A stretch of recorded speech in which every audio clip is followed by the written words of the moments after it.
agency. Me, sweetheart? Oh, it's you. What kind of a greeting is that? Oh, it's you. Well, Sam, I may be only your secretary and all that, but I do have feelings, you know. What have I done now? If you recall... Yes? You were supposed to take me to the Geary Theater last night. Yeah? And you never showed up. Well, Effie, Oh, I know. You'll make up some big story like you always do. Always an excuse. No, I'll try to tell you the truth. And then... The truth. It'll probably be a story about at least 2 or 3 people being killed. Yeah? How you had to be there to straighten the whole thing out. Well, as a matter of fact... And then there'll be beautiful women with hair like carved smoke and crimson slashes for mouths.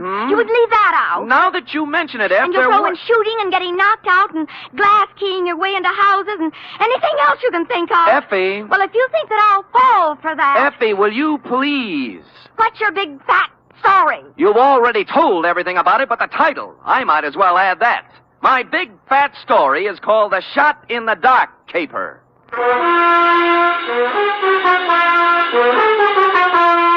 Transcribed for NBC, William Spear, radio's outstanding producer-director of mystery and crime drama, brings you the greatest private detective of them all in The Adventures of Sam Spade.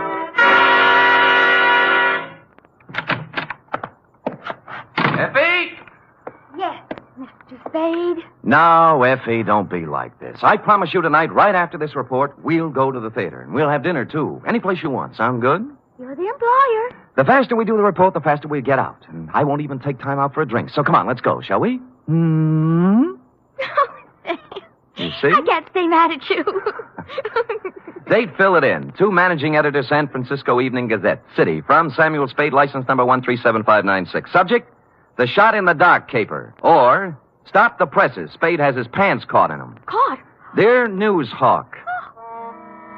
The next time you have a bright idea about a story, count me out. There's too much work for the money it pays, and the glory just doesn't exist.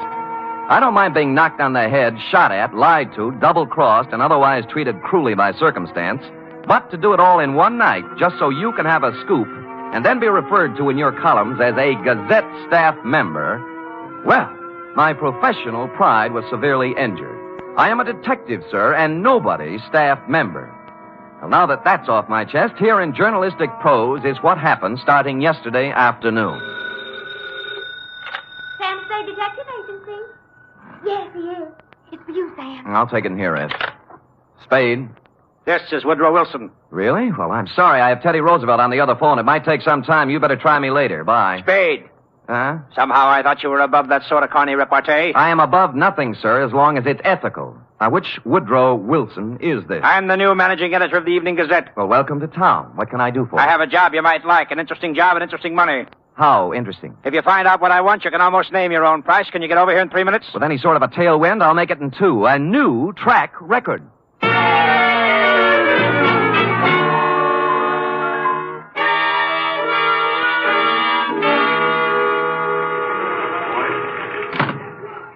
Take a seat, Spade. Now, what is this interesting job? First, let me say I don't know much about you personally, but you come well recommended. I've tried. Second, this is a confidential matter, and I want it to remain that way. Of course. I'm going to trust you as I would one of my own staff members. The police aren't to find out about it until it's all over. And if any other newspaper gets it, you might as well leave town. Woody, old boy, the man doesn't live who can say I ever double-crossed him. For money or love or anything else. I or had love... to say it so we'd understand each other. Now, take a look at this news photo. Yes? One of our boys snapped it. What do you see? A street intersection. O'Farrell, I'd say. 2 automobiles hit head-on. An ambulance, a couple of people injured, a sordid crowd. We took that picture 3 days ago, Tuesday night, routine accident picture. But this morning, when we were filing it, I looked at it again, and I noticed something startling. Look at it. It's a shot in the dark, but I smell a story. Well, maybe I have a cold, but whatever it is escapes me. On the right side of the picture is an apartment house. Now count up 6 floors and look at the 4th window across to the left. Here, use this magnifying glass. Oh, what do you know? Somebody just fired off a gun. That's it. All you can see is a hand and a smoking gun. You can't even tell whether the hand's male or female. But somebody shot at something, probably a person, just a second before that picture was taken. You want me to find out why, huh? This calls for a detective, not a reporter. There hasn't been a single homicide, suicide, or gunshot wound reported in the city since that happened. Now, I want the story. Get it. Okay, Chief. Get ready to rip out page 1.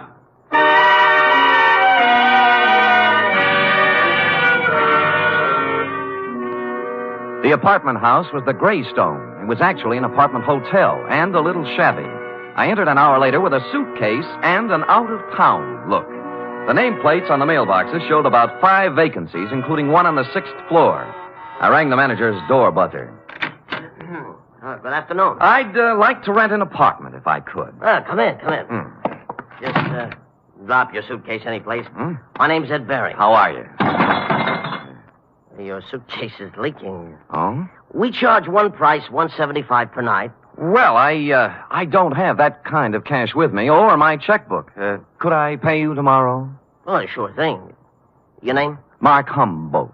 Mark Humboldt. B-O-L-T? Yes, that's it. Where you from, Mr. Humboldt? New York, boy, New York. 48 East 51st Street.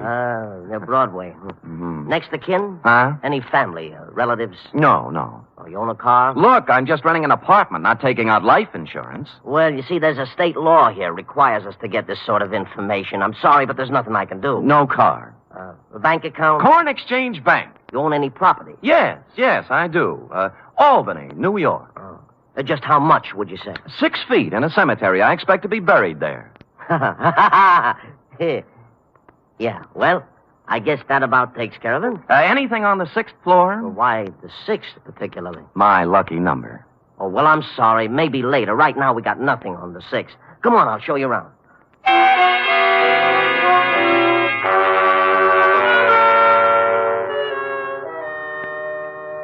In a few minutes, I was ensconced in room 512. As he stood in the doorway, Ed Bering, the manager, scanned my luggage, my clothes, my ring and wristwatch, as if he were trying to estimate what he could get for me from a fence. After he went back to his apartment, I took a stroll up to the 6th floor. Woody Wilson and I figured the gun incident took place in apartment 608. So I counted back from the end of the corridor and found we were right. 608 was silent. I knocked, but no one answered. So I sprung the lock and went in. The place was absolutely empty. No furniture, no nothing. In fact, it was being completely remodeled. It's gonna look swell when they finish, huh? Huh? I said it's gonna look swell. Well, where did you come from? Oh, gee. I guess maybe I startled you, huh? A little. I was just coming down the hall, taking some of these groceries in, and I saw you standing there. You're new here, huh? Huh? Yeah. Here, let me carry some of those things. Well, say thanks. You're the kind of man a girl should have around. Well, I've tried to convince several of that. Oh, who are you kidding? A big, handsome guy like you wouldn't have any trouble getting a girl? Well... At least not if I was the girl. Well, you know best. My place is down here. Shall we go? No, why not? My name's Honey Kane. What's yours? Mark Humboldt. Gee, what a fascinating name. Oh, not half as fascinating as yours. Really? Say, isn't it wonderful how fate just throws two people together?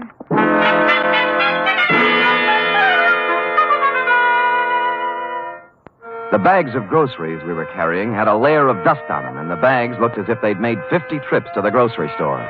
No one had to hit me on the head. Sam Spade, detective. She was small in peroxide, and if you like 'em stupid, small in peroxide. She lived in apartment 620 with a roommate who was quite a bit different. Prettier, smarter, and quieter. Sandra, I want you to meet this very nice gentleman, Mr. Mark Humberg. Humboldt. Oh, sure, I remember the Mark part, but this is Sandra Lynn. How do you do, Miss Lynn? Hello. Yes, well, nice day. Great. Well, Just put the groceries down here, huh? Oh? Here. Now, let's have some fun. Like fun, Mr. Humboldt? Wouldn't be without it. You're priceless. Well, come on, let's start with a drink. How about you, Sandra? No, you kids have your fun. I'm going out for a walk. Mr. Humboldt, you're supposed to be looking at me.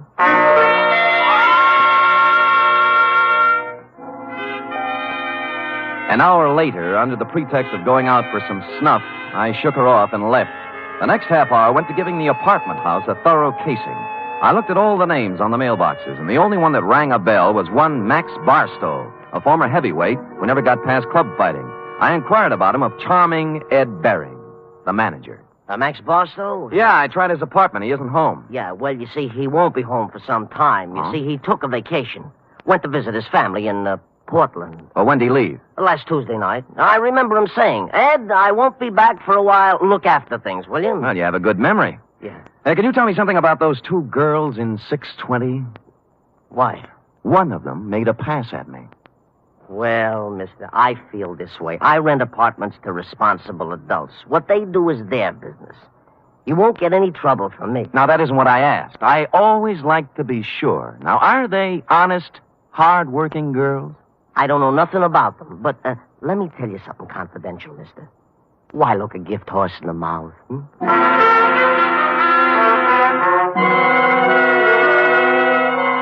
Well, I gumshoed around the apartment house some more, and one thing was sure. They were making a number of extensive alterations. For example, in the basement, there was a new cement floor. Said cement floor had been laid, I was told by the janitor, Wednesday morning, the morning after a gun was fired in 608, the same morning on which Max Barstow suddenly left to visit his parents. And about here in the plot, it was dramatically correct to wonder if Max might be sleeping under the furnace with a new cement overcoat covering him. I went back to my apartment for a couple of long ones and some thought. It was getting along about supper time when there was a feminine knock. I guessed it to be Miss Room Service herself, Honey Kane. But no. Better. Much better. May I come in? You may. Shall I leave the door open? I'd rather you closed it. Anything to make you feel at home? Drink? No, talk. Oh. What are you doing here, Sam? The name's Humboldt, Mark Humboldt. All right, play it any way you want. But I've seen you around. I know who you are. You move in today, and half hour later you find our apartment. Why? Your apartment found me. At least half of it did. The gift horse part. Maybe so, but I figured you helped a little somewhere. Hmm. What are you trying to get on us? Nothing. I just moved in here for a place to live. With one suitcase and a bottle? Oh, I'm an actor. Look, whatever it is, lay off, will you? I've had enough trouble in my life. Things are just starting to go right. Sandra, I don't know what's on your mind, but as far as I'm concerned, you're clean. All right. Maybe I made a mistake. I'll try to make it up to you sometime. Well, maybe you can start right now. I think I'll open the door again. Now, just a question. Seen anything of Max Barstow lately? I knew it was something. I knew it. No, I haven't seen Max Barstow lately. He went somewhere to visit his family, and I'm telling you either leave me alone or something's going to happen to you. You won't write.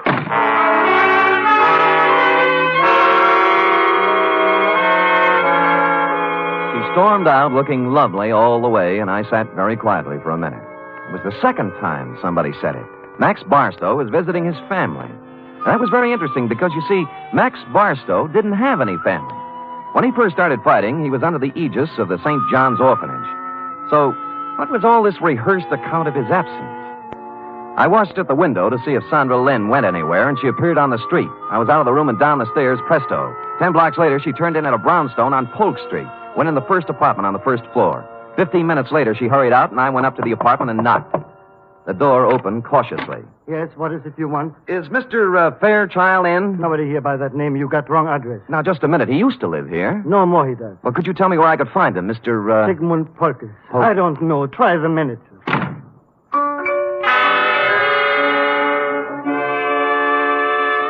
On the way out, I looked at the card on his door buzzer. It listed his apartment as belonging to a Mr. Rothschild.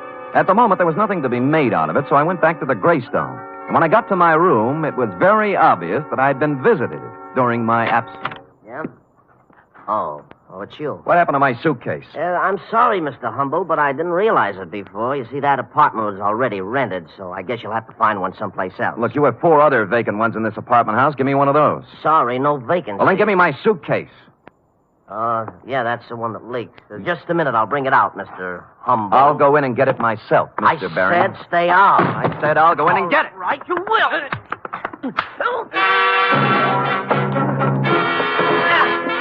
He swung at me, I blocked, and stepped into him. He gave way, and I followed in. And then as I moved into the apartment, someone stepped out from behind the door. I turned, but it was too late. I was sandbagged. The face behind the arm that swung it looked an awful lot like that of Max Barstow. I remember asking myself as I went down, if Max Barstow wasn't shot in room 608, who was?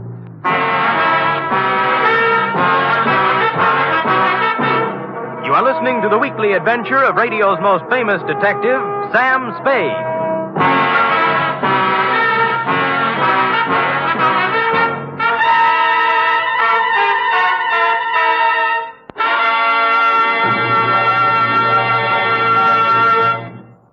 Three chimes mean good times on NBC.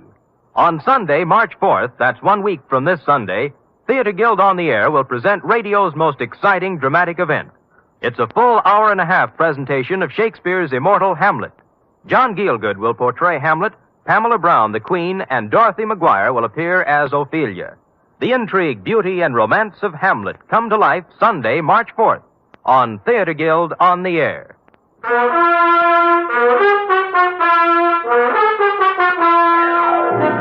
And now back to The Shot in the Dark caper, tonight's adventure with Sam Spade.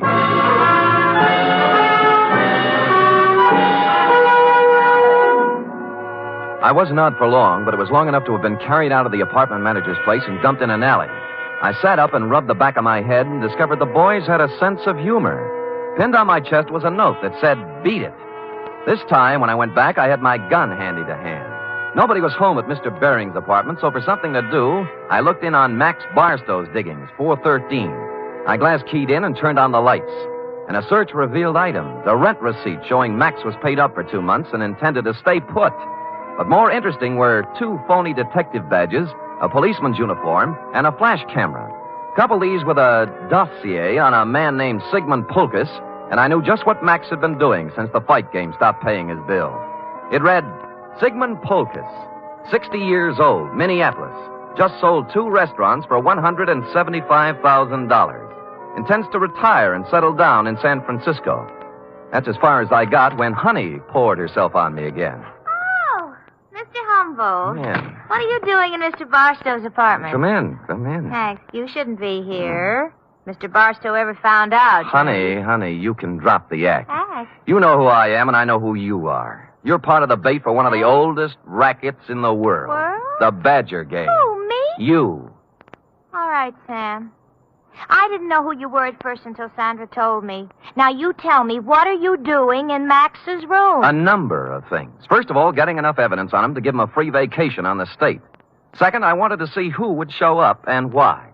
Now, what's your story? I just dropped in to see if Max was here. Try again.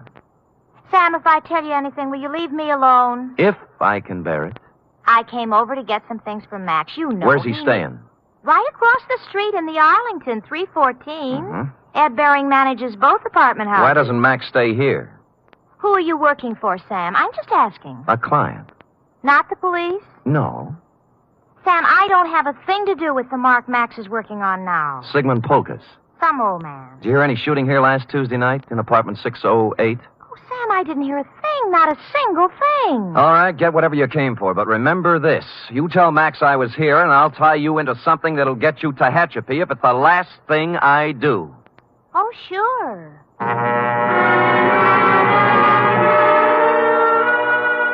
I knew she'd be impressed with that type of threat because her kind of girl lives by playing tag with the law. They want to be it as seldom as possible. I finished the dossier on Pulkus and thought a more businesslike visit to the old man was in order. What is it? Oh, you. I want to talk with you, Mr. Pulkus. Come in. I want to talk to you. Now. Now, stand right where you are. He was pointing a gun in one shaking hand right at my chest, and as close as I could tell, it looked very much like the gun I'd seen in your picture, Wilson, and the hand that held it was the very same hand. I tried to think of something clever to say. At this stage of my life, it would be very easy to shoot you, mister. Look, I came here maybe to help save you a lot of trouble. Now, if you listen to me, I know why you came here, because I killed Max Barstow. I'll give you a choice. Will you take money, or will I shoot you right here? I'd take the money, but you didn't kill Max Barstow. Don't tell me what I did when I know what I did. Sandra told me one of his gang members was looking for me. But she doesn't understand the power of money. How much will you take to leave us alone to our happiness? What is Max Barstow to you now that he's dead? Look, I don't want any money. I just want it. I felt like a ghost. The gun was pointed directly at me, but nothing hit me. I was surprised, albeit gratified. The little man must have thought I was wearing a bulletproof vest. He didn't look surprised, though. He just folded. I disarmed him and pushed him down into a chair. I had to do it. I had to. I couldn't let you spoil the only bit of happiness I had left in my life. Mr. Pulkus, you tried to shoot me, and I'm grateful. It told both of us something. To begin with, you can't kill anybody with blanks in your gun. Blanks? I don't know blanks. Where did you get the gun? I always have guns. Always? And you don't know the difference between real bullets and blanks? You got it from Sandra, and she loaded it, right? Maybe you should know, gangster. Look, I'm a private detective named Sam Spade. Now, if you'll help me, I'll help you. When did Sandra give you this gun? Last Tuesday? Yes. Did you use it to shoot Barstow? Yes. Then he couldn't be dead, could he? This gun wouldn't kill a fly, and besides, I met Max Barstow tonight, alive. I saw him fall to the floor, and blood came out of his coat with my own eyes. Mr. Polkus, you just came from Minneapolis with $175,000. You walked into a shakedown gang. They're after your money. That girl Sandra's just bait. Oh, don't speak about Sandra that way. Sure, she tried to shake me up for money, but only because that man, that Barstow maker. She was a slave. She couldn't get away from him. Why did she stage a phony murder with you killing Barstow? Oh, I don't know. I'm so confused. Tell me how it happened. Oh, Barstow posed as a policeman. He found me in Sandra's apartment. I was supposed to pay him $5,000, but Sandra told me she loved me, and Barstow was a racketeer. We were to meet in apartment 608 for to pay him. She gave me a gun to frighten him with, but instead I killed. Nuts, 5,000. They knew how much money you had, and they wanted to get all of it away from you on a phony murder scare. Sandra doesn't want my money away from me. She loves me. Mr. Polkus, I'm sorry disillusionment should come to you so late in life. But... I say she loved me, and I can prove it. How? This morning, she became Mrs. Sigmund Polkus.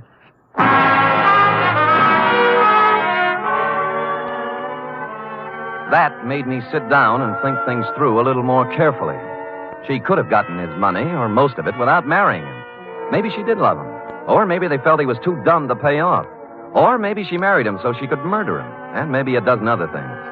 His suitcases were packed, and he said that he and Sandra planned to leave town tonight. He'd been waiting for her when I came in, but she was already 2 hours late. I could think of only one place she could be. So I left poor Mr. Polkus and went to the Arlington, 314, the address Honey Kane had given me. And she was there. Oh, Sam, I'm glad you came. I was scared. I didn't know what to do. I'm scared. Now, honey, quiet down and tell me what you're scared about. In the bedroom, Max. He's dead. A knife job. When'd you find him? 5 minutes ago. I was with him before, and then I went out for some Chinese food when I came back. All right. Who else was here tonight? I didn't see anybody, But what? he was awful mad at Sandra. Said she was double-crossing him, and he wouldn't let her get away with it.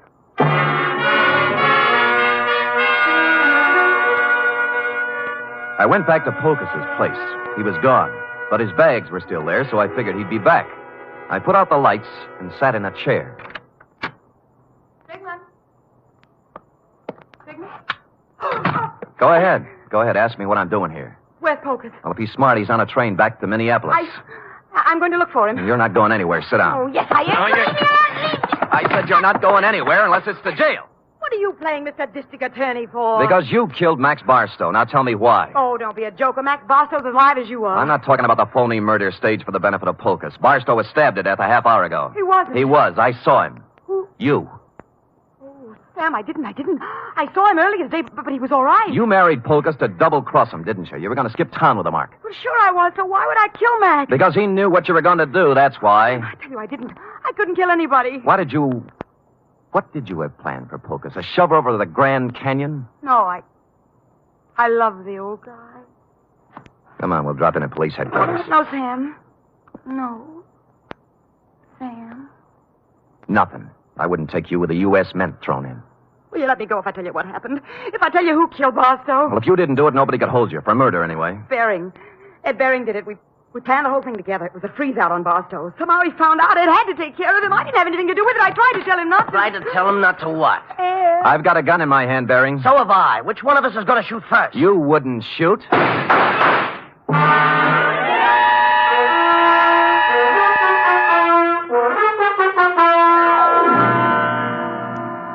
But he did. Period. End of report. Sam, is that all?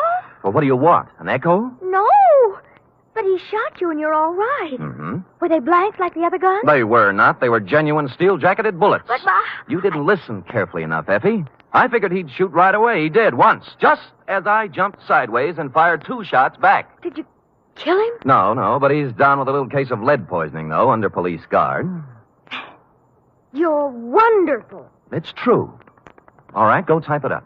Off with him.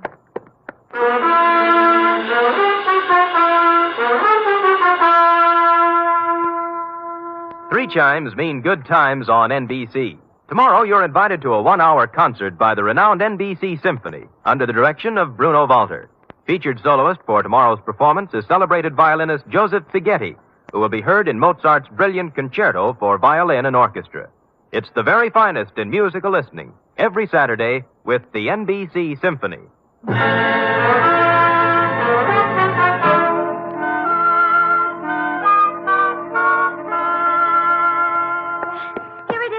There's something I don't understand. To wit? Well, what happened to nice old Mr. Pocus? Why wasn't he in his apartment waiting for Sandra? Well, he did just what I thought he should have done. He walked down to the railroad depot and got on the first train from Minneapolis. Who knows? Maybe he's opened a new restaurant. Yes.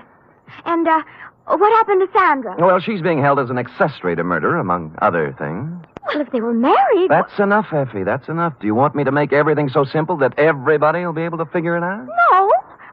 But you what? I get so confused sometimes. That's most of your charm, Effie. You know, if you were brisk and efficient and cold, we'd never have any fun, would we? I guess not, Sam. We do have a good time at times, don't we? Yes, we do indeed. Like right now. Come here. Oh, Sam. Fire in a man's veins. Maddening, that's what. Don't say any more, Sam. I don't know what I might do. I'd love it, whatever it was. I better say good night, Sam. Good night, Sam. Good night, sweetheart.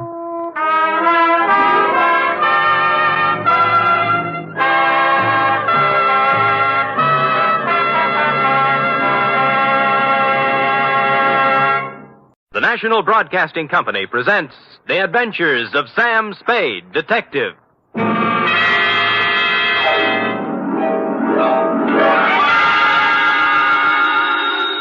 Sam Spade Detective Agency. Me, sweetheart. Was it awful, Sam? Excruciating, F. I suffered, girl. How I suffered. But there's no other way, Sam. When fate turns against a man... True, dear one, true. But from somewhere I must find strength. You must. To pick up the shattered fragments of my life, to raise my eyes once again to the horizon and piece by piece put them together again. Sam! And the two of us, dear one, hand in hand, shall go marching down the years together. Oh, yes. Brace yourself, sweetheart. I'll try, Sam. Gather together the homely, humble tools of your trade. Find 6 dry handkerchiefs and prepare to greet me with a smile behind the tears. I'll be down before you can change stations with a report entitled The Soap Opera Caper.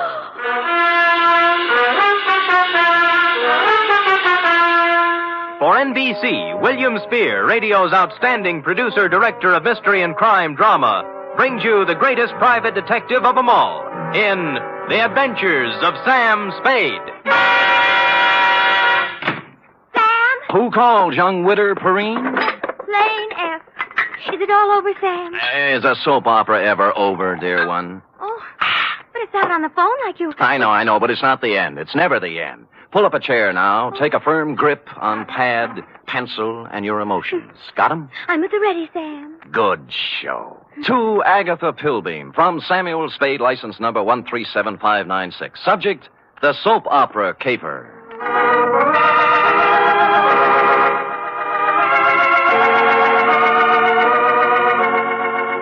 How was I to know what was on her mind? This strange woman, this mysterious Agatha Pilbeam, this voice on the telephone, directing me to the big, sprawling house in Hillsborough.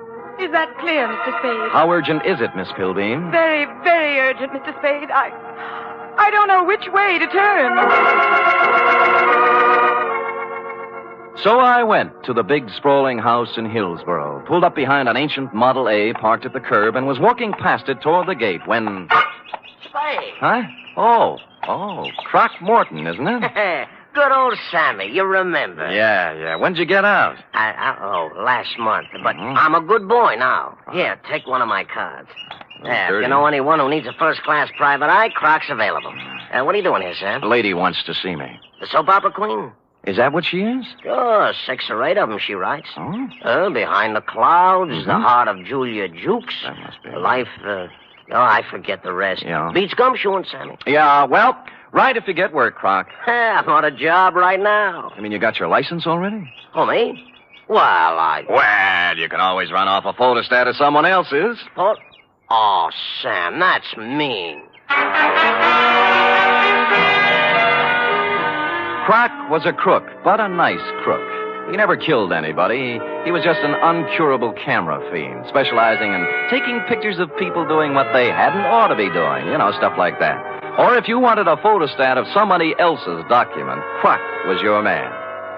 Well, I walked up the drive to the door, threw it past a white shirt front that turned out to have a butler in it, and toward what seemed to be your study. But it wasn't. It was your bedroom, and you were reclining on 6 pillows with a cigarette in a long holder in one hand and the mouthpiece of a dictating machine in the other. But, John... Hush, Melinda. There is no way to go now but ahead. John, you're so strong. I need you. I need your courage. We must face this thing together, Melinda. The organ What was a Veronica phonograph says is true. playing in her ear. There is indeed I another waited for an woman whose opening, but there life- just wasn't any, Don't so I had to say it, interrupt. John, don't even... Miss But don't Pilbeam. you see, Melinda, we can't run away from life. Miss... We must approach this Miss thing Pilbeam? calmly, Melinda. Don't... beg pardon? Just a minute. My mood music. I see. I'm Sam Spade, Miss Pilbeam. Come. Come sit beside me, Mr. Spade. Well... It's time we talked things over. Well, thanks. Oh, maybe you'd better start at the When a beginning. woman reaches 40, Mr. Spade, she comes to lean upon her man. Oh? To look upon him not just as someone to cherish, but as a source, a spring, a fountain of strength. Mm-hmm. Are you still dictating? I'm talking about me, Mr. Spade. Oh. Whom can I turn to? Whom? I grope, I flounder in the darkness. I cry out, I listen in vain for an answer. But there is none. Well, you always have a better chance of getting an answer when you ask a question. What do you mean? What are we talking about? What indeed?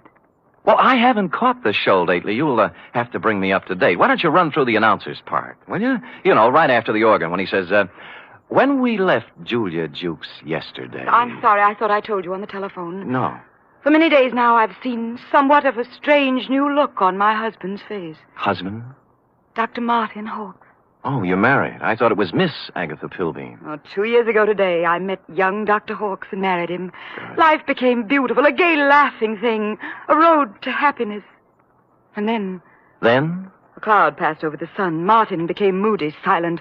I tried to penetrate the shell, but he only drew farther into it. A strange, terrifying crevasse seemed to have opened up between us. Well... What is it, Martin? I asked him repeatedly. But he'd only stare silently out the window. And finally walked silently from the room. Well, how long did this go on? How long a series did you get out of it? For weeks, until a few days ago when the final blow fell. It was evening, and Agatha and Martin were at dinner. Let's look in on them as... Oh, sorry. We were at dinner when the doorbell rang, and I answered it. It was a telegram from Martin. From Mexico. I gave it to him and watched the blood drain from his handsome features as he read it. His hand trembled, his jaw clenched. But you forced yourself to speak. Yes. What is it, Martin, I asked. Tell me, please, for the sake of our love. And he... Looked down at me as if I were a stranger. Well. Then he crumpled the telegram, threw it savagely into the fireplace, and strode silently from the room. Here, I rescued it from the flames. Read it. Thank you. Regret must confirm your worst fears, Cardoza. What is the terrible secret of Martin Hawkes? Yes. Why did he act so strangely when the mysterious telegram arrived from Mexico? And above all, where is he? You mean he didn't come back? He's been gone for 4 days, Mr. Spade. I must find him. Now, of all times, I need his love. When a woman reaches 40... I know. What do you mean, now of all times? It's been just a week now since the report came back from the laboratory after my physical examination. Oh. The doctor from Vienna. Mm-hmm. You see, Mr. Spade, I, too, have a terrible secret. Well, don't you want to tell me about it? Yes. I have a very rare, incurable disease. There are only 6 short weeks to live.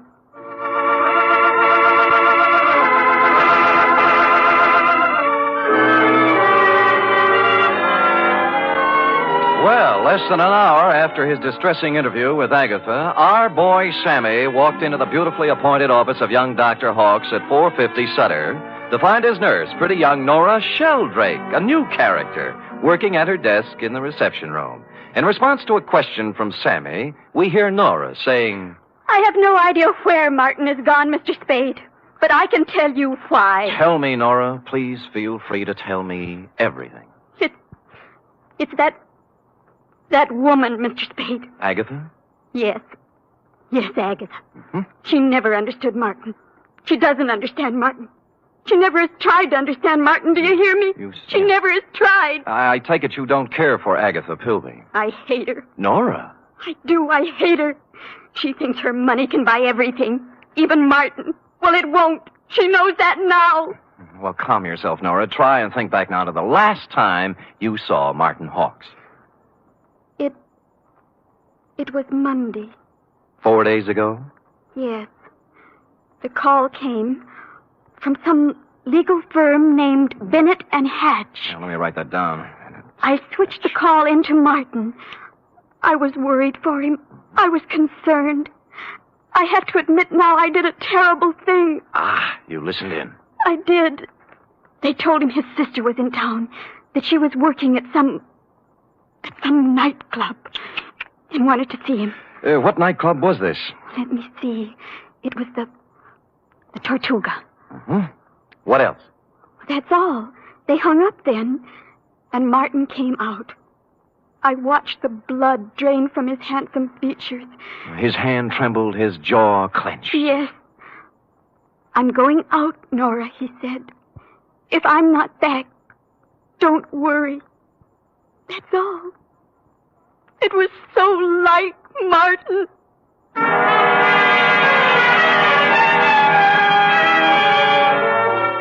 The Tortuga was only a few blocks away on Post Street, so I walked there.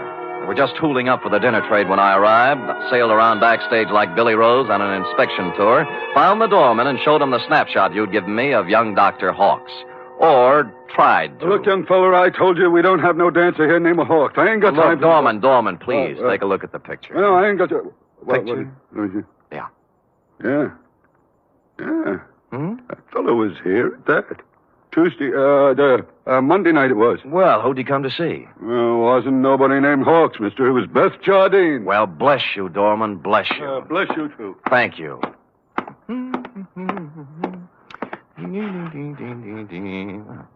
Beth Jardine. Well, come in. Close the door, will you? Yeah. Drafty. Yeah. Is there anything I can... There sure is. Zip me up, Jack. I'm Sam. I don't care if you're Boris Karloff. You got hands, haven't you? Well... Zip me up. Okay. You say when.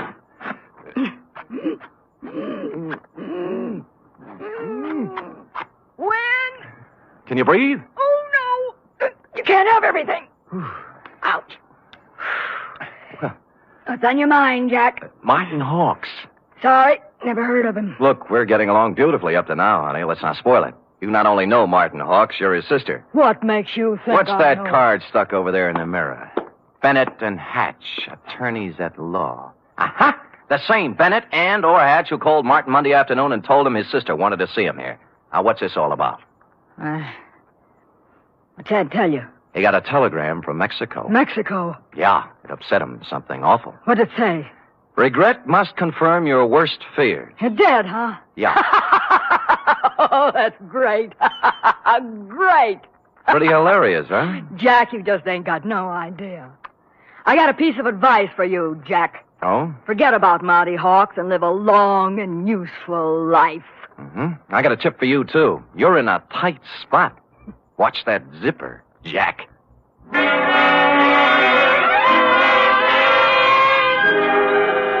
One of the heavier soap opera types Beth was, with a throaty voice and the talent for besmirching reputations.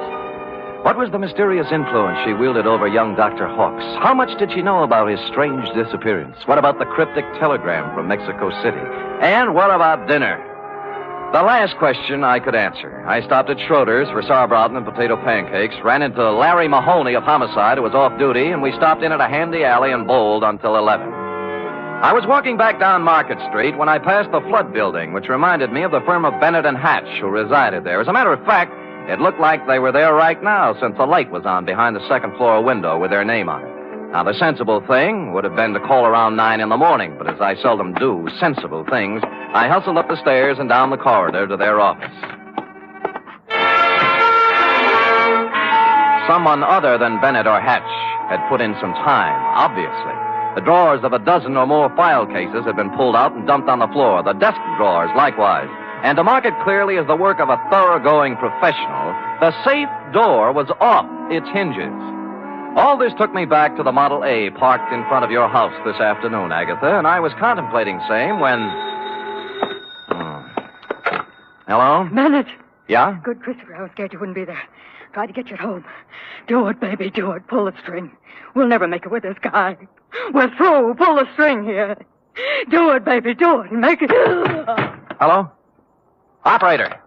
Operator! Operator! I finally got someone at the Tortuga Club who knew where Beth Jardine lived, an apartment on Russian Hill. I didn't stop to ask which apartment, and when I got there, I found I didn't have to. All right, stand back, everybody! Stand back! Dugan! Hello, Sam. What happened? Dame just knocked herself off. Huh? Jumped from a room on the 8th floor. Stand back, you yahoos! There was no need to, but I looked at her anyway, just to make sure. It was Beth, all right. When she said she was through, she meant it. I was just turning to go, and something big in a tan camel's hair brushed past me and bent over the body. Where is she? Where? Beth! Sister! Beth! Beth! Oh! I recognized him from the snapshot. Wild-haired, with a 4 days' growth of beard on his lean, handsome face. It was Martin Hawks, on the verge of collapse. Officer Dugan and I helped him through the crowd toward the ambulance that had just rolled up, sat him on the running board, and began to question him.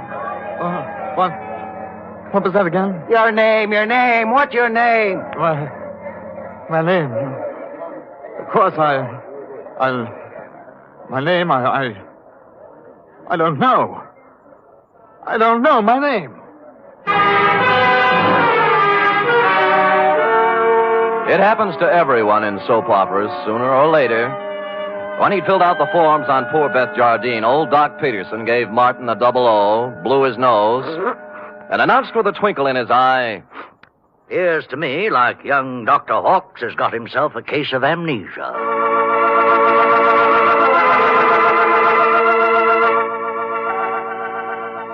Will the mind of young Dr. Hawks come out of the fog? What does he know about the death of Beth? Was it murder? Or suicide? Or both? And what of the mysterious telegram from Mexico City? Will Agatha ever discover the terrible secret of young Dr. Hawks? And will stupid Sam ever discover anything? Before we continue, a word from our announcer.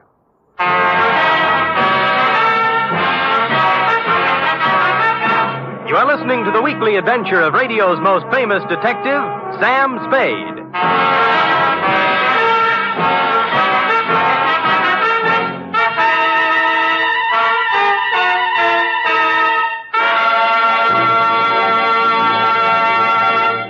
Three chimes mean good times on NBC. Saturday night is date night, but tomorrow poor Dennis Day has trouble with his girlfriend Gloria. However, Dennis manages to sing his way out of trouble in his charming, boyish fashion. And say, why not let Dennis help your Saturday evening along, too? And for more music and fun tomorrow, there's the Judy Canova Show, starring Judy in a melodic and carefree half hour of laughs. And Grand Ole Opry with singing MC Red Foley and his special guest, cowboy troubadour Ernie Tubb.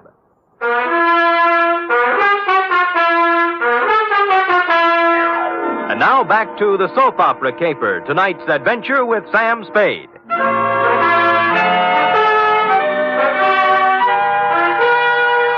It's a half hour later now, in the sterile whiteness of a hospital room, that the three of us, you, Agatha, I, and old Doc Peterson, gather around the pale, quiet form of young Dr. Hawks. Martin, speak to me. Martin, darling. Who are you? Agatha, dear. Your own Agatha. Come, Agatha. Let her leave him be for now. Doc, I can't go on. When a woman reads... I know. You gotta be strong, Agatha. Sam, we better leave him be for now. Well, you're the doctor. Oh, Doc, what could have done this to Martin? Oh, shock sometimes. You don't mean... Yes, I'm afraid I do. Seeing his sister, then? Could be. Or sometimes it's just a matter of a body getting into such a fix his mind backs off and refuses to have any part of it. The wire from Mexico City. Eh? His terrible secret. The strange threat hanging over him and his sister. Driving one to suicide. And the other to this. Well... No wonder poor Martin gave away before this. Sure. And there's still another explanation. How's that, Sam? That he figured amnesia was a nice, easy way not to have to account for what he's been up to for the last 4 days. Or where he was when the dame took off from the 8th story. Mr. Spade, you're not accusing Martin. There's something buzzing around in his little mind. The nurse tells me she got him into a pair of pajamas and tucked him in nice and cozy before we got here. Well? Yes, well? You may not have noticed, Agatha, because he'd pulled the covers up around his neck, but our boy had his clothes back on just now. What? Martin! Hey, he's gone. Indeed he was Martin, as we could plainly deduce from the open window and the curtains blowing gently out over the fire escape. Young Dr. Hawkes, indeed, had packed up his amnesia, his terrible secret, and his toothbrush, and taken off into the night. So I left you sobbing gently on old Doc's shoulder and found me a phone in a drugstore a safe distance away. On the 48th ring, Bennett of Bennett and Hatch attorneys answered. He was sleepy. I used all my soft answers, and he used all his hard ones, and finally we got to the point. All right, Spade, all right. The Jardine dame left a sealed envelope with us. What was in it? How do I know? It was sealed, marked personal and confidential, to be delivered to the city attorney in the event of my death. Signed, Beth Jardine Hawkes. Signed how? Beth Jardine Hawkes. Not Beth Hawkes Jardine. No, is it important? Just a tiresome detail, Bennett. So she brought you the envelope, paid you a fee, and you stuck it in the vault for her. Then what? Well, she had us call her brother and tell him to meet her at the Tortuga. Period. That ended our part of it. We didn't even get our feet wet. On the contrary, Bennett, you're up to your ears. In what? Blackmail. Bye. Which explained many things. To wit, A, the wire from Mexico City from the lawyer named Cardoza. B, the murder of Beth Jardine. And C, the reason for young Dr. Hawkes' mysterious flight from the hospital, his mind still fogged with amnesia. It did not, however, explain why stupid Sam had kept Croc Morton's business card in his vest pocket for 21 pages without doing something about it. The address was near 3rd and Howard, not one of the better business sections, even for a private detective. I walked down 3rd Street, past the sherry and muscatel joints, looking at numbers, and then discovered it wasn't necessary. The old Model A was pulled up in front of what might have been a respectable office building before the earthquake, but now couldn't decide whether to be a warehouse or a tenement. Thus far, a harmonious picture. But behind the Model A was something twice as long and 3 times as shiny, with a motor running. Out of place by about $4,000. Out kind of late, aren't you, Nora? Sam! Nora. Sam! Nora. Don't reach for the horn. But he told me... Sure, and you believed it, like everything else he told you. Come on, get out. I will not get out. Oh, but you will, or I'll pull you out by your pretty blonde hair. Now, come on. You... Oh! There, that's it. You can't do this to me, Mr. Spade. Nothing can stop Martin and me. We have our right to happiness. Uh-huh. Just the two of you. Chins up, eyes on the horizon. Let the dead past bury its dead. How can you joke It's no joke, believe me. You got taxi fare? Why? Because you're going to get in my cab, go home, put your hair up in curlers, and go to bed. After saying to yourself 1,000 times, what a lucky little girl you are that Martin Hawkes didn't shove you out a window, too. Now scoot. Scoot! It was a kind of a dark stairway that made me yearn for the comfortable feel of a shoulder holster under my left arm. At the top was a 3.5-watt bulb, and at the other end of the hallway, a crack of light under Croc's office door. Between the two was a cat, more's the pity. So abandoning my stealthy approach, I walked up to the door, turned the knob, stuck my hand in my side coat pocket like Edward G. Robinson, and kicked the door open. Croc was sitting at his desk behind a stack of bills. The closet door was just closing softly. Who was in the closet? And did he still have his toothbrush, his terrible secret, and his amnesia with him? Well, Sammy. Yeah. You took me up on it right quick, huh? Uh-huh. Yeah, have a chair. I sat on a chair in the corner out of line of the closet door behind the desk. Oh, Sammy. Yeah, you got a job for me, huh? Yeah. You don't look like you need a job, Croc. Huh? Oh, this? Yeah. Oh, this is nothing. Good day at the track, that's all. What's on your mind? Remember the Blennerhassett job? Huh? The one with the letters before you went up? What are you talking about, Sam? The shakedown, Croc. The dame who wanted you to get the letters back. Remember? You know, so you got 'em for her, delivered and collected after you had the photostats made. Sam, you're crazy. I never done no such thing. You can level with me, Croc. You collected on the photostats for 8 years. Oh, wait, Sam. Well, forget it. Anyway, I got another one. Dr. Martin Hawks, married to the soap opera queen, you know. What about it, Sam? She's worth a couple of $1 million and has 6 weeks to live. As her husband, he's her only heir. Nice spot to be in. Yeah. Only he isn't her husband. Huh? Because the Mexican divorce from his first wife, the late Beth Jardine Hawks, wasn't legal, you know. What? She blew in a month ago and began shaking him down after leaving the marriage certificate and a batch of other papers with some lawyers for life insurance. Sam, I just ain't interested When in you hear the payoff, Croc, it's just like the dame with letters. Oh, what do you mean? Hawks hired someone to crack the lawyer's office and get the papers out of the safe. Some smart guy, yeah. An unfrocked private eye who doesn't have a license. I found out where he had the photostats made, though. I can get copies. Spade, for crying out loud, shut up. The closet doorknob was turning slowly. I waved him out of the way and picked up the chair. It was all over 2 seconds after it started. The door flew open. He came out with his terrible secret, which turned out to be a gun. And I wrapped the chair right around his head.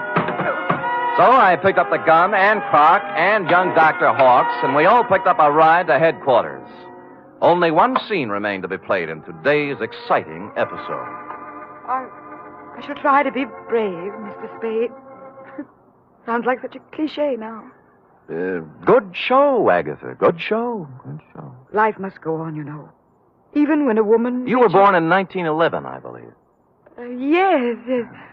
As I say, life must go on, even when a woman reaches... Indeed it must. Indeed it must. We have our happy moments and our sad ones, our pleasures, our trials, our joys, and our heartbreaks. And sometimes, Mr. Spade... Yes?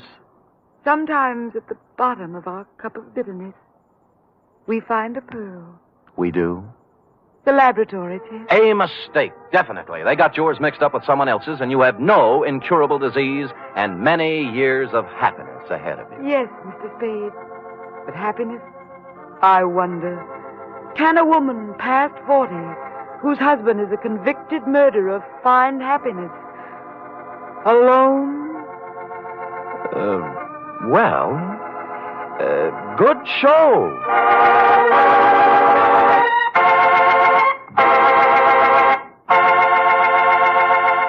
Period. End of opera. Oh, Sam. Uh-huh. Sam, I can't wait for tomorrow's episode. I'll be sure to tune in at this very same time, Cherub, and meanwhile, answer me this. What, Sam? How long will it take a woman past 20 to turn out a 25-page report? Yes, sir. I'll have the answer after a brief word from our announcer.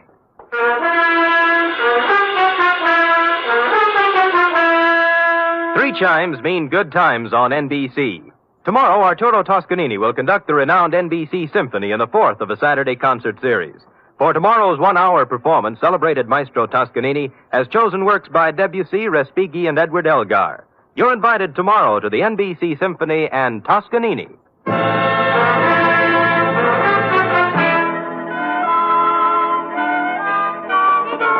Oh, dear. Oh, there, little girl. No tears now. No tears. They're tears of gratitude, Sam. When I read all this about other people's troubles, I'm so grateful to you for the smooth life we have together. Effie. Sam. Effie. Sam. Effie. Sam. That takes about 10 seconds. Go ahead. I'm only merely a secretary, but... Shh. It's over now. Matter of fact, we're 10 seconds over. Oh, well, Sam, I haven't even your wife to be versus... Nothing but peace and quiet. Fairly regular paycheck. With only a corpse now and then to produce a ripple on the mirror smoothness of our bliss. Oh, that's beautiful, Sam. I thought so. You don't have a single terrible secret either. No, but just to keep you interested, dear one, from time to time I shall pick up a piece of paper, read it, let the blood drain slowly from my face, then clasp you to me thusly. Sam! holding you close, and just before striding silently from the room, mutter in your shell-pink ear. I know. Good night, Sam. Good night, sweetheart.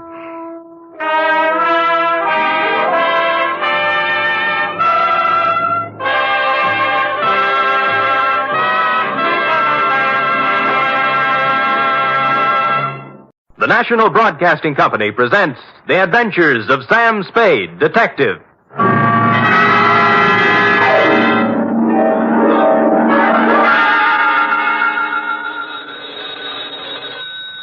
Sam Spade Detective Agency. Me, sweetheart. Sam, a man named $5 Frankie called up and said he's putting $2 in your name on a sure thing at some track or other. Well, that's nice to hear. I don't think it is at all. You know I don't approve of your gambling, Sam. Effie, you do some things I disapprove of, but do I snipe at you? Well, no, but... No buts about it. And besides, I didn't place the bet. It was placed for me. I don't care. It's the principle of the thing I don't like. Well, suppose I put it this way, Effie. That $2 bet on a sure thing was more than just a money bet. It was a gamble on the inherent goodness of the human soul. Oh, Sam, you're just trying to confuse me. I am, but I'll straighten everything out to your satisfaction, I trust, when I appear at the office with a highly stylized and rather charming saga of horse players and the world they live in. What else but the sure thing caper?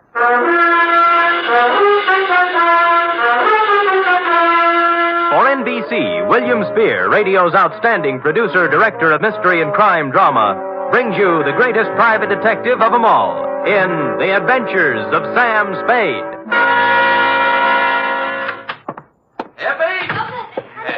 Yes, and I hope you always are at the wages I pay you. Oh, I'm glad you brought that up, Sam. When I pay them. I don't want to start an argument, but I do need some new clothes. Oh? You want me to put up a good front, don't you? I will rephrase my answer. Yes. Well? Effie, if you can hold Warp and Wolf together for a few weeks, I have a feeling we'll be rolling in dough, driving big cars and wearing mink. Oh, you mean that best. All conjecture. Enough of your sneering. Now, you hear me out. Weigh the evidence, and maybe you'll feel differently. I doubt it. No good comes of playing the horses. Date, fill it in. $2 $5 Frankie, care of... Sam, wait a minute now. $5 Frankie what? What's his last name? I don't think he has one, F. As I get it, he was born just before a Gold Cup handicap at Pimlico, and they didn't have time to give him a last name and place a bet, too. So they chose the bet. Oh, Sam, that's awful. What do you mean, awful? That horse paid 18 to 1. Well, to get on, $2 $5 Frankie, care of Patterson Smoke Shop, Myrtle Street City, from Samuel Sucker Spade, San Francisco, license number 1375596. Subject, the sure thing caper. Dear $5 Frankie, for you to be seen at the hour of 1 p.m. post time anywhere but at the track is truly a veritable, unbelievable occurrence. So when my door pivoted open Monday at said hour and a short gent with 36 shoulders and a 44 long plaid coat came in, my eyes told me it was you, but my mind screamed no. I checked your wide-brimmed pork pie, your zoot gabardine slacks, suede and alligator wing-tipped shoes, and it still repeated you. Sammy, do not look as if you have just lamped a ghost. It is I, $5 Frankie. But at this hour, Frankie, what is it? Your watch broken? Did you lose your way? You sleepwalking? What? No, Sam. I am in complete possession of my faculties. Good. And I came here with the full knowledge of my intellect. I even see through the crystal of my timepiece that it is 1 o'clock, the hour from which they break from the barrier. That's right. But I have not been drinking, and as for sleepwalking, that is strictly for gents with unhappy marital relationships. All right, Frankie, I'm forced to agree with you that you're standing in front of me instead of the $5 window. Now, what's the dope? Well, ordinarily, I do not resort to hiring a strong arm to consummate my business dealings. Naturally. There being a full supply of such muscles lying around the back room of Patterson's smoke shop. Loose? But when the job calls for both tact and muscle, I am forced to roam far abroad in search of the same. You mean you have a job for me? A real honest-to-Seabiscuit job that'll pay money? With the ordinary Seamus, I might try to offer a little paddock chatter, you know? Yes. But with you, Sammy, I will tender coin of the realm. Good. I will pay you, of course, in $5 bills, as is my wont. In advance? 10, 20, 30, 40, 50. 10 times 5. Figures. Now, do you veritably consider yourself in my employ? I am veritably in the race, Frankie. Good. Now, Sammy, leave it to be understood by both parties that I am not touting you off on any sour deals. A rather curious situation has arisen, and I will explain it to you candidly. as they say in certain novels, which I have not read. Well, most novels lose so much in the translation. True. Yes. My narrative begins yesterday, to be exact. Mm-hmm. Yesterday, their heels and toes into the back room of Patterson's smoke shop, a gent whose face was once as familiar to me as my own. By name, said gent? They call him Gentle Joe Higgins. Gentle Joe. Yeah, a horse trainer by profession, which in our civilized society stands second only to jockeys in importance. Granted, no argument. Well, I say to Gentle Joe, it has been some time, Gentle Joe, since I see you around and about. Mm-hmm. And he says, I have gave up the old life for the new, as I no longer am welcome at the track since a certain embarrassing incident 5 years ago. What incident was that, Frankie? A horse doping job, the illegal type, Oh. which depresses me to relate. You know? Mm-hmm. So I will not. Ethics. Yeah. Well, Gentle Joe looks a little worse for the wear, his clothing being literally shabby. Mm-hmm. Oh, I figure a touch, and I am preparing a story that will wring tears from a tax collector even. But Gentle Joe does not mention the word touch. Uh-huh. Oh. Instead, he announces he has a sure thing. Sammy, you know how those words do to a horse player. It's like throwing a bale of catnip to a lion. Oh, my arteries open to let the blood through faster. My nerves give off loud ringing noises, and my mind is already computing. Of course. Well, before I can stop myself, I have pressed 500 rocks in Gentle Joe's hand, begging him to place them on the same sure thing. I'd have done the same thing under the circumstances. Of course. But Gentle Joe says it will take at least 1,500 rocks to pull off the deal. Oh. He further advises me that the horse in question is due to return 20 rocks to 1. So you gave him the other 1,000? Well, not having it in my genes at the time, I cut 2 other business and professional friends in on the gravy. Dinosaur Torelli and Bones Moulton, 5 bills apiece. And then? Gentle Joe rushes out of Patterson's and... Has never been heard from again. A sad tale. You think he just stole the money? Sam, Gentle Joe Higgins is a horse player, not a common sneak thief. I'm sorry. But did he leave town? He did not. On the advice of certain informers, I tracked this Gentle Joe to a ramble-shackle rooming house on Clark Street. 241 to be exact. And? And there the trail gets very cold indeed. He's made his move, huh? No. But he has a landlady who would not let me in. Complicated. Oh, she is a frightening person to behold. She is indeed half wildcat and half witch. I'll deal with her. Good. And tell Gentle Joe that I am not an overly suspicious person, but also relate to him my position. Dinosaur Torelli and Bones Moulton are 2 such gents as it is wise not to cross. Rough. Back fence gossip has it they are the Undertaker's best friends. Well. Indeed, it is also rumored they are behind their quota for the month. Well, and Sam. Yeah? At Bay Meadows. Yeah? A bad card. Nothing going today. Oh. In preparation for my meeting with this redoubtable landlady, I ran through my repertoire of low, mean faces in front of the mirror, leaving smoking holes in the glass. And then I stamped out, heading for the rooming house on Clark Street, 241 to be exact. My knock was answered by... Well, it was even worse than you told me. She was gumming a sen-sen. What are you standing there for? You're shading my geraniums. Oh, no. Well, sir? Speak up, Curly. I ain't got all day. Madam, perchance do you house in this quaint colonial inn a fine old gentleman called Gentle Joe Higgins? You the Lord? No, I'm in business for myself. See this? Oh, one thing I hate worse than the law is private detectives. Can't trust them. No. Cheap. Never have any money. Look. Never want to pay anything. Look. Always want something for nothing. A surly, no good lot of pocket pickers who should all be boiled in oil and thrown in a pit full of snarling One beasts moment, of prey. madam. Madam, look at this. Oh, Yeah. well. That's the kind of crinkling I'd like to hear. I thought you would. Wouldn't mind having a mattress stuffed full of that green paper. It is a pleasure, distinctly, to be able to present it to such a charming, witty, and gay woman, I guess, as yourself. Now, Come in, Bright Eyes. Yes. Now, where did you say Gentle Joe could be located? Second door to the left. Thank you, kindly. Only he ain't in. Gone out somewhere, he has. Your timing, madam, and I should add Defarge, was a little sadistic. Now, give me my 5 back. You ain't heard my proposition yet. I've heard enough. Madam, you have acted in a very hateful manner. another 5, I'll let you wait in his room. Madam, you are a Dresden doll. No matter what anybody says. Can the tanner wave your locks and let's go. Let's have a ball.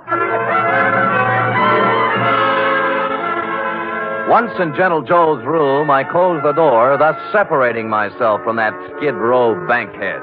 While I was waiting, I cased the room. Spartan. A bed, a chair, a dresser, a racing form, some worn clothes, various mementos, and pictures of his better days at the track. I was studying an old print of Equipoise when Gentle Joe turned up. Yes, she was a great stretch runner, wasn't she? Yes, indeed. 1 mile and 1:41 and 5th, and hardly damp at the end. Well, yes. Now, don't yes. look upset, Mr. Spade. Fanny told me that you were a detective waiting for her. Oh, she's a swell kid. Yeah, Fanny's impetuous, but a good sort, yeah. Keeps the right people out and lets the wrong ones in. A fine judge of character. No, you're generous, sir. I'm about to have a cup of tea. Will you join me? Be delighted. I'll just take the water out of the tap. It's hot enough.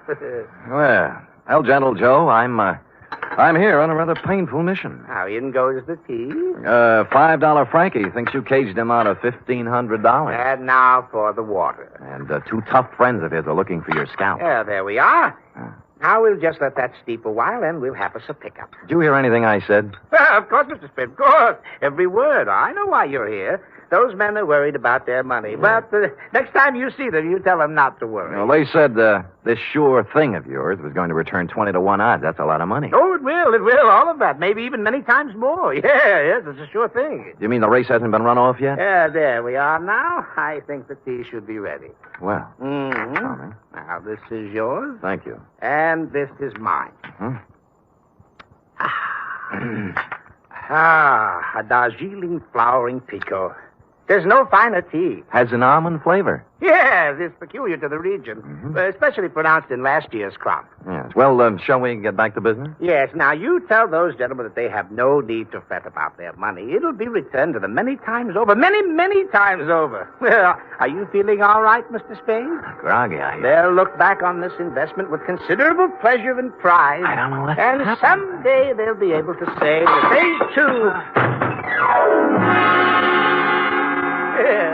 Stupid Sam. Nobody had to give me a saliva test to guess what happened. That nice, sweet, gentle old man had doped me right up to the ears. I tried to stand up, but my legs were like 2 wet pieces of spaghetti, and I went down. Gentle Joe went right on talking and smiling until everything was nothing. When I came to, Joe was gone, and so was my faith in horse people. Fanny had made herself scarce, too, and I stumbled alone out into the daylight for resuscitation. It took walking, coffee, whiskey, and a bowl of raspberries to bring me around. I eventually found a safe haven in my own office. Sam Spade, Detective Agency. Mr. Hangover speaking. Mr. Spade, this is Gentle Joe. What? Listen, you... Yeah, I know how upset you must be over my little deception. Deception? It was all to a good purpose, Mr. Spade. You see, I had to get out of there in a hurry with the minimum of discussion. I seem to remember you were hustled out of the racing game for doping a few 3-year-olds. Well, that's what some people in official circles felt. But, Mr. Spade, I want to apologize to you and tell you that I will be able to explain everything to your satisfaction. No. What's the matter? Help! Get away! Hello! Hello! Hello! Hello! Somebody put the phone back on the hook, so I hung up and dialed a friend at the telephone exchange. She quickly traced the number. The call came from the Sunset Stables out near Bay Meadows. I dialed back, but nobody answered, so I beat it out there. It was dark, and the only person I could rouse was a young stable boy. Yeah, what do you want? My name's Spade. A guy named Gentle Joe was calling me from here, and something happened to him. Gentle Joe Higgins? That's what I said. Oh, I haven't seen him in 2 or 3 years. Now, look, don't give me that. He called from here. Now, where is he? Oh, look, beat it, will you, before I scream for the cops? All right, I'll look myself. Oh, I say you can't. Now, no.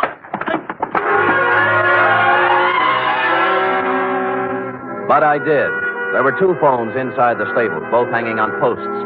The second one had the number the phone company had given me, and although someone had tried to cover it up with sawdust, on the floor, under the phone, were 3 tea bags, and somebody had done a lot of bleeding. Looked like Gentle Joe's parlay had run out.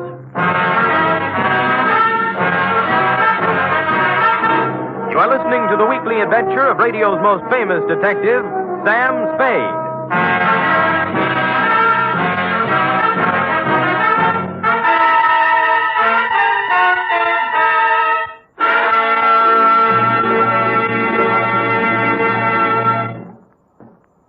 3 chimes mean good times on NBC.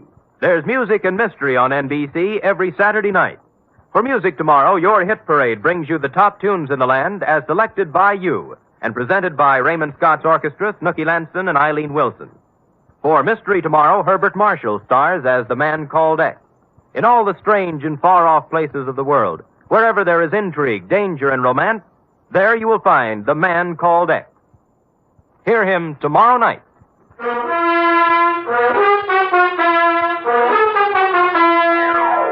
And now back to The Sure Thing caper, tonight's adventure with Sam Spade.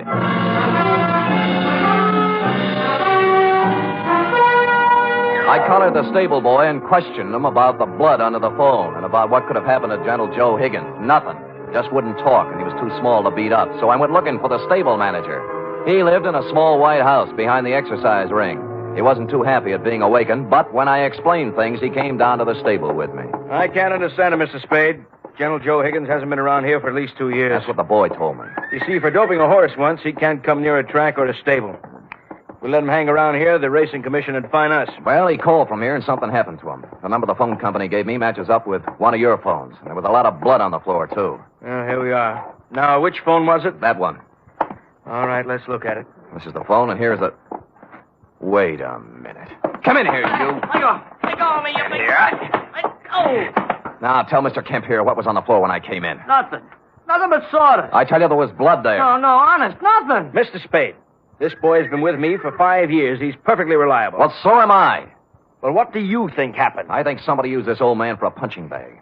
Maybe you'd better go home and sleep on it, Mr. Spade. We'll talk about it tomorrow. Look, don't humor me. Make this kid talk. Mr. Kemp, this guy's taffy. Danny, are you certain there was no blood or no Gentle Joe? Mr. Kemp, I'd swear on my father's grave if necessary. You see, Mr. Spade? I calmed down in a little while and searched the place myself. I came up with exactly nothing but an attack of hay fever and a horsey smell. And I suddenly wondered why I cared about Gentle Joe at all after what he'd done to me. So I went home and called $5 Frankie. You say you have conversed with Gentle Joe? Twice, and both under rather trying circumstances, Frankie. Once I was doped, and once something happened to him. Uh-huh. I take it he did not heed the message I employed you to convey. So far, he hasn't heeded anything. Then he is without a doubt in considerable trouble. I would say so. It seems that my business associates, Dinosaur Torelli and Bones Moulton, have blown their tops and gone looking for Gentle Joe with something special in mind. Mm-hmm. Something like assassination. I was afraid of that. Mayhaps they have already contacted Gentle Joe for an accounting. Certainly mayhaps. I think they've already mowed him down. And there is nothing further for us to converse about, Sam. It is history, and it will be recorded thusly. Well, if you say so. And if I might tender a bit of advice, I would say, hop into the Simmons, Sammy, and knock yourself off a few hours of that ever-loving forgetfulness. And when you arise, you will have erased from your mind the names of Gentle Joe Higgins and yours truly, $5 Frankie, for some time to come. I was tired, and it seemed smart to take his advice. So I did. I went to bed. It must have been 3 a.m. when something woke me up. It was a ghost with a big white head tiptoeing into my room. The thought was so absurd that I turned over and started back to sleep. That's when the ghost touched me, and I grabbed for him. Wait, hey, let me go, Mr. Spade. Let me go. It's me, Gentle Joe. Wait till I turn on a light. Of course, I look a little different. The bandages around my head look like a turban. What happened to you? I was in Mr. Kemp's house when you were searching the stable. Stupid me. I should have come out then, but I didn't. And then I got to thinking I certainly owed you some kind of an explanation. So I found your address and came here. All right, I'll collect the explanation. Now, first, what was the dope for? Well, I was afraid you might take me back to $5 Frankie and his friends before I did what I had to do. Would you care to tell me what that was? I wanted to buy a horse. With their money? Yes, with their money. They thought you were betting it on a horse, a sure thing. I know, but let me explain. I was thrown off the tracks for doping a horse. I needed money, but that's another story. After 5 years, I could get my trainer's license back. Tell me more. Do you know what it is to love horse flesh and not be able to go near it for 5 years? No, the bangtail bug never got me. You can't con guys like Frankie and his thugs out of some money to buy a horse whenever you want one. There's more to the story. The horse I doped didn't get into the race. And the jockey had to ride another mount. He was thrown and killed. Well, it was too bad. I felt that I'd murdered the man. His name was Sandy Bean. Sandy Bean? That stable boy at Sunset Stables any relative? His son. Oh. His wife and son ran out of money, and they've had a hard time of it. I've worked as a janitor for the past 5 years, trying to raise enough money to buy them a horse to help make up for what I did. How much did you save? Only $1,500. The horse I wanted, a 2-year-old named Sure Thing, cost $3,000. Well, things are beginning to clear up now. How did you figure you could take money from Frankie to buy it? Well, Frankie and his friends made a lot of money off Sandy Bean when he rode. I figured it wouldn't hurt them to pay a little of it back. Well, I don't think they'd see it that way. I wasn't stealing the money. I was going to give each of them a 10% of the horse. I didn't dare tell it until after I bought it. Mm-hmm.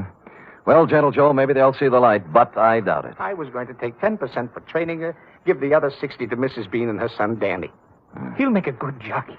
And Sure Thing is a great horse. I know. They'll make a lot of money off of it. It's a noble plan. Tomorrow my 5 years is up, and I wanted to give them the horse then. I see. Who roughed you up when I was talking to you on the phone? Danny was backing a horse into the stable, and it got excited. It started kicking, and I was in the way. I thought maybe you'd been done in. I know. That's why I came to see you and explain things. Can you do anything to help me? Well, All right, everybody, just stay where we are. There's no need to wave a gun around here. Get up, you. Gentle Joe, we've been looking for you around and about. Now, Dinosaur, now look... Here all we wish to hear from you, Joe. Come along. Look, you're not going to take him out of here without a fight. We wouldn't mind this at all, inasmuch as we come equipped with a little artillery. Bones, I didn't steal that money. Shut up. All right, knock it off. You want some of the Sam? Yeah, if you think you can do it. And it turned out they could. I knocked Torelli's gun aside, hit him with a hard left, and he didn't go down. I tried a right, then a knee, then a couple of elbows. And I was just getting ahead of the game when something hit me across the face and printed Code 45 on my forehead. I know this sounds repetitious, but I went out again. Honest, I did. Really. I'm sorry. Appropriately, it was dawn when I woke up cold and headachy. Of course, I was alone. Gentle Joe Higgins was the victim of a successful snatch, and I had an idea what might have happened to him. I dressed and started looking all over town, but I didn't have any luck. Any. It wasn't until I was eating breakfast and met a police sergeant I know that I got a tip. Morning, Sam. Hello, Sergeant. What happened to you? I tried to kiss her. I didn't know they made those kind of dames anymore. Mind if I sit down? Pleasure. Yeah, we got a homicide this morning. Yeah, who? Who knows? Just an old man. Found him in the park. Somebody really worked him over. Well, what do you look like? Ooh, 5'10", white hair, old clothes. Probably a bum. Where is he, Morg? Yeah. Kelsey's putting a rundown on him now. Well, I'll see you later, Carter. Thanks. Hey, Sam. Haven't finished your breakfast. They let me in the morgue, and I took a look at the corpse. And once I saw it, I knew just where I had to go. I caught a cab out to the Sunset Stables. The horses were just having their rolled oats when I pulled in, and Danny Bean, the stable boy, was there, dressed in his cleanest Levi's. What do you want? Where's the show going to be? What show? When Gentle Joe gives you the horse. Isn't this the day? Okay, so you know. Mm-hmm. Gee, I'm sorry about last night, Mr. Spade. I had to keep it a secret. Forget it. You did the right thing. When's the ceremony? In about an hour, right here. You want to wait? Sure. I wouldn't miss it for the world. Of course, I cheated a little. I didn't tell you who it was I saw in the morgue. The truth was I didn't know. It wasn't Gentle Joe Higgins, though, and so I reasoned thusly if Torelli and Moulton didn't finish him off in the night, he must have gotten out of it somehow. He was a resourceful old man, and I was sure nothing short of death would keep him from presenting Danny with a horse on the day he planned. And I was right. An hour later, he came walking in leading the prettiest chestnut mare I'd ever seen. There was a smile 2 feet wide on his face, and behind him, carrying blankets, a saddle, and riding colors, were who else? $5 Frankie, Dinosaur Torelli, and Bones Moulton. Well, Mr. Spade, this is a surprise. Well, it's a pleasant one. Yeah, this is Sure Thing. Oh, isn't she a beauty? She is indeed. How'd you do it, Gentle Joe? Well, Mr. Spade, I just invited them over to my place to have a cup of tea. You get it? Yeah. While we was a half out, he explained the whole thing to us. Sound like a good deal to me. We can win both ways on the track and at the window. Oh, look at the life of that horse. Just waiting to cross the finish line. Sammy boy, this is indeed a signal occasion, huh?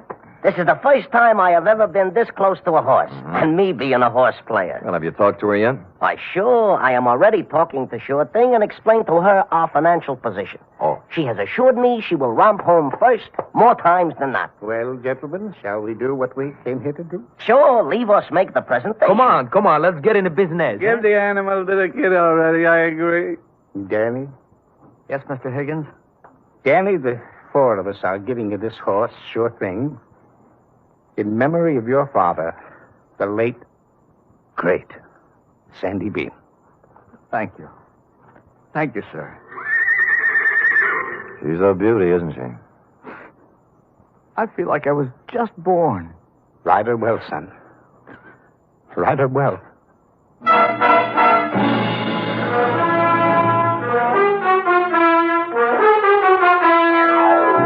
And I think he will. Period. End of report. Oh, Sam, it was so beautiful. A simple, old-fashioned type story, F. We feel we can use one now and then. And I'm glad nothing happened to anybody. Because I just love them all. Everything considered, F, they weren't half bad. Now, how about typing it up? Oh, I'd love to.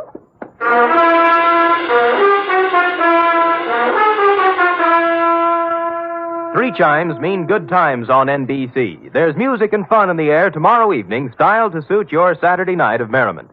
Dennis Day brings you songs and comedy in his charming, boyish manner, and then Judy Canova gets together with her frolicsome friends for Mountain Melody and Mayhem, followed by Grand Ole Opry with singing MC Red Foley and his gang. It's a Saturday night of fun designed for you.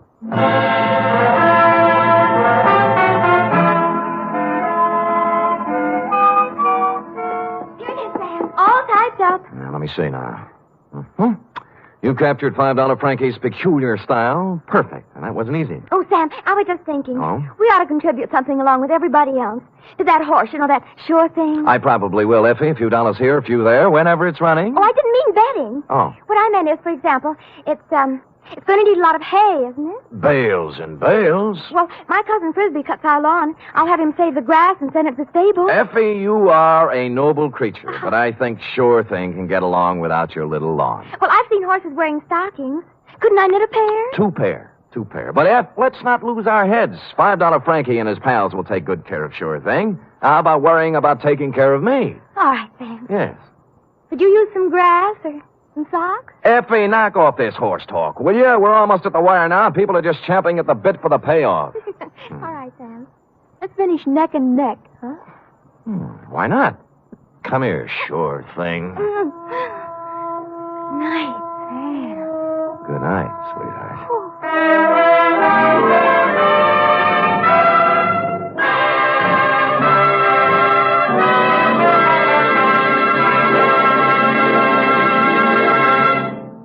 The National Broadcasting Company presents The Adventures of Sam Spade, Detective.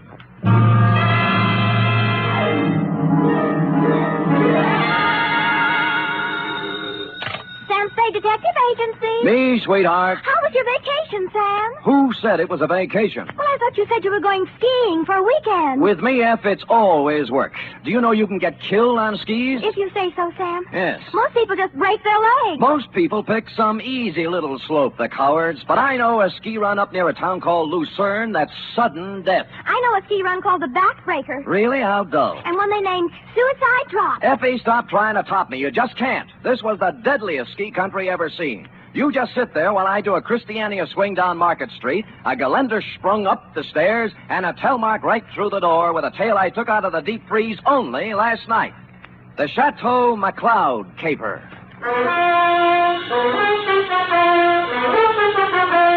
For NBC, William Spear, radio's outstanding producer-director of mystery and crime drama, brings you the greatest private detective of them all in The Adventures of Sam Spade.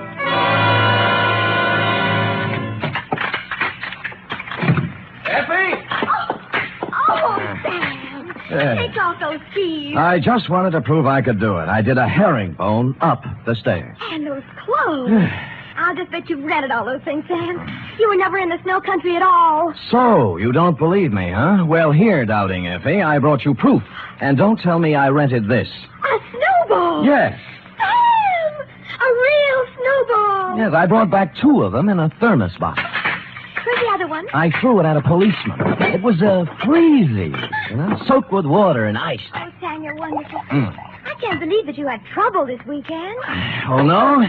You cut that snowball open and you'll find a blood-stained bullet inside of it. And behind the bullet lies a tail. Ready? I'm always ready, Sam. Yes. Date, fill it M2, Sierra County Sheriff's Office, Lucerne, California. From Samuel Spade, San Francisco, license number 137596. Subject, the Chateau McCloud caper. Dear Sheriff, you run a neat little county up there at Sierra, and I hate to be snide, but when my train steamed into the cold mountain air of your lovely little village of Lucerne, I knew the chill of death was afoot. It had to be. The place was too beautiful to last. The background hills were right out of the Alps. The snow from Grandma Moses and the rustic buildings that snuggled under the mantle of white were just too cute for words. It was abnormally perfect. Something had to give. What? You were the only young man who got off the train. Are you from McCloud? Well, I'm supposed to find a Chateau McCloud. Oh, what do you know? I got the right man on the first try. Good. Rufus sent me down to pick you up. You could pick me up almost any time. Well, that took a little chill off the day. Shall we go? Ooh, mush. Mush.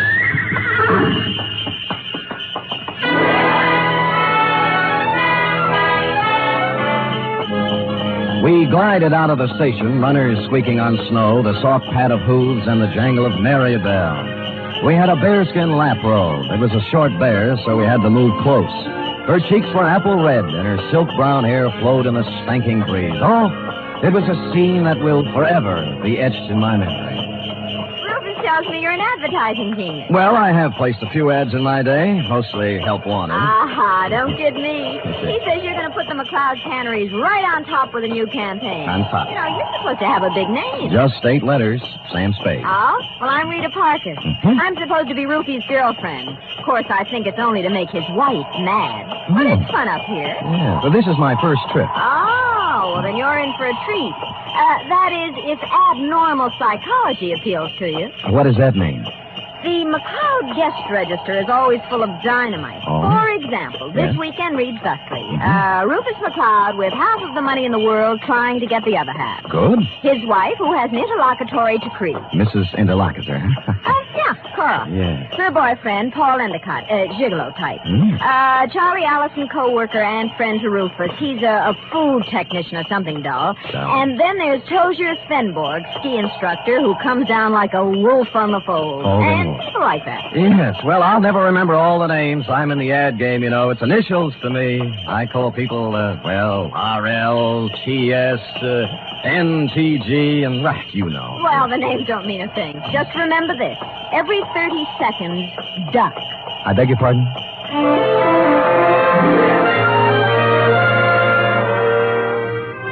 The McCloud estate was 8 miles out of town, and it seemed we were there in no time at all. Rita Parker hustled the Alpine buckboard and mare into a stable while I went up to the Chateau to meet my employer, Rufus McCloud. It was more of a Swiss chalet, you know, where the second floor is larger than the first, and I guarantee that no one in Switzerland could have afforded this chalet, even with the second floor the same size as the first. I walked in and found Rufus, big and red-faced, standing in front of a fireplace that could easily have roasted a brace of oxen, rump to rump. Of course, you're Sam Spade. I am, Mr. McCloud. Well, you came at an opportune time. There's no one around to overhear our conversation. I suppose you wonder why I hired a detective for a place like this. Well, not especially. I go where the people go, and the money. You'll be paid well for your time and trouble. I must be quick. In essence, this is my situation. Yes. Earlier this week, I received an anonymous letter saying that if I invited the guest list I'd planned for this weekend, there might be serious trouble. Here's the letter. Keep it to yourself. It's a Los Angeles postmark. I see. Well, we might start by tracing down this typewriter through an L.A. detective agency. Every one of my charming guests is from Los Angeles. One of them wrote it, if you ask me. Very likely. I want to know who wrote it, if I can, but more than that, I wonder what serious trouble the writer is referring to. The girl you sent to pick me up said you had a very volatile group of people assembled. Perhaps they're high-strung individuals, but they're civilized. I'm sure their conflict would never get beyond a cutting phrase or two, or perhaps a punch thrown here or there. Well, then you really don't believe you'll have any trouble? I don't know. I thought it would be advisable to have a man like yourself around. Yes. One who deals in trouble professionally. Perhaps if things do get out of line, you can help repair the damages or even prevent things from occurring. Well, I'll do my best, Mr. McCloud, but it's not easy to look for something when you don't know what you're looking for. Oh, here they come, Spade. Oh. Back from the ski runs. Oh. I told them you were handling an advertising campaign for my canneries.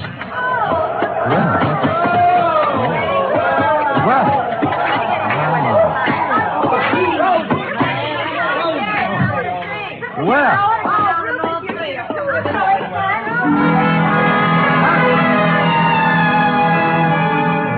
They came stamping in, pulling off gloves, unzipping parkas, and if it hadn't been for the grown-up dialogue, looking all the while like a group of carefree children, it was hard to believe that the chill of death was also in an even day. I couldn't keep my eyes off one of the particular members of the group, Mossberg ski boots, Chinese vermilion downhill pants, and a candy-striped parka, which she now pulled over her lovely head. The sweater she wore underneath was, I'm sure, designed for someone much smaller. A dachshund, perhaps? This the advertising man you've been telling me about, Ruth? Oh, Mr. Samuel Spade, my half-wife, Cora. Half? Well, how do you do? Glad you came, Sam. We can always use another sport in the crowd. Hey, everybody, shut up! Introducing the incomparable, fabulous Mr. Samuel Spade. Hiya, Sam. I'll give me a pass, Sam. Me, Paul Endicott, Rita Parker, Charlie Allison, Tosia Svenborg. Charlie's the one who doesn't ski. I'll take snowshoes any day. I can't get anywhere in snowshoes. You've heard, perhaps, of the tortoise and the hare? Rufus, ring for some drinks. Tom and Jerry's, hot toddies, coffee, God, something. Yeah, we're having hot buttered rum. The stuff's warming in the kitchen. Well, get it up, get it up. Right away, Cora. And as for the rest of you, ready? A one, a what? two, a three. What? Oh, yeah. Old Main, shout till the rafters ring. Stand and drink a toast once again. Let every loyal Maine man sing. Oh, do-de-do-de-do. They took up the song with a gusto, lifting imaginary drinks into the air, and it was all very jolly. For a party that was supposed to be fraught with danger, this one certainly started out in just the opposite direction. The drinks came, and things got even merrier. Lunch was served, and afterwards I slipped into some outdoor gear and strapped on some skis. Everybody scattered different directions. Rufus McCloud and I skied to a place 3 miles away called the Halfway Cabin. Between the chateau and the cabin was a small lake called Royal Lake, completely frozen over. Rufus stood in front of the cabin, firing a .30-30 at a target set up down in the woods to the east. What do you see through the glasses, Spade? 2 bullseyes and nothing outside of the 8-ring. That's great offhand shooting at this range and standing on skis. Well, I can do much better than that. Watch this. See that silver tip on that big Norwegian fur over there? Yeah? I'll cut it off. Hey, look out! What? Well, he came swooping out of nowhere, Spade. I swear he did. Well, I think he hit him. Who is it? It's Paul Endicott. No, he's up. Good. There's Cora with him. You told me nobody was supposed to be skiing in that area. Yeah, they're not. Well, here he comes, and he looks plenty mad. What do I care about him? He's just after Cora for the money I give her, that's all. You might have killed me, you stupid fool. You weren't supposed to be skiing there, Endicott, and it was an accident. Yeah? Well, that was no accident. All right. You Knock keep off out the of this. punches. You keep out, or I'll throw one at you. Oh, that I'd love. Paul, now stop it. And the rest of you, quit acting like children. Your boyfriend threw a sucker punch at me, Cora, and even if he is my guest, there's a limit to hospitality. I don't call one punch an even trade for a 30-30 bullet. You aren't hit, so don't start crying. Rufus, I have the feeling you wouldn't mind if he were hit. You wouldn't mind at all. Paul, I've just decided I don't like you without a mustache.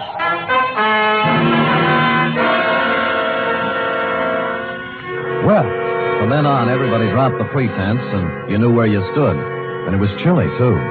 Later in the day, we were all back at the chateau again, and Paul Endicott wove his delicate variation on his main theme. I'll knock your block off. I tell you, Mr. Endicott, you have some delusions. I have no delusions, Tozier. I've seen the way you look at Cora, the way you two are always trying to lose me on the trails. Some people ski faster than others. Yeah, well, let me tell you something. The next time you try to wolf this girl, it's going to be your last. I'm nobody's wolf. I'm a ski instructor. That is what I was hired for. Well, stick to what you were hired for. Knock off the extracurricular activities. I don't have to take this kind of talk from you. Anything you'd like to do about it? As a matter of fact, there is. Fellas. Get it. Boys. Men. Stop it. Yes. I'll never see that. I don't want to do again. Sam. Yes, you want me to stop them, Mrs. McCloud? No, I want you to take me out of here. Oh, all right. Well, Let's put on our skis and get out of here. okay, here, I'll help you. Oh, thank you. Yes, that's it, gentlemen. Well, even so, I'll take a minute. Ready? Yes. Here we are. Now, where are we heading, Mrs. McCloud? Oh, I thought we might go out to the boathouse. It's on the southern tip of Royal Lake. It's only a mile and a half. Nothing. And my name is Cora. I'm not really Mrs. McCloud anymore. That's kind of rough on you, isn't it, bringing your new boyfriend around all of your ex-husband's friends? Well, I like it up here. Rufus likes to have me. They're not all against Paul. At least they weren't. But he's on the defensive so much, he's going to make enemies of all of them. Yes, he's off to a rousing start, I'd say. Do you know something, Sam? I don't care about Paul Endicott, really. Or Rufus McCloud, or Tosia Finborg, or anybody. I just care about Cora McCloud. Well, now, that's a good, honest answer. You know, most people wouldn't be that frank. But, Sam, Yeah? I haven't known you long. Well, I like your style. Style? I could care about you.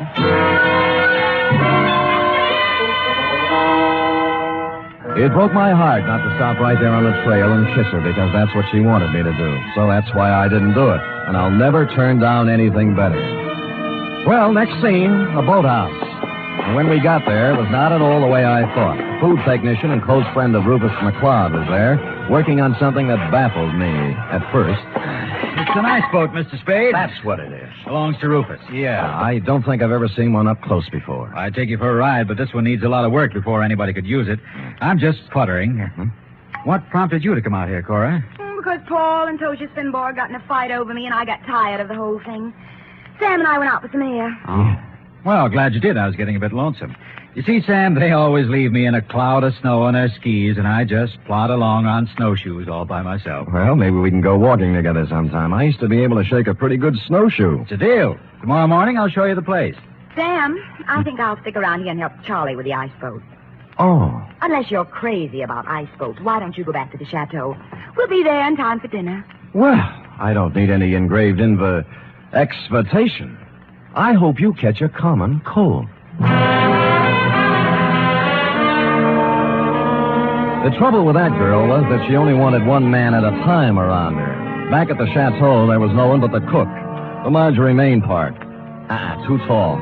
As supper time approached, Rufus came in, then Rita, then Cora, then Allison, and finally Tozier, in that order. And the order is important, because you see, nowhere in the list is the name of Paul Endicott. He didn't come in for supper, nor for the next 3 hours. It was dark by then, and Rufus McCloud was worried about Endicott. So we fanned out in a searching party. I was alone when I found him. He was lying in the snow, 300 yards west of the halfway cabin. There was a 30-30 slug in him. Period. End of Paul Endicott.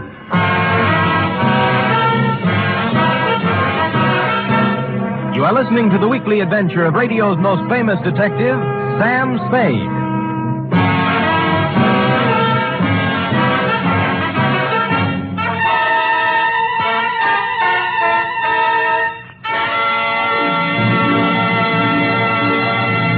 This Sunday, Cary Grant and Betsy Drake star in the second of the new Mr. and Mrs. Blanding series over most of these NBC stations.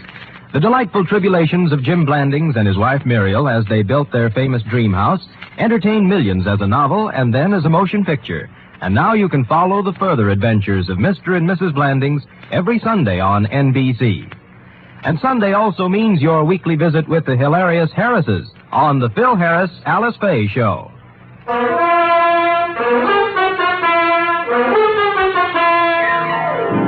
And now back to the Chateau McCloud caper, tonight's adventure with Sam Spade.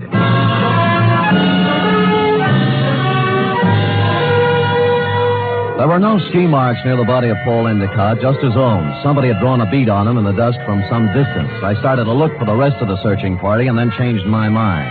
If the body of Endicott wasn't found, the murderer might wonder what happened to it, get worried, and make a mistake.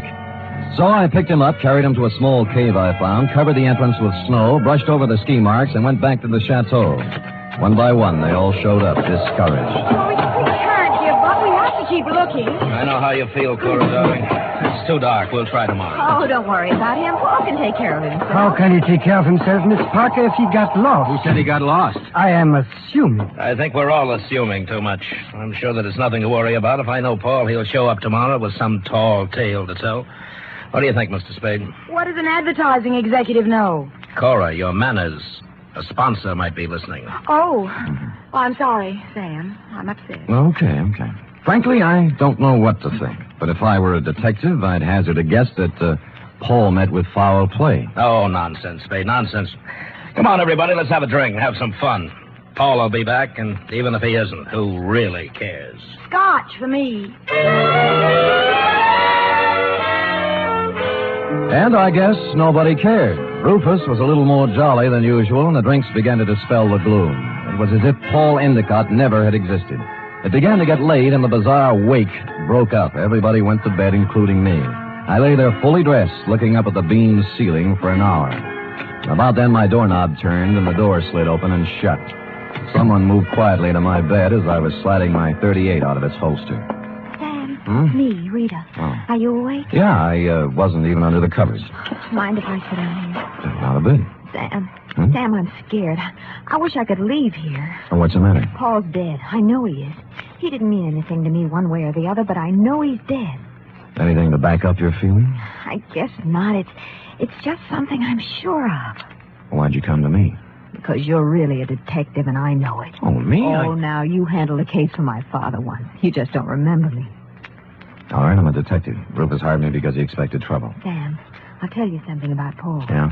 Cora didn't really like him. They were always fighting. She only cares about herself, so she said. Tell me, what kind of a car does Paul drive? It's a yellow convertible, but it's still in the garage. I checked. Any other cars missing? No, they're all there. Oh, and I found out something else. What? Before supper, there was a gun missing from Rufus's gun rack. It's back now. Mm-hmm. Anything else? That's all I know, Sam, except that Paul's dead. I know it. I wish I'd never come up here.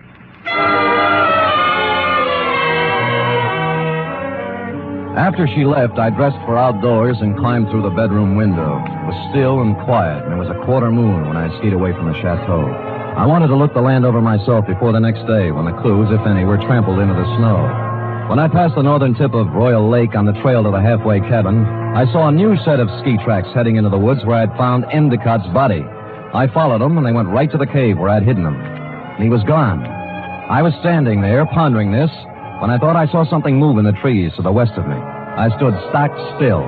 That was a mistake. A bullet splintered a tree next to me, and I shoved off as fast as I could. There was no second shot. I circled around in the trees trying to catch sight of someone. Nothing.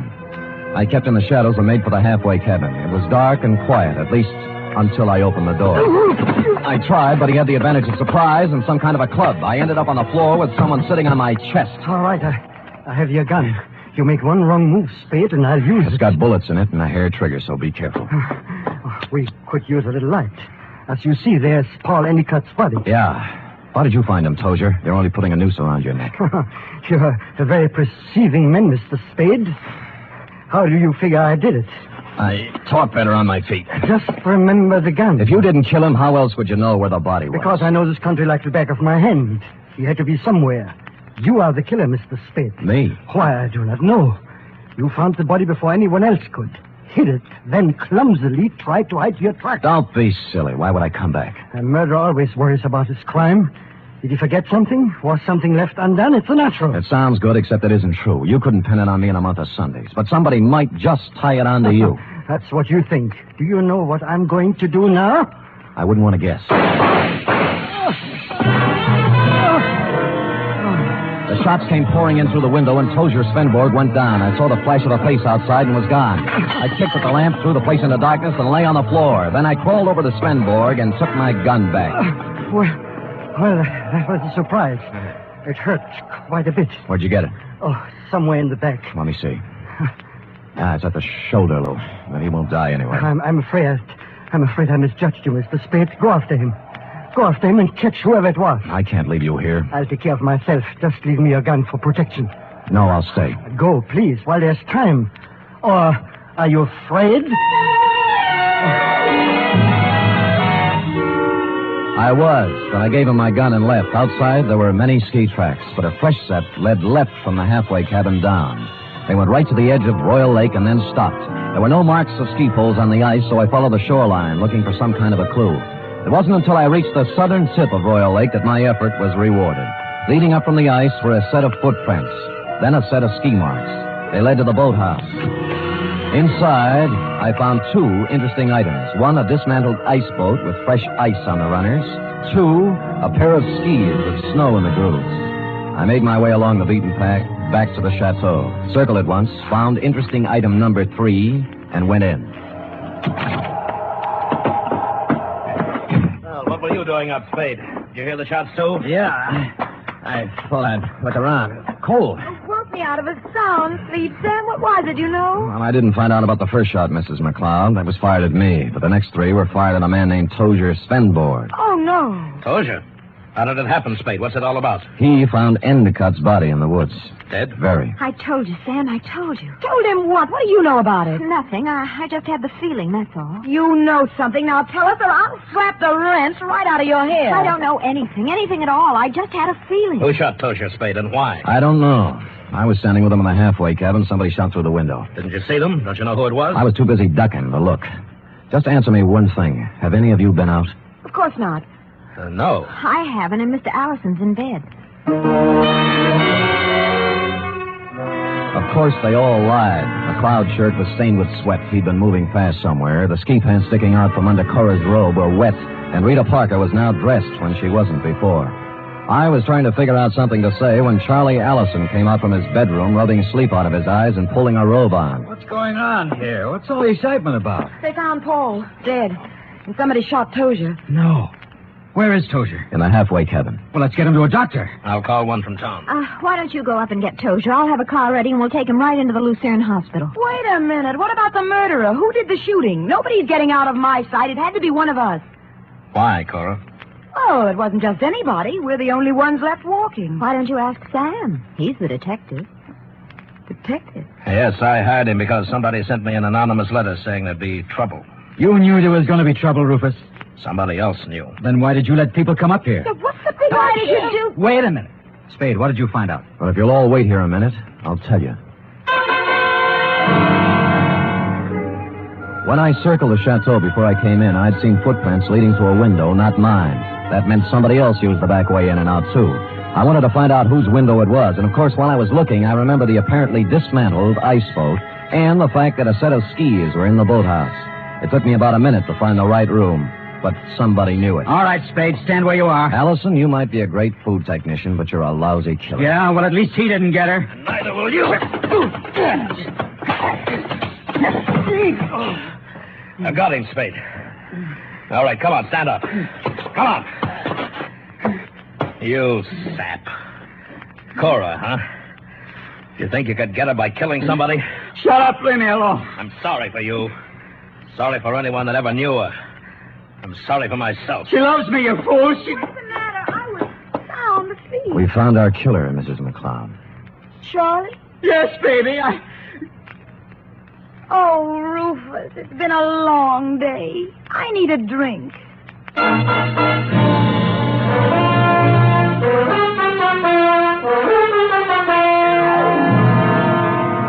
And that goes to show you how cold it can get in the snow country. F. Period. End of report. Why would a man do anything like that?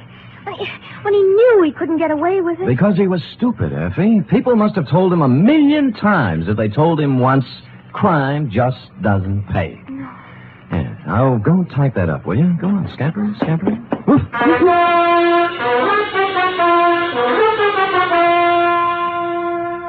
3 chimes mean good times on NBC. Here's news of 2 important musical events.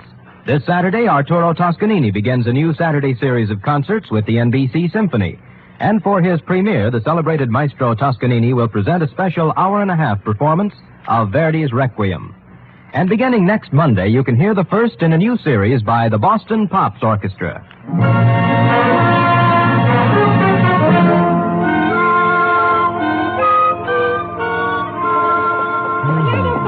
All typed up.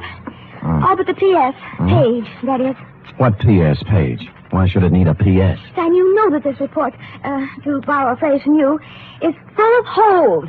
My phrase? I wish I'd never said it. Now, for instance, who sent the note to Rufus? Paul Endicott. He expected trouble. That's why he was so belligerent to everybody. All right. Yes. I'm going to come right out and ask you. Good. Why did Allison kill him? Well, I thought it was rather obvious, Effie. Cora was leaving Rufus McCloud for Allison, but because Allison worked for McCloud until Cora's divorce was final, they didn't want Rufus to know about it. So they used Paul Endicott as a decoy love affair. But I'll bet Endicott didn't want to give Cora up. I'll bet that was it, Sam. Effie, I don't know how you ever guessed. Endicott saw in it a chance to pick up a buck with a little blackmail. It was just a wild guess, Sam. Yes. And, of course, Allison did ski, didn't he? What do you think? Well, how else could he get around so fast? And he made such a point about those snowshoes. Sam? Yes? If I'd written the caper, I'd have covered that up a little. Come here. Oh, I'm sorry, Sam. I guess I shouldn't have said that. You certainly should not have. You know there's only one thing around here you're supposed to say. Yes, Sam, I know. Shall I say it? Make it fast. Good night, Sam. Good night, sweetheart.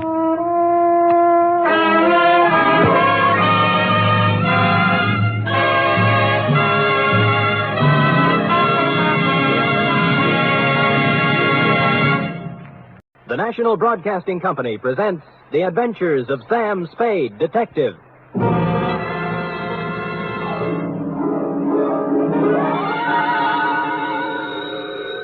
Sam Spade Detective Agency. Me, sweetheart. Sam, where have you been? I don't know what to tell them. Tell who? The reporters, everybody. They all say you're the first private detective in the history of San Francisco to get rich honestly. Oh, Sam!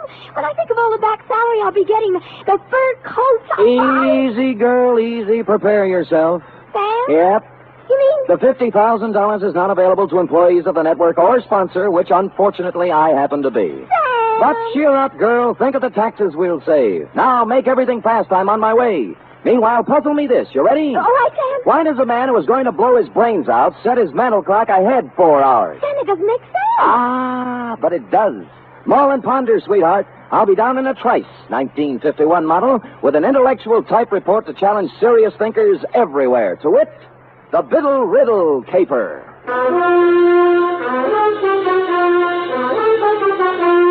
For NBC, William Spear, radio's outstanding producer, director of mystery and crime drama, brings you the greatest private detective of them all in The Adventures of Sam Spade. All alone by the microphone. Effie? Sam, I just can't get anywhere with this. Never kick on the third down, Cherub. Give it another try. No, it's no use, Sam. I'm mentally through. Well, you know best. I just give up. Sam? Huh? What are those funny little bumps on your cheek? Go ahead, guess. Smallpox? Hey? You get warm.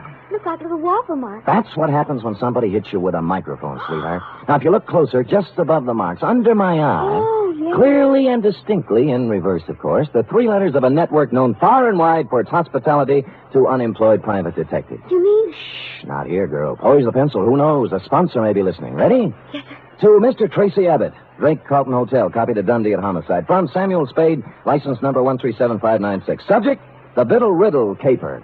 Dear Tracy, it had a nice conventional start, this one. A nice conventional phone call telling me to drop up to room 402 of the Drake Carlton around 3 in the afternoon. But when I got there, I found that over the nice conventional number on the door was hung a temporary sign reading Olympic Radio Productions. Tracy Abbott, editor, director, and producer. Bidding farewell to the nice conventional part, I made bold to enter the door.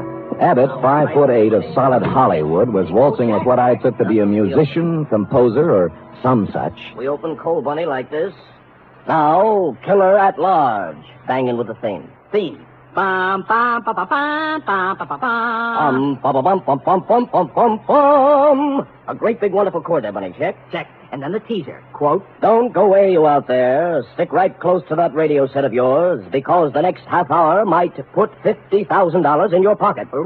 Yes, $50,000 will be paid by the sponsors of this program for information leading to the arrest and conviction of a killer at large.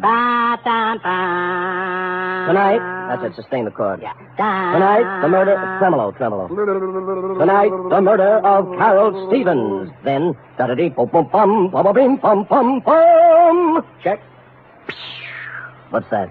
Cymbal crash. Do it again. Don't need it. Check. Check. Big, wonderful, lush. That's the word, lush. with scope and sweep and power. I got it. Well, I'll get as lush as I can with 8 pieces. Scope, sweep, importance. Gotta sound important. Check? Check. I'm Sam Spade, Mr. Abbott. Yes, Spade. Glad to see you. Please sit down. No, on the other hand, you'd better stand up. No time to lose. You have 24 hours to find a man for me. Well, that's pretty short notice. Mr. Spade, killer at large is real. We keep a sensitive finger on the pulse of the people. Well, that's nice. We deal in real facts, real people, real crimes, and real criminals. Check? Just how do you do this? How do you accomplish all this on the radio budget of today? Now, you see before you, Spade, the mechanical marvel which makes this possible, the tape recorder. You're familiar with the tape recorder? Oh, more or less. Check. Tomorrow night at 9 p.m. PST, with the aid of the tape recorder, we shall reconstruct one of San Francisco's more sensational, unsolved crimes. The murder of Carol Stevens. You mean the burlesque dame 3 years ago? 2 years, 8 months, and 29 days. You remember much about it? Well, let me see. She turned up dead on the floor of her apartment, didn't she? Check. Victim of the well-known blunt instrument. In this case, a bronze bookend carrying the bas relief of Abraham Lincoln. Much ado. Headlines by the hour, a parade of witnesses, but no arrests, period. Fine. Now, what about me? Our show, Spade, is made up of the simple, honest, spontaneous statements of the witnesses themselves. Mm-hmm. We're set on this one except for one man, the most important one in the case, of course. Oh, who's that? Jimmy Biddle, the doorman at the Broadway Burlesque, at the time the Stevens girl was killed. Oh. Knew her, some say he loved her. Top suspect until he came up with an alibi. Our advance men have combed the city for 2 weeks trying to find him, but no luck. So he's blown town. That's what I thought until this morning. You mean you've heard from him? I heard from someone who said he was Biddle. He also said he knew who killed Carol Stevens. And he wanted the $50,000. Right. I mean, check. Oh, fair enough. Well, that's what you advertise, isn't it? Not to people who hang up when you get curious. If it was Biddle, I've got to record his story. I want him here by 8 tomorrow night. Check? Well, since you keep bringing it up, check. Yes. You can make it out for $100. At Homicide, I cased the files on the Stevens thing. San Francisco's answer to the Black Dag. A cheap killing of a cheap dame in a cheap apartment that used a lot of expensive newsprint.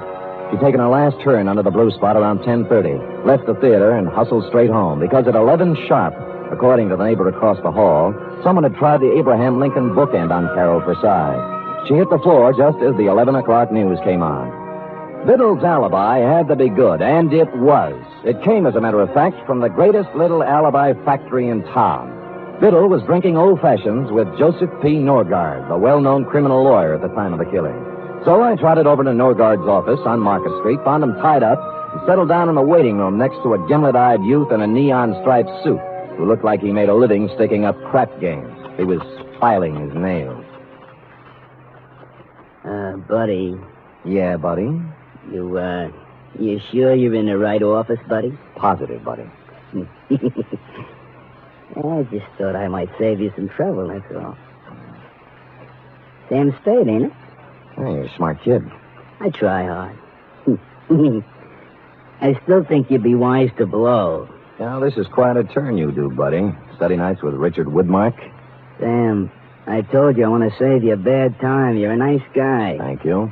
Must be a lot of things you can do around town to make a buck without coming here. Now, why don't you lift it out of that chair? I'm not going to do it, Mr. Norgard, and that's fine with me. I'll get with you later. Bye, buddy.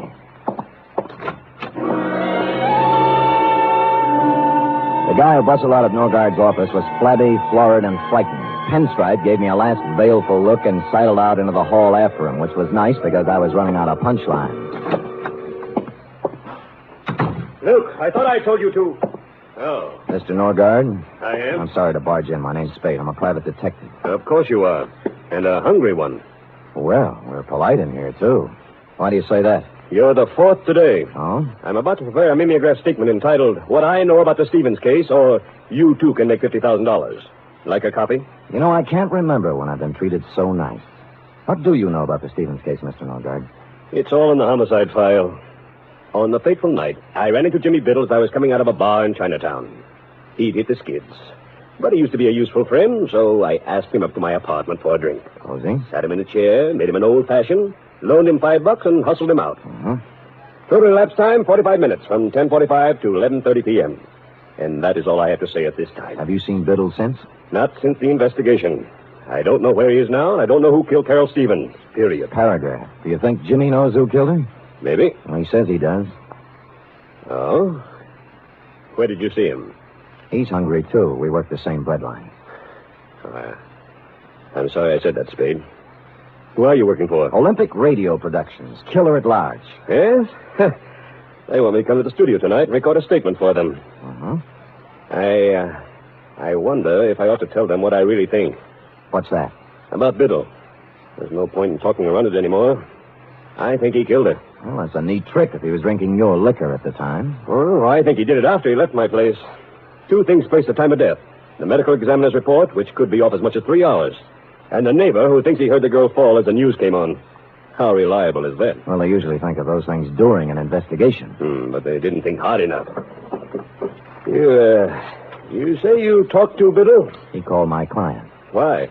He had 50,000 good reasons, according to him. You know, funny things happen when the dough gets into it. Bought people don't stay bought. Lost people get found. Yeah. Well, I've told you all I know, Spade. If you have no more questions. Oh, just one more. Who's the little weasel in the pinstripe? You mean Luke? Yeah. Oh, I put him out there to scare off the hungry ones. Nothing to do with you. And the fat character he's tailing has nothing to do with me either, huh? You really want to know? Love to. He's a pastry cook. I'm representing his wife in a divorce action.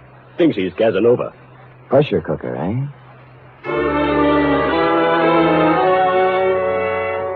Shoving Norgard, Pinstripe, and a flabby pastry cook in the look-up later section of my hat band, I took off for Biddle's last known address, a boarding house on Pacific Avenue. There I held hands with the landlady long enough to learn that A, she hadn't seen Biddle since a few weeks after the murder, but B, when last heard of, Biddle had gone on from the burlesque dame to something even more extremely female. According to the landlady... Name's Rosalie. Understand she's working on the line at the Pacific Ballroom. Red hair, blue eyes, and boom, boom. You get me? I got you. Pacific Ballroom, eh? Would you do that last again? Boom, boom. Yeah, just checking. Thanks, Mrs. Landlady.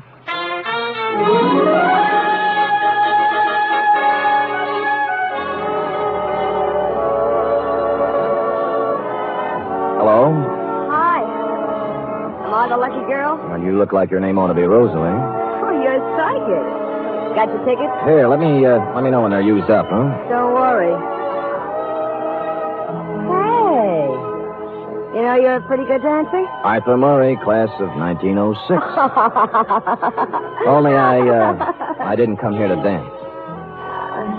Oh. I'm looking for Jimmy Biddle, you know him? Yeah, I know him. You a cop? Not exactly. Oh, what's the difference, cop or no cop? You'll find him one of these days. Where? In the bay, maybe. Or the morgue. He knows it. That's the funny part. He knows it, and he can't do anything about it.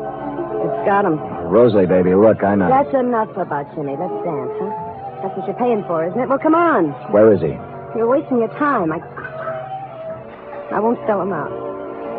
I'm through with him, but I won't sell him out. Oh, here's your ticket.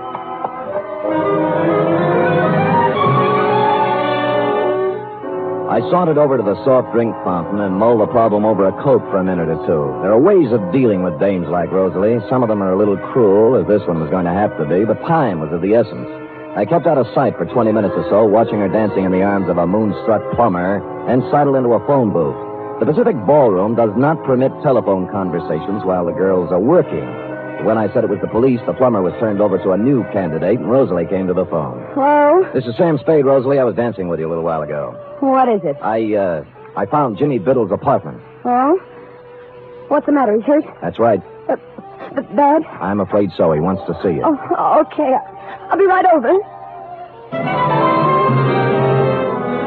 She didn't stop for a rap, just plowed a zigzag furrow through the mob at the main door and climbed into a cab at the curb. The driver must have been an old fan of hers because they were almost out of sight by the time my cab got rolling, and that's the way it was across Market Street and all the way out Van Ness to the marina. Her cab was pulled up in front of an apartment on Jefferson Street, and she'd just gotten out when we slid in behind them. Hiya, you want to go up together? But you said you... I'm sorry, honey. I know it was a dirty trick, but now that's no way to be. You shut up.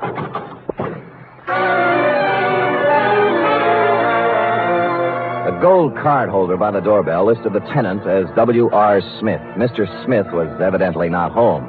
The lady manager in the apartment next to his was, and after the usual license showing and more than the usual sweet talk, she came up with the key.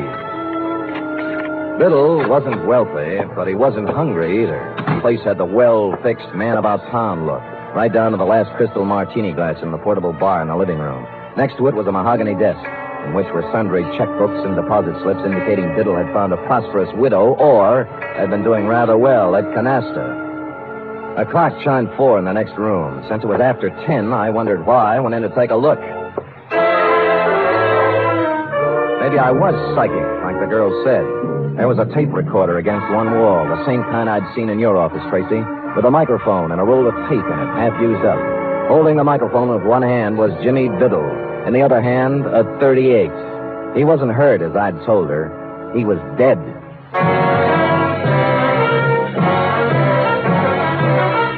You are listening to the weekly adventure of radio's most famous detective, Sam Spade.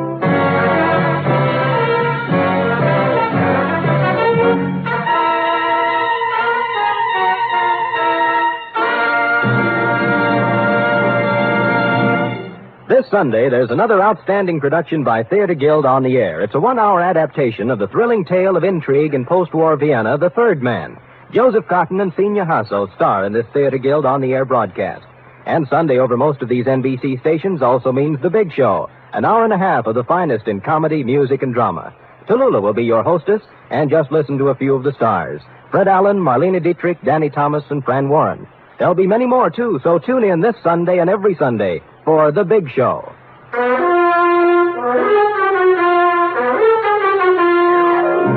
And now back to the Biddle Riddle Caper, tonight's adventure with Sam Spade.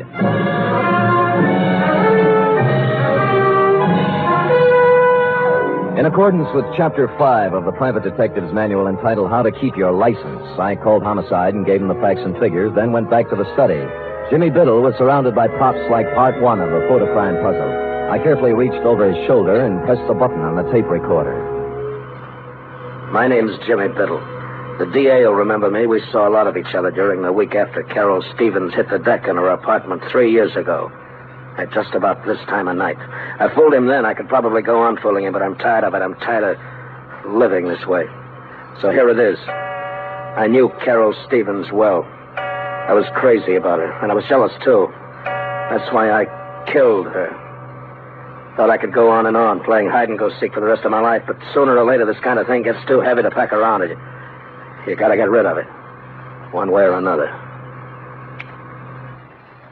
Period. End of report.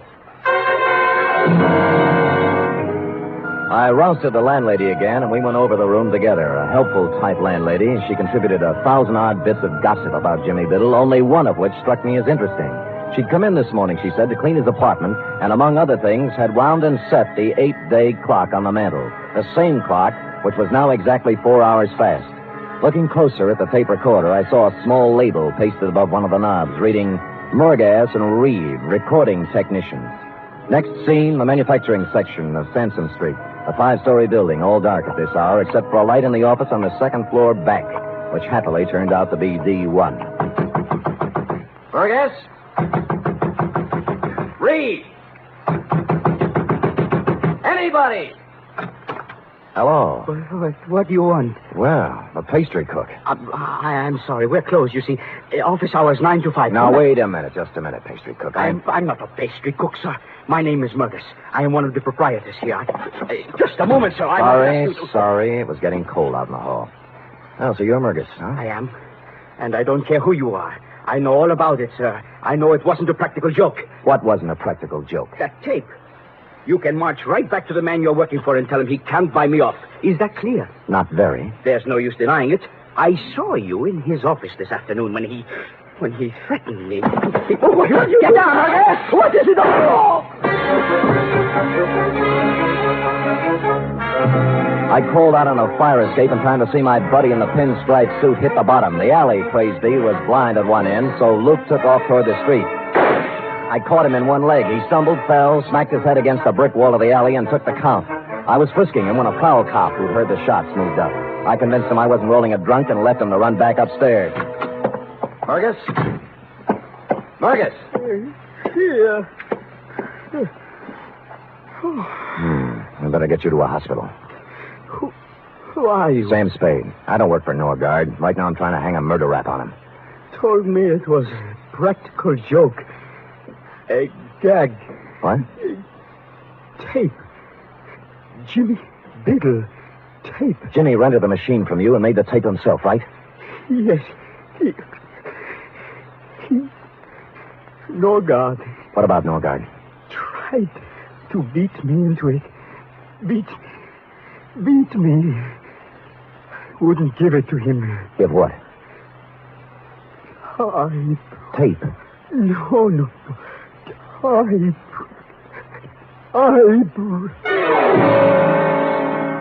He tried to point to the desk as he passed out, and so to this already bubbling stew, we had a crucial typewriter. While waiting for the ambulance, I cased it and found nothing, then stuck a piece of paper into it and began to type. 4 quick brown foxes had jumped over 4 lazy dogs when the sound changed. I looked closer, then tackled a messy job I always leave to my secretary. I hate to play with typewriter ribbons, but this wasn't a typewriter ribbon, since said ribbon had come to an end and I was pecking away at a piece of sound tape.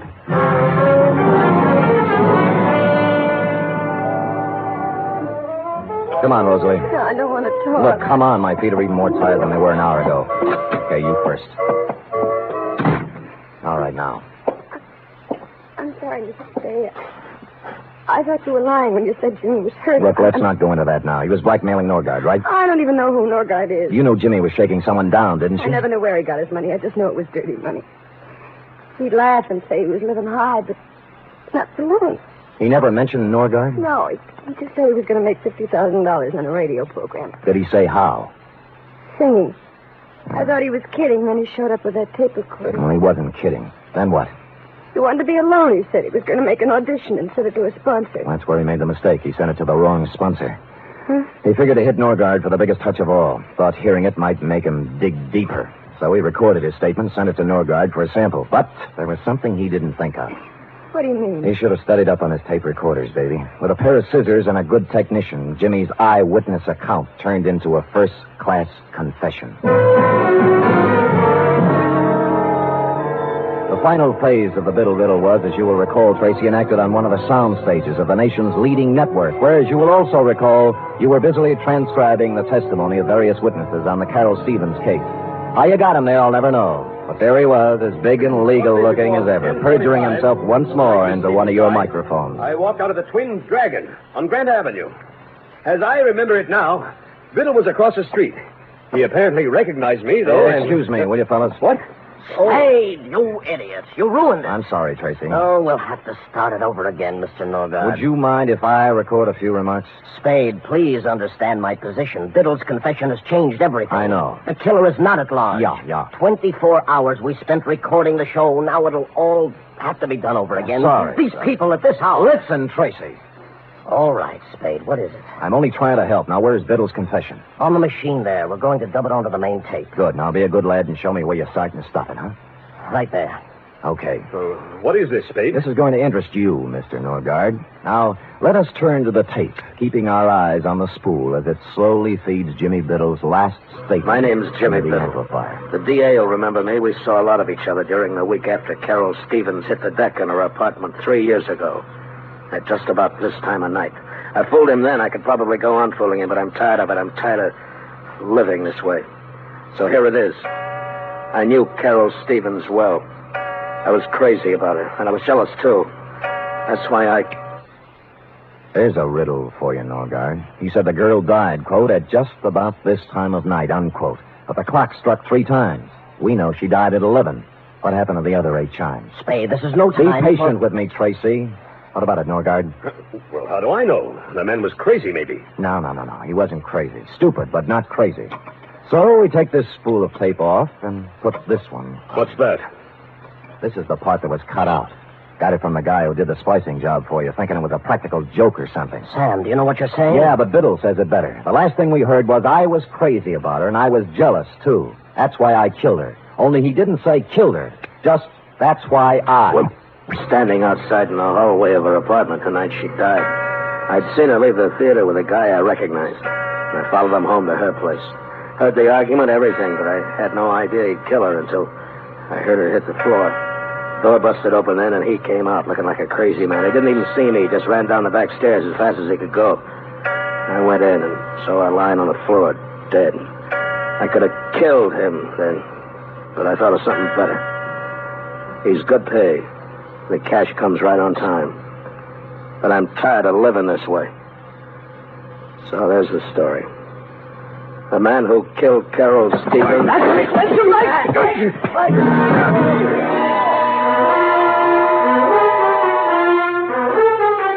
This is as far as Biddle got, since Norgard had grabbed a stand mic and slammed it into the recording machine. In the rhubarb which followed, he also slammed it into my face, which is why I carry the imprint of the nation's #1 network just below my right eye. So that's about the crop, Tracy. Norgard and Pinstripe now lie cheek by jowl in the jail hospital trying to think of an honest lawyer who'll defend them. While you, Tracy, with a third round of interviews before you, are considering tossing out Carol Stevens and doing the shooting of Dan McGrew. Period. End of report. Sam, how unfortunate. Unfortunate? You never got to explain about the clock. It was 4 hours fast. Why, sweetheart, that's self-explanatory. The clock said 4, you see? Yes. But it was 12. Biddle have been dead an hour, which makes it 11. Carry 1. Subtracting 4 from that leaves 7. 7. And assuming he'd been there an hour before that makes 6. Sam, what relentless logic. Just like Ellery Queen. Effie, on this program, we do not plug rival products. Now go and type that up while I figure this out. Scoot, scoot. Yes.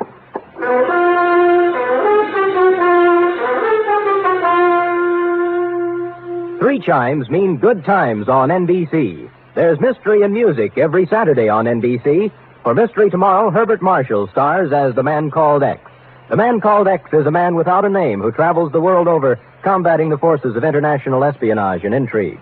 For Music Tomorrow, your hit parade brings you the top tunes in the land, played by Raymond Scott's orchestra and with vocals by Snooky Lanson and Eileen Wilson.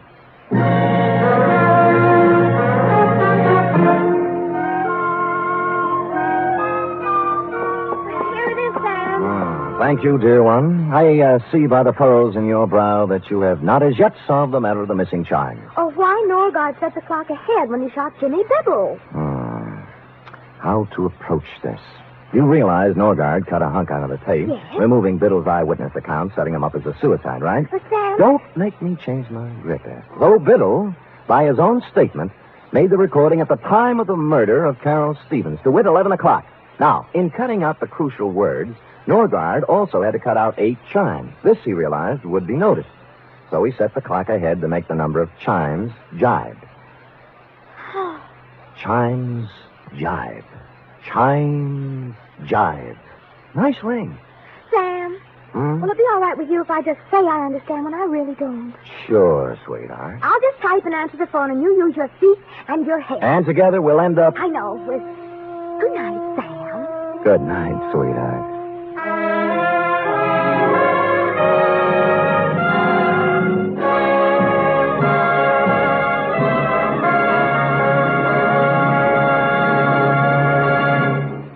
The National Broadcasting Company presents The Adventures of Sam Spade, Detective.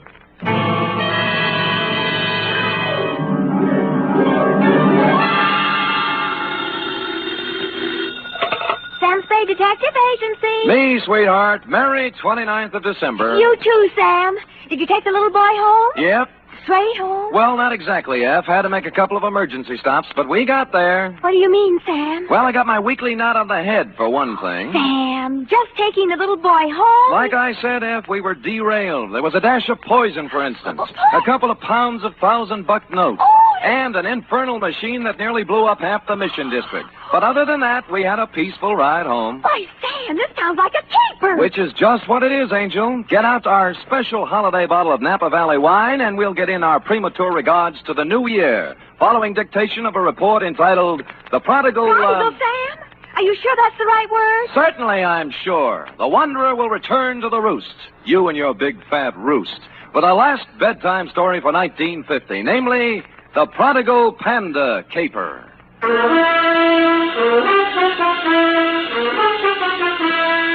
For NBC, William Spear, radio's outstanding producer-director of mystery and crime drama, brings you the greatest private detective of them all in The Adventures of Sam Spade. Effie! Miss Perrine! Coming, Sam, coming. I've been looking in the dictionary. Huh? Sam, you've fallen into the trap. Again? Prodigal. Here, now, see? Prodigal. Given to reckless extravagance. It doesn't mean wandering at all, see? Now, people think just because the prodigal son wandered that you... What are we talking about? Oh, the prodigal panda caper. How can a panda be given to reckless extravagance? Well, let me see. Oh, here. Definition 3, prodigal. Yielding abundantly, luxuriant. A panda? You mean one of those black and white? Oh, right. See note below, it says. You ready for the note below? Where's my pencil? Oh, all right, Sam, now, date. Fill in the 2. Master Roebuck Dozier, 2318 Delaney Street, City. From Samuel Spade, license number 137596. Subject, the prodigal panda caper. Right. Dear Roby, I'd spent a relatively pleasant day running down a case of slow pay in North Beach and, flushed with success, had returned to my office for a final check of the file. Underwood Helen, Usher Roderick, Varden Dolly, where the... Oh, Spirits Holiday.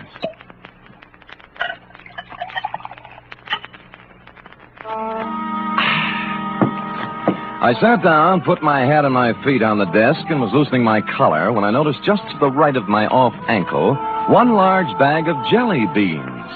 Sighting past it, I saw in the corner chair an open copy of a magazine featuring on the cover a blonde in a low-cut dress taking a .38 slug from a slack-jawed bug in the background under big red letters spelling out Thrilling Crime Comics. And behind all this, sound asleep, was you. Hey, Sonny. Hey, wake up, will you? Come on, Revelie's blowing. Huh? Oh. Hi. How long you been here? Oh, a long time, I guess. What's your name? Roby, short for Roebuck. Well, what can I do for you, Roby? I've been to the police. They wouldn't do anything. They said I should come to you. You mean you got a job for me? Yeah. Dangerous? Yeah, a hoist. You mean a heist? What was it? My panda bear. Oh, someone stole it? Yeah. It's not mine, really. I bought it for my little brother, Barney. He's 5 and he's always wanted one. So when I got the junk money, I went... Money? Oh, bottles and papers and stuff. Oh. I collected it from the neighbors and earned $6.15. And Barney wanted the panda bear, so I bought it at Lacey's department store today, and they stole it. Who stole it?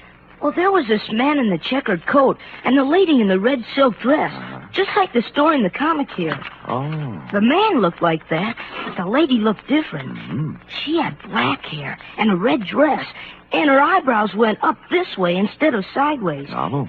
I was walking down the street with my panda bear, and the lady called me over to a car she was sitting in and started to talk to me. And right away, the man in the checkered coat ran up and grabbed at my panda bear, and they chased me up a fire escape. And the man pulled out a big black gun and said if I didn't come down and give him the panda, he'd shoot me and Barney and Mom. So I came down and gave him the panda. Well, that's quite a mouthful. Oh, excuse me, Roby. Hello? Sam? Yeah, Dundee. This is Dundee. Oh. Sam, there's a little fella about 8 years old on his way over there. No, he's here now, Lieutenant. What's the deal? He gave us quite a story. Well, how'd it go? We took it down. I got it right here Good. somewhere. Let me see. It's about a man in a checkered coat and a lady in a red silk dress. Yeah. Oh, here it is. Quote, I was walking down the street with my panda bear, and the lady called me over to her car. Okay, Dundee. He hasn't changed it any. We got hold of his mother. Runs an elevator in the Rust building. Good. She says he reads too many comic books. You better send him home. Okay, Lieutenant, thanks. Come on, Roby. You gonna send me home? Lieutenant Dundee called your mother, old man, and You don't believe me either. Oh, it's not that, Roby. It's just But I can't go home without the panda bear. What do I tell Barney? I promised him. My own brother. Oh, he's home now, waiting? Yeah. Well, tell you what I'll do, Roby. You let me put you in a taxi and send you home, and I'll take the case. You'll get my panda back? It wouldn't be at all surprised. So if Barney's face hits the floor, just tell him Samuel Spade Incorporated's working on it. Only one thing. Huh? I haven't any money left. Oh, you got jelly beans, haven't you? Yeah. Okay, you can pay me off in jelly beans. Now, come on now, let's find a taxi. Which we did, Roby. Like the psychology books said, I didn't discourage the child imagination, but I did try to tout you off thrilling crime comics and onto Alice in Wonderland. This, I could see, would take some doing. It was almost closing time when I got to Lacey's, but I talked my way past the man at the door and hustled up to the 6th floor and the toy department. The clerks were doing whatever clerks do at 5:30, but I found a handy floor walker. Dear me, Mr. Spade, I just don't know. I just don't know. You mean you counted your cash and everything, but you can't... It's not that, Mr. Spade. Oh. I am perfectly willing to stretch a point to please the little fellow. We like to think we're human here, you know. Well, that's nice. That you like to think so, I mean. But you see, something very strange happened this afternoon. Come over this way, sir, by the escalator. Oh. We had the giant pandas at this counter here. 25 of the large size. I assume that's what you're interested in. I guess so. Then what then? Well, for Christmas, they didn't do anything. Just sat here, huh? Yes. But would you believe it, sir? This afternoon, all 25 were sold. Well, how do you account for that? New Year's gaiety? Well, if you want my personal opinion, it's... An impressive panda bear, Roby. It was hard to figure out how you could lose anything that big, and harder still to figure out how I'd explain this kind of thing to people who stopped me on Market Street. Be that as it may, my floor walker friend took my cash, tore off the sales slip, and I was about to set sail with my Panda when I heard him make the kind of a noise floor workers make when they see what he was looking at. Miss Greenbar! Miss Greenbar! He pointed weakly, turned pale even by floor walker standards, and sagged to the deck. I turned in time to see Miss Greenbrier collapse at the top of the escalator and watched her come down, draped across 3 steps like the cover of one of your books of bedtime stories, Roby. She was the last passenger of the day, or so I thought. When I looked closer, I saw she wasn't a passenger. She was freight. At the lamp counter on the floor above, busily adding up receipts as if nothing had happened, was a dark type, built along Dragon Lady lines. I'm very sorry, sir, but we closed. I want to know about the girl who just went down the escalator. Miss Greenbrier? Yeah, notice anything strange about her? Why, is she ill? Yeah. Did she look ill? I thought there must have been something wrong. I said hello to her, and she didn't pay any attention to me. It was only a second ago. Where'd she come from? Around the corner. I think she'd been at the wrapping desk. She had. With a 10-size sheet of heavy brown paper, a batch of metered postage tape, and a shipping label addressed to Master Frankie Carson, 281 Avenida Ruiz, Havana, Cuba. Downstairs, I found my floor walker friend had come around and was bending over Miss Greenbrier with an impressive-looking gent with gray at the temples. Good heavens, it can't be. It just cannot be. That's all. I'm afraid she is, though. In Lacey's, it's unheard of. Why should she be? Good heavens, in my department, too. Excuse me, floor walker. Oh, this is Mr. Spade. He was with me when it... Oh, dear. I'm Dr. Kent Thorne. I was exchanging some Christmas gifts when... Any idea what killed her? Well, it's pretty hard to tell without an examination, and I don't have my things with me. Heart, possibly. Natural causes? Well, of course.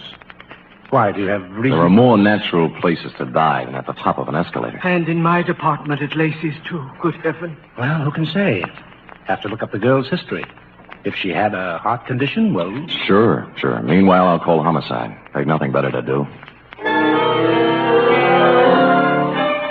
For a minute, I thought I'd been reading too many comic books, Roby, but things settled down when they pulled out the records and found Miss Greenbrier had a heart condition of long standing, and the medical examiner wrote it off as natural causes. So, hoping you would consider a jelly bean bonus for promptness, I picked up my Panda and went. Outside, I'd gone about 10 steps when... Hi, Humphrey. It was Larry Healy, the cop who drives for Lieutenant Dundee, sitting in a patrol car. Oh, you and Bogart. Who's it for? A little kid in the mission. How come? What do you mean, how come? I'm buying a panda bear for a little kid in the mission who likes panda bears. Does that have to be explained? Okay, Sam, okay. Hey, it just hit me. The bear ain't turned out quite right. He needs a necktie. Oh? I just happen to have one here my brother-in-law got me for Christmas. Here, gimme. Now, see. Go ahead. Ooh. Larry, how long has there been bad blood between you and your brother-in-law? Bad blood? Listen, even when we were friends, he gave me ties like this. There you are. On your way, Sam. Thanks. Taxi! The cab let me out near the end of Delaney, and I started walking up the row of dingy pre-earthquake flats toward your house, Roby, at the end of the street. Parked at the curb was a discordant note in this hard-pressed neighborhood, a sleek, custom-built red convertible, one of the kind that looks like it can go 90 miles an hour standing still. The same can be said for the dame in it, also a discordant note. You see, San Francisco is a very big, large city. You just don't run into a dame at the lamp counter in Lacey's and a half hour later in a dumpy neighborhood in the Mission, unless she wants it that way. Well, hello. Hello, Dragon Lady. Silly. You must sell a passel of lamps. The car? Mm-hmm. But don't try and explain that now. Just tell me why you followed my cab. Follow you? Why, Mr. Spade. Come on. What is it? You're embarrassing me. I know. Since that moment at the lamp counter, you can't get me out of your mind. Well, that's a perfectly normal reaction. No, it's not that. It's... Oh, dear. The panda bear. You want it in the worst way. You're kind of attractive as men go, Mr. Spade. Could you give me a light, please? Sure.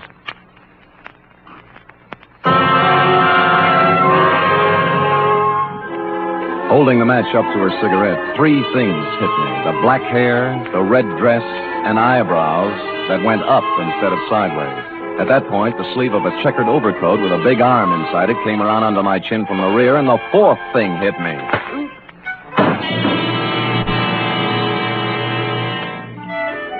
How long I dwelled in Panda Land, I don't know, but it was real nice while it lasted. I was a panda, too, I remember, and I was going somewhere with a big overstuffed private detective under my arm when a lady panda batted her big brown eyes at me and began pulling my nose.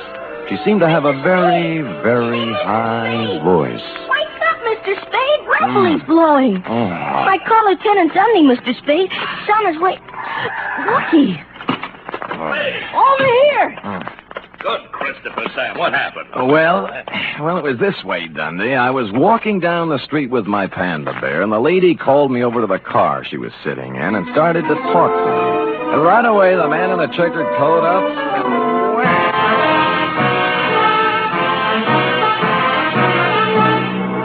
You are listening to the weekly adventure of radio's most famous detective, Sam Spade.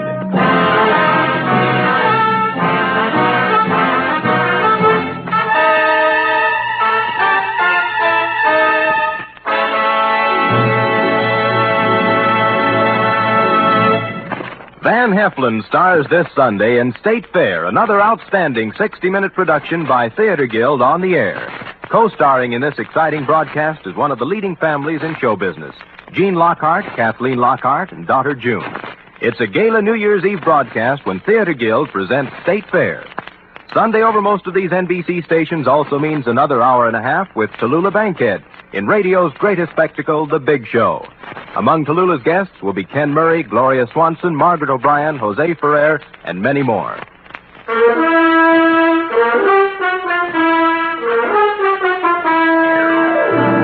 Now back to the Prodigal Panda Caper, tonight's adventure with Sam Spade.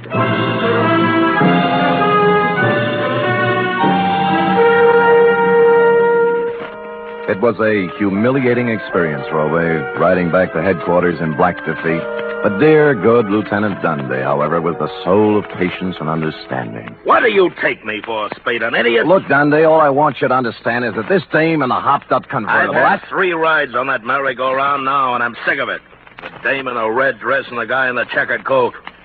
They take your wallet? No. Your watch? Other valuables? No. Just my panda. Sam, are you trying to tell me there's a hot panda racket going on? Dundee, boy. Look closely now as I take off my hat. What? There. See? Now, as you know, my head ordinarily does not come to a point. But this protuberance was made by a gun butt, not by imagination. Oh, someone slugged you. I believe that, Sam, but this panda bear thing... Dundee. Yeah. What? Yeah. Yeah. You were saying something about my panda bear, Dundee. Yeah, maybe I ought to take it back. That dame at the store this afternoon, the one who sold him? Miss Greenbrier. Yeah. I just finished the post-mortem. No heart attack. She was poisoned.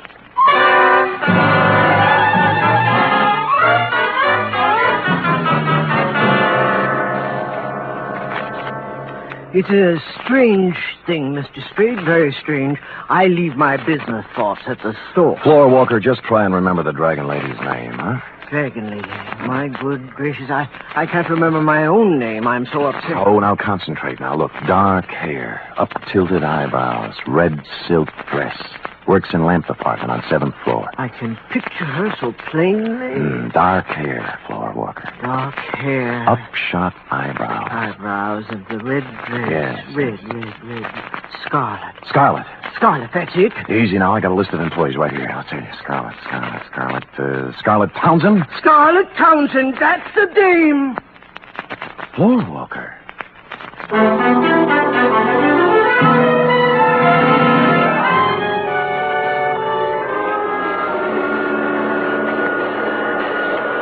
Scarlet Townsend! Yeah, he lives here, right in this room. Move out! Today! Well, how come? Huh? I said, how come, landlady? Why'd she move? Me! Oh! I tried to keep her on the right track, but at her age, you can't tell them nothing.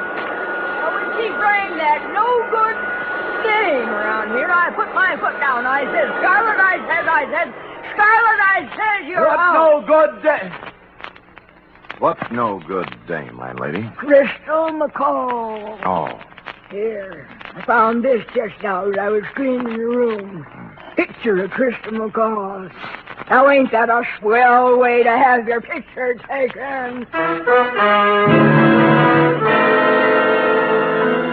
The name rang a bell, and so did the picture. Crystal herself and me all together. When I got around to the place, I made a startling discovery. Crystal was also the late Miss Greenbrier. Don't look at it all day, young man. When'd you see this girl last, landlady? This morning, she and a fella in a checkered coat come around to pick up Scarlet in a big red open car. Know the fella? Nope, never saw him before. But I'd sure know that car. Oh, you ought to see it. You're not telling me a thing, landlady. I have.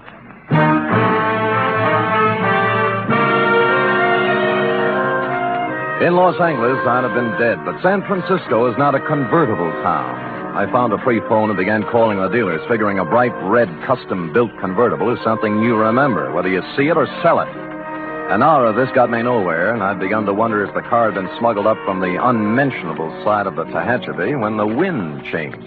Sold the yeller one a while back. Thanks, but near misses don't count, friend. But the buyer had it painted red. Special job. Well, you're improving. Who's the buyer? Kempthorne. Dr. Kempthorne? Right, Dr. Jules Kempthorne. Lives on Motley Drive in Burlingame. That's the only red one I know. Great. That's the only red one I need.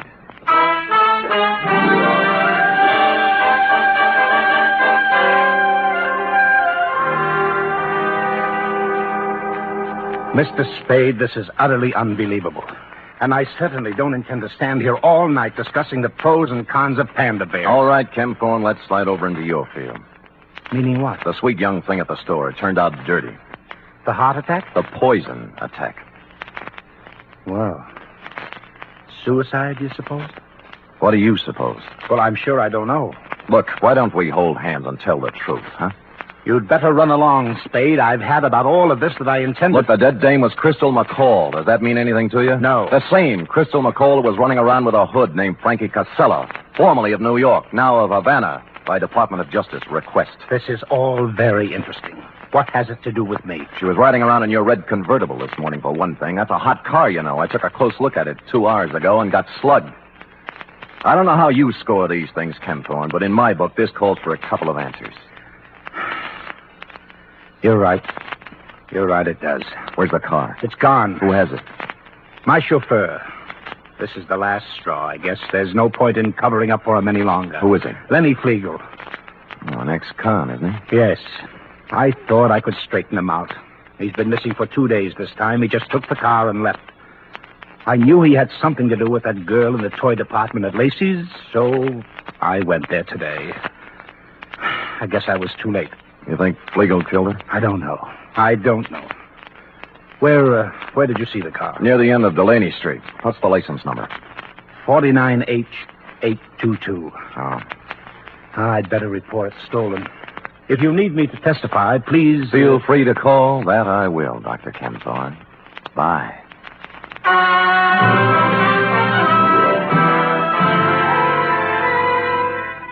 What I had in mind, of course, was to call Lieutenant Dundee and have him slap a 24-hour tail on the good doctor, but something intervened.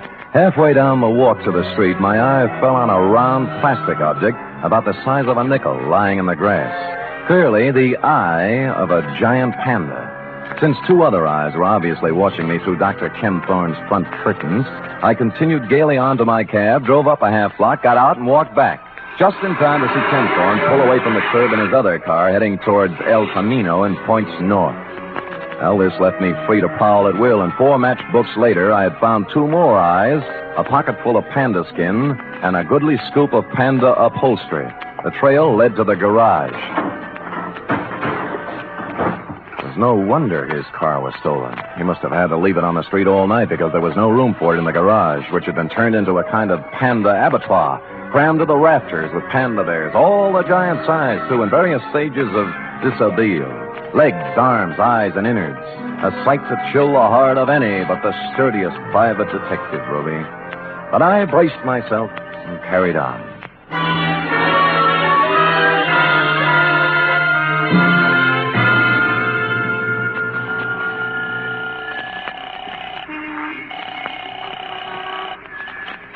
Homicide, Dundee. This is Sam, Dundee.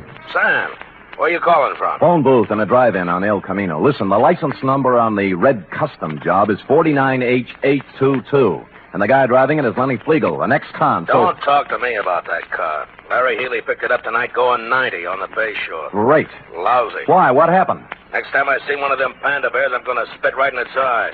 So Larry pulls the guy down, and first thing he sees is the panda bear with a necktie. What about the dragon lady? She came second. All Larry can think of is the hot panda bear. Figures they stole it, so he takes it back to the patrol car to return it to the kid. No. Yeah. By the time he got the exhaust smoke out of his eyes, they were gone. Oh, what's that license number again? 49H822. You sure? Positive. I'm looking right at it. Oh, Sam. Dundee. Yeah. We're all at Anderson's drive-in on El Camino. Put it on the air.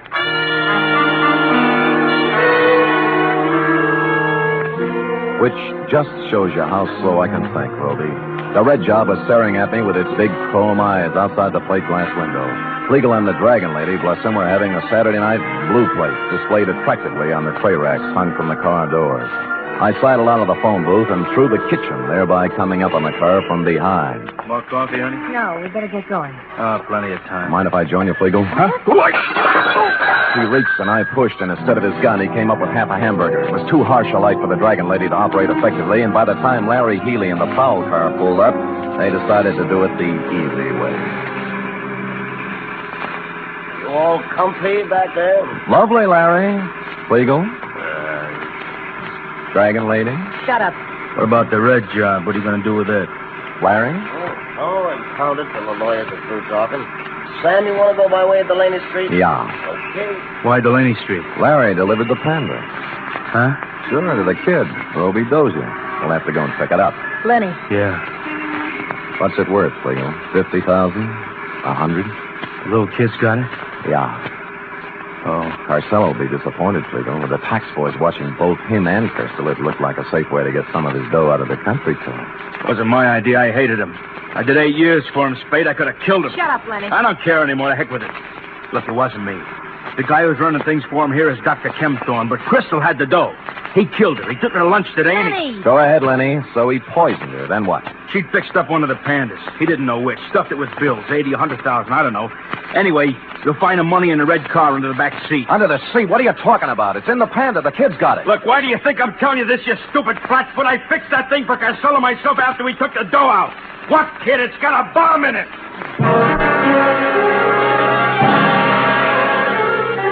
I don't remember much about the ride from then on, Roby. All I could see was a white line unwinding in the headlights. But somehow we got to the end of Delaney Street and around that corner again. Roby! Roby! Over here, in the alley. Roby, you hurt? No, just resting. Where's the panda? Well, I'm through with pandas, and so is Barney. Next junk money, I'm going to buy him an elephant. What happened? Well, a policeman brought it. Yeah? I started home with it when a car drove up, and a man with gray hair got out. Kempthorne. What then? Same thing. He grabbed it and got in his car and drove off. He's around the corner there playing with it. Go ask him. I don't care anymore. Around the corner? You mean he...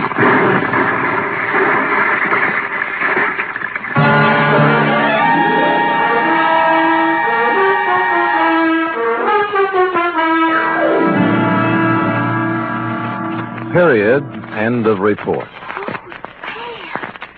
What a hurry. A highly inconsiderate thing to do to a panda, but I'll give him one thing. What thing? He had the good grace to park in front of a vacant lot before starting to tear it apart. Oh. And, of course, to coin a phrase, he saved the people some money. And now, if you're a good, efficient girl and run that through your infernal machine, who knows what I'll have in store for you when you're through. No, Jelly Bean, still work is done. Now, scoot, scoot, scoot.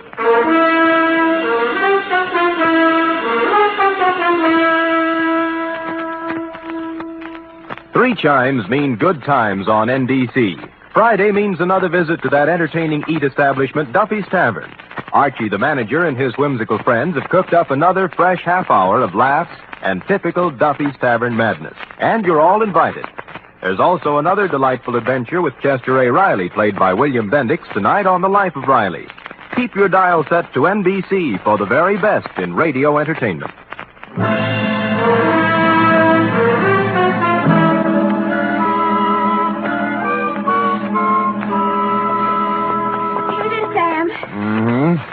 All official? Yeah. I like the black one. Lay off, lay off. Well, you're no favoriting all the black ones. They're my favorites still now. Master Robot Dozier. Very well. Sam. No? I hope Roby appreciates you. Only just a kid. How can he appreciate me? Oh, I appreciate you, Sam. Oh, I appreciate you too, sweetheart. You're so pretty and so efficient. Am I, Sam? And so good about not tipping me all the time for your back salary. Yep.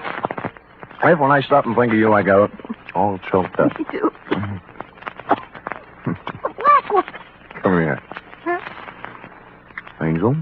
Yes? It's all yours, dear. The rest of the jelly beans. Happy New Year. Oh. Good night. Good night, sweetheart.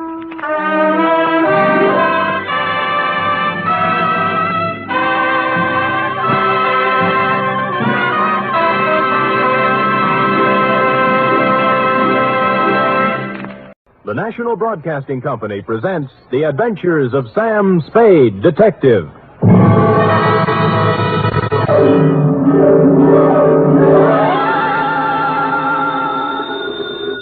Sam Spade Detective Agency? Me, sweetheart. Sam, would you mind telling me where you are? Not at all, Effie, not at all. Let's see. I'm at the ill-rigged Rab Etile Seagrod. I don't understand it, Sam, but I think I caught the word grog. Oh, you're shrewd, Effie. You see, I'm on the inside, and the lettering is printed on the outside. Now, if you'll wait, I'll go outside and read it the right way, and then come inside and... Never mind, I've already guessed. You're at George's Elite Bar and Grill. Trapped. Sam, answer me. You promised me you wouldn't. I am? Me? I promised? Me? You did, Sam. You promised faithfully to stay away from bars. You know how hard television is on your eyes. Have you got your glasses? One in each hand. Fill them up, George. Oh, Sam, I heard that. What will people think? They'll never know, Effie. I always drink here under another name. Oh. Just a little of the hair of the dog that bit me, Effie. But don't worry about me. Although it's true I have been dogging it and have been hounded from tree to tree, I am frisky as ever and will be in to unleash my canine chronicle, namely the dog bed caper, or he who lies down with dogs gets up with murder, or, condensed for easy reading,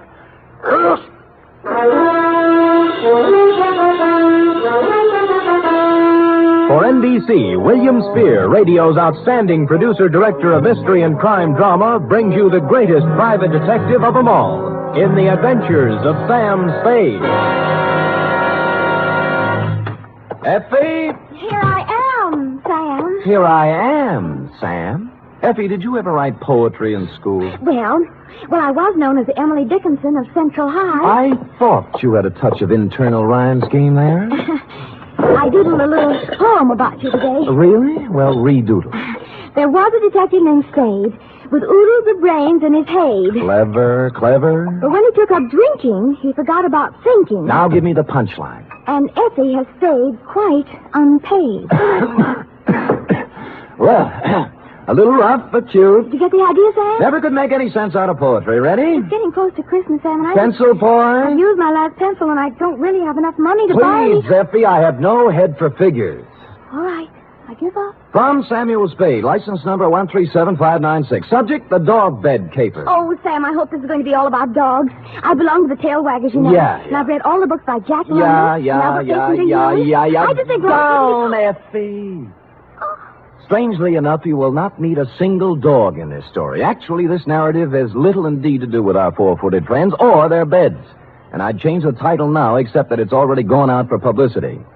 Dear Dundee, it all started with a phone call to my secretary, Miss Effie Perrine, a doll, requesting my inimitable services at the investment counseling firm of Cameron Incorporated.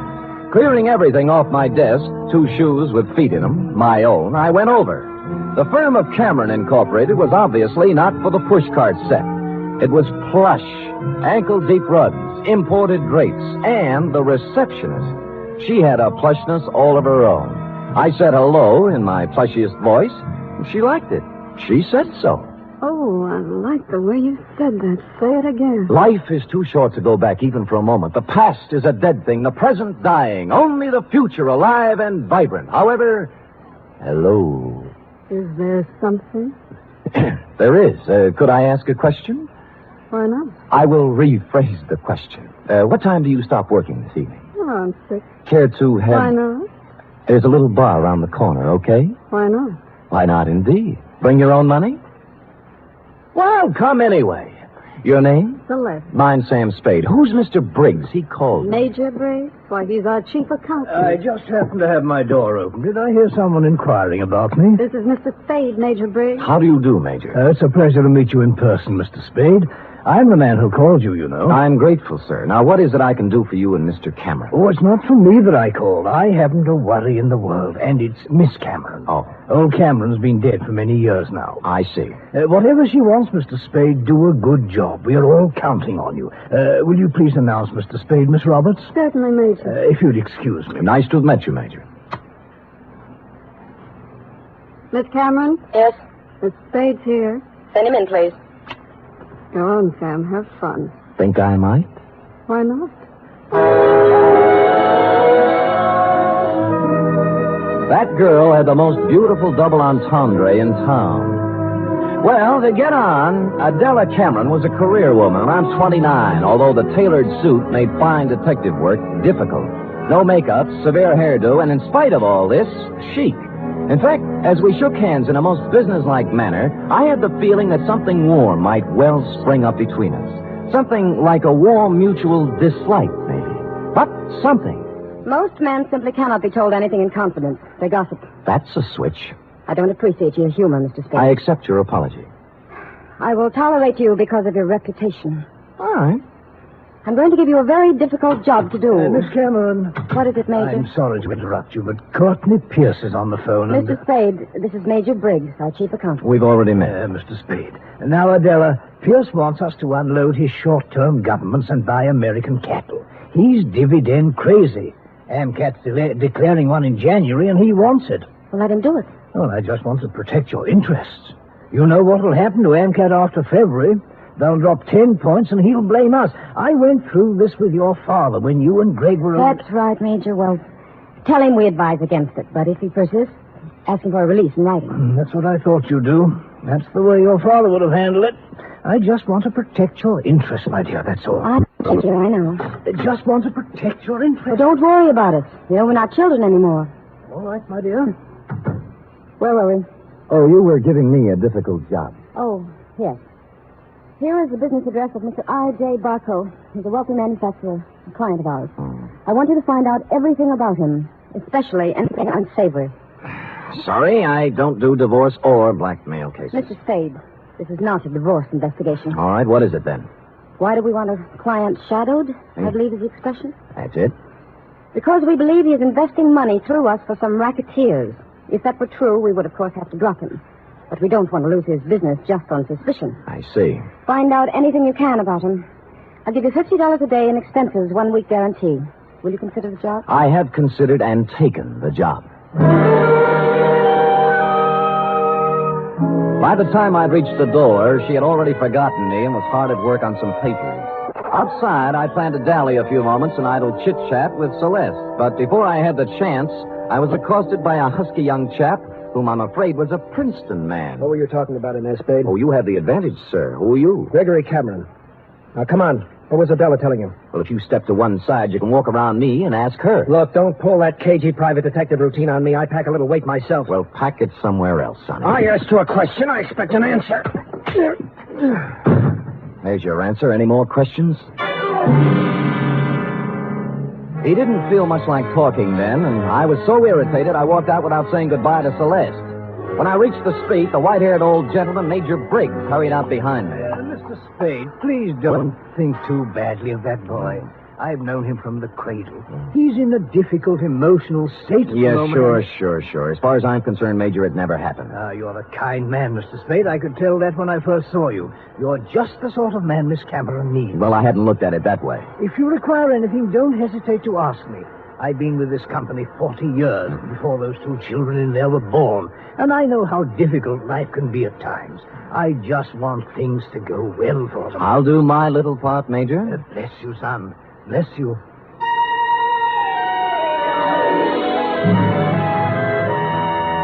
I started to work. The card Adela Cameron had given me revealed that my quarry, Mr. I.J. Barco, was of all things a manufacturer of dog beds.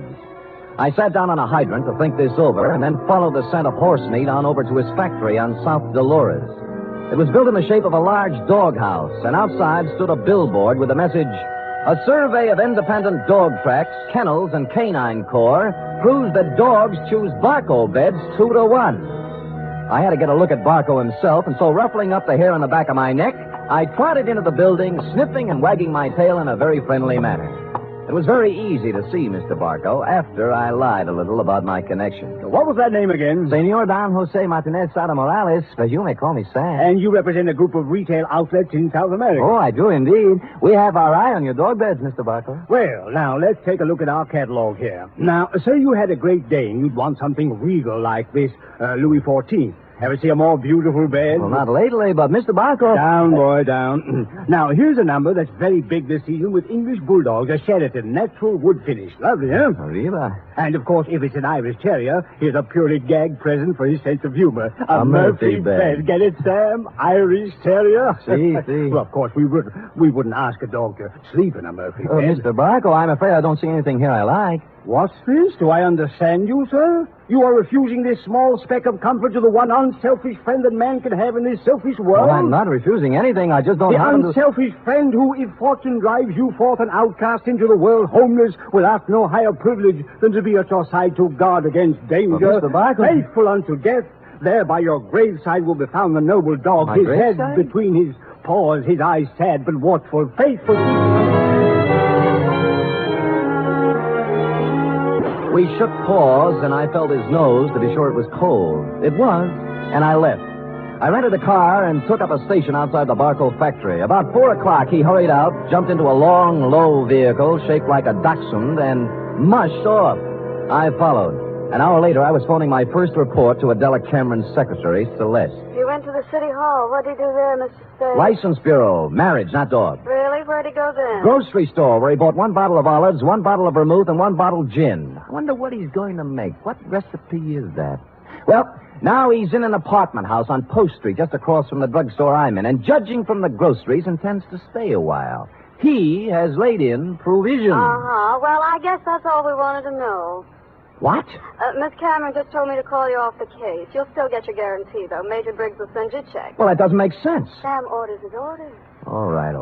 What about tonight? I'm afraid not. Some other time. You mean it's all over? The half-daring, half-shy kisses on the Oakland ferry? The warm, passionate spring nights at Fisherman's Wharf eating abalone? Hello? Well...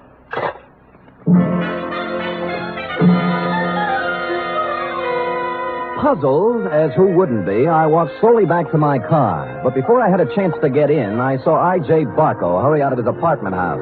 But he didn't enter his car. He came right for me. Spade! Just a minute, Spade. So sorry, my name is Don Jose Martinez Sada Morales yet. Don't kid me, Spade. I'm not as stupid as I acted today. Huh. Look, I know why Adela Cameron is following me, and you don't.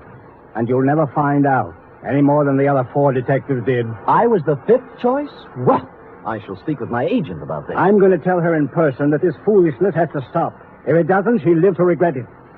One more thing. I presume you're going to follow me. Well, I'm turning right on Market and heading out to 1217 Ridgewood Place. You shouldn't have any trouble.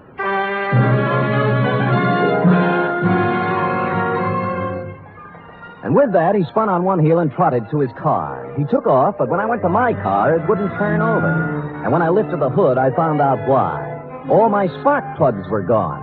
I picked up a new set at a service station, looked up Adela Cameron's address in the phone book. It was 1217 Ridgewood Place. And a good half hour later, I got there. Barco's car was out in front. No one answered the door, but it was open. Adela Cameron was a crumpled heap on the living room sofa. Oh, Sam. Sam, help me, please. All right, Miss Cameron. Let me look at you. You hurt? No, I'm all right. It's him. Where? The bar.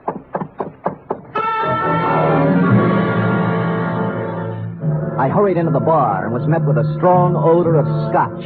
A bottle of it had been broken, and holding the neck of the bottle in one hand was I.J. Barco. He was on the floor, his hands slowly opened.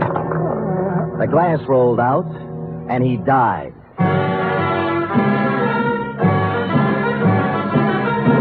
You are listening to the weekly adventure of radio's most famous detective, Sam Spade.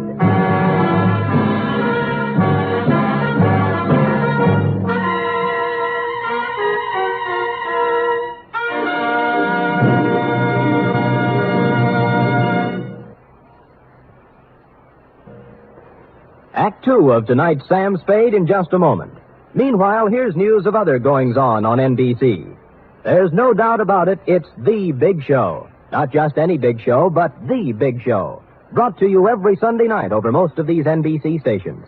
An hour and a half of the very best in comedy, music, and drama. Your stars this Sunday on the big show include Fred Allen, Margaret Truman, Douglas Fairbanks, Danny Thomas, Mindy Carson, and many more. All presided over by the glamorous Tallulah. No wonder it's the big show. Saturday night on NBC means mystery with the man called X. A man without a name who travels the world over on missions of intrigue and peril. Herbert Marshall stars as the man called X tomorrow and every Saturday evening on NBC.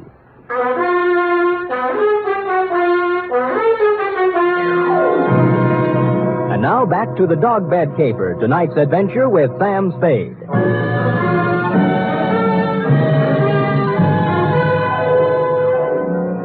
It took 3 bullets in the chest to finish off I.J. Barco. He'd apparently been standing there pouring a drink. Barco broke the bottle as he fell.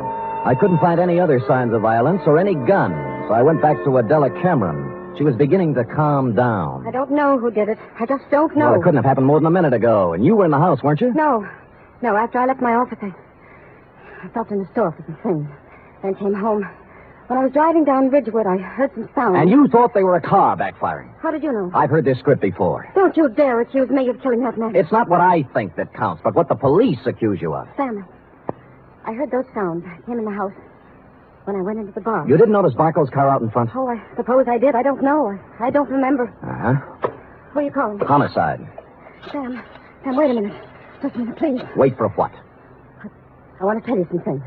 All right. Go on. I kind of get the feeling I was hired to put the finger on the dog's best friend. That's not the way it was. The last thing in the world I wanted was for him to be killed. Oh, murdered, I mean. All right, what did you want? I'll tell you the truth. Why I really had you watching Barco. I'd be curious. We handled his investment account. My brother Gregory... We ran into each other. I heard.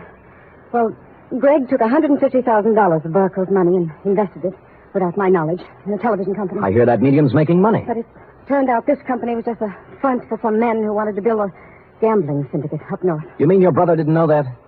He knew, but there was supposed to be big money in it. He was going to give Barco a good profit and take the rest for himself. And Barco found out and threatened suit or something. He never would have known, but the deal fell through and the gambler said the money was gone. Then he asked about the investment. What could Gregory and I tell him? What did you? Unfortunately, the truth. We said we'd make up the money with interest, but he only gave us 90 days. We couldn't get it by then. So you didn't shoot him, your brother did, eh? No, Sam, no, he couldn't have. I know Greg. He'd have more sense. In my brief meeting with him, I didn't think he had any sense. Just one more thing before I call the police. And don't call them. Help me get him out of here. Somewhere. No dice. Sam, don't let my whole life be Stop it. You set me on Barco to find some blackmailing material, yes? Yes. And then why did you suddenly call me off the job tonight? I didn't. Your secretary said you did. I didn't. I didn't tell her anything of the sort. Can I have that phone now?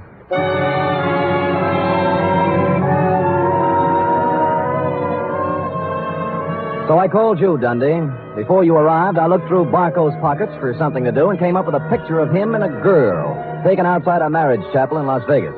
The girl was Celeste, Cameron Incorporated's plushy secretary, several years younger and 2 shades less voluptuous. Her address, 627 Finley, was supplied by a now hysterical Adela Cameron. No one answered Celeste's door, but I heard a shower going inside, so I took the liberty of entering, persona non grata. There is.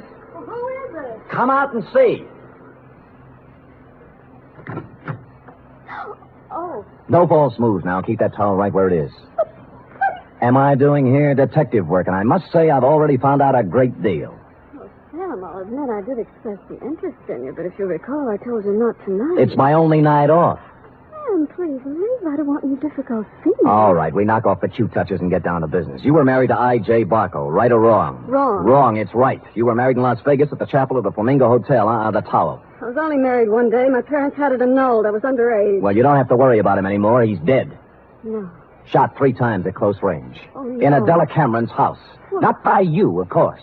Although, on the other hand, as you would say, why not? I didn't do it, Sam. Suppose you spill. He wanted me to marry him again. Why? Well, I know all about the money the Camerons misused. He found out Greg and I were in love.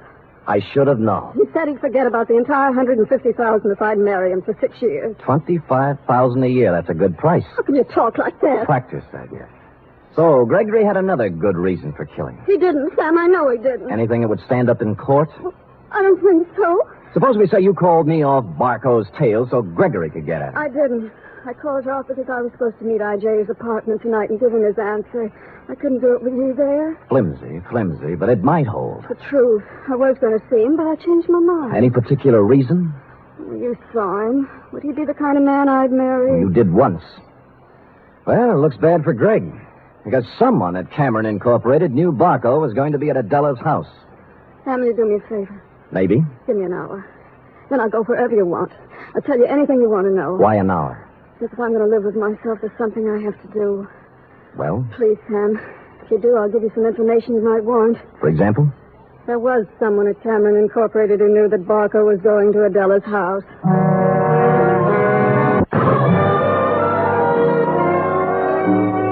She must have known I was going to wait outside and tail her, but she didn't, because without once looking over her shoulder, she emerged from her apartment house, slithered into her car, and led me directly down to the railroad station. She met a man in the waiting room, threw her arms around him, whispered something in his ear, and they hurried out to track 7.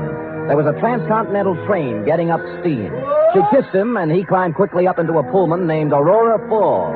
And almost as quickly, I climbed in the other end. We met in the middle.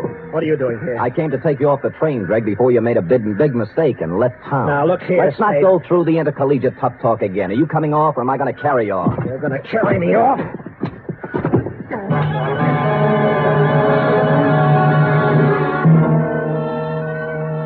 And I did. Celeste was gone, and he revived when he hit the cool air. I let him out of the station as unobtrusively as possible. Then we went down a side street to where my car was parked. That's where he began to show signs of life. Spade, look. You're all wrong. Guy's got a right to leave town when he wants to. I'm going to sue you from here to the city hall and back. Shut up and get in the car. Celeste just told me about Barco. You don't think I did that, do you? As I get it, you and Celeste were leaving town together, right? Yeah, she told me to go on and she'd come later. That was unwise of both of you. Come on, get in. Spade, I didn't kill Barco. Nobody said you did. Now, if you kindly get in the car and give me an address I want, and you know, we'll go see who did kill I.J. Barco.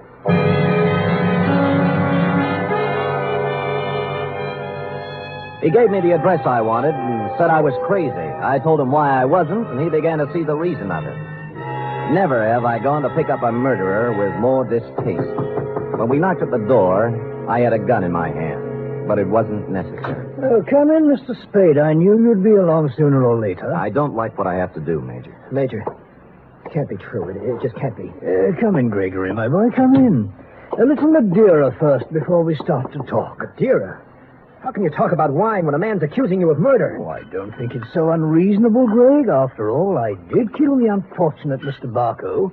And this might be the last Madeira I shall ever have. Mr. Spade. Thank you, sir. Greg? I don't want any wine. Spadey's out of his mind, and so are you. I'm afraid not, Gregory. Oh, that was a vintage 1900 Madeira you wasted, Greg. Twice as old as you. Stop it. I'm sorry about what happened, Greg. I would have spared you and your sister this unhappiness if I could have. But destiny was against us all. You knew he was going to Miss Cameron's house, didn't you? Yes. Just before I left for the bank with the weekly deposit, he called for Miss Cameron, and I took the call. I told him she was gone, and he said he was going to her house. It was to be an ultimatum. The money in 24 hours or exposure. But you didn't have to... Kill him? Certainly not. It was a crime of passion. I take the weekly deposit to the bank every Friday, and I always carry a gun. Silly me carrying a gun. Never had to use it, but the bonding company requires I carry it. Well, I went directly from the bank to Miss Cameron's house.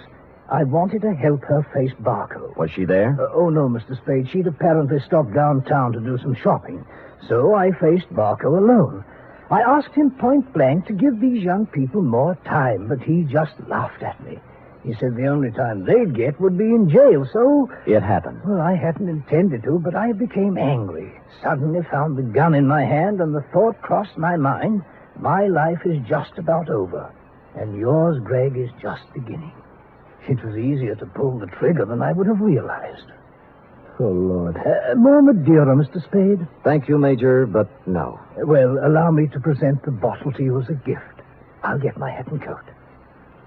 Greg, my boy, I'm sorry. You're sorry. Major, I wish I'd never been born.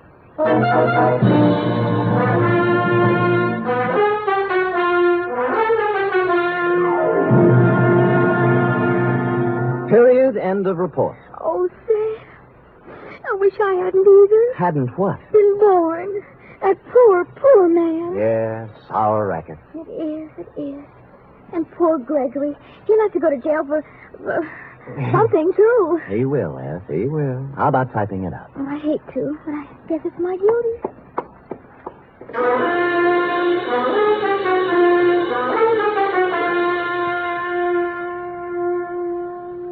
Three chimes mean good times on NBC. There's no cover charge at Duffy's Tavern. Just keep your dial on this NBC station this evening as Archie the Manager, played by Ed Gardner, and his remarkable friends serve up another Blue Plate special of grilled English language, fresh laughs, and whimsy a la mode.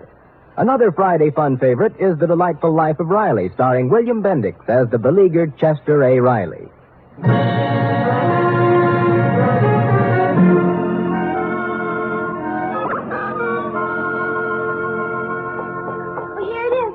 Now, let me see. Murder's all in place. Gunshots indicated. Dundee's grammar edited. My astuteness emphasized. Yeah, you've learned your job well, Effie. Oh, I'm glad you're pleased, Sam. Wait a minute. What's this? What? P.S. Dundee, hands off Celeste Roberts. She's mine. Effie, what's the meaning of that? Well, you are going back to see her, aren't you? After the way she threw herself at you, no? Do you think she's my type of woman? Oh, Sam, I think every woman's your type. Every woman but me. Now, Effie, come here. Would I have you working in this office if you weren't my type?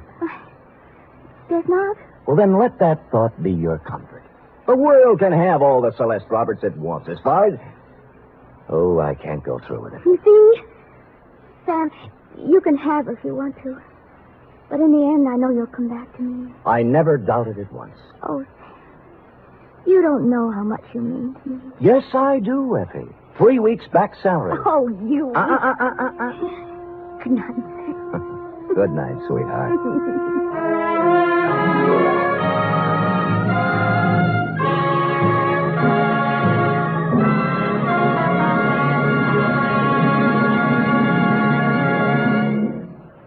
The National Broadcasting Company presents The Adventures of Sam Spade, Detective.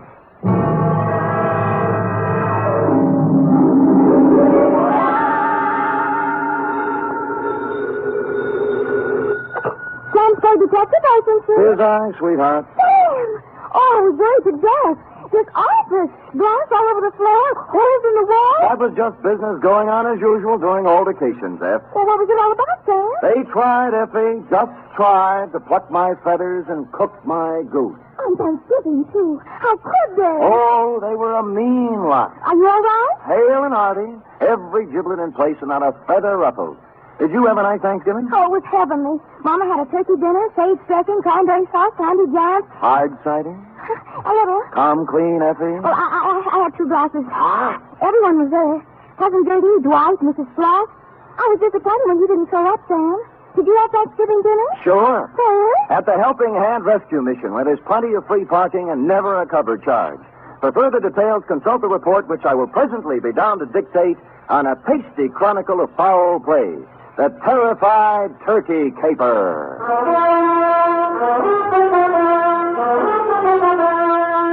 For NBC, William Spear, radio's outstanding producer-director of mystery and crime drama, brings you the greatest private detective of them all in The Adventures of Sam Spade. Sam Spade! Oh, you were waiting for me. Having Thanksgiving dinner at a rescue mission, and Mama cooked it perfectly wonderful. Thank your mother for me, F. Tell her I'll be over to break wishbones with her tonight. And to atone for my social indifferences, here's a little something I brought for you. Oh, Sam! You shouldn't have. It's beautiful. What is it? A blunderbuss. A blunder what? Bus, as in step to the rear of. Oh. Well, what does it do? Shoots, F. It's a gun. Our founding fathers used it in foraging for feathered food when they settled this abundant continent. And it's mine. To do with what you will. Where did you get it? Pencil boy? Yes, Sam. Who gave it to Pad me? open? Oh, yes, but I don't know. Knees crossed? Did you mean the founding father? Don't peek. Date, November 24th, 1952. Detective Lieutenant I.C. Kelsey, Homicide Detail, San Francisco Police. From Samuel Spade, license number 137596. Subject, Turkey. Dear Kelsey, this was a big week for the cranberry pickers, the butchers, the sage makers, and the stomach pill people. But for private detectives, it was strictly from hunger. My office door opened only twice a day, once to let me in and once to let me out.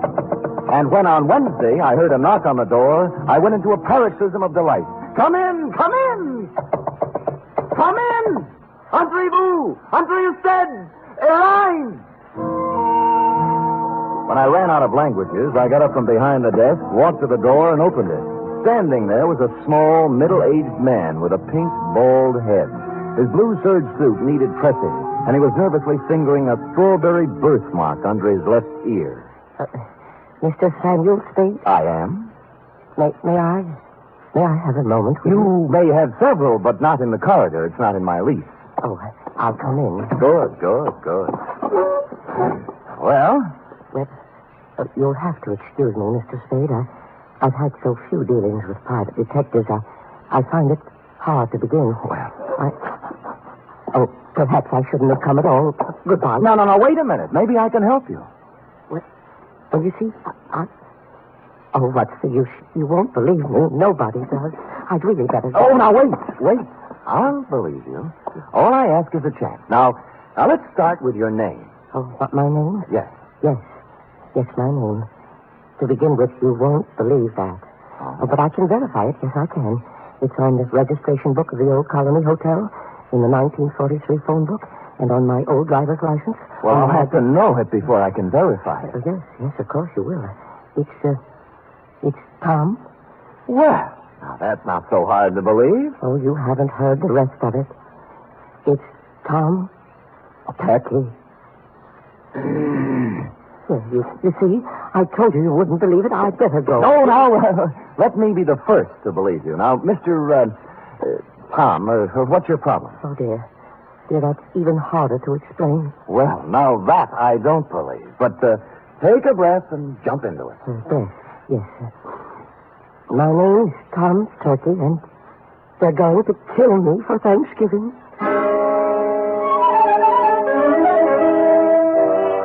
Well, I had asked for it, and I had gotten it. And I sat back wondering who had gone to all the trouble to play this funny joke on me. I was looking at my hand to see if there was any itching powder on it where he'd shaken it when my phone rang. I lifted the receiver, swung around on my swivel, and gazed out onto the street. It was Al Cuccio calling, a private eye whose reputation was shadier than a mushroom cellar. Hiya, Spady. Al. Haven't seen much of you lately, Spady. And have to get together. Yeah, well, so long. Wait, I'll tell you why I called. I've had a pest in my office, keeps coming back. Thinks he's a turkey somebody wants to dress. I brushed him, but your name came up, and I just wanted to warn you. He might be in to see you. I'm confused, Al. I never knew you to turn your back on a buck. Oh, I don't want any of this one. His buttons are loose. My advice to you is to bounce him. Well, we've never traded advice before, Cuccio. Why now? Well, after all, we're in the same racket. If we can't help each other... Oh, sure, Al, sure. I appreciate it. Give me a ring. We've got to get together sometime. Yeah, when I get a free night, we'll Jimmy parking meter. Yeah, we... Huh? Oh, yeah. Parking meters. See you later, Spady. I turned back to the desk, and what I saw in front of me was an empty chair. Tom Turkey had taken wing. I got up and walked to the window, and a minute later, I saw him come out of the building downstairs and start to cross the street. And then I saw something else. A large 4-ton truck was tearing down the street, picking up speed. Instinctively, I shouted a warning, and at the last second, Tom Turkey scrambled from in front of the truck and disappeared into the alleyway. The truck roared up the street, and on its side was printed in gold letters, "Haynes, you drive it." There was nothing to say it wasn't coincidence, this near mishap, but somehow I found myself intrigued and wanting to hear more of the little guy's story. He said the Old Colony Hotel. On the way, I stopped at the library, found an old 1943 phone book, and looked. He was listed. Thomas Turkey, it said. Out of curiosity, I rang the number. Hello? I wonder if you can help me. I'm inquiring about a Mr. Turkey. Turkey. This ain't his number no more. I know. Haven't had any calls for him for years. Calling name. Yeah, I know. I knew a woman named Rabbit once. Mrs. Rabbit. About Turkey, could you remember what he looked like? I don't. Hey, Manny, what Turkey look like? Huh?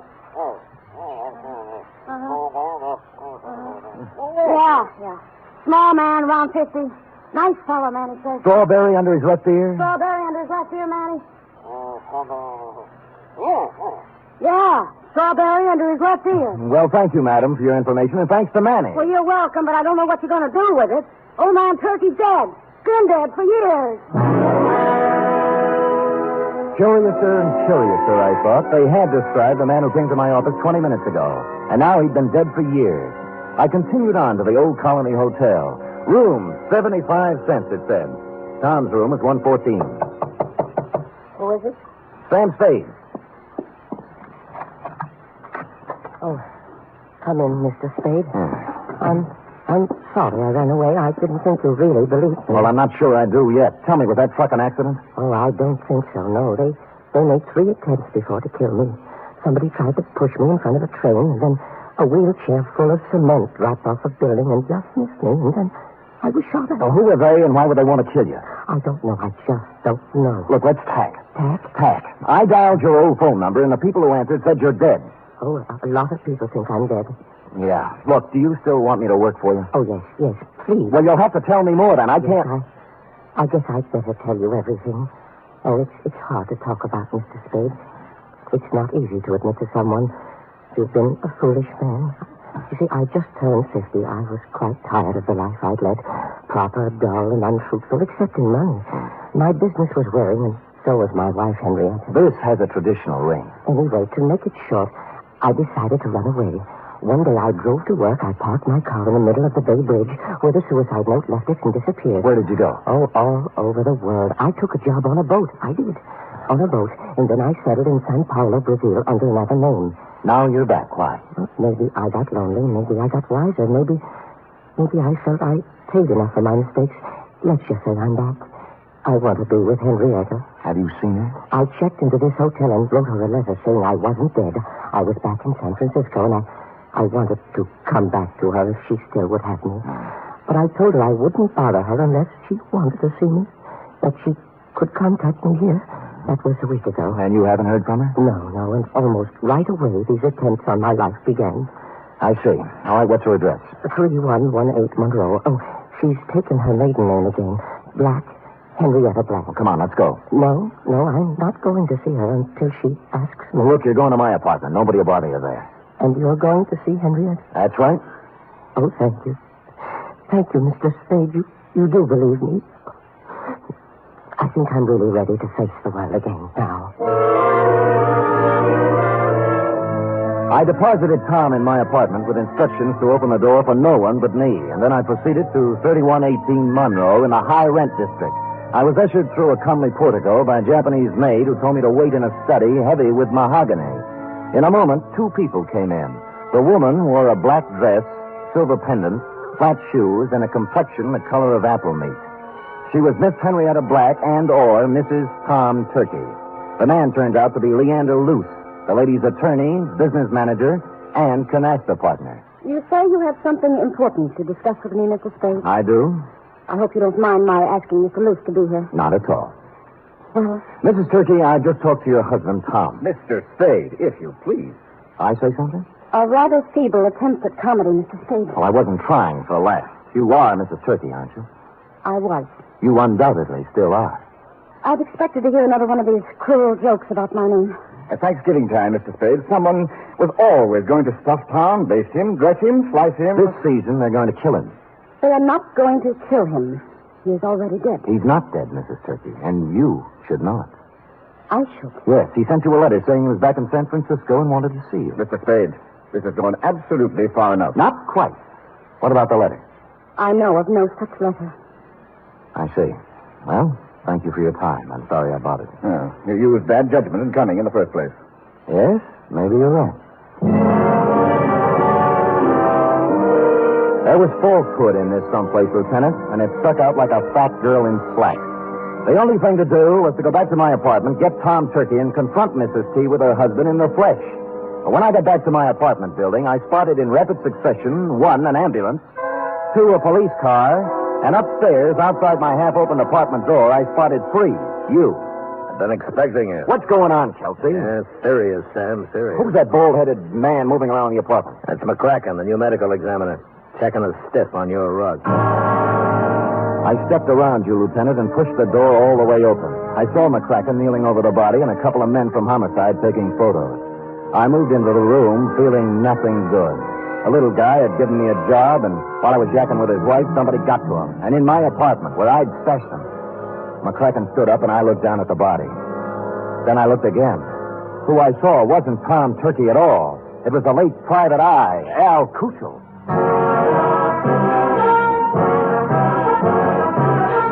You are listening to the weekly adventure of radio's most famous detective, Sam Spade.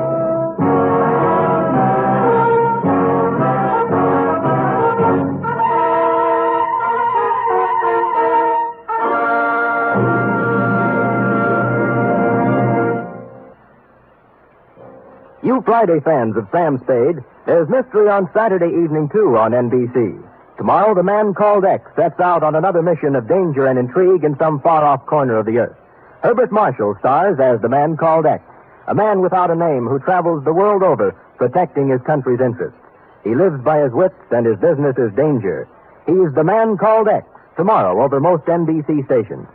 For Top Sunday listening, it's another broadcast of The Big Show on NBC. This Sunday, your stars include Fred Allen, Jack Carson, Mindy Carson, Ed Archie Gardner, Ed Wynn, and many, many more. And Tallulah is your MC as usual. This Sunday, it's The Big Show on NBC.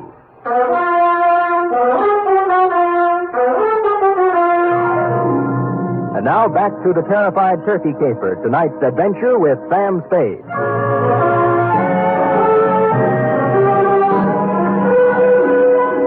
While the men from homicide were taking pictures, etc., you and I, Lieutenant, were going round and round on the question, if I didn't kill the man found in my room, who did? And you were sufficiently impressed with my insult, Chelsea, not to hold me for the murder. We bowed to each other, and I left. Thinking back to the truck that had almost run Turkey down, I went to the Haynes U Drive truck rental garage.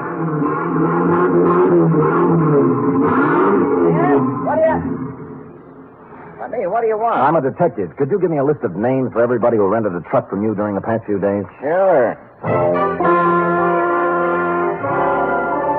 He handed me a big registration book, and I read every name for the past week. For the first 5 days, they all seemed to be nice, normal, abnormal names. And then, under the rentals for the day before, was the name of John Smith. John had given his address as 7200 Kearney. And I happen to know that Kearney only goes up to 2000.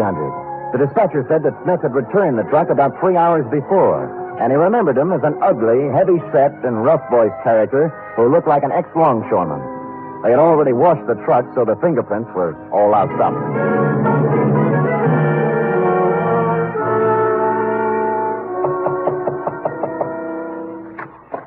Well, it's Mr. Spade again. Look, I'd like to speak with Miss Black, if you don't mind. Come in. Come in. Thank you. This way, into the den. Right. Well, I was sure you'd look into this affair a little more and realize that it was just a blind alley, a hoax of some kind. Where's Miss Black? Oh, she's upstairs, lying down. The whole affair has upset her, and she asked not to be disturbed. I think the wisest course of action for you, Mr. Spade, is just to let the matter drop. You can't let a murder just drop, Mr. Lewis. The police wouldn't hear of it. Huh? Murder?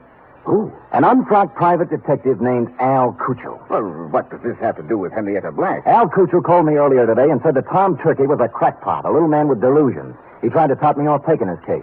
He sounds like a perceiving man. Well, he didn't perceive ending up in my apartment with a bullet in his head. Well, that's too bad, but I still don't I left Tom Turkey in my apartment for safekeeping, and when I returned, he was gone and Cuccio was dead. Well, that explains itself, obviously. This detective knew that Tom Turkey was a phony, and Turkey killed him.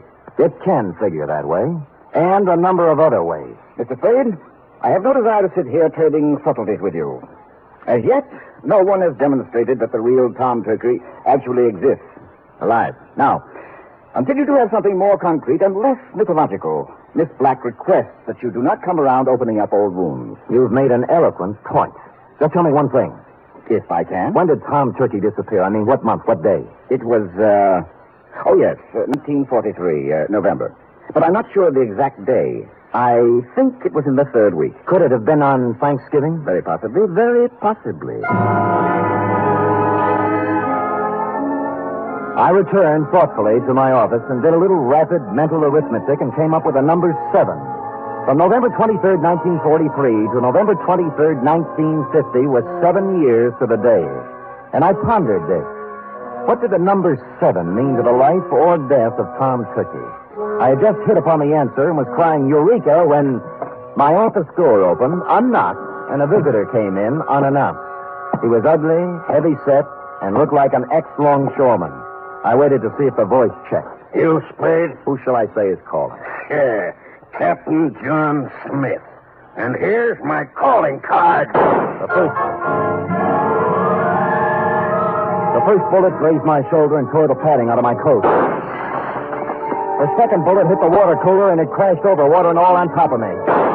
Where the third bullet hit, I wasn't sure at the time because darkness came rushing through my head like a freight train.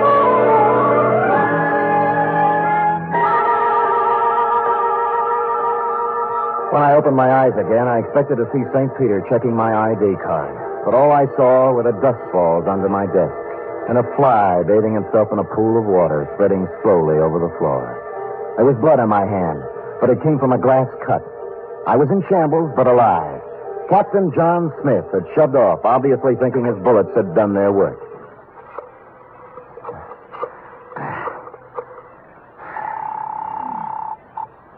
Homicide, Lieutenant Kelsey. Sam, Kelsey, have you found anything more about Tom Turkey? Nothing, Sam. But frankly, I'm beginning to wonder if there is such a guy. Well, clever, Kelsey. A few minutes ago, a gorilla by the name, believe it or not, of Captain John Smith just tried to kill me in my office. Oh, go on, Sam. I find it hard to think. You find it hard to think, period. Really, Sam? Did you get him? No, but my office is a wreck, and there's a hole blasted in my wall big enough to put a basketball in. Well, what did he use, a bazooka? I figured dum-dum bullets. Dum-dum? Well, that's illegal, ain't it? Kelsey, doesn't it strike you as significant that every attempt on Turkey's life has been vicious, as if someone not only wanted to kill him, but also mutilate him? Yeah, now that you mention it. Somebody probably wanted to make identification difficult. Even dead, they didn't want anybody to know who he was. Now, listen carefully, Kelsey. This is real deep. Tom Turkey disappeared on Thanksgiving of 1943. A person has to be missing 7 years before he can be legally dead and his insurance collected. Now, if someone had Turkey insured, they could collect the day after this Thanksgiving, if Turkey didn't show up before. You mean somebody's trying to kill him for the insurance? I would say so, Kelsey. I would say so. Now, hurry up and find him.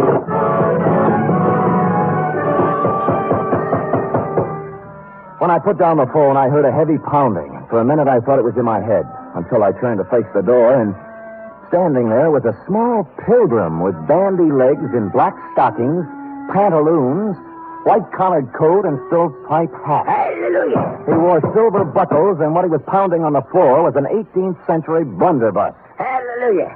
Have I got the right place? Oh, offhand, I'd say so. If you're looking for Captain John Smith, he just left. Pocahontas is expected any minute. Now, don't you go trying to confuse me. I'm too thirsty. What's on your mind? Well, I'm looking for a fellow named Dan, I'm so thirsty I forgot. Sam Spade? Yeah, that's it, yes. Oh, you broke your water bottle, huh? Yeah. Good. That stuff's poison anyway. Hallelujah. Hey, say, do you happen to have any hard cider around? Fresh out. Oh. I'm kind of thirsty, you know. Any type of corn squeezing? Here, try this, Dad. Well, yeah. Good, huh? Oh. You like that, huh? Oh.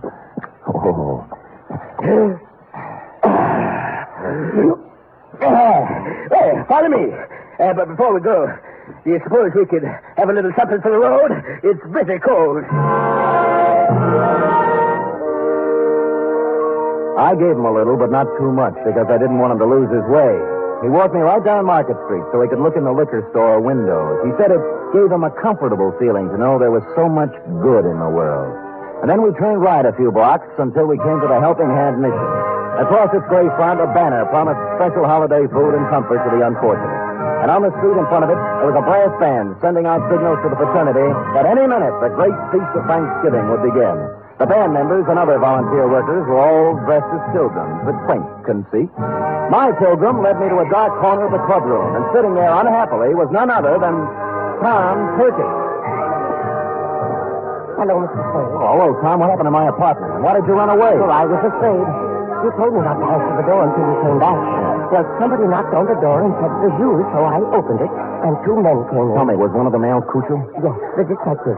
The other man was a big, ugly-looking fellow, and when they saw I was alone, they started arguing. About what? Well, the detective said that now that he'd brought the ugly man there, he wanted his money. Yeah? The ugly man pulled a gun, and they started to fight. Oh, dear, I slipped out the door, and when I was halfway downstairs, I heard a shot and kept on running. Well, Al Cuccio is dead. Oh, my. I thought so. This was the only place I could think of to hide. Oh, when Henrietta finds out I've been mixed up in a murder, she'll never take me back. Henrietta. Hey, tell me, did your wife ever have any insurance on you? Oh, before I ran away, she did. A $50,000 policy, but, that would have lapsed by now. Maybe. Did it have a suicide clause in it? A suicide? Yes. Well, no. No, it didn't. I remember. Yeah, you'd like to talk to Henrietta, wouldn't you? All right, here's her phone number. Call her up and tell her where you are. Oh, dear, I don't think I could. I'm too frightened. You've got to do something to help yourself. If you don't, by midnight, you might be a cold turkey. Oh. I'm sorry, it just slipped out. All right, I'll do it.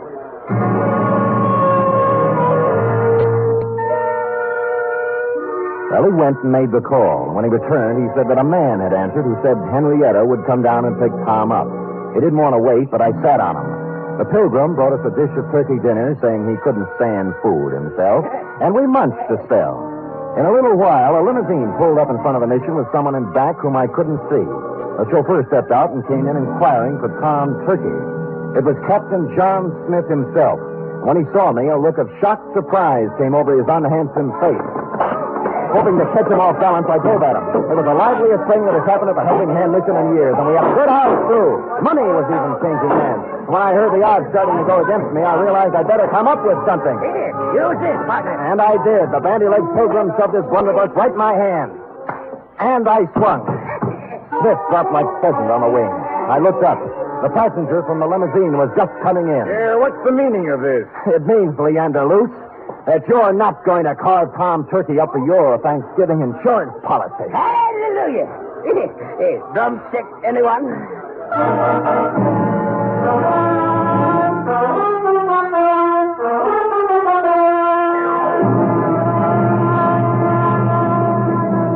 Period. End of report. Sam, I don't understand. Well, it's as plain as the cranberry stain on your dress, huh? Luce, as Henrietta's business manager, had her power of attorney. And secretly, he kept making the payments on Tom Turkey's insurance policy. Oh, and then he'd collect for Henrietta and keep the money himself. Effie, sometimes your lightning mind frightens me. Now, go type that up. 3 chimes mean good times on NBC. There's fun and laughs with the chimes later tonight when Ed Gardner stars in Duffy's Tavern. As usual, Duffy won't be there, but Archie the manager will definitely be on hand to serve his blue plate special of grilled English language. This Sunday, the big show comes your way again. Tallulah will be your hostess, and the stars include Fred Allen, Jack Carson, Ed Wynn, Meredith Wilson, and many, many more. It's the big show, Sunday on NBC.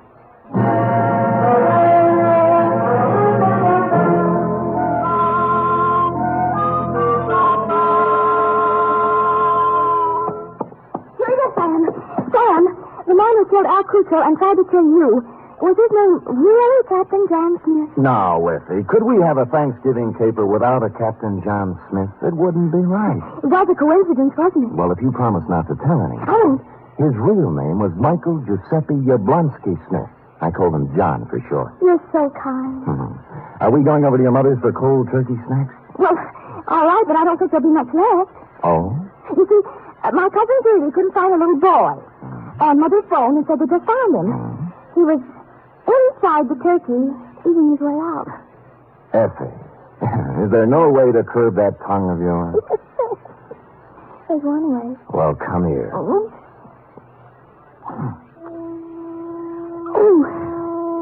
good night, Sam. Good night, sweetheart.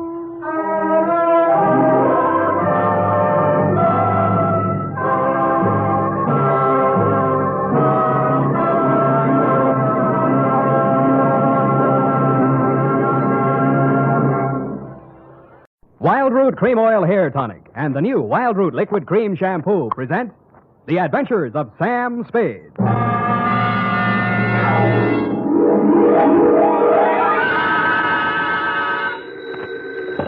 Sam Spade Detective Agency. Me, sweetheart. Oh, Sam!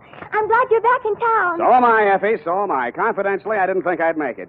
Confidentially, that is. Was it dangerous, Sam? I should say it was. Why, for the past 24 hours, I've been at it hammer and tongs over hill and dale, through shot and shell. It was enough to turn any ordinary man's blood to ice and his hair pure white. Oh, that sounds terrifying, Sam. I wish it had been only terrifying, Effie. It was blood-curdling, spine-chilling, hair-raising. I was bored. It was also rural and countrified. Well, what happened, Sam? Tell me. You've heard of the Martins and the Coys? No. And the Boston Massacre? No. Custer's Last Stand?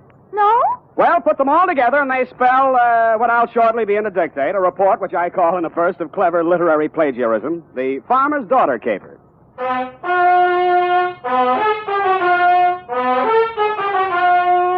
The Adventures of Sam Spade, Detective, starring Howard Duff, produced, edited, and directed by William Spear. Presented by the makers of Wild Root Cream Oil Hair Tonic, the non-alcoholic hair tonic that contains lanolin. To look your holiday best, friends, be sure to use Wild Root Cream Oil, America's favorite hair tonic. Wild Root Cream Oil grooms your hair neatly and naturally, relieves annoying dryness, removes loose, ugly dandruff. What's more, it's non-alcoholic and contains soothing lanolin. Get Wild Root Cream Oil in the big family-size bottle or handy tube. Ask for it at your drug or toilet goods counter very first chance you get. For the holiday and all year round, use Wild Root Cream Oil Hair Tonic. Again and again, the choice of men and women and children, too. And now, with Howard Duff as Spade, Wild Root brings to the air the greatest private detective of them all in The Adventures of Sam Spade.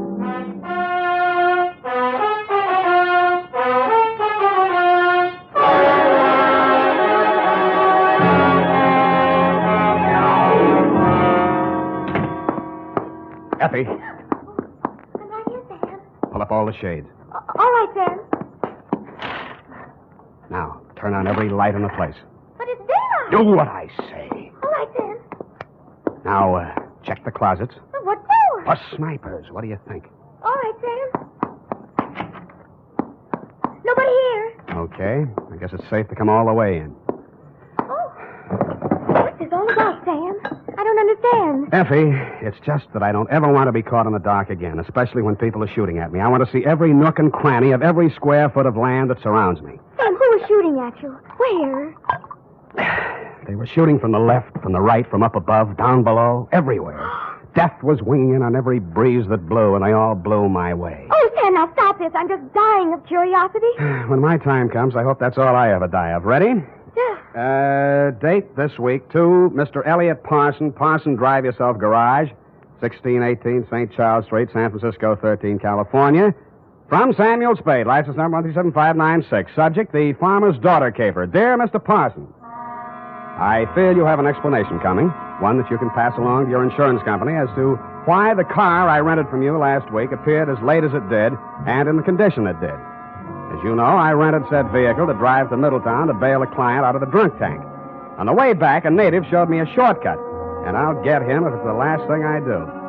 Dusk was falling, and so were my eyelids, when I saw a sign that said tourists invited. Behind it stood a ramshackle farmhouse in a surly woodland setting. I should never have knocked on that farmhouse door, but then I wouldn't have had any story to tell, would I? Good evening, young man. Good evening, madam. I'm afraid I need a room for the night. Well, of course you do. Land sakes, you're tired. I can tell by your eyes. Been on the road long? Too long. Land sakes, of course you have. Come in, please. Thank you, ma'am. You'll find this is the homiest tourist home in California. Really like mothers, eh? Like your grandmother's. No electricity, no phones, just quiet. I see. Now, I have two rooms, a $3 one and a $5 one. Which one do you think you'd like? What's the difference? One less blanket, one squeaky spring, and with the $3 one, you might have to take a walk.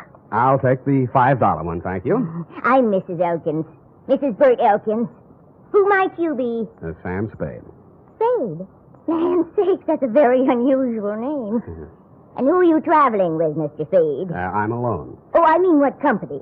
We only accept traveling salesmen. You realize that. Oh, yes. Well, I'm traveling for the makers of Mouton mustache wax. Oh, use it all the time. You are well-groomed, madam. You will go far, young man. Yeah, but before that, I'd like to go to bed. Come on, this way.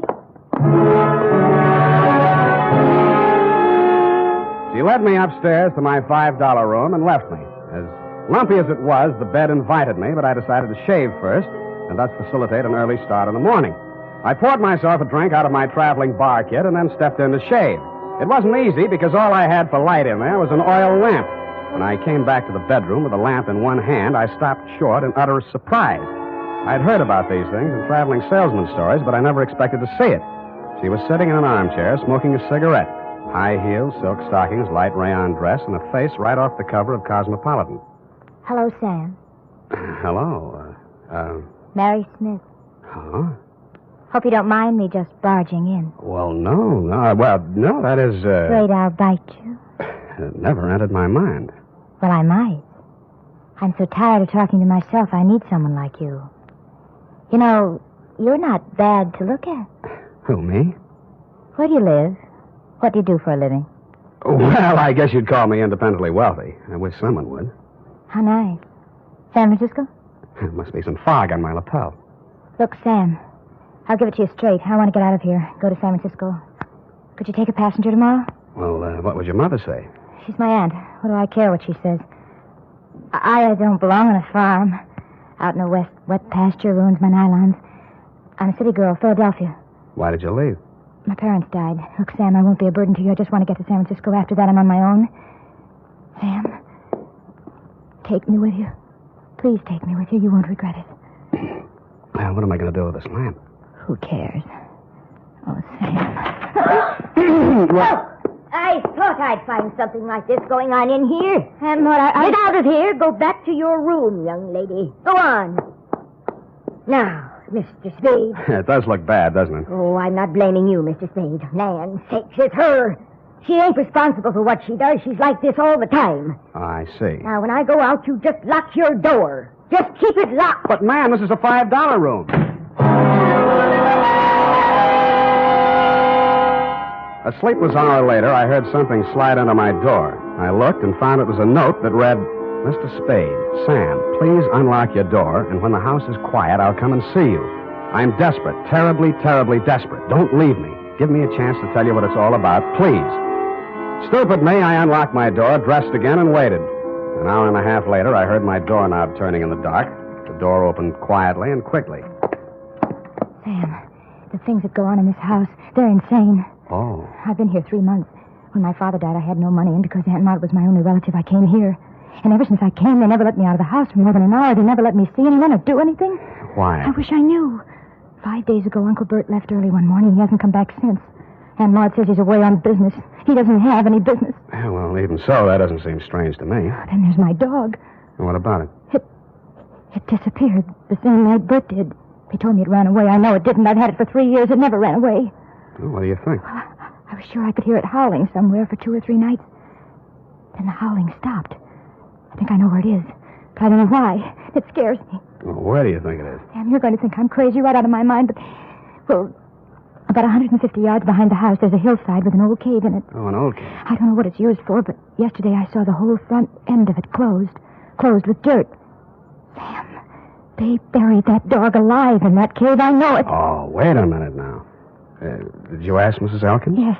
All she said was the dog ran away and mind your own business. She told me to leave the cave alone. Sam, let's go out there and look. Please. Well... So big, brave, stupid Sam, idiot boy, allowed her to show me the back way out of the house, and we sneaked to the barn together. She found a shovel, and we walked to the cave. When my eyes got accustomed to the dark, I saw the entrance had been covered with dirt, and recently. I took the shovel while she stood watching. I cleared half of the dirt away and worked as quietly as I could, but apparently not quietly enough. A flashlight suddenly hit both of us in the face, and a shotgun barrel flashed in the beam. Get away from there before I shoot your head off. Point that thing someplace else, please, ma'am. What do you think you're doing, mister? Digging. Mary, you get back to the house. No. Aunt Maud, I won't. Get back to the house before I count 3, or I'll put a load of buckshot right through you. Now, 1. Aunt Maud, my dog is in there. 2. All right. Now, Mrs. Elkins, suppose you put that gun down and tell me what this is all about. I got one thing to say to you, mister. Get in your car and get out of here, and don't waste any time doing it. But, madam... Your suitcase is in the car, and your $5 is with it. Yeah, but... Now get, before I shoot you as a trespasser. And I could do it, mister. Land sakes, I could do it. Now get. So I got under guard to my car. I got in and drove off. And Mrs. Elkins stood in the driveway with a shotgun still pointed at me until I was out of sight. I turned left at the first crossroad, parked the car, and cut through the woods back to the farm. I could see a light in the living room. Nobody was in or near the barn. And when I got to the cave, there wasn't a sound anywhere. I picked up the shovel I dropped and started digging again. 30 minutes later, the shovel broke a small hole through into that cave, and a stifling blast of fetid air rushed out, and something leaped out at me in the dark. And it wasn't the dog. It was a human hand on a human arm.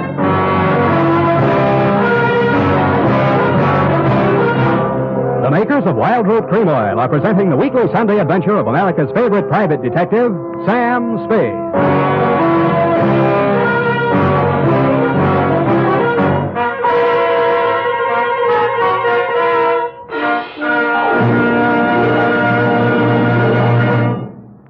Now, here's important news on good grooming. If you want the well-groomed look that helps you get ahead, socially and on the job, listen. Recently, thousands of people from coast to coast who actually purchased Wild Root Cream Oil were asked, how does Wild Root Cream Oil compare with the hair tonic you previously used? The results were amazing. Better than 4 out of 5 who replied said they preferred Wild Root Cream Oil. Remember, non-alcoholic Wild Root Cream Oil contains lanolin. It grooms the hair naturally, relieves dryness, and removes loose, ugly dandruff. So if you want your hair to be more attractive than ever before, get the new 25-cent get-acquainted bottle of Wild Root Cream Oil, America's leading hair tonic, on sale at all drug and toilet goods counters. It's also available in larger economy bottles and the handy new tube. By the way, smart girls use Wild Root Cream Oil, too, and mothers say it's grand for training children's hair. Get Wild Root Cream Oil. Again and again, the choice of men and women and children, too.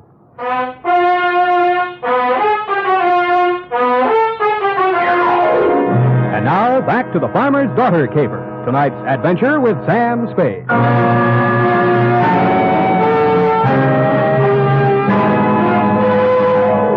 A night already full of surprises. I should have been ready for the next one, but I wasn't. The loose earth, which had blocked the entrance to the cave, suddenly fell away, and I fell with it.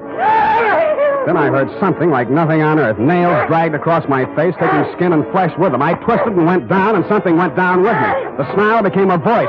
Baby alive! Baby alive! I'll kill you! I'll kill you! And he did his best, which was pretty good. Finally, I got a good hold on him and sat on his chest.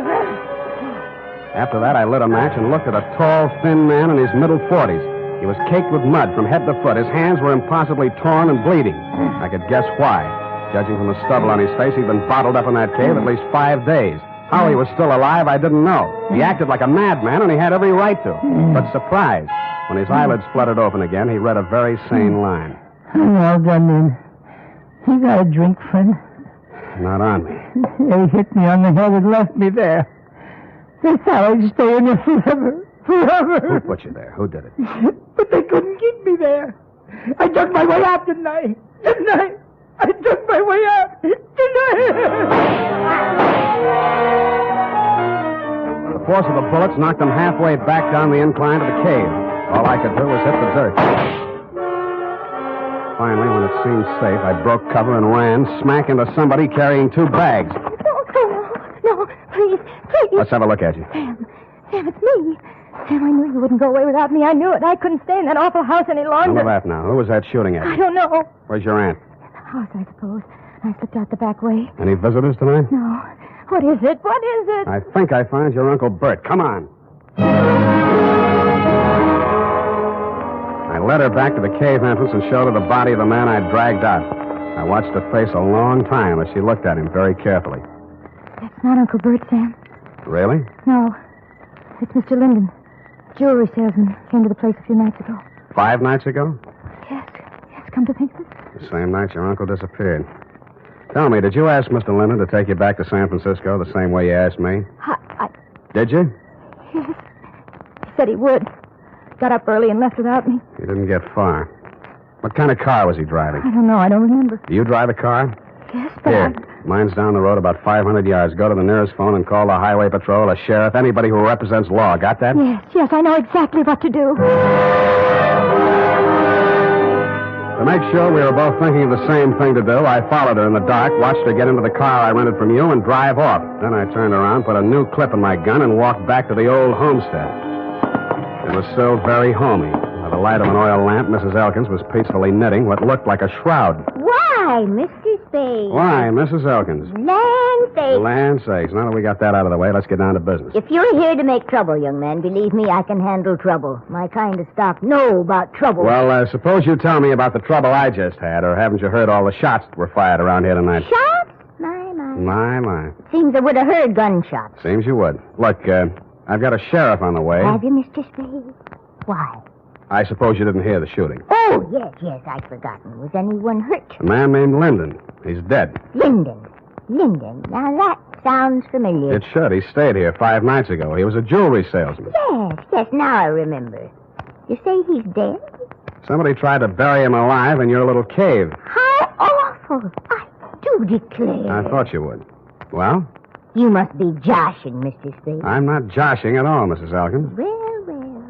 Buried alive, you say? Look, let's talk just like plain folks. Where's your husband? Where's the jewelry samples you probably stole from Linden? Is there anything else you want to say? Gunshots, eh? Well. I left the sweet old thing knitting and rocking and made my way through the house looking for guns, jewelry, and killers. I got downstairs in time to see Mrs. Elkins disappear out the front door. When I tried to follow, I stumbled over the rocking chair, which is indeed a lucky thing for me. After a few minutes of silence, bravely crawling on my stomach, I followed the shadows of the house until they blended into the shadows of a large, hulking building, which happened to be the barn. Inside, I bumped my head on the radiator of the car. Naturally, I didn't find any keys in it, but I did find a familiar jewelry salesman-type mud-soaked corpse. When I was trying to remember how to cross ignition wires, I heard the hum of a motor and saw 2 headlight beams swinging up the driveway. They lasted as long as any other lights. The car came to a lurching stop, and a thick-set figure in a Stetson hat stumbled towards me, tugging at a gun. That burned gobblame cup thing, Undo the flap. Oh, thanks. Huh? Put your hands up, whoever you are. You be the sheriff? You're dead blame right on the sheriff. You're dead blame right on the sheriff. Who are you?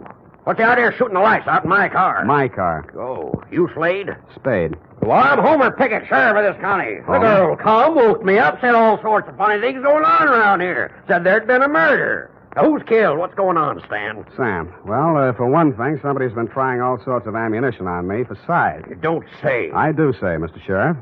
Why? Because I found a man in a cave who'd been left there to die. Want to look at the corpse? You can look at him right here. He's sitting in this car. So, yeah. How'd he get here? Somebody moved him here. Shouldn't have moved a corpse till the police examine it. I didn't move it. Huh? Now, listen closely. Listening? Huh? I found the man. He was still alive. Then somebody shot him. Shouldn't have moved him. Then they tried to kill me because I found him. When they didn't kill me, they decided to hide his body. Illegal. They probably intended to drive away and dispose of it so there'd be no evidence when an efficient, smart, alert, courageous police officer like yourself came around to ask questions. Hey, that sounds reasonable. Who's behind all this? Well, Mrs. Elkins threatened me once and tried to kill me once. More! Well, land say. Well, that's her, yes. I want to talk to her. Where's she? Roaming the countryside with a gun, no doubt. Well, let's clear all this up. See what it's all about. Now, who's this fellow in the car? His name's James Linden. Got a pencil? Better write that down. Tilden, huh? Linden. Well. By any strange coincidence, Sheriff, you happen to know a man named Dundee, San Francisco homicide? Lieutenant Dundee, old Tom. Old Tom, yes. Shucks, I learned everything I know about police work from him. Yeah, well, that's fair. And law's law. Dundee always said. Yeah, I've heard him say it, Sheriff. But... And I am to enforce it around here. One side, Mr. Slade. Spade. Hey, you'll be sorry. Well. Now look here, all you Elkins. This is Homer Pickett talking, and I ain't no small-town constable. I'm the sheriff of this county. You'll get a square deal from me, but first I order you in the name of the law to throw down your guns. Well? My. You all right? Nothing but my feelings hurt. Oh, I warned you. I thought that'd do some good. Well, now you know. Hey, look, maybe it did do some good. I'm giving up, Sheriff. I'm giving up. It's me, Mrs. Elkins. She came across the farmyard as the first light was showing in the eastern sky. Her hands were above her head. One held a shotgun. Maud, get back where you belong, Maud. We could hear, but we couldn't see him. Maud stopped, hesitated for a moment, and then began running towards us. She almost made it. I ran out to drag her back, expecting any second to be the target for the night. There was a sudden and curious silence as I pulled her into the barn. She was still alive. That man's been missing everybody all night. Never thought he'd be able to hit me. Easy. I come from good stock. I'm no criminal, Mr. Spade. Sheriff, you know that. Yeah, I know, Maud. I know. Let me take a look at you. You'll be okay. No blame Bert too much. He wanted to have money once in his life. So when this man came along with all the jewelry, Bert went out of his mind. He put the man in the cave. And the dog, too. So the dog wouldn't call attention to him. And then he took the man's car, went into San Francisco to try to sell the jewels and the underwear. No luck, eh? Bert says they laughed at him. The jewels were just paste, samples. And he came back and found me at the cave, and he figured he had to knock us both off. I just stuck by him all the way. Now he's like a tiger that smelled blood. No telling what he'll do. We'll have to get help, Spade. Roadblocks, bloodhounds. No, this is his land. He won't run. He'll hide here. Where? Why, in the cave. Well, I reasoned, one, that no matter how much a man loved his land, he was not going to let himself be trapped in a cave with only one exit. And two, it followed, therefore, that if he did hide in the cave, there was more than one way out, which the late Linden hadn't found. Sheriff Pickett volunteered to watch the front of the cave while I looked around for a rear exit. After a 20-minute search, which netted me nothing, I remembered the car parked inside the barn and how quickly Elkins had carried Linden's body to it. I went back there and took a look around. In a corner of the barn, I found a trail of dirt leading to a bale of hay. When I moved the bale, I found, you guessed it, a trap door. I pulled it open, caught a familiar whiff of used-up air, and lowered myself into a black hole that turned out to be a passageway. I cautiously made my way forward in the darkness for a few yards. Who is it? Who is it?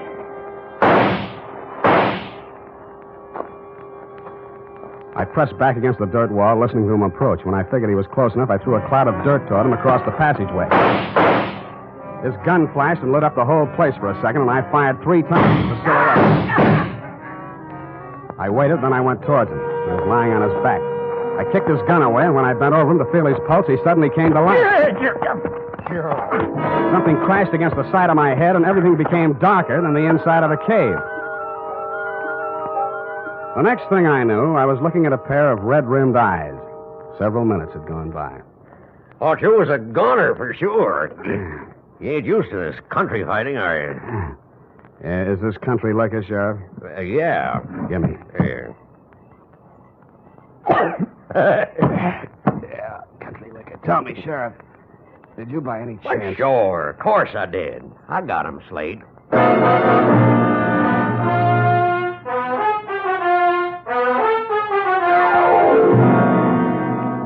Period and a report. Sam, Hmm? do you mean to tell me you let a little country sheriff outdo you? Well, Effie, Homer Pickett's coming up for re-election next fall, and besides, you might think I was egotistical if I told you how it really ended. But your reputation. You're the greatest private detective of them all. And so I can afford to be generous. Now, not another word. Scoot, type that up.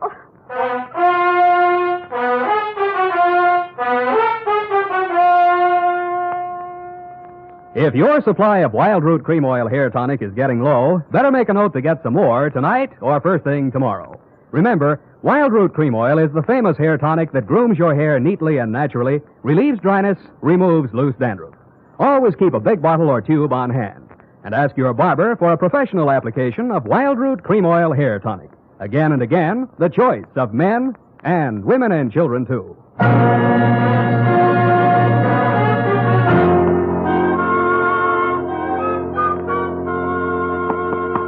Here it is, Sam. Let me see. Let me see here. F, you rewrote the ending. I had to, Sam.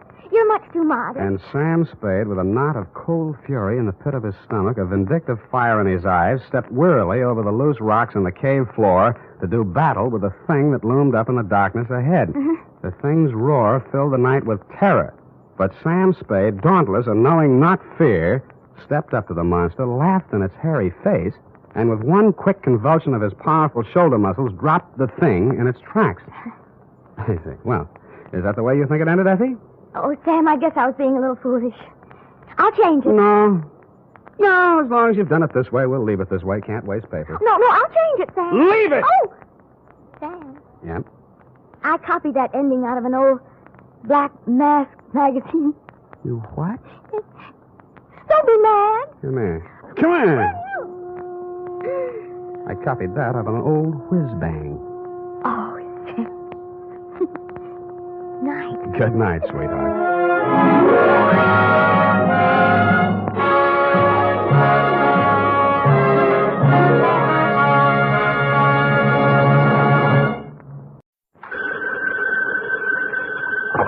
Sam Spade Detective Agency? Me. Oh, Sam, it's you. On the filter and in the flesh. Any messages, phone calls, letters, telegrams? Just the usual. A bill to the landlord and a notice from the telephone company. Well, dispose of them as usual. You sound awfully chipper. Have you been on a case, Sam? Did you make some money? Yes, I've been on a case. No, I did not make any money. Oh, your client got murdered before he could pay you? Wrong again. My client was a woman. She did not get murdered, and she could pay me. Huh? And she did. But you just said she didn't. True, Effie, true. Things are not what they seem. I'm a little confused. You just said that... And I meant every word of it.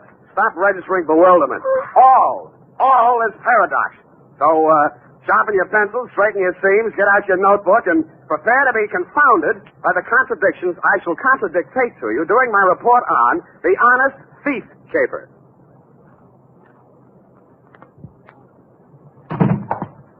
I'm not looking over for the pleasure. Look alert, girl. We've many things to do. Up. Yes. You say the strangest things on the phone. Go right. I don't believe I quite understood what it was all about. A natural misunderstanding. I didn't understand it myself. Date, Sergeant Frank Nilgus, robbery detail, San Francisco police. From Samuel Spade, license on 127. You're fast today. Subject, Ben Comiskey. Who? Ben Comiskey. Comiski. Sam! I went to Albert High School with a boy named Ben Comiskey. Is he the same one? Very likely, yes. Oh, Sam, tell me, did he turn out bad? Is he good? Did he get married? Down, Effie. Sam, I knew this boy. I want to know. This is one mystery you're not going to solve by reading the last chapter first. Dear Frank, it was one of those days. The sky was black and it looked like rain, but when I put on my trench coat, the sun came out. At breakfast, it looked like I'd ordered fried eggs, and I wound up with pancakes. Also, I discovered I was wearing one blue sock and one black one. After that, I gave a cab driver a 5 instead of a 1 and let him ride off with a change. And there was one other thing. Sam, Sam, bank just called. You're overdrawn. Nuts, Ev. I made a deposit 2 days ago. I checked, Sam. You didn't. You're nuts, too. I made out the slip myself and... Oh. Give me, Sam. I'll take it right down. Yeah, better do that, Angel. Yes. Oh. Can I help you, miss? Is this Mr. Spade? Come right in, miss. Sit down. Miss Perrine, you may go and do that. Instruct them that if such a mistake occurs again, I shall take my account elsewhere. Yes. Now, please sit down, Miss... My name's Louise Miller, Mr. Spade. I want to hire you. How much will it cost? Well, now, Miss Miller, let's talk about it a little I first. haven't much time, Mr. Spade. I have to be at the office in a half an hour, and I have to cross town. You see, well, Mama thinks I should forget all about him, but I can't, and well, here I've got $95. Will you please do something? Just something. Come on now, come on. I'm sorry. That's all right. Now, who is he? What's he done? And why does Mama want you to forget him? Ben Comiskey. We were going to be married pretty soon. We even picked out our furniture. No. It's all right now. Go on. What's he done? I'm saying he held up a store 2 nights ago. We picked him up on the street today. He's in jail. Mm-hmm.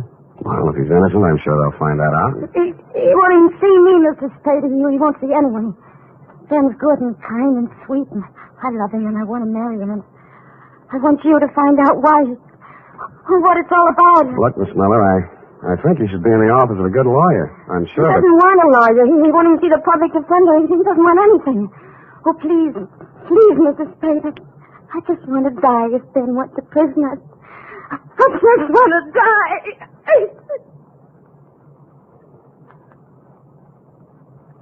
I'm no sentimentalist, but faith is a thing we're a little short on these days, so we came to terms.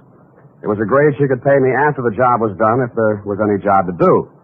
She left for work, and I phoned you, Sergeant Milgus, and found out Ben Comiskey had already been arraigned and was being held in the city jail. When I dropped in 20 minutes later, you walked me back to his cell. What's it all about, Ben? I don't know, just looking into it. He won't tell you anything. No? Kept his trap shut all the time he's been here. As far as we've been able to find out, no previous record, no background. Well, maybe it isn't so bad for him at that, huh? First degree, Sam. Liquor store proprietor, a man named Potter over on Army Street, identified him in the morning lineup. Just like that. Picked him out of a dozen guys we hauled in. Then what? Yeah, we'd send a couple of the boys out to Comiskey's room and find all the dough in the dresser drawer, 900 clams. Here you are. Now what? Take it easy, Comiskey. This is Sam Spade. He wants to talk to you. Ben Comiskey was tall, dark-complexioned, about 29 or 30 years old. His hair was black, straight, and closely cropped. His features were regular, not good, not bad.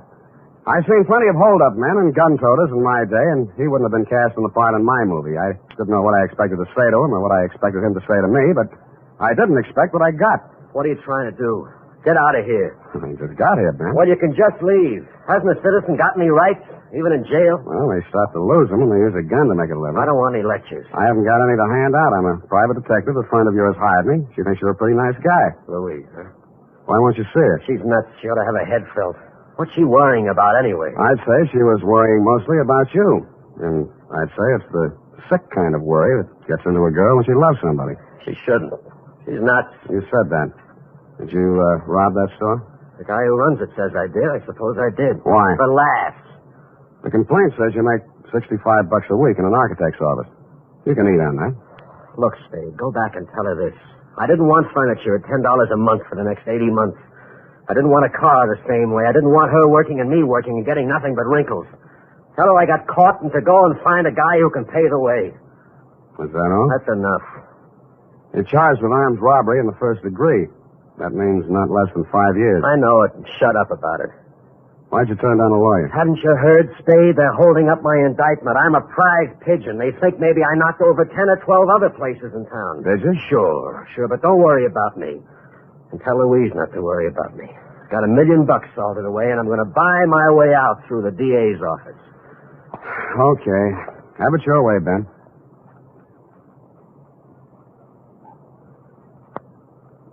But an hour later, I found myself strolling around Ben Comiskey's old neighborhood. A man named Gabrini, who owned a grocery store, remembered him and liked him. A woman in a bakery shop told me how he'd gone into the Army as a private and been discharged a first lieutenant. A phone call to a Mr. Henderson, Allied Architects, revealed that Ben Comiskey was in line for a raise and promotion. All in all, I was getting a composite picture that didn't look quite right. I decided to try his mother's place. It was on Lombard Avenue, a street that starts on the waterfront. According to the penciled note above the doorbell, it was out of order. The slot on the mailbox read, Mrs. Anastasia Comiskey. Yes. What is it, please? You're Mrs. Comiskey? I'm busy now. I fixed lunch for my son. He come back from Cincinnati. Please. Oh, Mrs. Comiskey, I'm here to talk to you about Ben. He's your son, too, isn't he? Yes. Ben is my son. Well, I'm trying to help him, Mrs. Comiskey. Why? He has no money. I have no money. A friend of his, Louise Miller, hired me. Oh, Louise, she's a foolish girl. Very foolish. Her heart should not be with Ben. I think he's a very lucky man to be loved by somebody like that. If not for her, Ben would not be in jail, in trouble. Oh, you don't want to help my son. She don't want to help him. She'll leave him alone if she wants to help. Ben is bad. Not good like my son James. James is always good. Times he's away, he sends me money. From what I hear, Ben's always been pretty good, too. Always one good son, one bad son. What's going on, Mom? Oh. Who's this? He come to ask questions about Ben. Huh? I'm Jim Comiskey, Ben's brother. Oh, my... You run on in, Mom. I'll talk to this gentleman. All right. Get out of here. Look, I'm just trying... If you've got any questions to ask about Ben, go to the police. They can give you all the answers. And stop bothering my mother. Been through enough in the last 2 days. If I catch you around her again, I'll break you in half. The man who slammed the door in my face had the same angry look and the same angry glare of Ben Comiskey. The angry Comiskey brothers definitely wanted nothing that looked remotely like help, it seemed to this casual observer.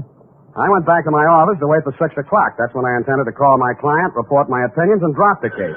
But at 5:30, she called me. Mr. Spade, Yeah? this is Louise Miller. Oh, yes. I was just going to call you. I'm afraid I haven't been able to do much. It looks like... I know, Mr. Spade. I just telephoned downtown. Ben pleaded guilty at the indictment this afternoon. He's going to be sentenced tomorrow.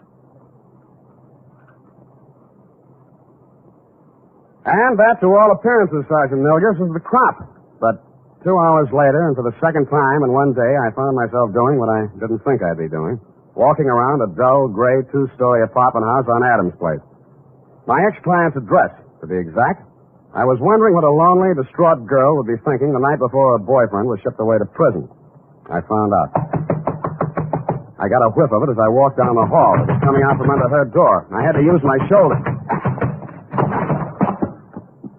The room was acrid and stinging with gas fumes. And Louise Miller was stretched out on the floor in a 6-foot kitchen. When I picked her up and carried her out, I wasn't sure whether she was dead or not.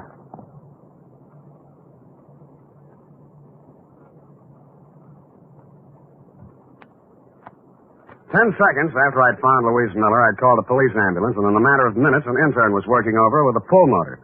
Her breathing became regular, and her pulse picked up, but she was still unconscious. Lieutenant Kelsey of Homicide showed up and said it was obviously a suicide attempt, which is his kind of ingenious thinking. I thought not. If she were going to commit suicide, she wouldn't have called first to pull me off the caper. She'd have let an insignificant detail like that take care of itself. No, she was too strong to pity herself and too sure of what her intuition told her to believe even Ben Comiskey's confession. With that kind of faith, I owed it to her to poke around the ashes while they were still hot. I did, and turned up a live coal in a faded blue shirt and wrinkled brown pants. Bert Singleby by name and by vocation, manager of the Greystone Arms apartment. What kind of a girl was she? Oh, nice, clean, sincere. The kind mothers always want their sons to marry.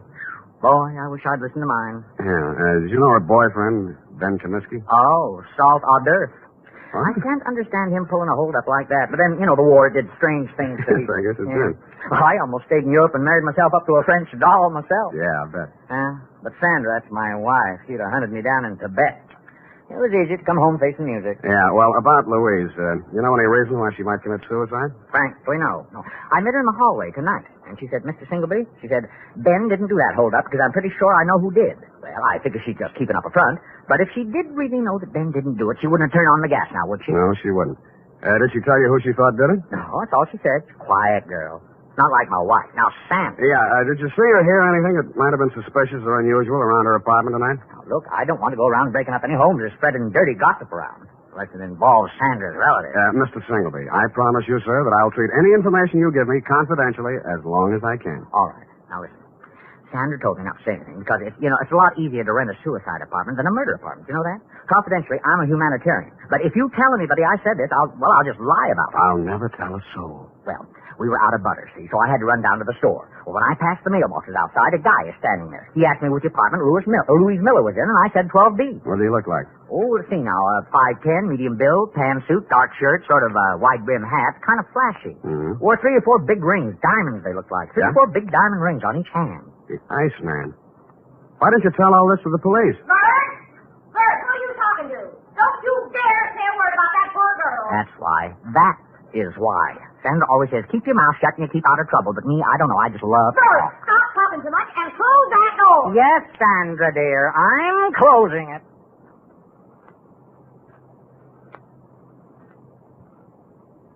The Iceman. I'd heard about him for years, a Chicago import, but I had never bumped into him before.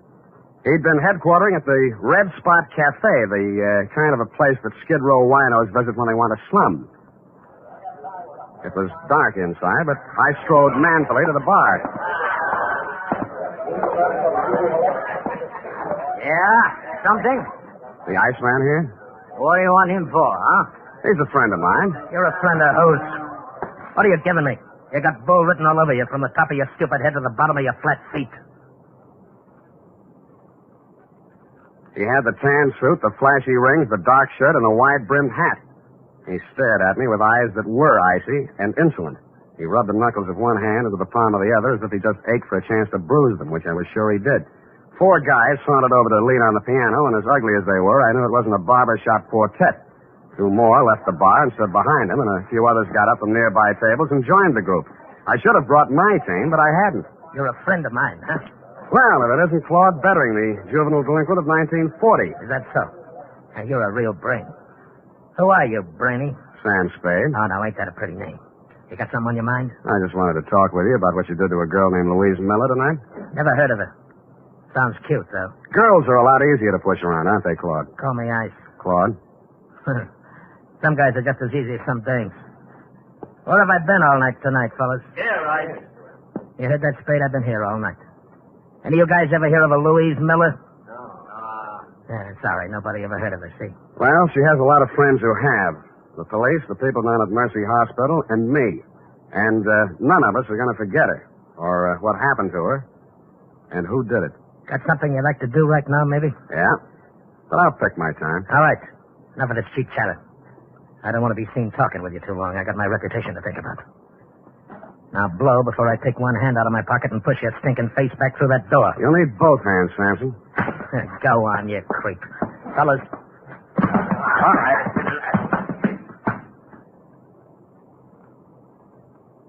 As I went rapidly through the door, Claude Bettering was standing, oily smile and all, polishing a couple of his oversized rings on his lapel. It was a picture I said I wouldn't forget, and I didn't. I went and rented myself a car, parked it down the block from the Red Spot Cafe, and waited almost all night. I knew that Louise Miller was not the kind of a girl who would have anything to do with a guy like Bettering. And if he came to her apartment, this must have been for some unloving purpose. Probably to keep her from telling who actually did the holdup Ben Comiskey had confessed to, if she found out the truth. Finally, a bunch of palookas came out, Bettering included, climbed into a car and drove off, me after them. One by one, Bettering dropped his men off at their hotels and apartments until he was finally alone. He stopped at a brownstone on Hobart, and I caught him just as he opened the door of his apartment. Well, the tough guy. You're going to find out. Don't think I'm easy.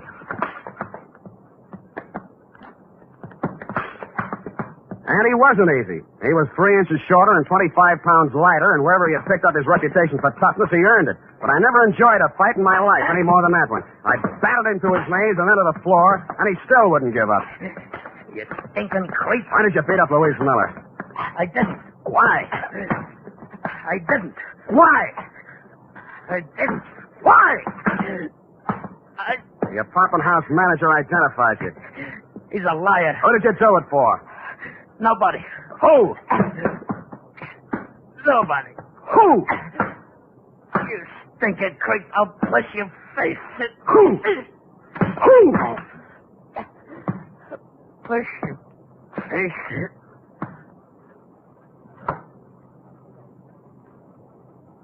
He went out.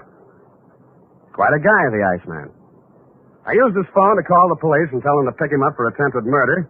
Then, with dawn coming up and my energy going down, I went back to the city jail, got a pass, and woke up Ben Comiskey. Why don't you stop messing around in my business, Spade? Did you ever really love that girl of yours? Get out, you sadistic jerk. Well, she's in Mercy Hospital now. You can send her a card. Write something nasty on it. So long. Spade. Yeah? What's she in the hospital about? What do you care? Tell me, please. Somebody turned on the gas in her apartment and tried to kill her. It's nothing, really. Please. Who did it? Who did it, Spade? I think it was a guy named Claude Bettering. They call him the Iceman in certain circles. But why? That's what I'd like to know. Who's Bettering? I don't know. Your girl believed you were innocent, Comiskey, but you said you weren't. My guess is that somebody figured she knew something and tried to shut her up. I think Bettering was hired by somebody. Spade, look, I don't have any dough, see? But I want to get out of here. For one day. You know anybody to raise the bail? I won't skip, and I'll pay back anything you want. Why? I gotta see somebody. I don't think I can. Who do you want to see? My lousy, dirty, low-down, no-good brother. He hired Bettering? Who else? He did everything. He's always done everything wrong. He held up that liquor store, but he's on parole, a 2-time felony offender. One more rap and he'd go up for 20 years. I did this for him, yeah. Look at me. I did it for him, and he tries to kill my girl. Your mother said he was a good boy, hard-working, lived in Cincinnati. Me again. I told her all that. She believed it. I started a whole stupid lie and had to go through with it. I could explain 2 years, 3 years to her, but not 20. He promised he'd go straight. He promised. I see. I even sent him money I earned and said it was from him. Oh, you never saw anybody like me before, did you? No, I haven't. Get me out. Get me out, Sam, and I'll drag him in by his back teeth. Thanks anyway, but I'll do it myself. Hey, let me do it. Let me do it, please.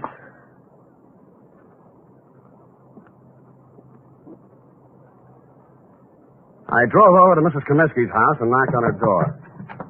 She came out in a housecoat, hair mussed, and sleep still in her eyes. Yes? I'm sorry to bother you at this hour, Mrs. Comiskey, but is your son home, Jimmy? Jim, no, he went out last night. He didn't come back yet. I see. When do you expect him? Well, he didn't say. He didn't have to, because I saw a closet door move, and I was in and across the room. In a second, I pulled the door back, and Jim Comiskey came out, gun and all. Jim, you've gone crazy. She hurried across the room, threw herself between Jimmy and me, and started wrestling the gun away from me. He put one hand flat on her face and knocked her halfway across the room. I went at him. He shot, but it went into the ceiling. I didn't give him a chance to do it again. Don't. You held up the liquor store, didn't you? Yeah. And hired Bettering to kill Louise Miller? Yeah. And you're going to take your own rap from now on. Yeah. Yes, I will.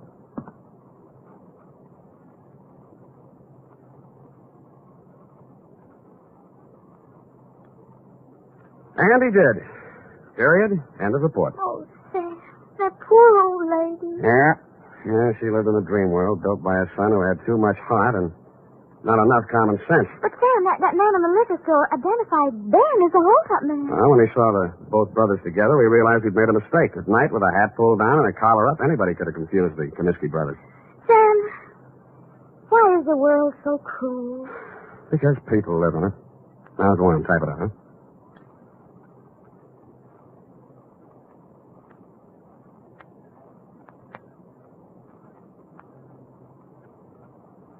Well, here it is, Sam. And if you don't mind my saying so, it's a lesson to everybody. If you say so, Ed. Sam, I'm just infuriated. Now, don't go too far. Misplaced love, devotion, it just isn't right. Now, hand me the glass. This kind of thing could be going on all over the world. The glass up. If it weren't for people like you who step in and take things in hand. The glass! Oh! Are you right, Sam? Thank you, Miss Brain. Honestly, Sam, look, just honestly, that's all. Are you finished? Well, I have some sociological feelings, too. I'm just not an automat or secretary you turn on and off. Come here. Come here. With each new case, I I have feelings. Effie, I just kissed you. I know what... I just kissed you. Oh, Sam. Delayed reaction. Must be the heat. Oh. Good night, Sam. Good night, sweetheart. The Adventures of Sam Spade, Detective. Brought to you by Wild Root Cream Oil Hair Tonic, the non-alcoholic hair tonic that contains lanolin.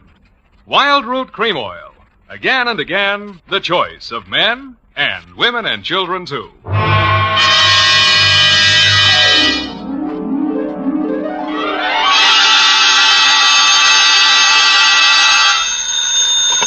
Sam Spade Detective Agency. Me, sweetheart. Shaman Spade.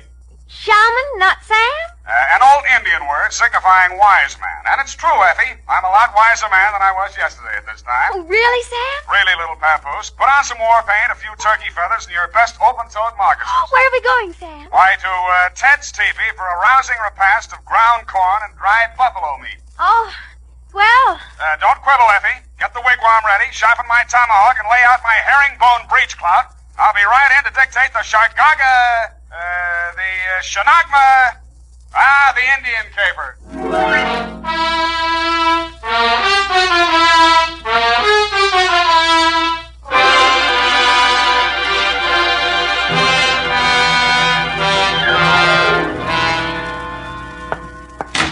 From the land of the sky blue water, they brought a captive maid, Red Wing. Here I am running, Skunk. Running what? Skunk. He was a famous Indian detective. You sure you're not making this up? Oh, no, Sam. Oh, no. He was the scourge of Indian lawbreakers. The scourge, huh? Even so, you have 2 minutes to think of a better name. Oh. Rippling stream? Not virile enough. Crunching muscles? Too virile. What is that stuff you've been getting me anyway? To Lieutenant L.J. Myron, San Francisco Homicide Detail. Better take it back. Copy to Chief Blackcloud at Santee, Dakota Indian Reservation. Oh, murder. Attention, federal Indian agent from Samuel Spade, San Francisco, license number 1375596. Subject, the Shargagagag, the Shargona, call it for now, the Indian caper, and quiet to you. I was sitting in my office, doing absolutely nothing when something interrupted me. First, it was a buckskin smell, then the soft tread of moccasins, followed by the sound of a rattle. His beaded clothes were wrapped in a rich-looking embroidered blanket, and his multicolored headdress reached to the floor. His face looked like the model for the Indian head nickel. How? Who? My name, Chief Blackcloud. How do you do, Chief? You, Shaman Spade. Sam. Shaman, Indian word for wise man, prophet, seer. Sam. Newspapers say you good scout. Well, they exaggerate so, you know. Chief need to hire good scout for job. Well, shall we talk? You come for powwow in Chief's council lodge. Where's that? St. Mark Hotel, 4th floor. I see. You have reservation. Well. You ride with Black Cloud. He have iron pony on street made by great Indian chief, Pontiac. And he actually had a council lodge at the St. Mark, 4th floor. Outside the door of his room, 2 braves were standing, arms folded. One of them was the first Indian I'd ever seen with hair on his chest. We entered the room. Indian file, of course. The chief had apparently brought in his own decorator. The walls were covered with hanging animal skins. A weathered canopy of thatch hid the ceiling, and on the floor, genuine hand-woven rugs. No expense had been spared. In one corner of this room stood a full-size teepee. 2 squaws shuffled out of it. What else?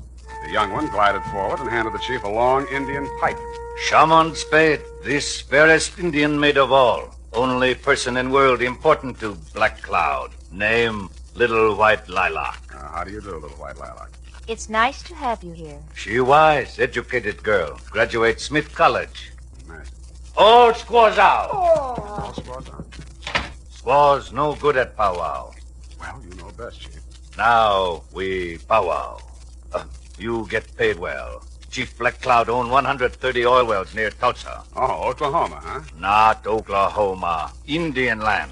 Union mean nothing. Union temporary thing. I see. Indian here long before white man. This is true. And Indian will be here long after white man. All right, Chief, all right. Chief Black Cloud come to San Francisco Village 5 days ago for a powwow with big engineer. Anybody I know? His name, Clarence Hobart, engineer for Arundel and Amaskik Consolidated Engineering Company. Fine Indian name. We have powwow 4 days. Hobart disappear. And you want me to find him, is that it? Chief tired of San Francisco. Want finish powwow. Get back to Santee, Dakota Reservation. Clarence Hobart. Okay, I'll see what I can find out. Good. One moment, Shaman Spade. Sam. Chief have something you guard for a few days. What's this? This beaded wampum belt. Ancient relic of Nipmuc tribe. Nipmuc. Here in Tipi-Semak, too many light-fingered chambermaids and bellboys. You want me to hold on to this for you? Yes. Wampum of great sentimental value. Woven by ancient wise man Tani Luka. Tells interesting story in history of tribe. Guard it well. Haven't lost a wampum yet. Is that all, then? One more thing. We smoke pipe of friendship. I smoke. Here.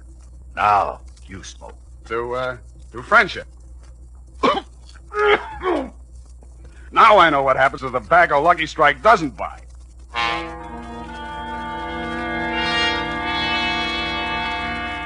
When I left Chief Blackcloud's fourth-floor lodge, there was only one brave standing outside the door. The hairy-chested Indian was probably taking 5.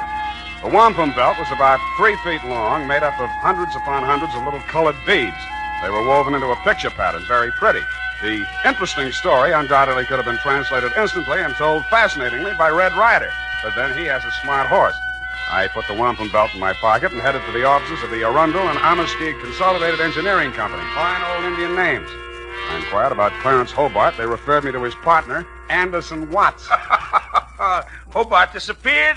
Absurd. Why, you couldn't lose him if you wanted to. He's as wide as a barn door. Yeah, well, Chief Blackcloud seems to think he is missing. Well, now, look here. Are you going to take an Indian's opinion over mine? I might. Well, just because he doesn't show up for an appointment doesn't mean he's disappeared. Why, one day when we were on a cantilever project in New Orleans... Yeah, some other time. If Hobart hasn't disappeared, where would he be? Anywhere in the world. The man's unpredictable. Brilliant engineer, but moody. Every now and then he goes off alone to scheme up some fantastic thing like maybe cutting off the Gulf Stream and turning Cuba into an iceberg. I like it. But he always comes back. Disappear? No, not Hobart. Yeah, well, can you give me his home address? Well, here you are. Try it if you like. But I'm sure he's not there. I called this morning and nobody answered. Honest Injun. I left this utterly charming man and started for the address he had written down. I was taking the shortcut through the alley on Sutton Street when I heard the rattle of beads, and a naked brown arm of considerable size reached out of the murk. I grabbed for it, but he slipped out of my grasp and sped swiftly and silently up the dark alley into the fog, leaving me with a handful of Max Factor number 8 Iroquois makeup. I continued to Hobart's house without further incident. Found it just off Chinatown. Mr. Hobart? Oh, I thought you might be somebody else. Who else? Take your foot out of the door. Just let's talk a minute, shall we? Want me to call the police? I don't think you will, Mr. Hobart. All right, out with it. What's on your mind? My name is Sam Spade. I'm a private detective. There's an Indian named Chief Blackcloud who's worried about you. I'm old enough to worry about myself. Now, stop bothering me. Go away. Look, I'm going to tell the chief where you are, you know, because that's what I was hired to do. You'll... yeah, you're right. Confidentially, I've been on a 2-day drunk. You know how it is. Who, me? Tell him to phone me tomorrow. I'll talk to him.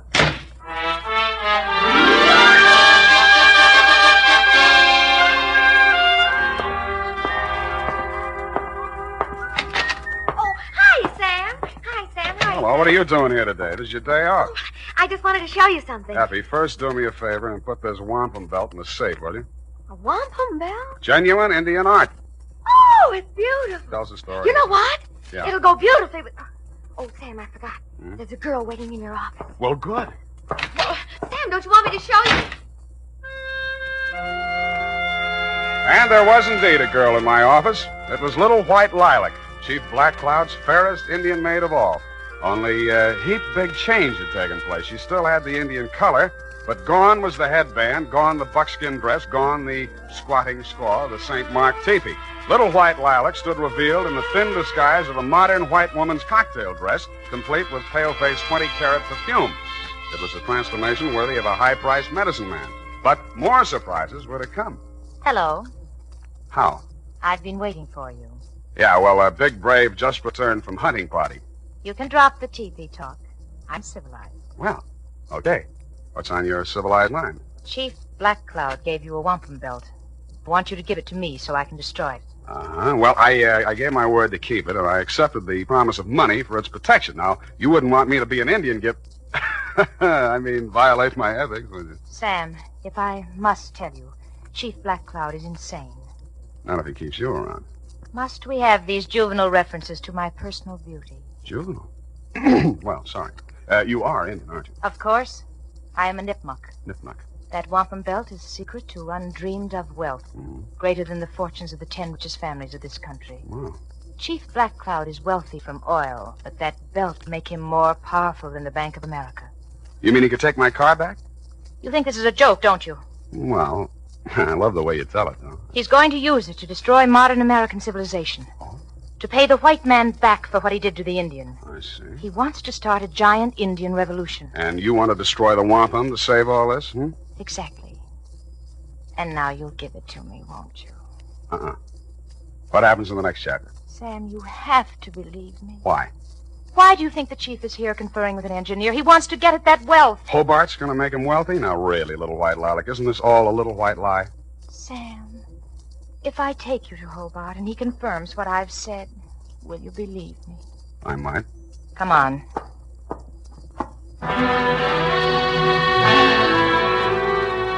She took me by the hand, and she led me out of the office and up and down several streets until we arrived at a frowsy-looking brownstone. We entered, still holding hands, and came to rest in an apartment that looked just recently occupied. I guess that's what it looked like, because you couldn't tell much. It was being lit by either 110-watt frosted bulb or by fireflies. This is the place. Yeah, a little dim in here, wouldn't you say? I like dim places. Yeah. Mm-hmm. Where's Clarence? I'll get him in a minute. First, Sam. Yes, Lilac. You've been so nice. I have? I want to find some way to thank you. I'll wait while you look. I can start by kissing you. Please, Sam. Oh! The kiss was great. In fact, it blew the top of my head off. After this, there was a free fireworks display, followed closely by a giant roar that sounded like Niagara Falls with a cold. It was a short feature, followed by a long period of dark, black silence. When the curtain came up again, I was lying in an alleyway. I was stiff and cold, my head throbbed with pain, my brain was a jumble, my suit was torn and dirty, my patience was at an end, and my anger with little white lilac knew no bounds. I went down to the office and changed clothes and get a drink. The phone was already ringing when I opened the door. Sam Spade. This Chief McCloud talking from St. Mark Teepee. Yeah. What's on your mind, Chief? 10 minutes ago, bellboy delivered to Chief McCloud box. Inside box is scalp of engineer Clarence Hobart. I hung up the phone, fell into my chair, snapped on the lights, and fell out of it again. My office had been massacred. The place had been ransacked thoroughly and looked like the morning after a Comanche smoker. And you guessed it, my safe had been drilled open. The ancient and valuable Nipmuc wampum belt was gone. At this point, I decided what Chief McCloud needed was a detective. Now, here's important news on good grooming. If you want the well-groomed look that helps you get ahead, socially and on the job, listen. Recently, thousands of people from coast to coast who bought Wild Root Cream Oil for the first time were asked, how does Wild Root Cream Oil compare with the hair tonic you previously used? The results were amazing. Better than 4 out of 5 who replied said they preferred Wild Root Cream Oil. Remember, non-alcoholic Wild Root Cream Oil contains lanolin. It grooms the hair naturally, relieves dryness, and removes loose, ugly dandruff. So if you want your hair to be more attractive than ever before, get the generous new 25-cent size of Wild Root Cream Oil, America's leading hair tonic, on sale at all drug and toilet goods counters. It's also available in larger economy bottles and the handy new tube. Get Wild Root Cream Oil. Again and again, the choice of men who put good grooming first. By the way, smart girls use Wild Root Cream Oil, too, and mothers say it's grand for training children's hair.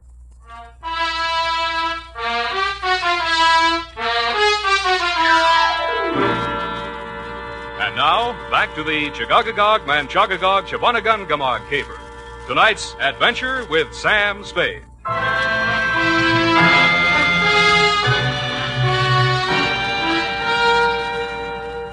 I found Chief Blackcloud sitting cross-legged and looking disconsolately down into a small cardboard box. Both squaws, including little white Lilac, were on one side of the room grinding corn. Lilac looked through me as if I didn't exist. I sat down next to the chief, looked into the box, and recoiled. It was a real, no imitation, 20th century scalp, and the red hair was certainly Hobart's. Scalp comes with note. Let me see. Note written in Algonquin dialect. I translate. Honor Chief Blackcloud. Return to Santee Dakota Reservation and die proper death fitting to old man. Here you will meet violence unto death, even as this man did. Puts the point across. Look, Chief, it isn't that I'm scared, which I am, but I just decided to pull out of this caper. What? I've heard some things about you that don't sound too good. You hear what? That you want to start an Indian revolution to settle an old score with the white men. Who tell you this? The fairest of them all, little white Lilac. She tell you? I've never talked to him. She not only told me all that, but she... Quiet! Spade, when did little white Lilac tell you these things? She came to my office today. That's a lie. I never left this hotel. We will see. Kalanuka. Yes, Chief Blackcloud. Did little white Lilac leave hotel today? Little white Lilac with me all day. Why, Never out of sight. Enough. Go away. Kalanuka speak with tongue of truth. Little white Lilac I have grown from baby. She also speak with tongue of truth. Somebody lie. Now, look, Chief, I know what I'm talking about. You... Chief does not need help of double-tongued man. Return wampum belt to me. I pay you. All right, I'll, Well? Chief. Chief heard enough lies. Return wampum belt. Wait a minute. I got a small but biting bit of truth to relate. Somebody stole the wampum belt. Wampum belt gone? Somebody broke into my office, drilled the safe, and took it. You stole? It was stolen from me. Return wampum or you not live until sundown. I'll return it if I can find it. Then you can pay me off and we'll call it even.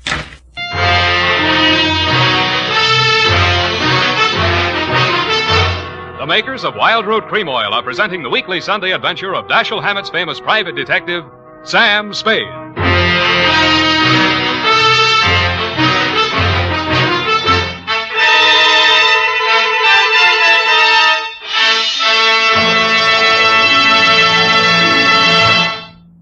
Now, here's important news on good grooming. If you want the well-groomed look that helps you get ahead, socially and on the job, listen. Recently, thousands of people from coast to coast who bought Wild Root Cream Oil for the first time were asked, how does Wild Root Cream Oil compare with the hair tonic you previously used? The results were amazing. Better than 4 out of 5 who replied said they preferred Wild Root Cream Oil. Remember, non-alcoholic Wild Root Cream Oil contains lanolin. It grooms the hair naturally, relieves dryness, and removes loose, ugly dandruff. So if you want your hair to be more attractive than ever before, get the generous new 25-cent size of Wild Root Cream Oil, America's leading hair tonic, on sale at all drug and toilet goods counters. It's also available in larger economy bottles and the handy new tube. By the way, smart girls use Wild Root Cream Oil too, and mothers say it's grand for training children's hair. Get Wild Root Cream Oil. Again and again, the choice of men and women and children too.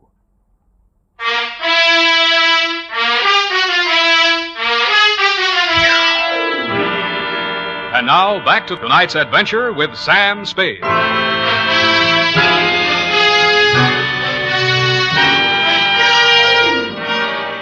I walked outside, muttering frightful white man's imprecations. Cutting through the hotel parking lot, I suddenly noticed the chief's iron pony made by Pontiac. There was a leather bag on the seat, sort of an Indian overnight case, and sticking out of it was a blood-stained tomahawk. This was of decided interest to me, and so were the rest of its contents.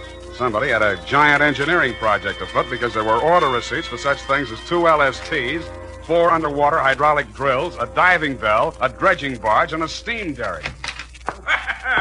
Back again, eh, Spade? Yeah, back again, Mr. Watts. Still looking for the missing Clarence Hobart? Not anymore. Well, I knew you'd realize the futility of it. I found him. And I trust you found him in good health. Old Hobart's a bug on health. Why, once when we were in Cleveland... I think he's dead. It was the Ohio River Bridge, John. Dead? Did you say Hobart dead? Scalped, anyway. Mr. Watts, what was Hobart working on with the chief? Well, I don't know exactly. Well, let's go look at his desk file and see if we can find out. In the bottom drawer, under a lot of miscellaneous papers, we found a large manila envelope marked Black Cloud. It contained some topographical surveys of an area containing a lake On the back of one of the surveys was written in fine print a series of 37 letters that looked like a whole group of Indian words strung together, or a code, or just doodling. It started out Chagaga something or other. I left Mr. Watts sitting in his office with tears in his eyes, a new role for him, and made my weary way back to my place of business. Effie was standing in the middle of the office with a shocked look on her face. Sam, look at this office. How did it get like this? Oh, my files and everything. Come on, I'll help you pick things up. And again, by the way, what are you doing here? It's still your day off. When you were here last time, I wanted to show you something, but you were so anxious to get to that girl. All right, I'm here, and I'll look. What is it? A new suede coat. How do you like it? The color's rust. Well, I suppose... Effie. What? What's that you're wearing as a belt? Oh, now, don't be mad, Sam. I just had to. It went so well with the coat, and when I saw it, I Cheap couldn't resist. Black Cloud's wampum belt. You didn't put it in the safe. Now, Give Sam, it to don't me. be mad, Give it please. to me. Wait right here. I'll be gone for half an hour, and then I'll come back and take you out to the best dinner in town. Oh, I should go home and change first. I had taken only 4 steps down the hall when somebody hit me from behind. I rolled, and he went with me. We fought a quick, quiet, and decisive fight. And at the end of it, I held him in an arm lock and led him back into my office. Come on. What happened, Sam? You're back early. I had an unexpected caller. Come in with me and take notes. Now, sit there. All right. Now, who are you and what's on your mind? I'm nobody, and I got nothing on my mind. Spring, you're one of the braves that guarded the chief. Yeah? And you're a phony Indian, lousy makeup, and Indians don't have hair in their chest. All right. My name's Grit Hammond. I'm a cowpoke, and I should have stayed where I belong, out on the range. Well, why didn't you? Oh, once I said I'd do anything for that gal. Now I wish I hadn't. She brought me here. Why? Well, it had something to do with buried treasure. She was going to give me a big cut. Where is it buried? I don't know. She was going to tell me.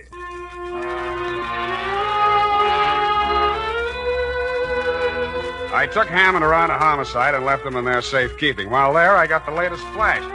They had found Clarence Hobart dead and Les scalped down by the waterfront. There were no clues except a blow on the back of the head and lipstick on his mouth, which was enough for me, having been through the same course myself. Then I proceeded to the St. Mark, 4th floor. Little white lilac met me at the door. You can't see the chief. Why not? He's asleep. One side. When the chief sees what I've got, he'll wake up screaming his wampum. You have it? And with that, she pounced. I pushed her off, but she came back and got a hold of one end of the wampum and tried to pull it away from me, with disastrous results. The wampum came apart, and in a second was nothing but hundreds of beads rolling different directions all over the place. In fact, it was no more. Oh! What happens in Chief's council lodge? Chief cannot sleep. Well, I brought back your wampum, but now it's all over the floor. Wampum belt destroyed? Yes, it's destroyed, you stupid old man. You talked to Chief? Yes, stupid. You had the world in your hand. You didn't know it. You wanted it all for yourself, to tear down the earth. It could have been used to live. What are you saying? To live the way I'm supposed to live. Now nobody will have it, not even you or that fat engineer who wanted it. Little white lilac, shut mouth. I've been shutting my mouth all my life. You're a stupid, ignorant, disgusting old man. You'd be better off...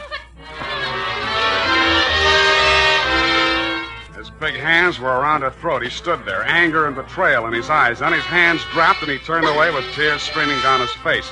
It was then that the fair Indian maid went for him with a knife. And that was my cue to step in with a pale-face weapon.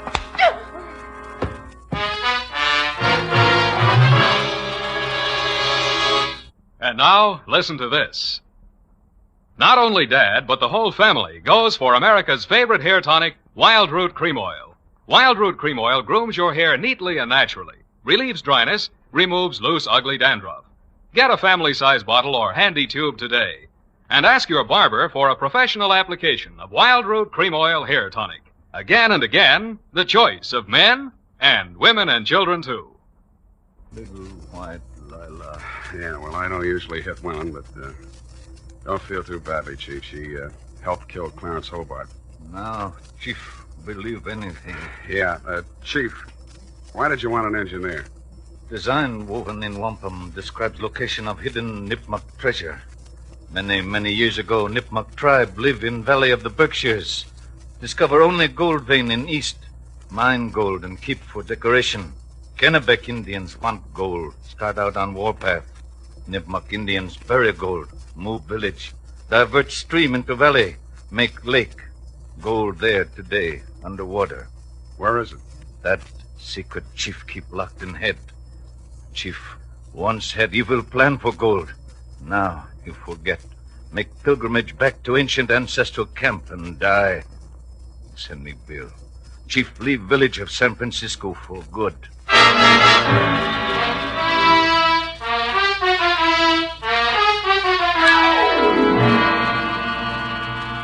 Period. End of powwow. Oh, Sam, it's sad. It is. Vanishing race. Just think, the days of the Colt and the Winchester are gone forever. But the day of the Remington is still with us. Go to it and type this up. Well,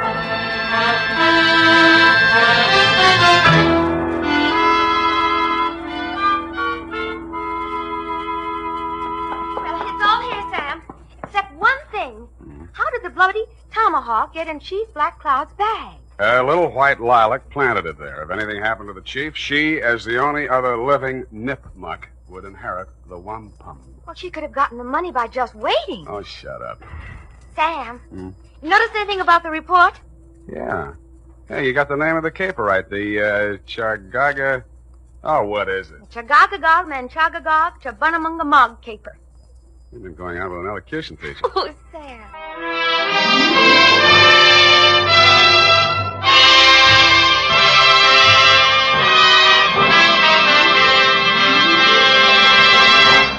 The Adventures of Sam Spade, Detective. Brought to you by Wild Root Cream Oil Hair Tonic, the non-alcoholic hair tonic that contains lanolin. Wild Root Cream Oil. Again, and women and children, too.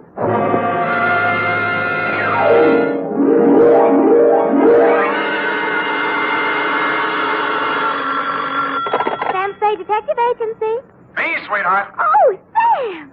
It must be telepathy. I was just thinking of you. You know, sometimes I think I can tell what you're thinking. That's an invasion of my privacy. Oh, when two people are as close as you and I think that often you can almost read one another's mind. Well, you may be right. I can see what you're doing all the way from here. What? Put those paper clips back where you found them. Oh, certainly, Sam. Own up, Ed. You purloined pencils, absconded with erasers, pilfered stationery, filched stamps for your personal use. I only write to Mother when there's nothing else to do around the office. Besides making unit phone calls and charging them to me, you've tapped the petty cash drawer for lunch money. Sam! And you've been filling your pen with company ink. I didn't think you'd mind, Sam. I'll pay it all back. But I have a big heart and boundless compassion. Stay where you are, sweetheart. I'll be down on my unlimited generosity with your back salary. Really, Sam? And 2 tickets for us to go to the fights tonight, and dinner. And last, but by no means least, my stirring and vivid report on the Prodigal Daughter caper.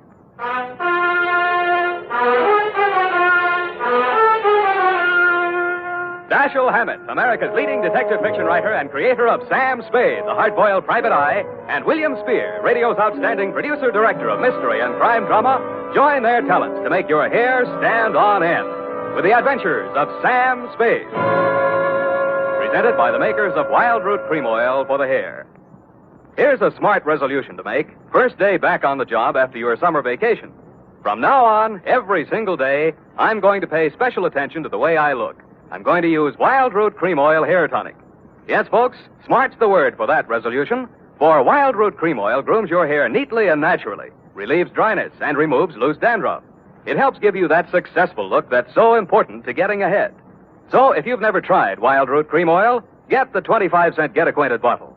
Wild Root Cream Oil Hair Tonic. Again and again, the choice of men and women and children, too. And now, with Howard Duff starring as Spade, Wild Root brings to the air the greatest private detective of them all in the Adventures of Sam Spade.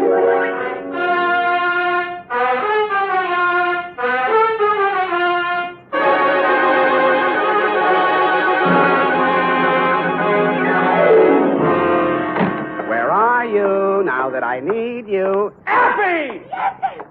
Oh, hi, Sam. Hiya, Sam. Come on. Bring your book. Got a pencil? We gotta hurry if we're gonna make the fight, you know. Oh, I've got one of the new retractor kind of pencils. Well, get the lead out.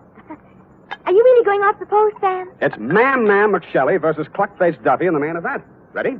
McDuffie. Sounds like an MP. McShelly. What? Aim and fire, Sam. PBX. F, you've been out with somebody else. A military man.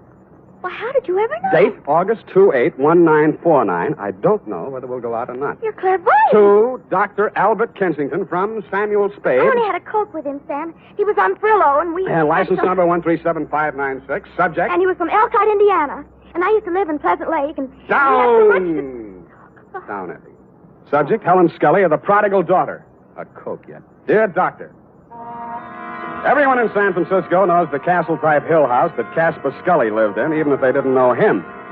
When I got there was an all-black 49 convertible in the driveway, and slightly smaller, same color, a Russian wolfhound wearing a spiked collar and expression to match. He broke his chain when he saw me and ran in the back of the house. That should have told me something, but I plunged the doorbell and was admitted by a butler named Stanley, who left me standing in a draft in the library looking at a cold television set. I pulled up my coat collar, took a plant in front of the fireplace, and lit a cigarette. Pretty soon, things started. A blonde girl in a yellow suit was having a one-sided argument with a gray-haired man in a gray suit. Nobody paid any attention to me. Stuff about how you forbid it and it can't go on. Well, let me tell you, it can go on just as long as I want it to. And there's nothing you can do about it, so don't, whatever you do, try to interfere. Oh, stop it. That hurt look again. I've seen it too often, and I'm sick of it. Do you hear me? I'm sick of it.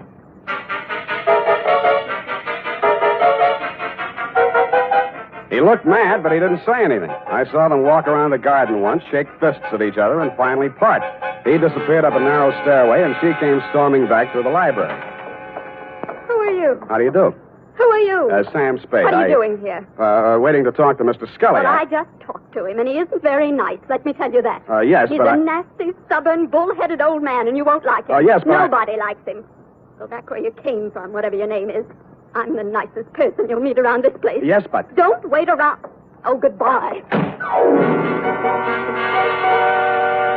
But I did wait around, Dr. Kensington, and I did talk to Mr. Scully when you came in the room with him, only Mr. Scully did not talk to me.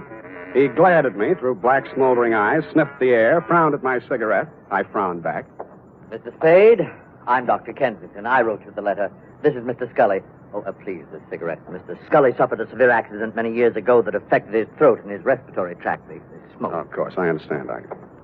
Sorry, Mr. Scully, Yes, thank you, Spade.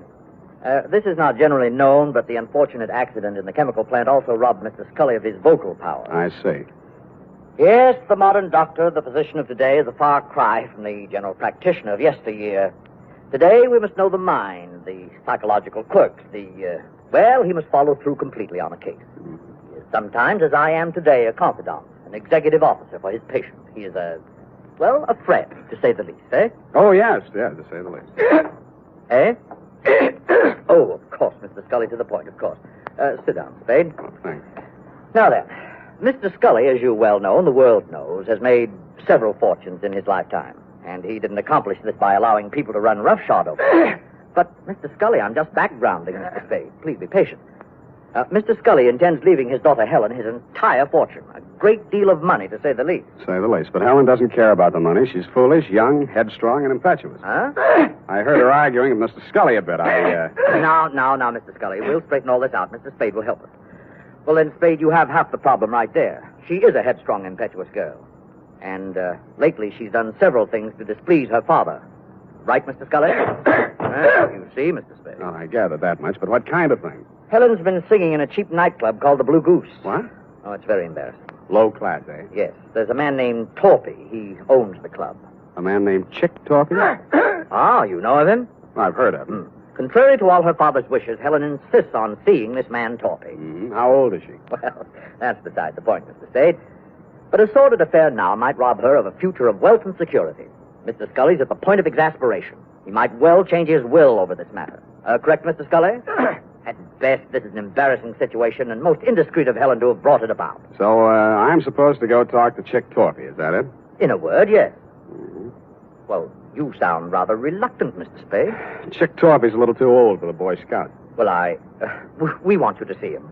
Find out how much you'll take to stop seeing Helen. Tell me, what happens if Torpy isn't for sale? Oh, everyone has a price. Spade, matter of character. You get paid for work like this, that's your price. Yeah, that reminds me. 50 a day and expenses. 5 days guarantee, to say the least. Of course, to say the least. And, Mr. Scully, I happen to have a standard client's contract with me here. If you'll just sign on both pages, I'm sure that...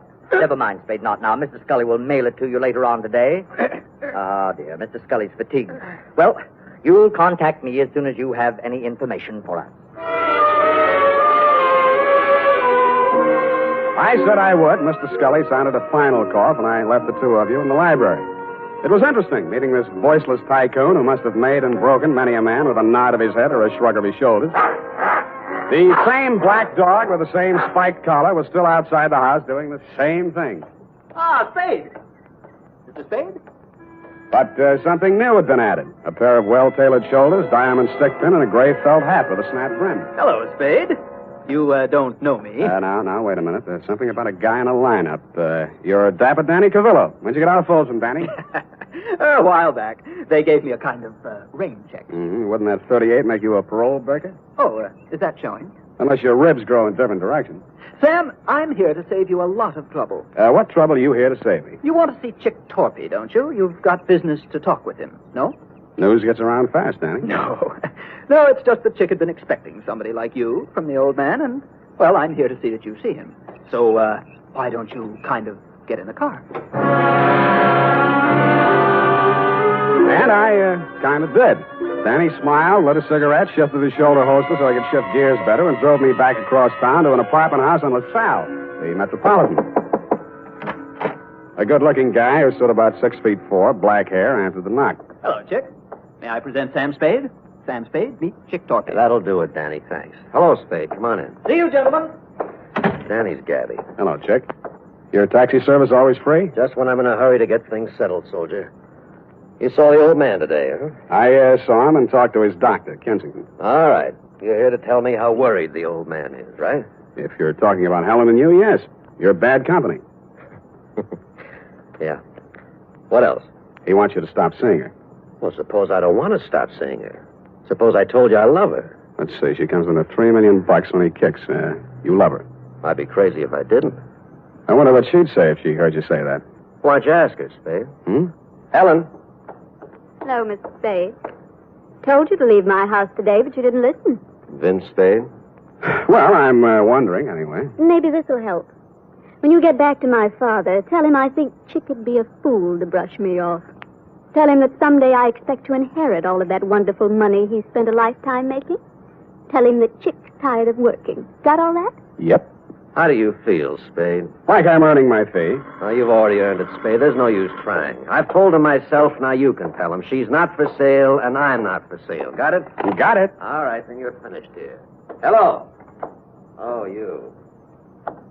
Well, I'm not sure I want to talk to him. Give him a pill And it was on that happy note, Doctor, that I went downstairs, found a drugstore, and tried to phone you and tell you what Torpy had said. Your line was busy, and while I was waiting for it to get unbusy, I spotted Chick Torpy out in front. He looked madder than when I'd left him, and there was a bulge in his coat that hadn't been there before.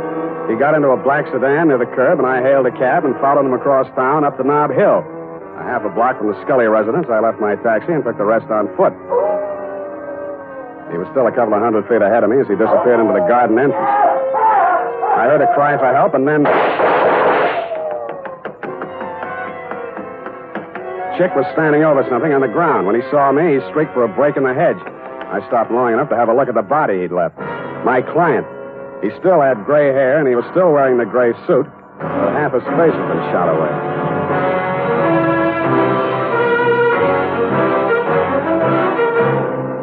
The makers of Wild Root Cream Oil are presenting the weekly Sunday adventure of Dashiell Hammett's famous private detective, Sam Spade.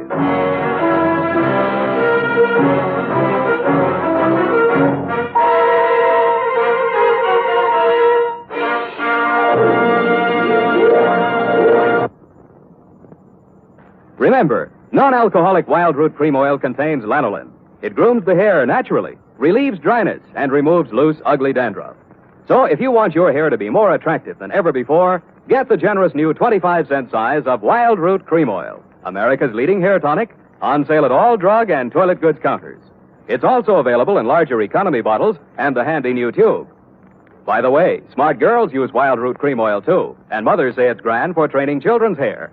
Get Wild Root Cream Oil. Again and again, the choice of men and women and children, too.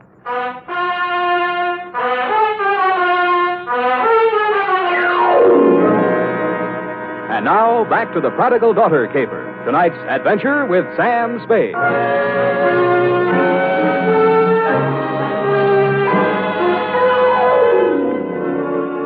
My 5-day contract arrived in the morning mail signed by Casper Scully. The headlines were no surprise. Chick Torpy sought in shooting of multimillionaire. Item. Ballistics matched up slugs taken from body with weapon owned and licensed to one Chick Torpy. And item. Because of a city ordinance regarding disposition, the body of Casper Scully, found off the immediate premises of his home, had been removed to the city morgue and would remain there until claimed by nearest of kin.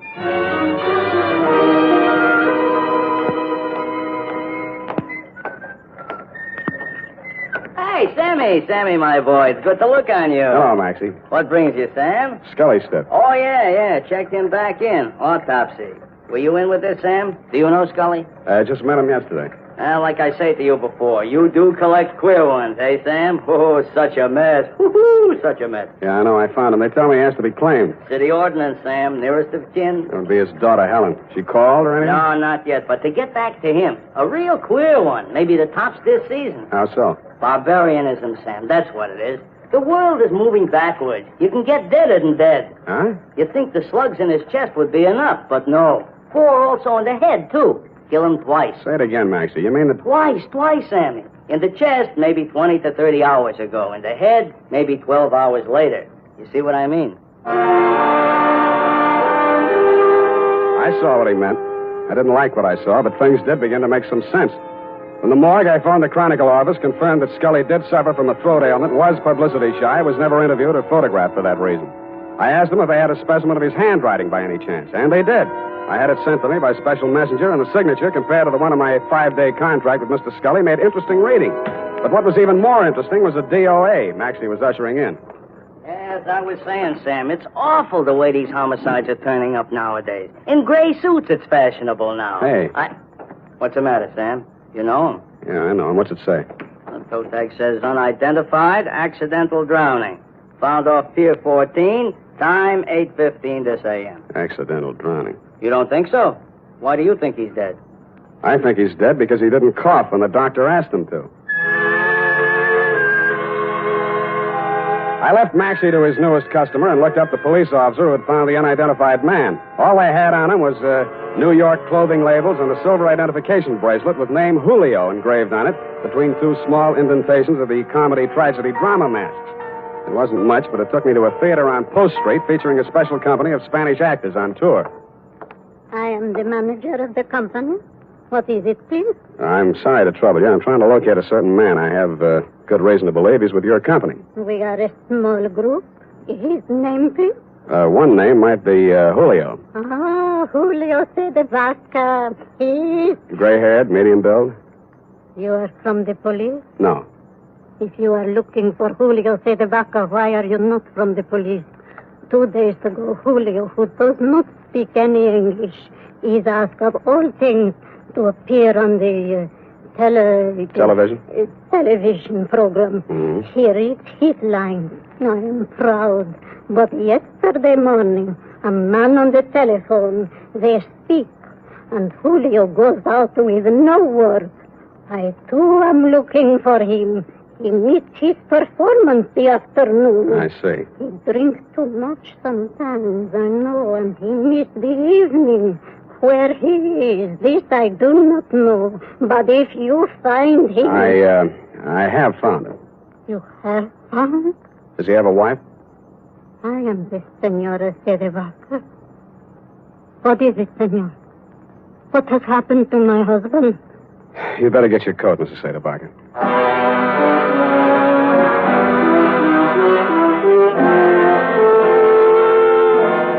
I went back to the morgue with Mrs. Sederbacher, Doctor, and after that I went over to the Blue Goose Club.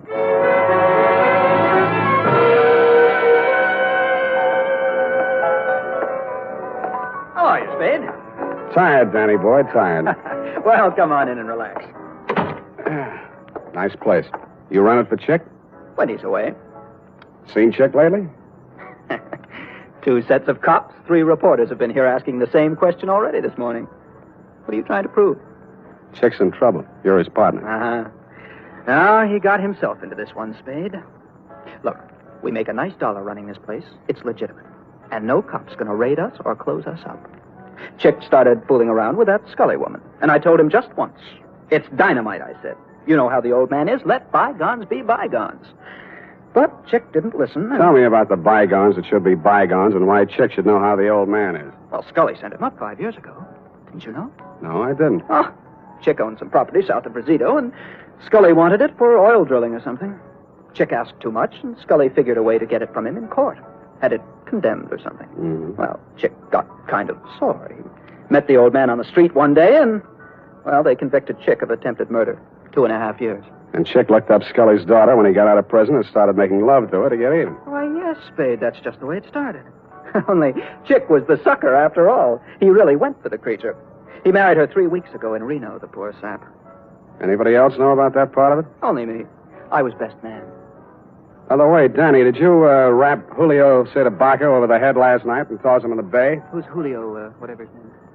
An actor who happened to look something like old man Scully, enough like him to keep his mouth closed when I was there, but who might want to open it later. I don't know what you're talking about, Spade. Didn't think you would. But I don't like it. Yeah, boy. Timmy? Joe? Yeah. Throw this bum out. I'm sick of looking at him. Get out of here. And they did. It was 2 against 1, and I'd been up late the night before. I was doing very well, though, until somebody stooped to a form of subterfuge I have long since grown to hate. I was borne on 2 swarthy shoulders out of the club and into the open air. I was on a balcony, and a good stiff sea breeze was blowing. I didn't enjoy it long. 1, 2, 3, heave!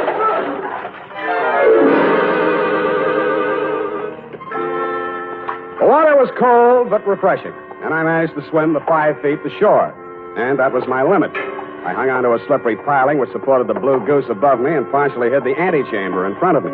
It had been a wine cellar once and a loading dock, I suspected, during Prohibition. This time it was a hideout. Keep your hands up, Spade. Close the door. Chick, please. Keep out of this, Helen. You're crazy, Torpy. You got this all wrong. Mr. Spade, right. There's probably a $5,000 reward out for me right now. They want me dead or alive, and you're here to tell me how wrong I am. Well, it'll be dead, Spade. They'll never take me, and you aren't going to. Listen to reason. I've listened to all the reason I'm going to listen to. From now on, I'm doing things my way. I got nothing to lose now. I'm getting out of here. So long, baby. It's been great. He leaned over to kiss her goodbye, and that is when I rediscovered that my wet revolver, even though it wouldn't fire, still had plenty of power left. Mr. Spade, thank you. Thanks for doing that.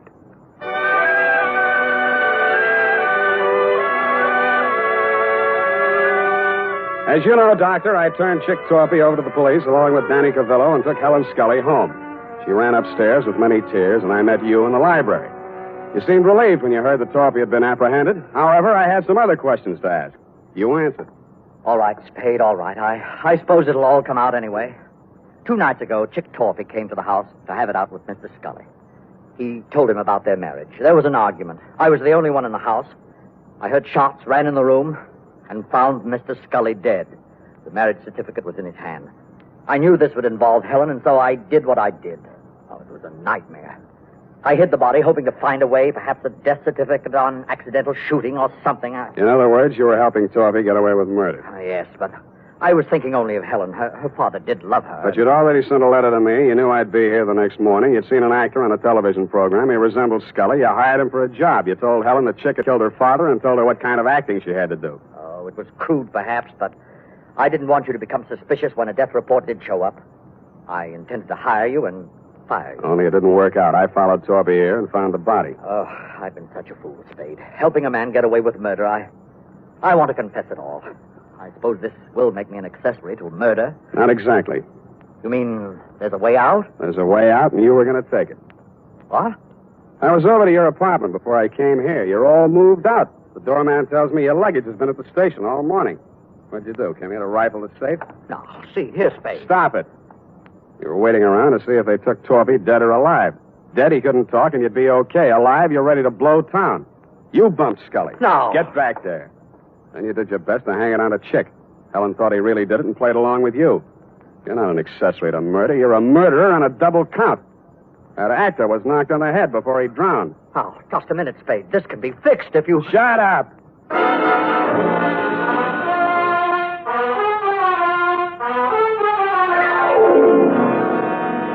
Period. End of report. Sam, I don't understand. What, Angel? I don't understand. understand, Sam. What? Well, you say you turned Chick Torpy over to the police, yet Dr. Kensington was the murderer. A formality, F. He will be released and cleared in short order. Anything else? Well, yes. What about Danny Coville? An innocent bystander.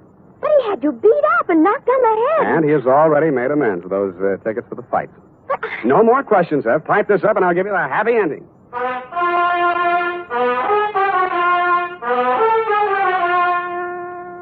And now, listen to this. School days will soon be here, mothers.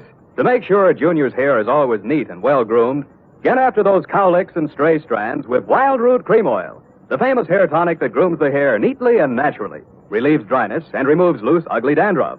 And remind Dad to ask his barber for a professional application of Wild Root Cream Oil Hair Tonic. Again and again, the choice of men and women and children, too.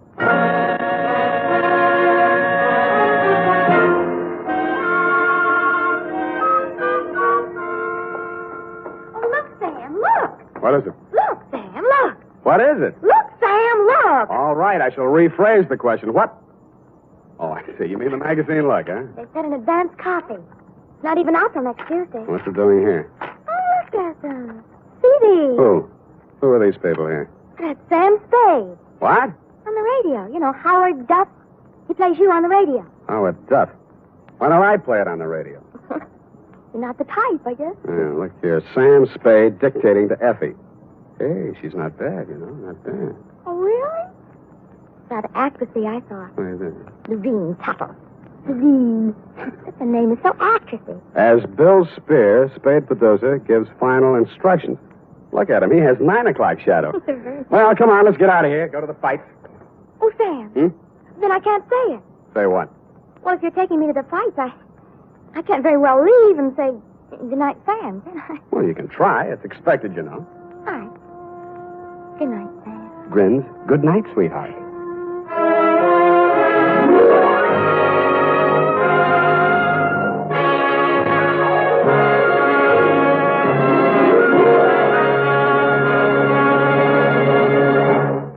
The Adventures of Sam Spade, Detective. Brought to you by Wild Root Cream Oil Hair Tonic, the non-alcoholic hair tonic that contains lanolin. Wild Root Cream Oil. Again and again, the choice of men and women and children, too.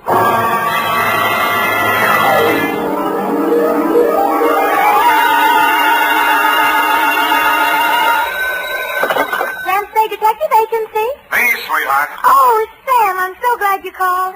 Why? I don't know. I always am. Was it a good case, Sam?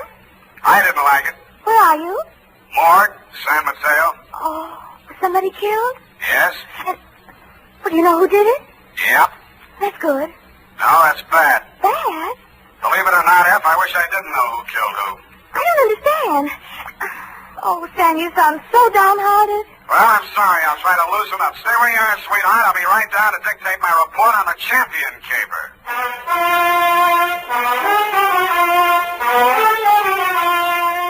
Dashiell Hammett, America's leading detective fiction writer and creator of Sam Spade, the hard-boiled private eye, and William Spear, radio's outstanding producer-director of mystery and crime drama, join their talents to make your hair stand on end with the Adventures of Sam Spade. Presented by the makers of Wild Root Cream Oil for the hair. Before bringing you tonight's mystery, I'm going to take 28 seconds to tell you something that isn't a mystery. It's no mystery why so many millions of men, women, and children have well-groomed hair these days when America's favorite hair tonic, Wild Root Cream Oil, costs so little. Just 25 cents will buy you a get-acquainted bottle and show you how neatly and naturally Wild Root Cream Oil grooms your hair, how it relieves annoying dryness and removes loose, ugly dandruff. Get Wild Root Cream Oil Hair Tonic. Again and again, the choice of men and women and children, too. And now, with Howard Duff starring as Spade, Wild Root brings to the air the greatest private detective of them all in the Adventures of Sam Spade.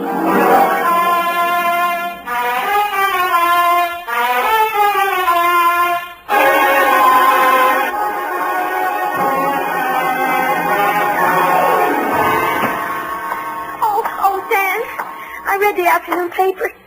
I don't understand it either. Stop that. Really, after all this time, you'd think I'd be acclimatized to all kinds of human storms. I've got my pencil already. And myself again. I'm ready, Sam. Sam, date?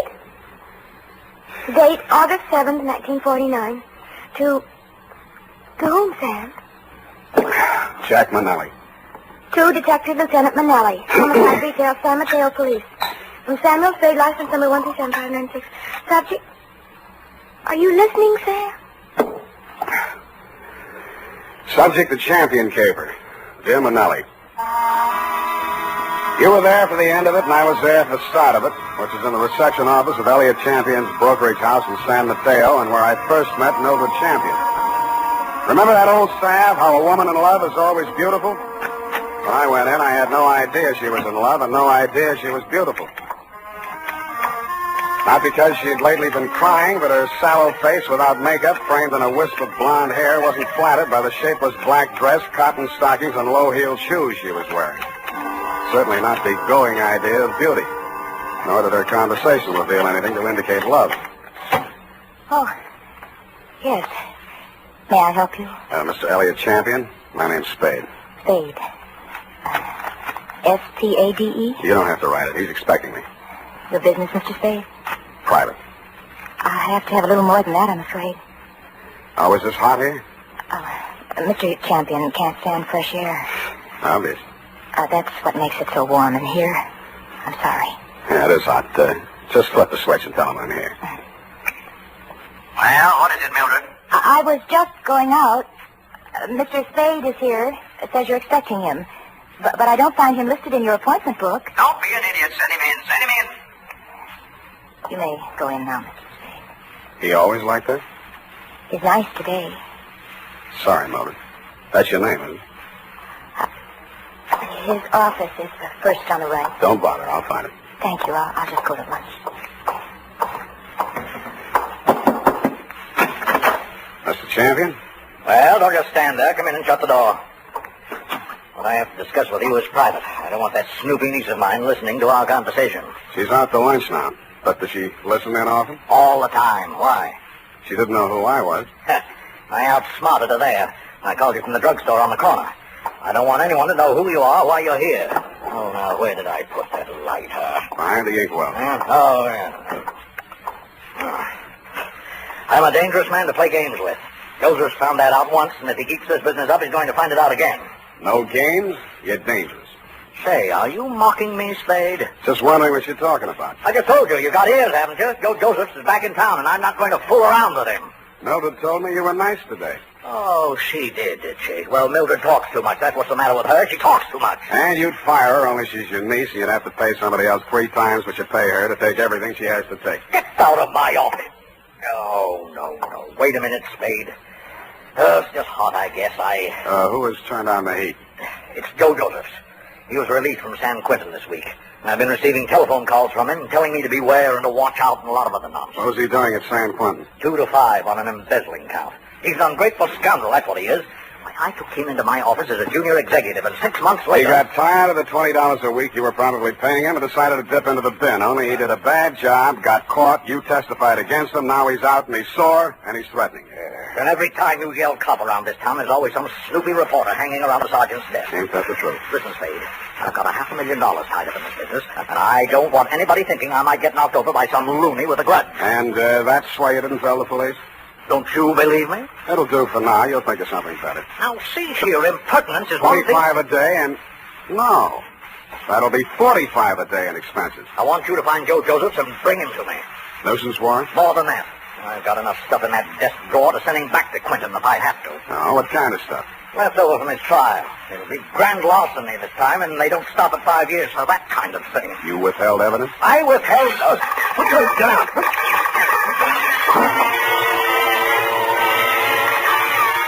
My back was only 8 feet from the window, and it came through from the other building across the court. The silencer either ruined the marksman's aim, or he was just a bad shot, because out of 6 tries, he didn't connect with a thing but the desk lamp and a wastebasket. By that time, Champion and I were both on the floor, Champion on top of me. I kicked out to get loose, and he kicked me back. I gave that up and twisted around for my gun.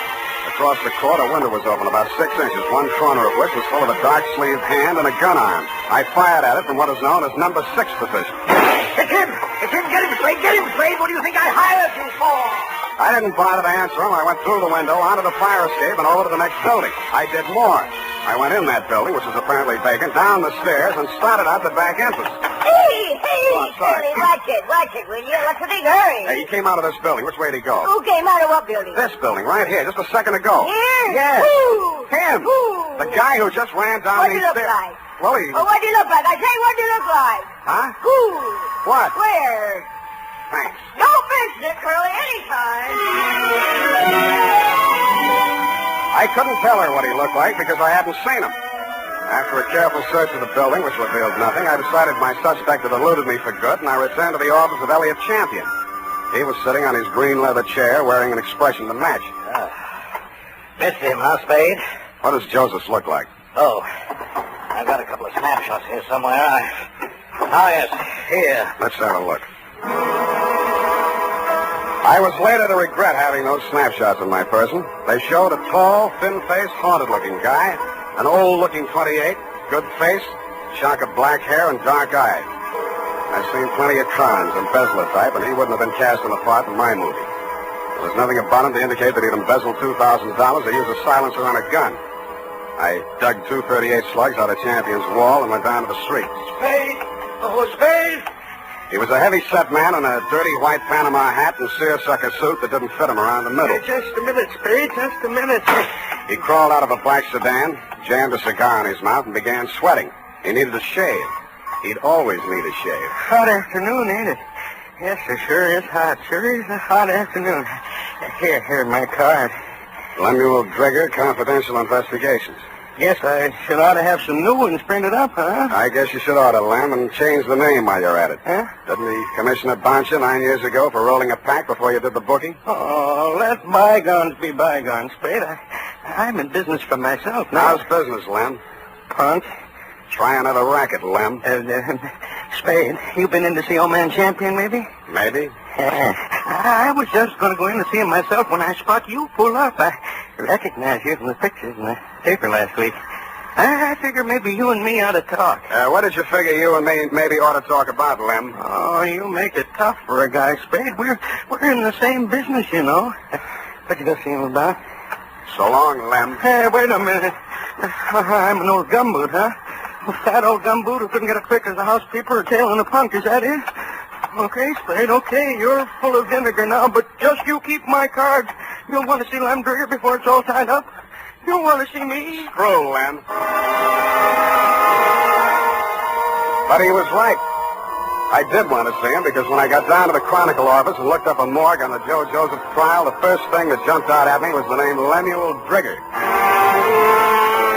Lemuel Drigger, private detective who had been employed when Mr. Champion had become suspicious of Joseph's account irregularities, and who, together with Mr. Champion, caught Joseph red-handed, and who willingly offered his testimony the same at the trial which convicted Joe Joseph to San Quentin for 5 years. The file also gave the name of Joseph's lawyer, a man named Anthony Speezer. The phone book showed an apartment address on Geary.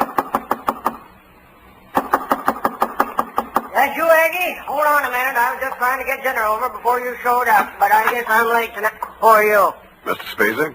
That's right. My name's Spade. I'm a private investigator. I'm trying to locate a former client of yours, a man named Joseph. Come in. I was expecting Aggie, but come in. Thanks.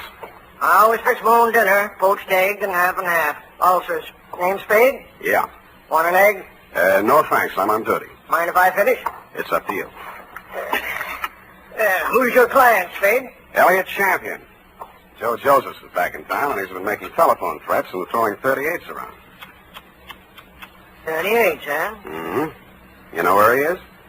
Joe was a nice kid, but a calendar job. Born with one war going on, a depression on deck, and another war in the hole. Makes a difference. The calendar got him. Everything was against him at the trial, too. I couldn't do anything. He thought I let him down and told me so. He got real sore when they read the book at him. Threatened Champion and that private dick, Lem Drigger. Drigger and everybody else. Said he was railroaded. You were his attorney? I know, but he didn't have a chance in a million of beating that rap. He thought I ratted when I took the guilty plea in court's mercy, all for a lousy $2,000. Well, he's done his time and he's out now. He hasn't gotten in touch with you? Nope. No threats? Nope. Ever write to you from prison? Nope. Any idea where he'd be in town? Nope. Is it possible he has a mother? No. Then I guess I leave you to Aggie. We play records. Aggie used to be a violinist. Well, it's up to her. Spade. Spade. Yeah? If you find Joe, tell him where I live. I'd like to see him. Why? I don't know. Maybe I just want to see what 5 years in the pen does to a kid like that. Yeah. I'll bet you do.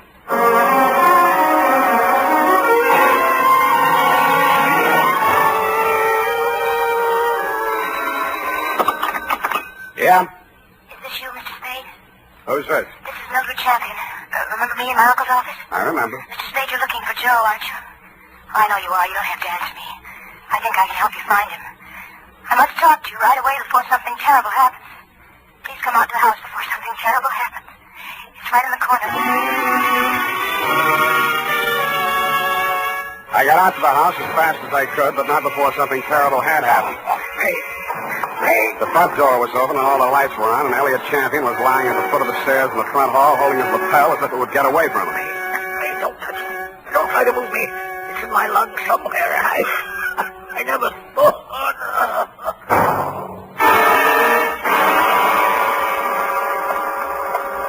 It didn't look like there'd be much use, but I beat it up the stairs to the hall phone to call emergency ambulance. Hello?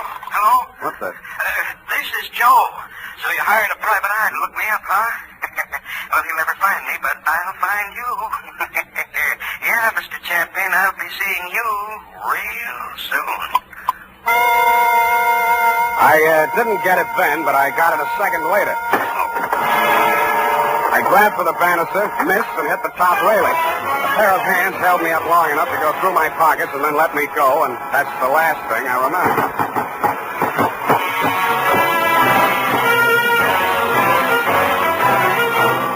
The makers of Wild Root Cream Oil are presenting the weekly Sunday adventure of Dashiell Hammett's famous private detective, Sam Spade.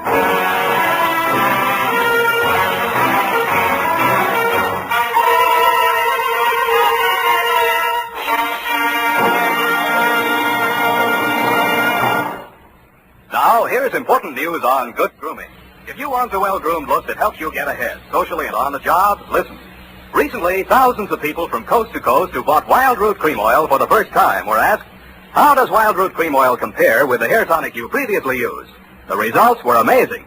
Better than 4 out of 5 who replied said they preferred Wild Root Cream Oil. Remember, non-alcoholic Wild Root Cream Oil contains lanolin. It grooms the hair naturally, relieves dryness, and removes loose, ugly dandruff. So if you want your hair to be more attractive than ever before, get the generous new 25-cent size of Wild Root Cream Oil, America's leading hair tonic, on sale at all drug and toilet goods counters. It's also available in larger economy bottles and the handy new tube. By the way, smart girls use Wild Root Cream Oil too, and mothers say it's grand for training children's hair. Get Wild Root Cream Oil. Again and again, the choice of men and women and children too.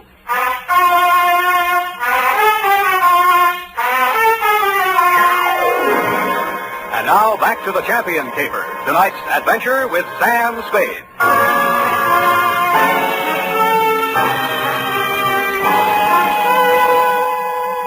The neighbors had complained of gunshots, which was fortunate for me. I still might have been lying at the bottom of those stairs in Champion's house, Lieutenant, if you hadn't walked in, applied first aid, asked me my name, and listened to my story.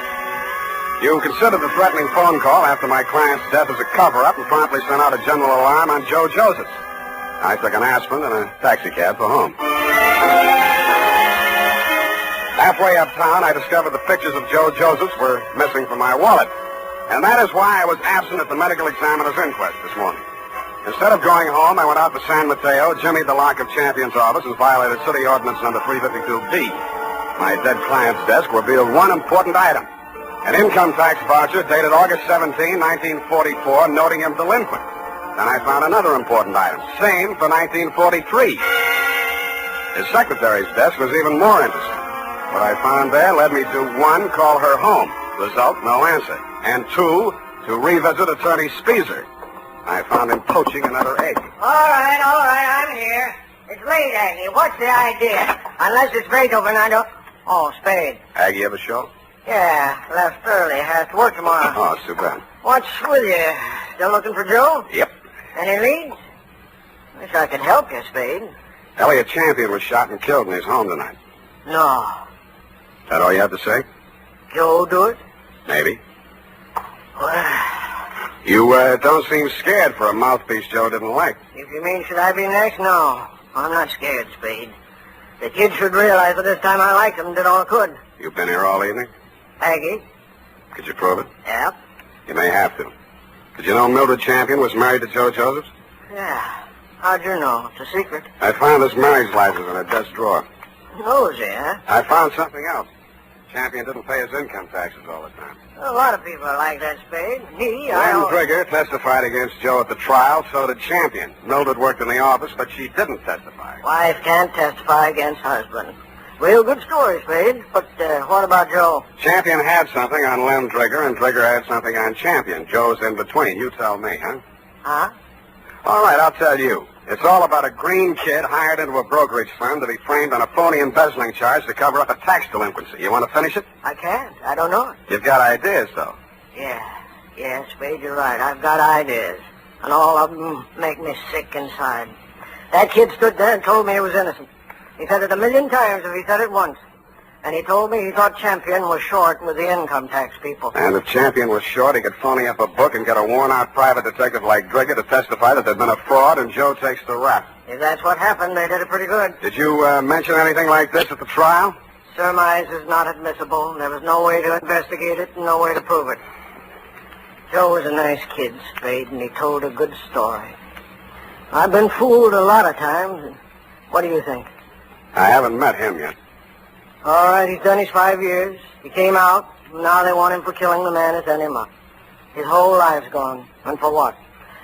Spade, I hope you don't find him. I hope nobody ever finds him. But we did find Joe Josephs, Lieutenant. He was right under our noses all the time. When I called you, you told me to come on down to the morgue at the county hospital. We both stood and looked at Joe Josephs. It's a funny thing, Sam. We had an alarm out for an hour on this guy. We've been looking all over for him, and he turns up right here. Well, he's dead. He's been dead since last night, about 7. 7? Same time Champion was killed. TB. Just got the whole story. Had it awful bad in prison on the sick ward his last 2 years. Wanted out awful bad. When his time was up last week, he made him release him. But he wound up here, died in the hospital. He looks awful young to be a con and all. I don't know, Sam, he's just a kid, isn't he? Up until then, you had some kind of case against Joe Josephs. But when the medical examiner reported that my client had been shot with a .32, the rest of it began to fall into place. Lem Trigger's office was a dirty room over a shoe repair shop on Mission Street. The glass on the door hadn't been washed in 5 years, and neither did anything else. You can hardly tell where the office left off and Lem began. Oh, hello, Spade. I've been waiting for you. I thought you'd get over for some talk. What made you think that, Lem? Well, you're here, ain't you? All right, let's make talk. Did the silencer ruin your gun? Huh? Come on, I want it all. Hey, you phoned tonight after Champion was killed. You've been phoning him right along saying it was Joe. No, just a minute, Spade. We're in the same racket. You shot at him with a silencer on your .38 this afternoon to make it look real good. You can't prove anything. I didn't kill him. One slug out of your gun will match that up. Every cop carries a .38. You were a cop once. Now, Spade, you got this all wrong. Because you thought he'd called you in for protection. He called you in once on another job. Listen, I know what you're thinking, and but this was so bad you had to drum it up, didn't you? Joseph was released from prison and it was a natural, only it didn't work. Champion called me instead, and you tried to shake me down. Well, I only thought we could kind of work together. Make it a good thing. I told you once you should try another racket. But you didn't take my advice. Now you're going to have to. What do you mean? Because your license will be revoked pretty quick. You got into a lot of trouble about 2 minutes from now. I did? I was right here. What are you trying to do? I swore out a complaint on you for assault and battery. Hey, wait a minute. I ain't done nothing to you. Champion's dead, and yes, I tell you did, Lem. You tried to strike me, and I had to defend myself.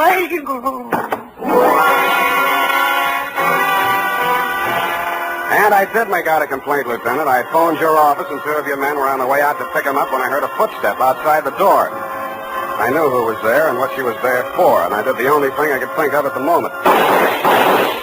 And it was lucky I did it.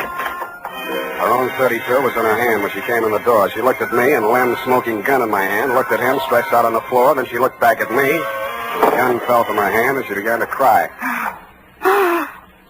Hello, Mildred. I wanted to do it. I came here to do it. I know. Why? Why did you? To stop you.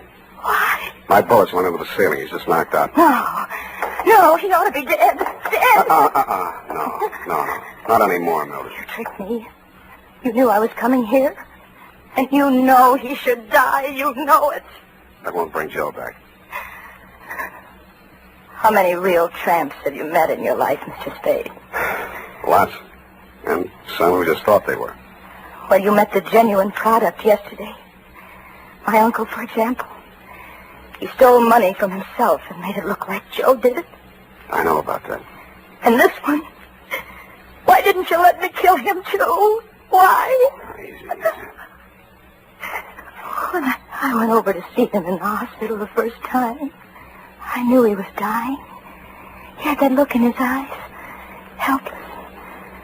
And he knew what they'd done to him, and he couldn't do anything about it. But you figured that you could. So you killed your uncle when you found out Joe died, and you came here to kill them. They killed him. They killed Joe and they sent him to prison. 5 years I waited for him to get out of that awful place. I waited to hold him in my arms and tell him it was all over. 5 years I waited to help him forget his hate, my hate. 5 years I loved him so much every day. Oh, easy. And then he came back to me the way he did. Those pictures were all I had left of him after 5 years of waiting, loving him. Now he's dead. What can you or I or anybody do about what they've done to him? Look at me, Mr. Spade. Go ahead, look at me. I'm not what you'd call beautiful. I'm not even very pretty. Nobody would ever look at me twice. Well, Joe looked at me. And he loved me. Now he's dead. And I'm dead inside. I'm dead inside, and I'll be glad when I'm dead outside.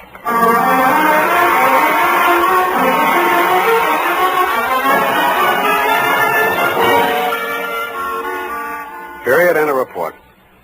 Oh, they were so unhappy. Yeah. Add a notation that I won't be around for the coroner's inquest. Sam, you can't do This report, when duly notarized, should be admissible as testimony. I'm going to get out of town for a few days. Sour racket. And now, listen to this. Later this evening, if you happen to stroll down to the corner for cigarettes or ice cream, why not also pick up some Wild Root Cream Oil Hair Tonic? Your whole family will like the way Wild Root Cream Oil grooms the hair neatly and naturally, relieves dryness, and removes loose dandruff. And ask your barber for a professional application of Wild Root Cream Oil Hair Tonic. Again and again, the choice of men and women and children, too.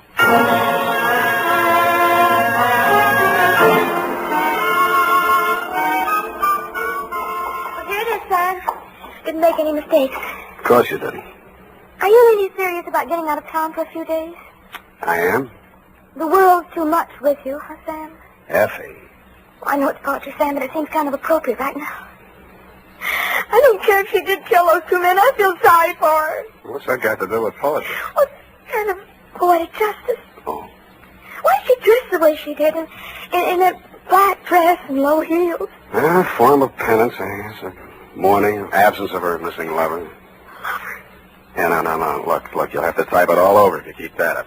But, Sam, it's all so beautiful and tragic. Yeah. And you watched it all happen with such understanding. I'm so proud of you. Oh, Sam. Come on now, come on. Dry up and go home. Good night, Sam. Good night, sweetheart.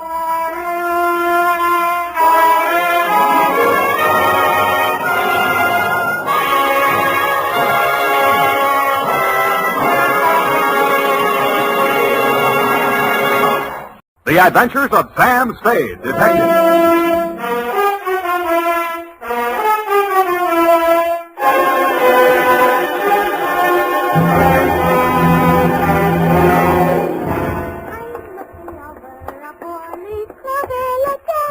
Very funny. Certainly took you long enough. Oh, thank you, Sam. Well, do you like them? My girls? Yeah, I guess so. It's your own hair, I trust. Oh, yes, Sam. When it's brushed out, you'll never know anything happened. Whenever you're ready, curly. Oh, gee, you like it that well? Yeah, very cute. Well. It's a business. Yeah. To Detective Lieutenant Dundee, Homicide Detail, San Francisco Police, from Samuel Spade, license number 137596, subject, a bouncing Betty caper. Here, Dundee. It all began on a Wednesday. My secretary, Miss Effie Perrine, tiptoed into my office and laid an engraved calling card on the desk in front of me. The name on it was Randall Carruthers. She said he looked like money, so I said, show her in. Or him in. She did. Good morning, sir. Do you wish the morning paper? Thanks, I've read it. Dear me. What's the matter? This ashtray, sir. Have you a silent butler? I don't even have a noisy one. Oh. In all my years of service, it has been my constant endeavor to keep things neat and tidy, down to the smallest details. I see. Well, if it bothers you, just dump those butts into the wastebasket. Very well, sir.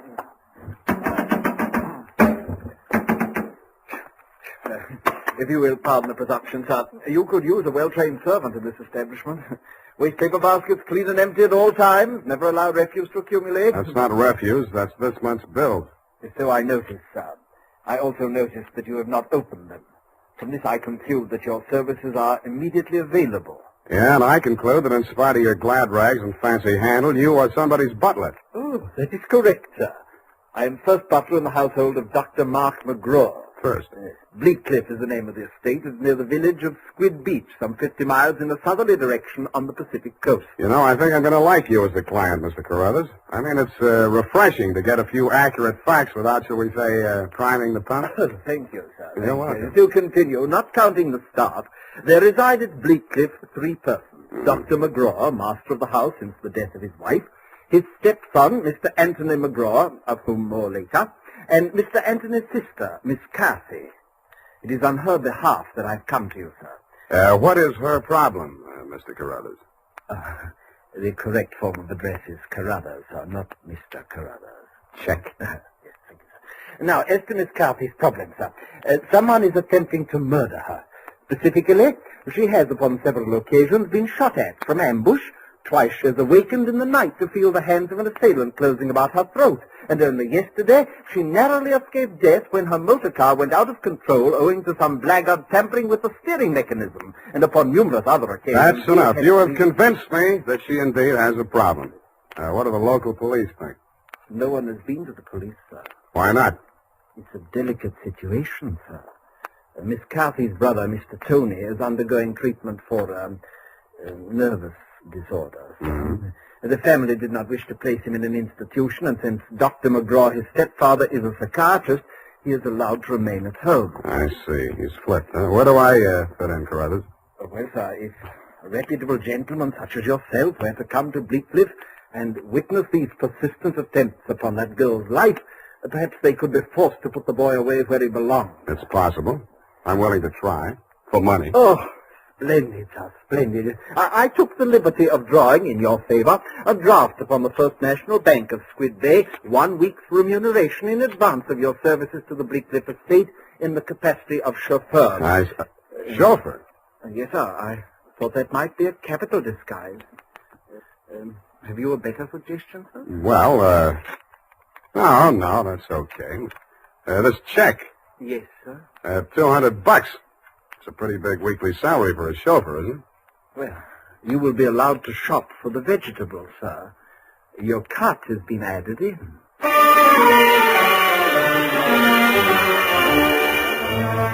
I told them I didn't know one vegetable from another, that I was a lousy driver, and in more time than it takes to tell, I was installed at Bleakcliff, in a room above the garage, and told to wait there until summoned. I put on my pearl gray uniform with the brass buttons and leather puttees, looked in the mirror, and decided I had missed my calling, but not by much. Nothing happened for nearly an hour, and then I got my first buzz. Yeah, I mean, garage. Lift the car quickly. The main entrance. Keep your motor running. I have it locked in the living room and it's breaking out. Okay. Yes, miss.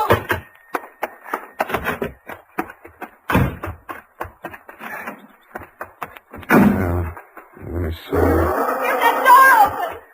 Open that door.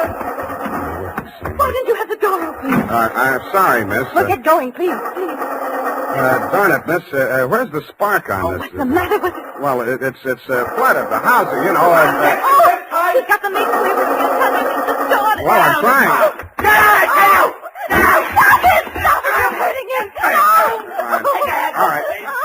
down, kid. Put it down. Come on. Give it to me. What's going on? I say, who are you? Haven't you been instructed not to disturb my patient? I'm sorry. I'm new here. When I saw him coming at Miss McGraw with that meat cleaver, I naturally thought... Oh, well, no harm done. Come along, Tony. Come along now. Come along, boy. We'll have a nice long talk. What shall I do with it now? We'll put it back. You all right? Oh, sure. I should be used to it by now. By the way, you're new here, aren't you? What's your name? Sam. Sam? That's nice. Turn to the left outside the gate, Sam, and drive straight out to the shore road. Well, if I can just... Hey, I just turned that little key. Look, Ma, I'm driving.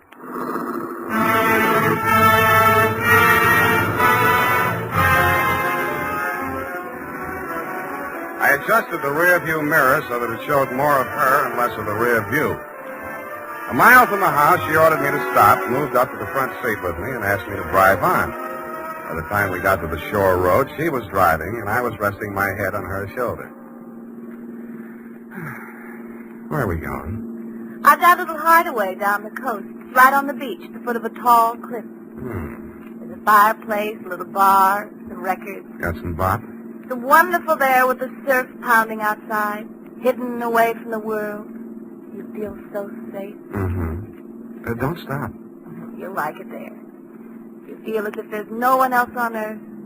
Time standing still. If I could just be sure that Mother wouldn't worry about me. You're impossible. Okay, Kathy, I'll be serious. What's with that brother of yours? Tony? I'd rather not talk about that if you don't mind. Well, maybe I can talk about your stepfather. I really should know what kind of a man my boss is. I go for these drives to forget all that. Please don't spoil it for me. Okay, Kathy, okay. Please. The sharp turn into this driveway. Now, we get out here. Yes, ma'am. Down this path. Uh-oh. What's the matter? You afraid of high places? Yeah, you just pushed me off of one. Oh, Sam, don't be like that. You're pouting like a little boy. Come on, I want to show you my little house. What's so special about your little house? Oh, Sam, you only knew what my life is like. You only knew what mine is like. I need someone so much to talk to, Sam. As long as you can steer the conversation, you mean. Come on, Sam. I'll show you the house. The path led to a flight of wooden steps that clung to the face of a sheer cliff. There was something like the stairs you find yourself falling down in nightmares. They dropped maybe 200 feet to a crescent of white sand. Watch out for that one step that's broken. Yeah. You have to make your dream house this hard to get to? Because of Tony. He has vertigo. What? When we were kids, he used to chase me, and I'd run down here, and he was scared to follow me. Afraid of heights. He still is. Well, you light us a fire, Sam. The wood's there in the box. I'll go make us a drink. Fire? Who needs a fire? I'm hot. What'd you do before you took up driving? Oh, I was a private eye for a while. Oh, how exciting. Nah, it's a sour racket. Tell me about it. Nah. Let's talk about you. Here's your drink.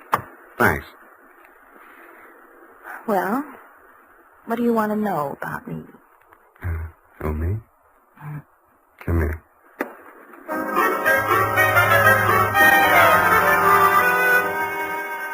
The scent she was wearing was 20 carat, but the story of her life was heavy melodrama.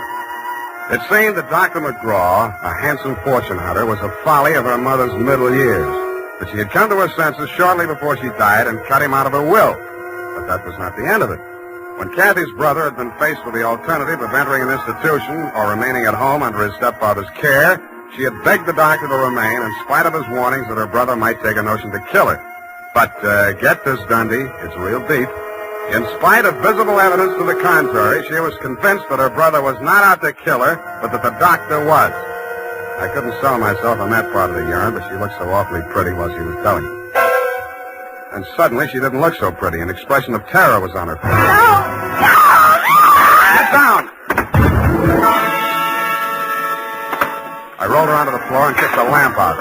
By the glow of the embers in the fireplace, I could still see the gleam of the gun barrel shoved in through the broken window. I hope he didn't see it.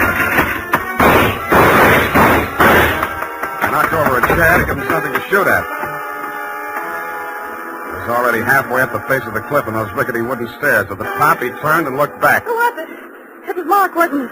The doctor? You know better than that. It was Tony.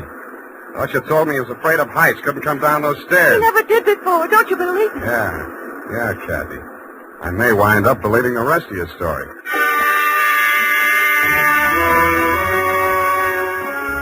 I took Kathy back to Bleak Cliff and stashed her in my quarters over the garage. Then I went into the main house via the back stairs, found her room, and shook it down. In a cabinet, a bunch of war souvenirs, German helmets, grenades, rifles, and other lethal gadgets. In a desk drawer, I found a letter headed U.S. Army, Office of the Surgeon General. It certified that one Anthony McGraw was unfit for military service. Vertigo. Origin, childhood injury to middle ear. Downstairs in the library, I found a shelf of medical books. Vertigo. Vertigo was almost incurable, and there was certainly no quick cure. But some patients had lost their symptoms temporarily under hypnotism. Then it said, see narcosynthesis. I did.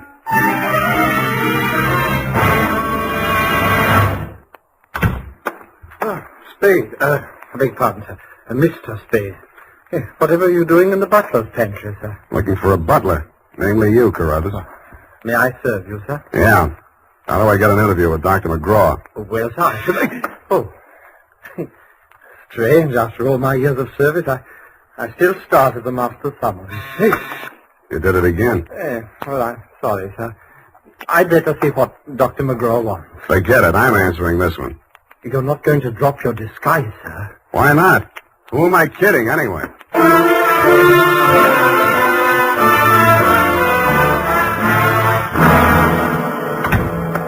You rang, Dr. McGraw?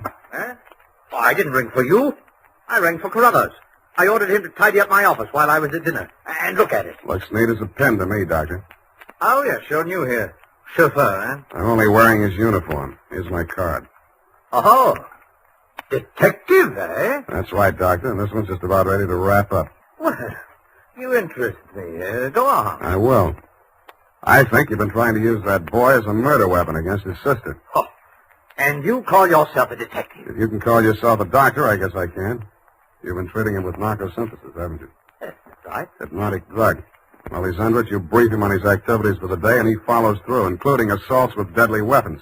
That would be possible with certain very suggestible patients, but I'm afraid impossible to prove. I think I can prove it, Doctor. You shouldn't leave your textbooks lying around loose. I found out the only way Tony could have walked down that stairway to Kathy's beach house without falling would be temporary relief of his symptoms due to hypnotic suggestion. Unquote. I see.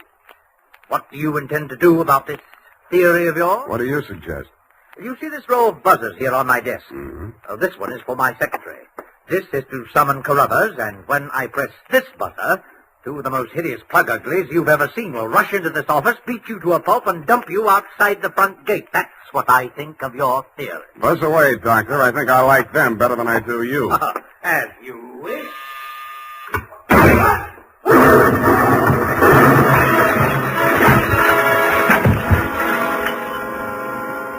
From where I was on the other side of the room, I didn't know what had happened at first. All I saw was a lot of paper gushing out of the wastebasket. The doctor sure was dead.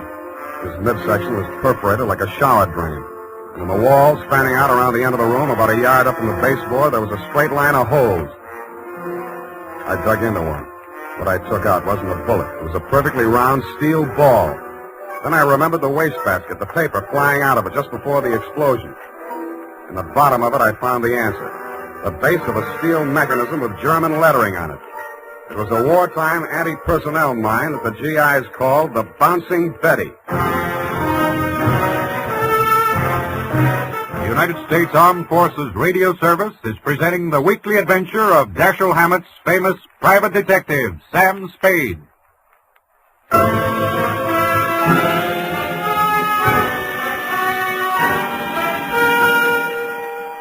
I didn't wait for the Squid Beach Law to arrive. Who could? I went straight back to San Francisco. You, Lieutenant Dundee, were waiting at my office. Morning, Sam. Hello, Dundee. About that McGraw killing, Sam. The chief down at Skid Beach has asked us to cooperate with the department down there at Skid Beach. Squid Beach, Dundee. Squid, that's right. They say you caught a bus at Skid Beach. Squid. That's right. There's a 1:45 in the company of a young woman answering the description of the McGraw girl. They say that, do they? They say they got a statement from that butler, Carruthers. Yeah, well, it's open and shut anyway. The butler hired you, the girl is wanted, and you're hiding her out. Why? Why not? Well, it's established that the girl hated the deceased and bickered with him constantly. The doctor and the boy were pals. That girl's guilty as... You've been able to place her in the murder room? Well, no, but here's an item. She worked with an Army ordnance during the war in research. Subject? I made a note of that. Enemy landmines, anti-personnel. One of the reports she helped put out was on the Bouncing Betty. Yeah? Definitely. Hey, what are you doing, Sam?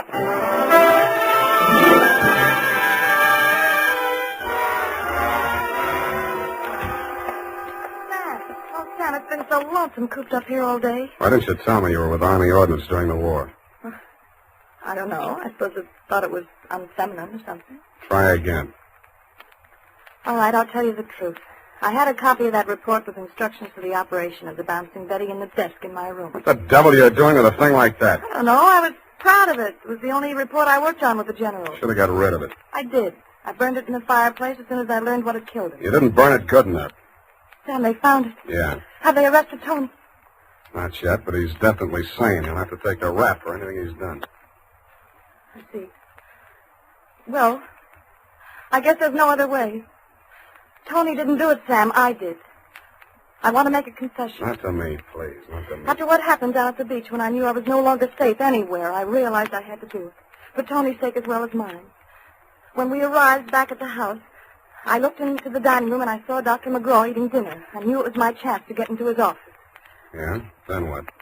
Well, the Bouncing Betty was in my room. There was some wire in the tool chest, and I knew that Carruthers always went to tidy up while the doctor was at dinner. So I waited until I saw him come out, and then I went in, and I looked around for a place to plant it, out of sight. Then I saw the wastebasket full of papers. It was the perfect hiding place. The whole thing didn't take more than 5 minutes. Well, say something. I guess I don't know what to say. Go on, say you hate me. Say it. I don't. Wish I did. Oh, Sam. Help me. Help me. I'm sorry, baby. I am sorry.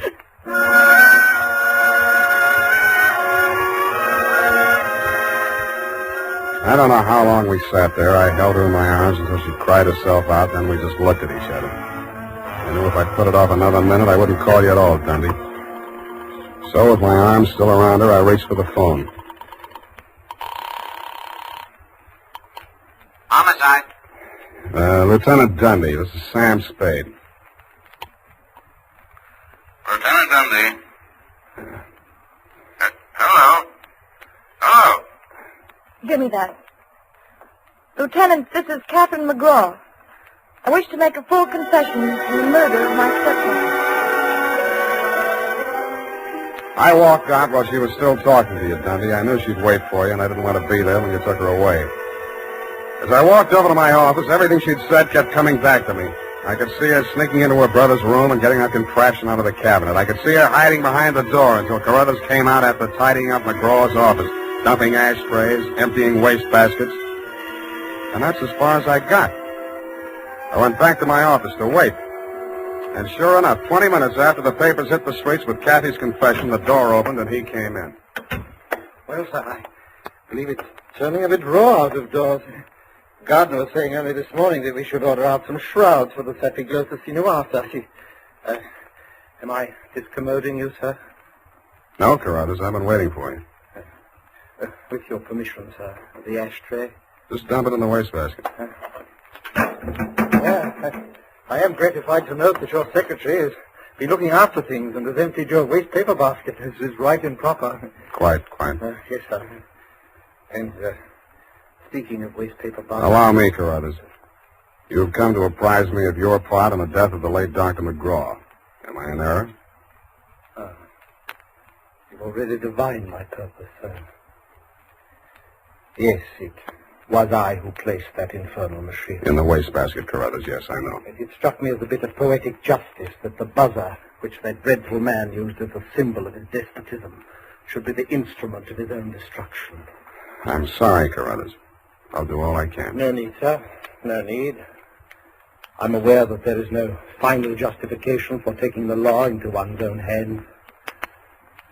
Every man is entitled to trial by jury of his peers. But where, Mr. Spade, where could be found 12 good men and true who would allow themselves to be called the peer of that monster, Dr. McGraw?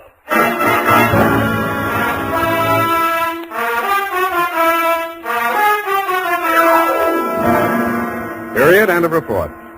Sam! There must be some mistake. Mistake, Effie? Mistake? Huh? What was it? The butler can't be guilty. That's old-fashioned. He was an old-fashioned butler, sweetheart. Where today can you get help like that? Somebody who empties the ashtrays, keeps the waste paper baskets clean, tidies up around the place. Well, I'd be only too happy to do the same for you, Sam. I know you would, doll. But considering what happened to Mr. Carruthers' employer, Effie, you mustn't allow your mind to dwell on such matters. It's wicked. Sam! Who emptied an ashtray in that wastebasket that I just finished cleaning out? Pay it no heed, sweetheart. I'll buy you a silent butler. I'll go type that up. Here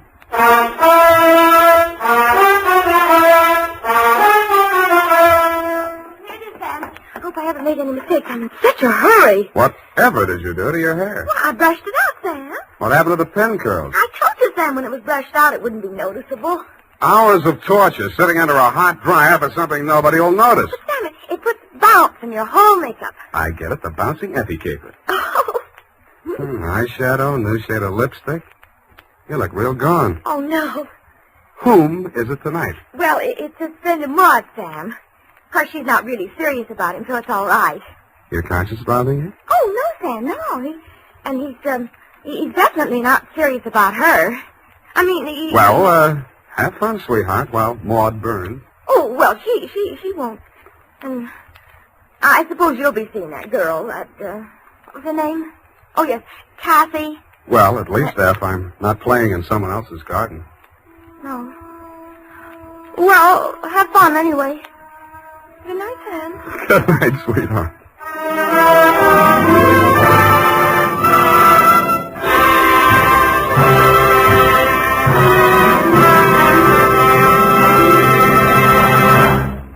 The Adventures of Sam Spade, Detective.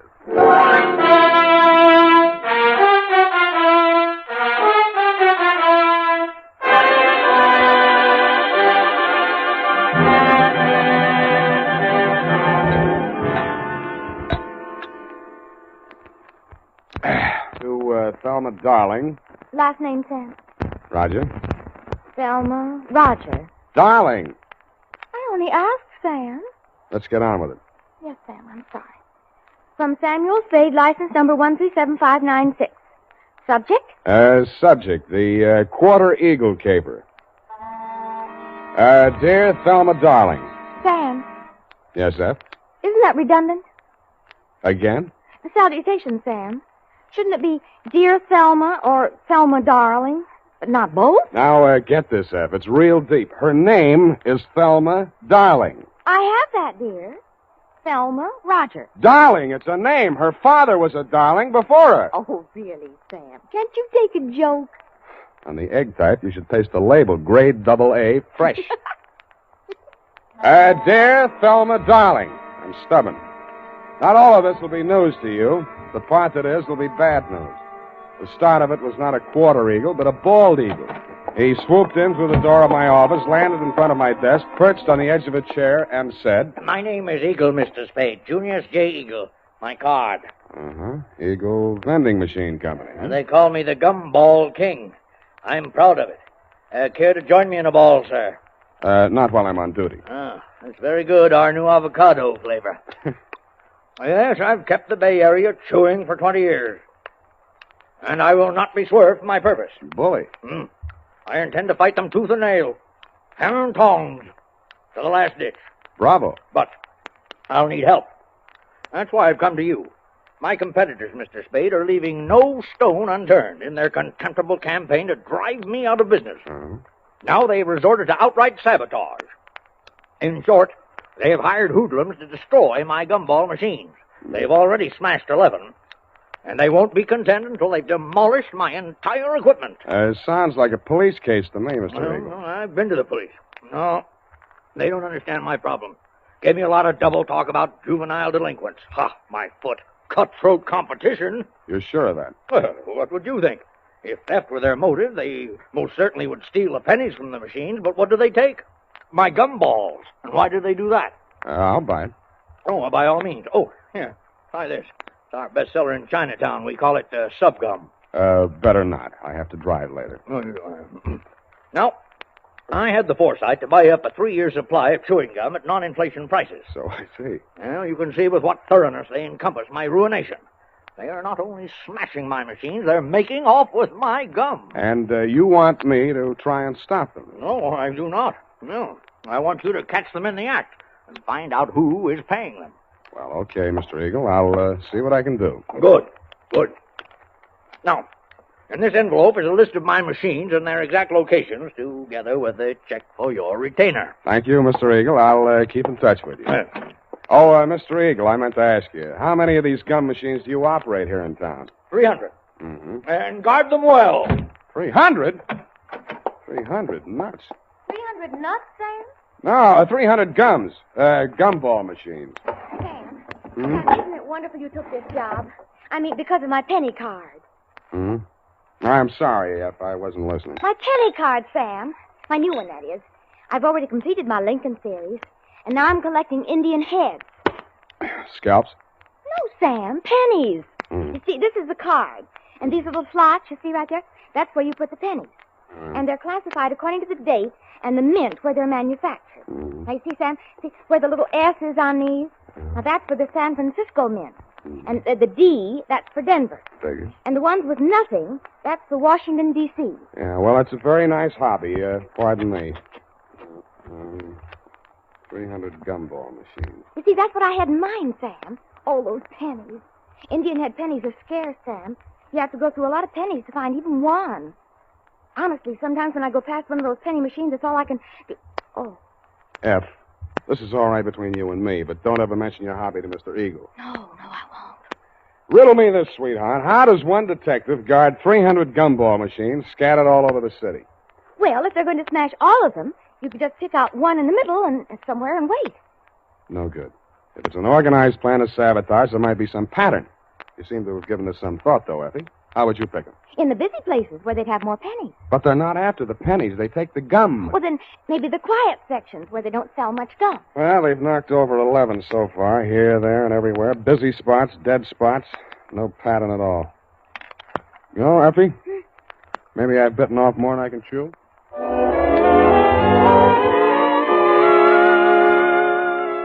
I wasn't sold on Mr. Eagle's theory that the caper was organized sabotage, but I decided to test it out anyway. I learned the operation did follow a pattern, unless it was coincidence that the 11 machines knocked over the previous night were the same 11 machines that had been refilled that afternoon. I checked with the Eagle Company's maintenance man and learned that only 5 had been refilled today. I picked the one that looked like the easiest to knock over. It was the one in the doorway of a darkened loft building near the Siemens Hiring Hall on Drum Street. At 9 p.m., I strolled down there. The block was deserted. I took a plant in the adjacent doorway and talked to myself until just before midnight. Then I shut up. My heart skipped a beat as she passed under the light. Red hair. My secretary? Then I noticed how she was dressed. Not on the salary I paid her. She paused before the gum machine, opened a large handbag, stripped off her long black gloves, dropped them in her purse, and took out a small Boy Scout-type hatchet.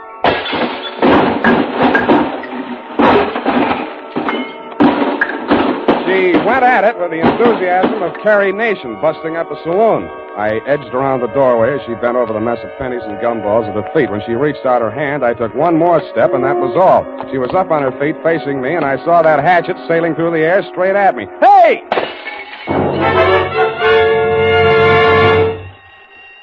Now see what you've done. Yeah, I'm sorry. I won't let it happen again, I hope. Well, don't just stand there. Let's get out of here. That noise will bring the police down on us. Yeah, you're right. No, not that way. The alley. And that's how I met you, Thelma, darling. Pausing only to pick up an Indian head penny for luck, I escorted you through the alley to Washington, up Washington to Salon, jogged through Front Street, and followed that to Market, where we entered the Happy Hour Bar and Grill by way of the kitchen. You proceeded unfalteringly to the darkest booth. We sat down and caught our breath. You ordered a pirate's dream. By the way, I did get that recipe. Lime juice, grenadine, passion fruit, a sprig of mint, and 6 jiggers of rum. After 2 swallows, I heard myself saying, now aren't you ashamed of yourself? But, Sam, why should I be? After what I've been through, I think I deserve a drink. I didn't mean that. I meant throwing that hatchet at me. I thought you were Merle. Who's Merle?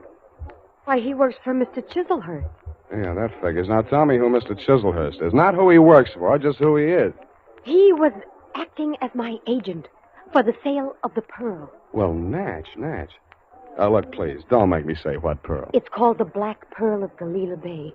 My brother brought it back from the South Pacific when he was in the war. Oh, yes. When he went to prison, he gave it to me to keep for him. Uh-huh. So you decided to sell it? I had no choice. I needed the money desperately to finance his appeal. It comes up next week. Mm-hmm. If I don't get that pearl back, I don't know what I'll do. You've got to help me. What makes you think it's in a gumball machine?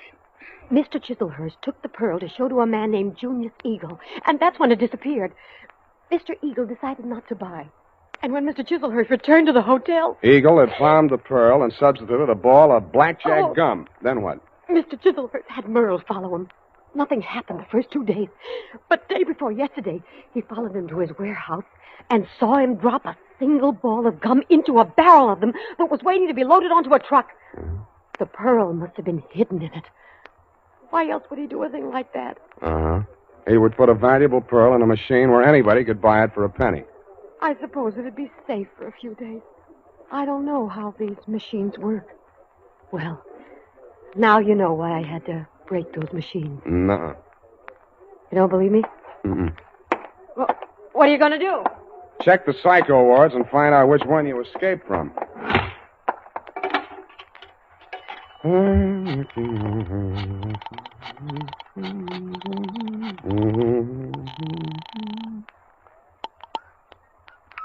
Hello? Mr. Eagle? Speaking. Spade. Oh, yeah, I just got in. I've been out making my monthly collection. Mm-hmm. Hey, I want to talk to you. You're falling down on my job. Another of my machines. Yeah, I know. Drum Street. I nailed the hoodlum. Ah. Who's he working for? Let me ask you one. Did a man named Chiselhurst ever try to sell you a black pearl? Hello, you still on the line? You stopped chewing. Yes. I think you better come over to my house. Right away. Hello. Nuts.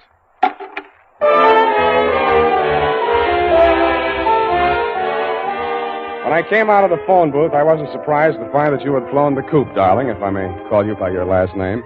But I was surprised at what I found at my client's house.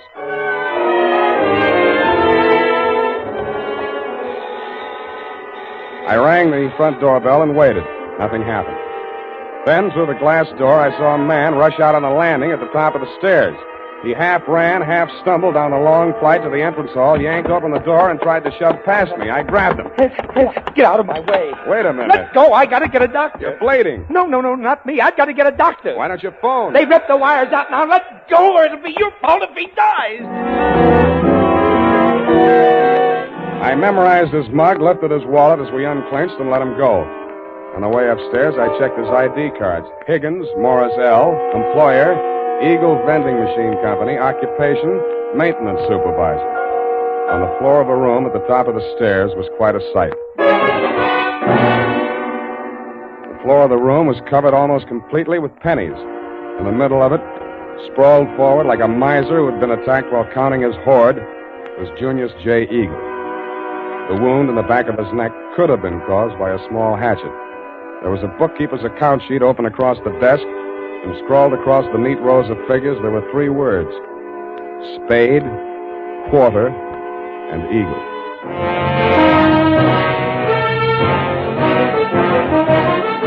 The United States Armed Forces Radio Service is presenting the weekly adventure of Dashiell Hammett's famous private detective, Sam Spade.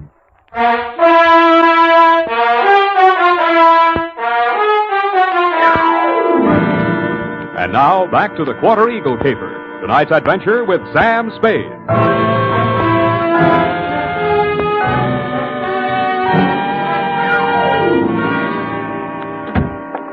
That you, Higgins? Yeah. Save yourself the trip upstairs. There's nothing you can do for him. Oh, dead, huh? Yeah. Well, I guess he won't need that doctor I called. We can use one anyway. Did you tell the Doc Eagle had been stabbed? Yeah, sure I did. Yeah, well, that means the law will come with him or ahead of him. But I don't get it.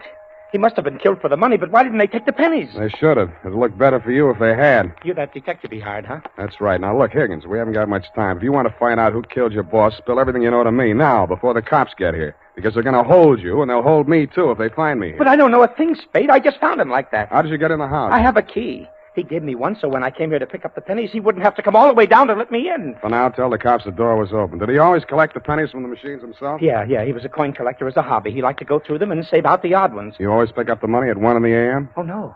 No, he called me tonight a little past midnight, and he asked me to come right over. Hey, look, you got to believe that. I do. He said the same thing to me. What do you know about a man named Chiselhurst? Hey, wait a minute.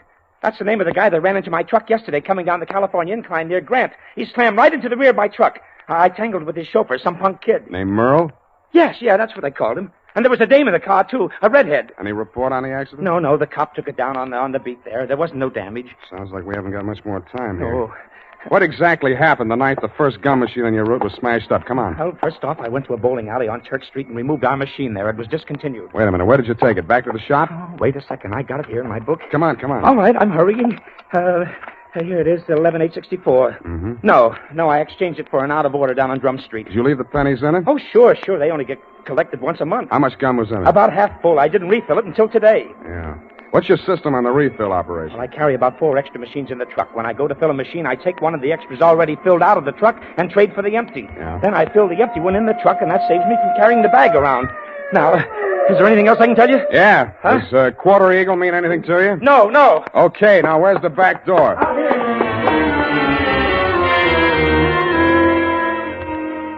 That Quarter Eagle. What was it? Was it a wrestling hole like the Half Nelson? I thought of asking Effie, but I was afraid she'd know. I was sure that if I could find Chiselhurst, I could get all the answers at once. That collision between his car and the rear end of Higgins' truck was a good lead in more ways than one. It meant that at least part of your story, darling, was true. But you neglected to tell me that you, Chiselhurst, and Merle had been tailing Higgins' appointed rounds of the gumball machine. I checked the police report on the accident. The car was registered in Great Britain. The report said transient, no local address, and so to bed. I dreamed it was next Thanksgiving, and I was eating a roasted Quarter Eagle. Then it turned into crow.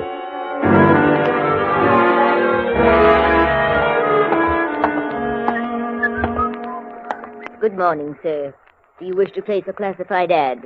Good morning to you, madam. Indeed, I do. Kindly write it on this blank. Kindly read it off this blank. Well, Quarter Eagle. Interested parties apply Sam Spade. Sutter 37596. That's right. It's 9 words, sir. I'll have to charge you for 3 lines anyway. Is there anything you'd like to add? Yes, but it's not fit to print.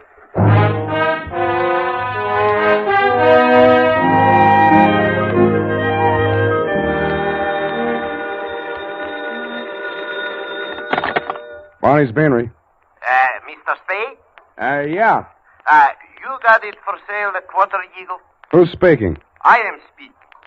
Sergei Zacharias. Zacharias. You are numismatist? No, this is Mr. Spade himself. Look, I'd like to talk to you personally. Where can I reach you? Oh, I am by my shop, 2 doors from Belvedere Coffee Shop on O'Farrell Street. Okay, Mr. Zacharias, I'll be right over.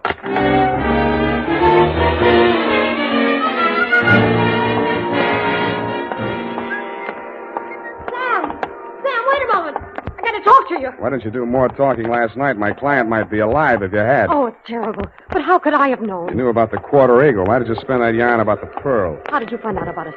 Dead men sometimes do tell tales. Surely you don't think that I had anything to do with that. He was only hacked to death with a hatchet like the one you threw at me. That makes you look fine. All right, I killed him, if that'll make you listen to me. Sam, don't go into that shop. Please, it's a a new trap. suit. You don't know that man Zacharias. He's the cause of all our troubles. You mean he sold you that hatchet? Sam, please! Quit clawing me. Let go. I won't allow you to go in there. I won't. Wait a minute. What's going on here? What's the occasion of the squabble? Oh, well, no, it's Mr. Spade. Yeah, Clancy, this dame here just tried to pick my pocket. Ah, pickpocket, is it? Glory be, and such a pretty one, too. Never mind that, Clancy. Just have it locked up. I'll be down later to prefer charges.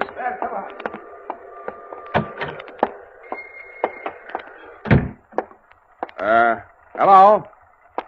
Anybody home? Okay, chums. Just keep on walking. Straight through the back room. One move and I rip you wide open. Yeah, better not, Merle. Your boss might not like that. Smart guy. Knows everybody's name. Ah, my dear sir. A most propitious meeting.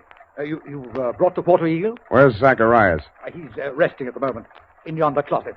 Oh, no, not dead. Merely under restraint. Bound and gagged. A necessary precaution. Well, shall we talk turkey, or rather, eagle? Tell your punk to take that knife out of my ribs. Who's a punk? Now, Merle. There's been quite enough violence. Check. I think I'll take that knife. Leave it there. Now, sit down. Merle. Oh, headstrong boy. Now, as to the Quarter Eagle. I'm willing to pay a reasonable reward for its recovery.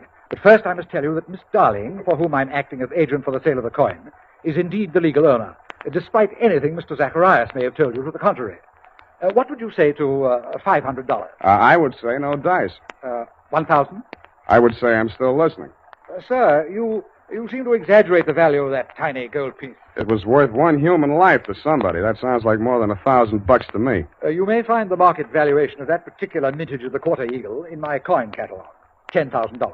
But, sir, that valuation is based upon the mistaken belief that there were only two in existence.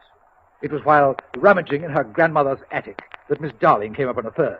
When she brought it to me, I could scarcely credit it. It was matter of official record that two specimens had been stamped out when the die broke. And then it came to me. There must have been a third. Namely, the coin which was in that rude stamping press when the die broke. Closer examination of the Quarter Eagle, now in your possession, revealed certain markings. Yeah. Some defective feathers in the war bonnet on the obverse. And a cleavage in the numeral 4 of the date, 1841. Yeah, all right. So how much is it worth? Well, as I say, the price last paid was $10,000. I think we may safely assume it will bring several times that amount in today's market. But only, mind you, if but two specimens, not three, are in existence. So you decided it would be more profitable to clam up about it and see what the owners of the other two coins would pay to keep this one off the market. Precisely, sir. How did it get in that gum machine? Therein lies the tale. Keep it short, will you? I'm getting hungry. Well, sir, I brought the Quarter Eagle to Mr. Zacharias. Yeah. Who was acting as agent for the owner of the other two coins. An Australian sheep herder, I believe. Retired now. Yes, I'm glad. Well, not to put too fine a point on it, Mr. Zacharias' offer was so poor that I took umbrage. Oh, you didn't? I gave him a caning and left the premises. Really? But I'd gone no farther than half a league up Turk Street when I became aware that two ruffians were skulking at my heels. No. Sent, I had no doubt, by Mr. Zacharias to rob me of the Quarter Eagle. Egad, sir. Precisely. Knowing full well that they would not dare to strike in a populous, well-lighted resort, Yes. I entered a bowling alley at the corner of Hyde Street. No pun intended. Thank you for that, sir.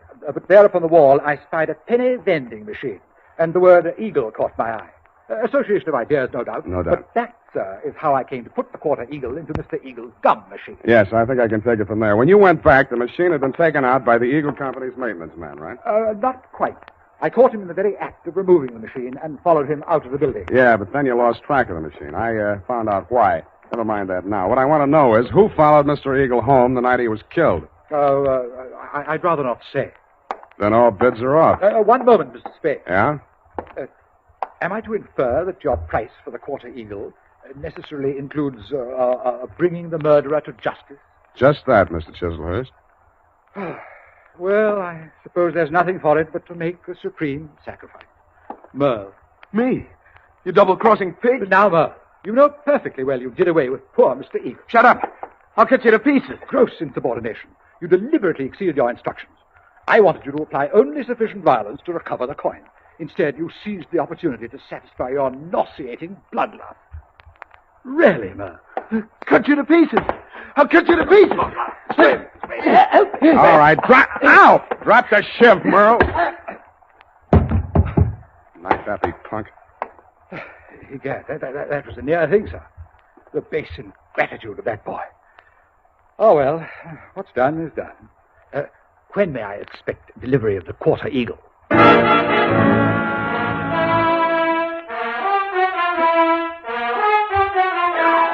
I didn't answer him.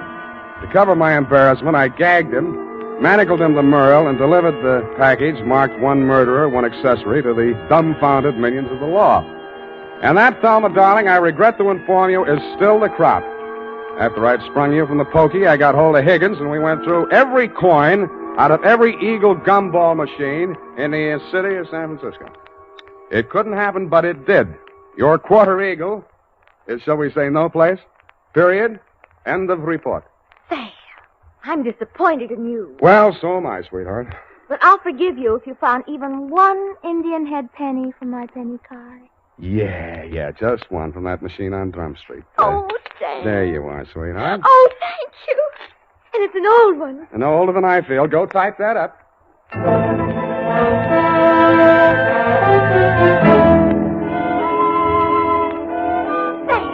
this money is counterfeit. Are you sure? It's joke money. It says $2.50. Hmm? You see where it should say 1 cent? $2.50. Let me see that. $2.50. If an eagle is a $10 gold piece, what is a $2.50 gold piece? Oh, now, let me see. $5 would be half. Sam. Right. A quarter eagle. Yeah, that's just dirt on it, see? It's gold, really. Oh, look at it shine. Like the stars in your eyes, sweetheart. Oh, you darling. Hmm. Good night, Sam. Good night, sweetheart.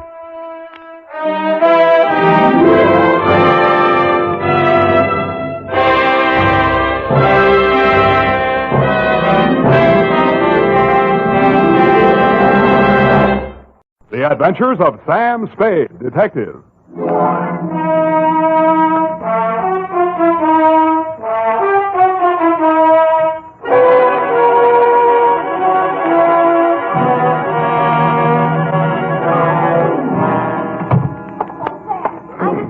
On the phone. She works in the sleep shop, you know, next to the knobby knit. Yeah. And she says they advise their nightmare customers to put a heating pad under the kidneys. Oh. And instead of milk toast, just a little beef broth and some warm wine.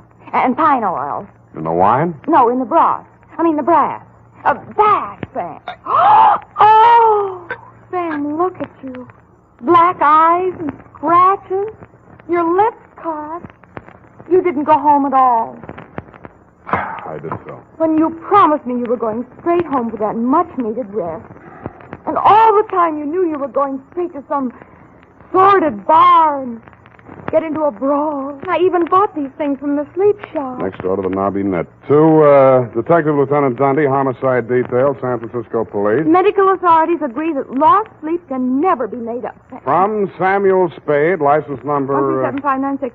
Fatigue is cumulative. Subject, the Insomnia caper. Dear Dundee. Honest, Lieutenant, this is how I got into that mess last night. Honest.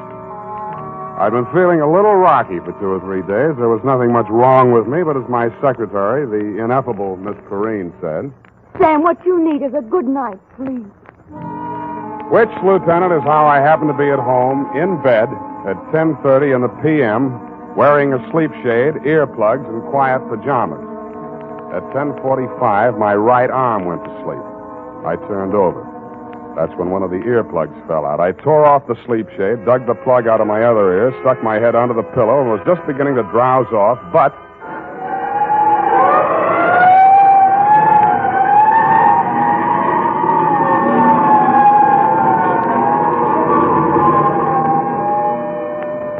I sat up and lit a cigarette.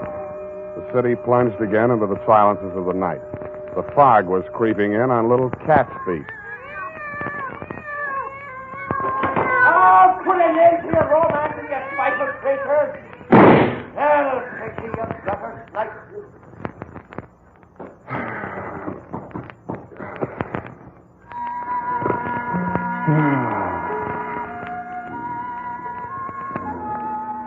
Then all was peace and quiet again in Post Street. Nothing but the sound of foghorns way out on the bay and the rhythmic throb of the cable car mechanism under the California Street incline. This time I almost made it, and then... Go on, take your guts out. See what it gets you. Get over here. You dirty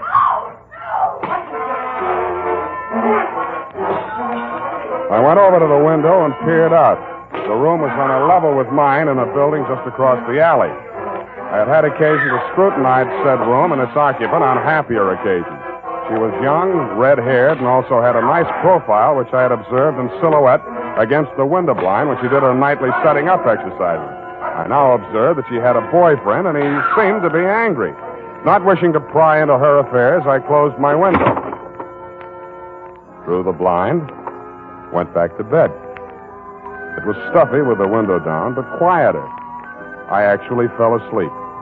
I dreamed I was home in bed and somebody was knocking on my door. How true.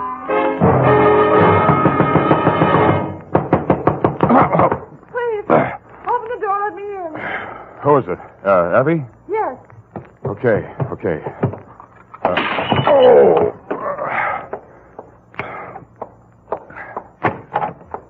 What? Please, don't be angry. May I come in for a minute? You're in. Oh, thank you. I know this seems peculiar, a perfect stranger. I saw you in the window. That makes us even. I have the apartment across the alley. Yeah, I know. And you saw him strike me. No. Well, you must have heard. I heard a lot of stuff breaking. Well, my ship models, he threw them all over the room, broke them to bits. They weren't especially valuable, and besides, they were presents from him, so... Now I get it. Now, you came here to tell me all about your collection of ship models. I think that's real neighborly of you, Miss... Doreen Dubar. Yeah, well, it was nice meeting you. Drop in again sometime, and I'll show you my collection of trout flies. Please, don't send me away. I'm deathly afraid of him. His name's Dan McCrae. He's a merchant seaman. His boat just got in today, and... Yeah, but why me? Well, I've seen you in the window so many times, I somehow felt I knew you. That's foolish, I suppose. I don't even know your name. Look, sweetheart, if you think you're going to rope me in as a witness to that lover's quarrel... Oh, please, no. It's more than that. Believe me. I can't tell you everything, but... Why tell me anything? Okay, I'm sorry. Pardon me for living. I know it's wrong of me to want to stay alive. I don't want to be hard-hearted about it, but if you're really afraid of the guy, you ought to go to the cops. But you don't understand it. Doreen, are you in there? Dan Badger, no doubt, from the game of the same name. Open the door! Look, chum, before you say anything, let me put you straight. You picked the wrong sucker. So you're the guy, huh? The old lady said you was good-looking in a cheap sort of way. Well, I think I'll fix that part of it right now. Hey, wait a minute. Oh, so you're going to make it easy for me, huh? Okay. No! What have you done to him? He'll be all right. Loosen his tie. I'll go get some water. All right.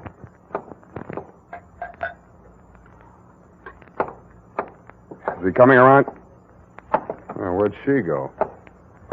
Hey, Dan, wake up. Come on.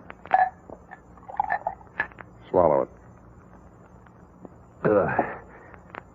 What'd you hit me with? Where's Doreen? She dissolved. Come on, get up. Okay, Shepard. This is your round. Who? Not that it matters, Danny boy, but who? You're Frank Shepard, ain't you? You stupid. Can't you read? The name's on the door. Spade. Here's my card. Huh? A detective. What was she doing here? Her story was that she was running away from you. Now beat it, will you? It can't be too fast for me. I'm sorry, Spade. I've been at sea too long, I guess.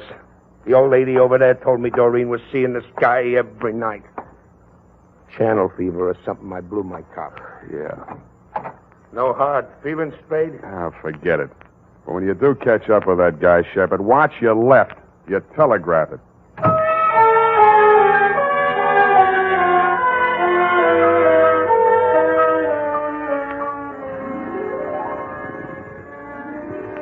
Homicide. Shepherd's Pie. Reach. Up to pick the halls of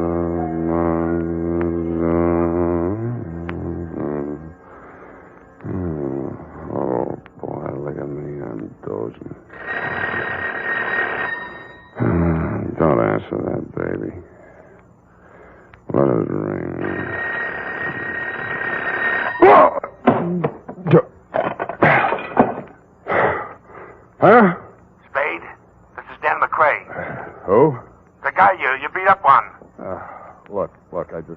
sleep. Call back tomorrow. Better yet, don't call. Listen, you gotta listen to me. I found Shepard. Not much of a fighter. I marked him up a little anyhow, just to scare him. Go on back to the bar. Have one for me. Listen, I'm okay now. I sobered up like a shot. I only came back here to phone. Makes sense, will you? When I got back to the ship, he was there in my cabin. What? He's dead. Who? Shepard? Yeah, he's dead. Hit him too hard? I don't think so, but I've got to know. You're a detective. Now, look, I haven't got much money, but... Then start earning some. This is going to cost you.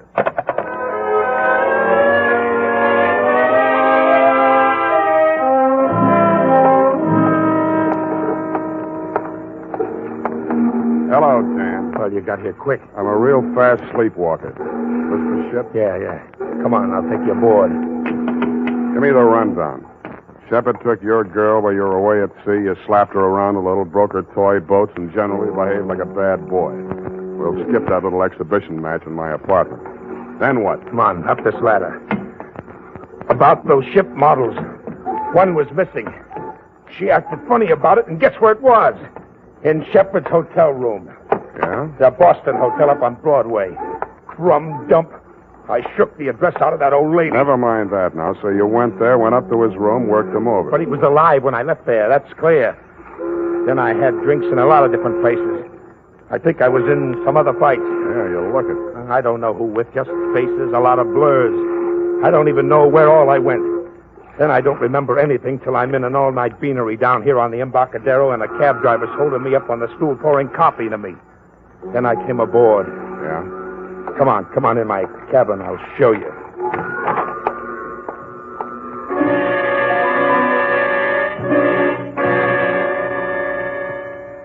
There were a few bruises and ring marks on the face, but they'd been cleaned up and smeared with methiolate. I know you're not supposed to touch anything until homicide gets there, Lieutenant, but this one had obviously already been tampered with, so I didn't think you'd mind if I rolled him over just enough to peek at the back of his head. There was a tiny cut on his scalp near the base of the skull, not more than 1/4 of an inch long. It had hardly bled. I frisked the pockets. In his wallet, $38, identification card, Frank R. Shepard, Boston Hotel, San Francisco, and a snapshot of Doreen sailing a model Chinese junk in a pond someplace. In his cigar case, cigars.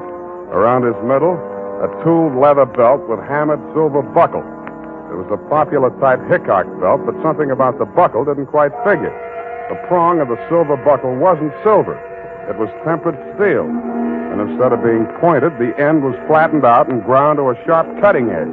There were 2 notches on either side of it that didn't look like they'd been put there for decoration. I took the belt off, rolled it up, and put it in my coat pocket. Well, what do you make of it? You touch it? No. Why? A man falls forward, not back.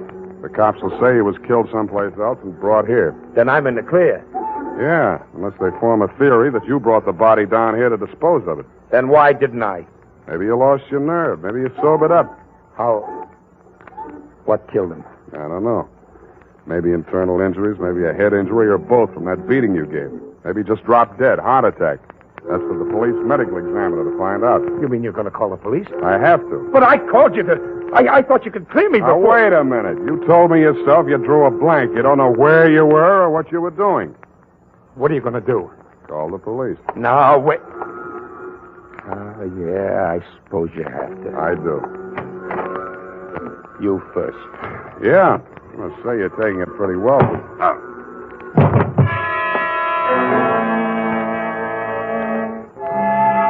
I had a small dream. Abstractions, you know, cubes and circles. Nothing worth describing. But after I'd given homicide the rumble and crawled home to my own trundle, I did better. I dreamed I was Wild Bill Hickok, the belt tycoon. I was working on a promotion scheme for a new combination belt buckle, toothpick, and murder weapon. Sam Spade, sleepyhead.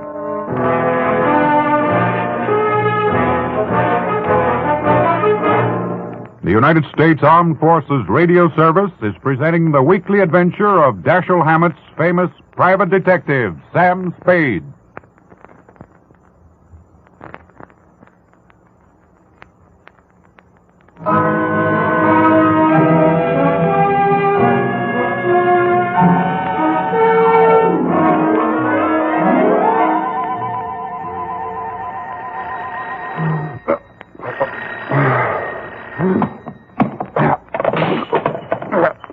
nuts.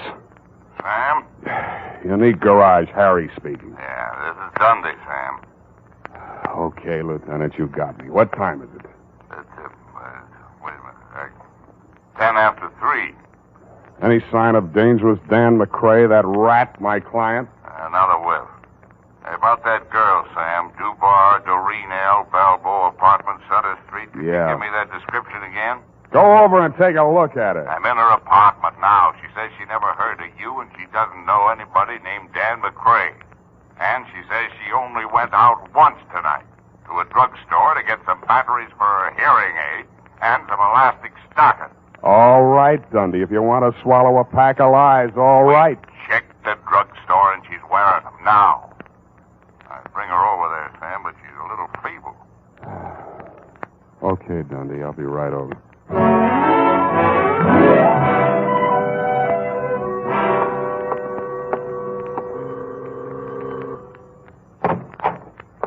Hello, Dundee.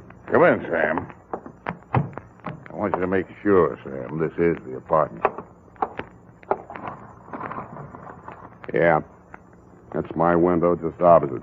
You can see the bed that I just got out of to come over here in response to your untimely call.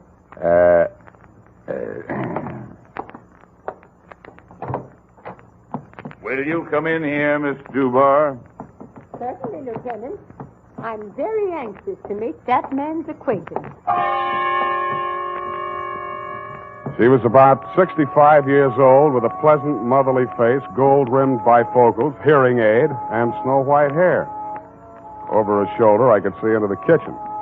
Sitting at a table facing away from me was an old man. In front of him on the bench were 3 ship models in various stages of disrepair. Broken masts, rudders, and with a mallet and a tiny chisel, he was shaping a piece of wood. I guessed that it was a broken spar from one of the hulls. Well, Sam, still say this is the same apartment? Yeah. Same apartment, different people. But you must be mistaken, young man.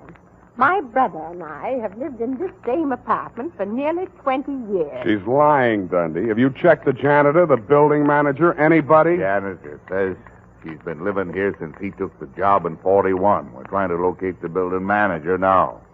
According to your story, Sam, the girl and McCrae had a big row in here, busted up a lot of furniture stuff. I don't see any sign of it. They could have cleaned it up. It doesn't make sense, Sam. Okay, I dreamed the whole thing, but those ship models, I didn't dream them. McCrae mentioned them, the girl mentioned them. Busted ship models. There they are on the table in the kitchen. Snake, good enough. What seems to be the trouble now, Dory? Just why is this young man so excited about my model? I declare, Ben, I can't make head or tail of it. Something about a girl with the same name as mine and a young man, I forget his name, who seems to have killed somebody named Shepard, I believe it was. Just what was it about the ship models, young man? Dory, could it be the girl who brought these over to me to repair? What was her name? It's just on the tip of my tongue. Who did she say sent her then? Wasn't that Shepard? Well, no, With all due respect to your age, nuts. I'm getting out of here, Dundee, while I can still remember my own name. I gotta get some sleep.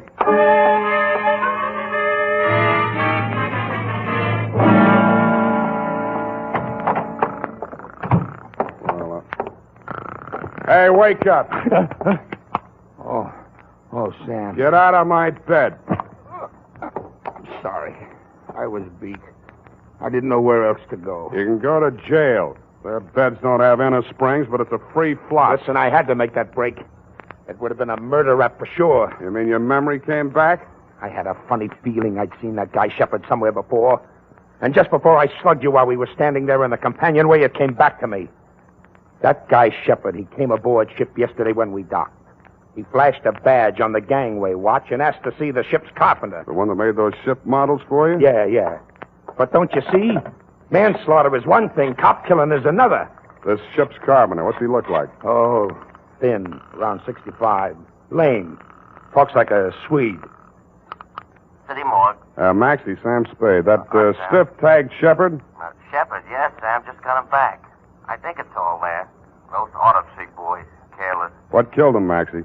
Puncture wound. Base of the skull. Small, sharp instrument. Anything new in his ID? Well, Shepard seems to be a phony handle, Sam, but it'll have to do till Rita comes along. Sergeant Polhouse let it drop that the boys at his hotel thought he was a detective. Uh-huh. And funny thing about Sheppy boys, Sam. No belt, no suspenders, very loose trousers. How'd he keep them up? By the time I got to him, it didn't matter.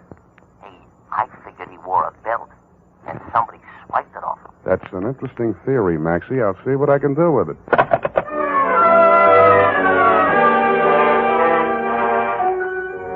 I tucked Danny boy back into my bed, locked him in, and gumshoed around the block to the Balboa apartment. Just to be mean, I woke up the janitor and checked his statement on the old couple in Doreen's apartment. He worked 3 buildings, was sure of the old woman, but backed down a little on the man, which is what I expected. Was sure of the floor, but not of the apartment number. Didn't know any tenants by name, which goes to show, Lieutenant, what police statements are sometimes worth. I thanked him, stole his passkey, and went upstairs. I didn't expect to find anybody home in Doreen's apartment. I was half right. Sven, the old carpenter, was sitting in a chair, staring straight ahead of him. He looked as though he were in a daze. I walked over to him. Even close up, he didn't look dead. But he was. Body still warm, no visible wounds. But he was wearing a tooled leather belt with a hammered silver buckle. The prong of the buckle was tempered steel and had the same peculiar shape as the one in my pocket, the one I had taken off of Shepard's body. The ship models were gone. What was left of them I found in the fireplace. And in the charred remnants of what had once been the hull of the toy Chinese junk, I found something that hadn't burned. It was a small metal cylinder with 2 pins projecting from it on either side about the middle of it. It looked like a miniature lock mechanism, which it was exactly. The key, you guessed it, was the prong of that belt buckle.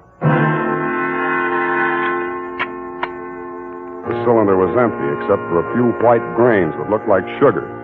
I tasted them. It was not sugar, but in the dope traffic they sometimes call it that.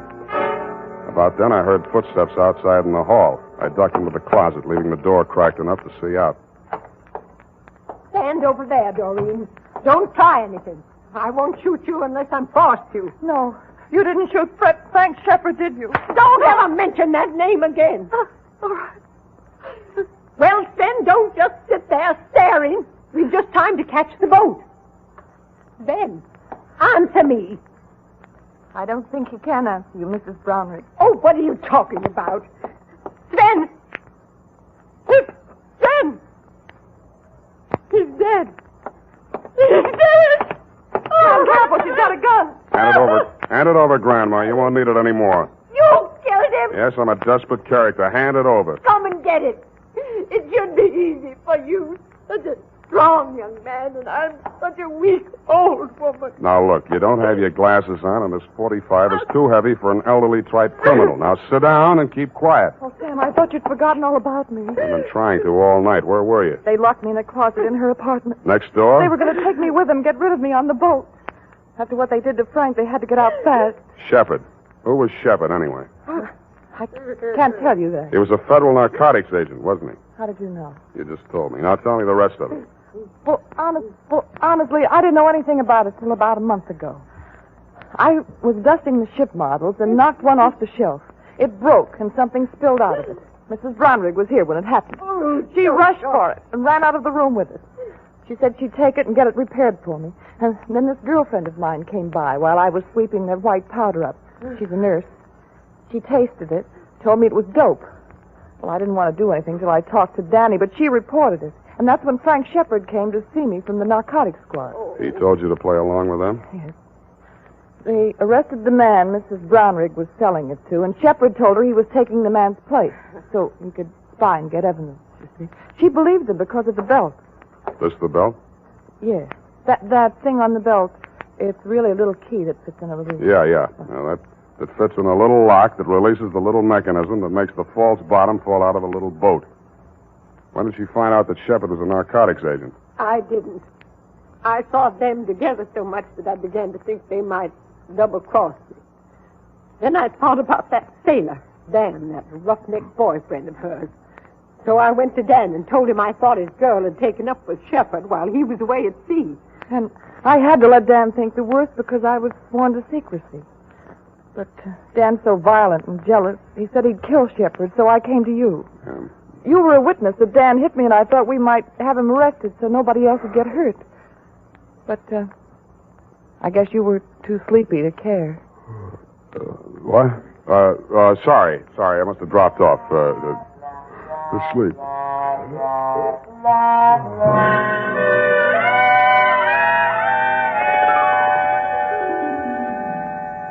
Period. End of report. But, Sam... Yes, Angel? Didn't you arrest that terrible old Mrs. Earwig? Brownwig, Effie? Wasn't it Brown Wig, Sam? One of her aliases, no doubt. In reply to your previous question, yes. Who killed Mr. Shepard, Sam? And how? Look, Eff, you'll recall that Sven was shaping a piece of wood with a small chisel and a mallet. The fatal wound, you recall. Oh, and who killed Sven? Sit down. I want to have a serious talk with you. Oh. No, over here. Yes, Sam. Stop twisting your handkerchief. Yes, Sam. Effie, sometimes I think you've been a detective secretary too long. Warps the outlook. Sam, are you trying to tell me that my services are no longer required? See, that's what I mean. You jump to conclusions. As in the instance of the death of Sven. I only asked who killed him, Sam. Exactly. Did it ever occur to you that some people, especially old, feeble people, just die? Yes. Quietly? Sitting in a chair sometimes? Yes. Sometimes in bed in their sleep? That'll never happen to you, Sam. Check. But it did happen to Sven. Perhaps the excitement of his criminous activities, fear of discovery, his impending flight were too much for his heart. On the other hand, it might have just been old age. Of course. The point is, Effie, it does happen. Never in detective stories, only in real life. Mm-hmm. Well, I guess that's all. Good night. Sam, you're not sleepy. Nevertheless, I'm going home to bed. Oh. Well, good night, Sam. Good night, sweetheart.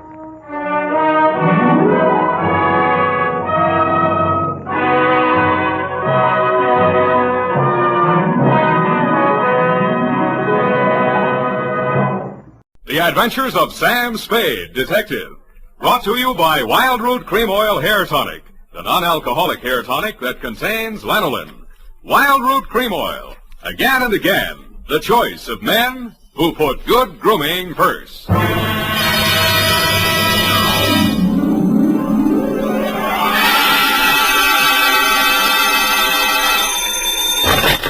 Spade Detective Agency. They offered me a cool $1.5 million, but I couldn't be bought. Oh, Sam, all the time fooling. Straight goods, Effie. Oh, really, Sam? Why didn't you take it? Oh, but you couldn't, of course. That's right, Angel. Taxes. Oh, you mean it would put you in a bracket? The girl's name, in case you were going to ask, was Sugar Kane. Was she sweet?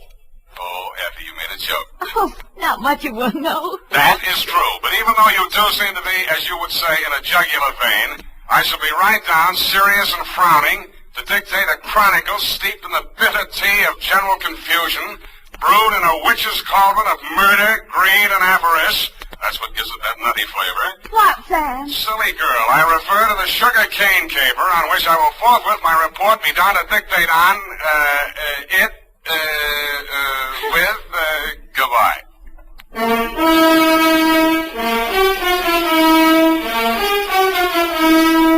Dashiell Hammett, America's leading detective fiction writer and creator of Sam Spade, the hard-boiled private eye, and William Spear, radio's outstanding producer-director of mystery and crime drama, join their talents to make your hair stand on end with the Adventures of Sam Spade. Presented by the makers of Wild Root Cream Oil for the hair. Want to look better on the job? Get Wild Root Cream Oil. Want to look better to that gal of yours? Get Wild Root Cream Oil. Wild Root Cream Oil Hair Tonic improves your entire appearance by grooming your hair neatly and naturally, relieving dryness, removing loose dandruff. If your family hasn't yet enjoyed the benefits of America's leading hair tonic, here's what to do about it. Ask at your drug or toilet goods counter for the new 25-cent get-acquainted bottle of Wild Root Cream Oil Hair Tonic. Again and again, the choice of men and women and children, too. And now, with Howard Duff starring as Spade, Wild Root brings to the air the greatest private detective of them all in the Adventures of Sam Spade.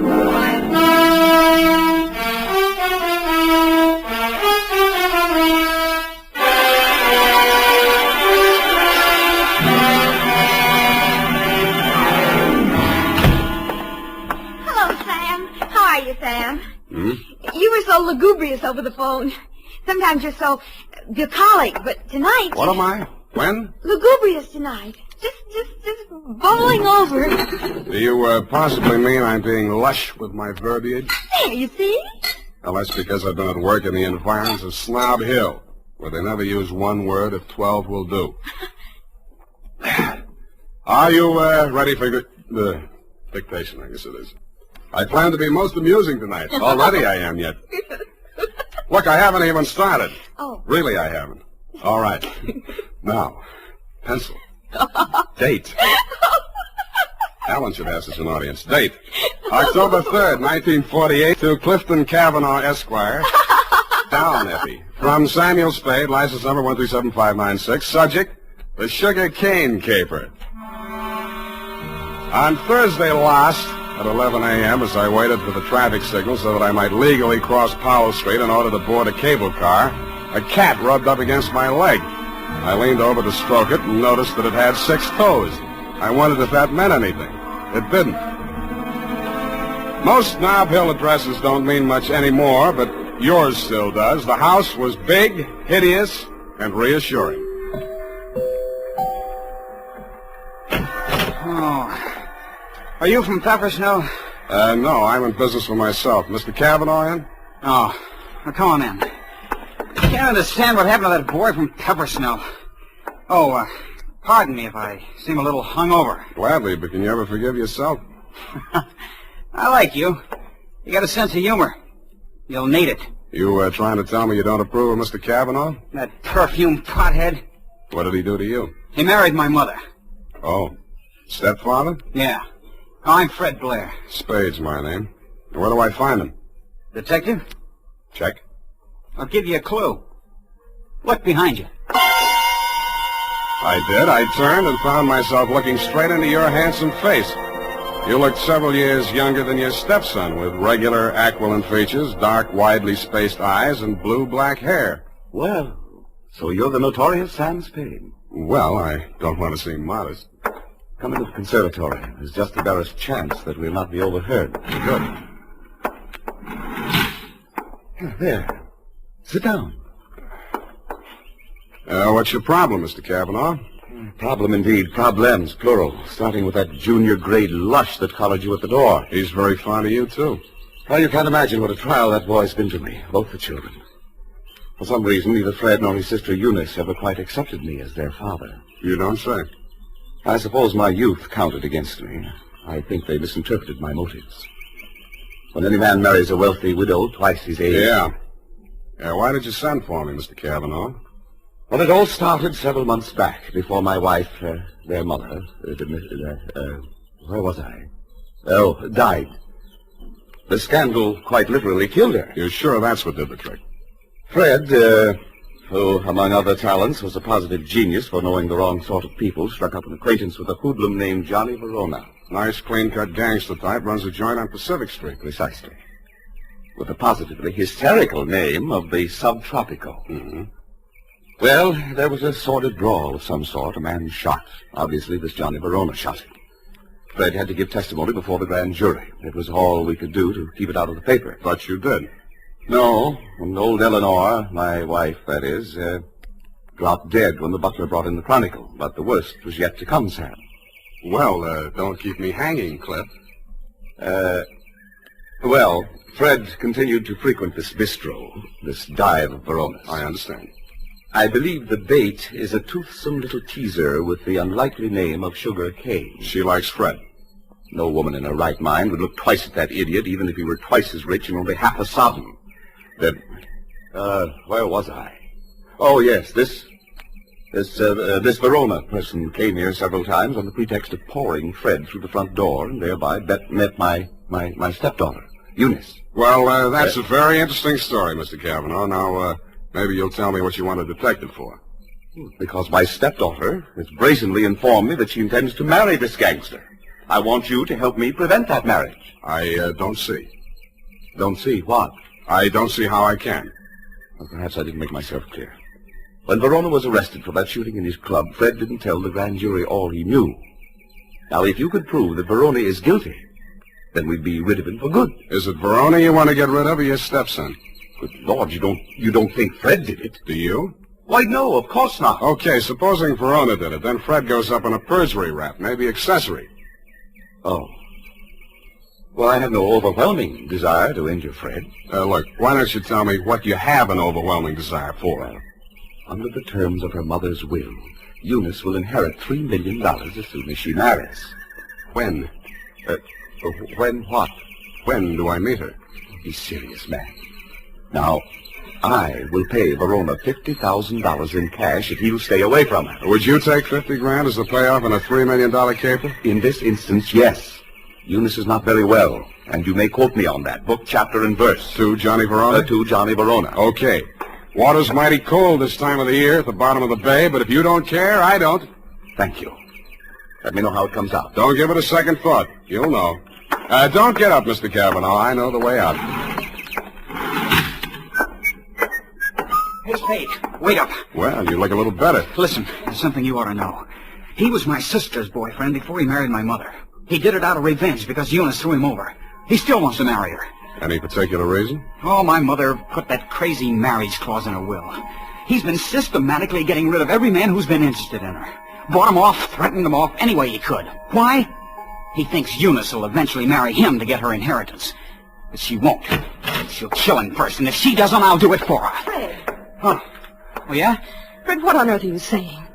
Who is this man? Well, he's the detective. Sam Spade. You're Eunice Blair? Yes, I want to talk to you. Fred, go and... Yeah. See you later, Spade. I know why my stepfather hired you, Mr. Spade. If you need the money, go ahead. But this time it won't work. You look as if you'd like to be a nice girl. How did you happen to settle for a cheap grifter like Johnny Verona? Because we understand each other, and he can't be scared off. Any message I can take him from you? Tell Johnny I'll meet him at the usual place. And tell him I still like my coffee black. No sugar.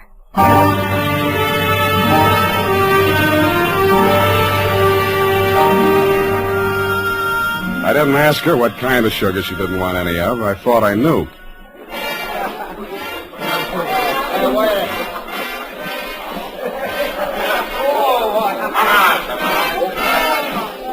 The only thing wrong with Sugar Kane's dance was her dancing, but the customers didn't seem to mind, and I didn't either. It was a pleasure to size her up carefully, as I would have felt obliged to do anyway in my professional capacity. She was a black-haired number with aquiline features and widely spaced dark eyes. It was a beautiful combination, and I wondered where I'd seen it before quite recently. I decided to find out.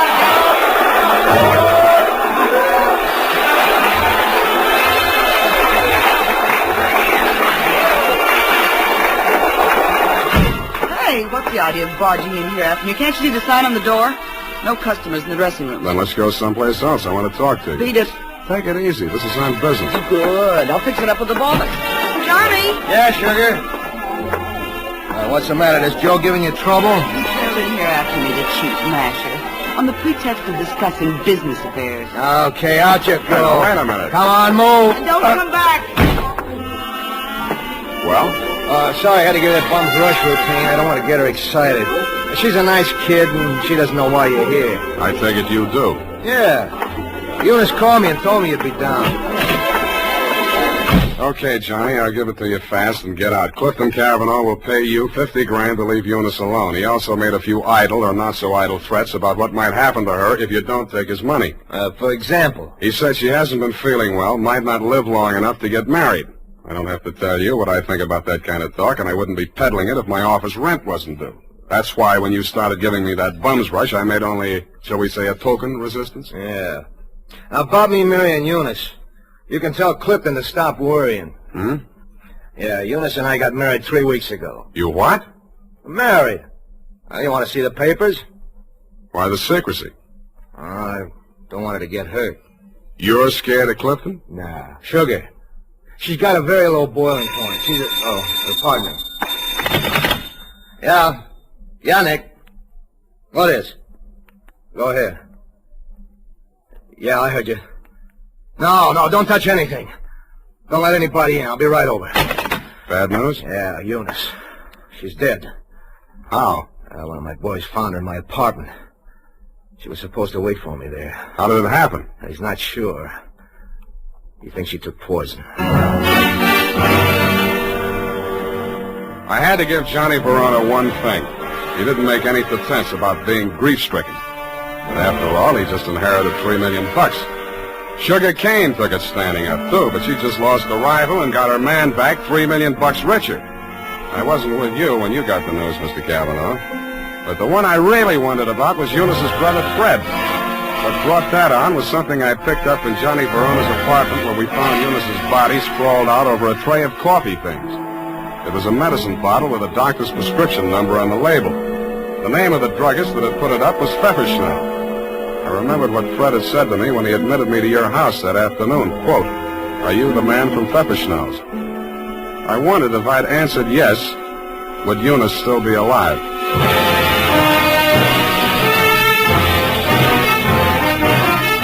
The makers of Wild Root Cream Oil are presenting the weekly Sunday adventure of Dashiell Hammett's famous private detective, Sam Spade.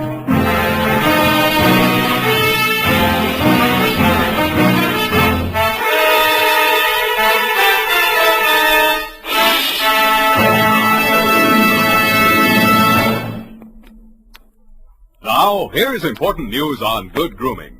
If you want the well-groomed look that helps you get ahead, socially and on the job, listen. Recently, thousands of people from coast to coast who bought Wild Root Cream Oil for the first time were asked, how does Wild Root Cream Oil compare with the hair tonic you previously used? The results were amazing. Better than 4 out of 5 who replied said they preferred Wild Root Cream Oil. Remember, non-alcoholic Wild Root Cream Oil contains lanolin. It grooms the hair naturally, relieves dryness, and removes loose, ugly dandruff.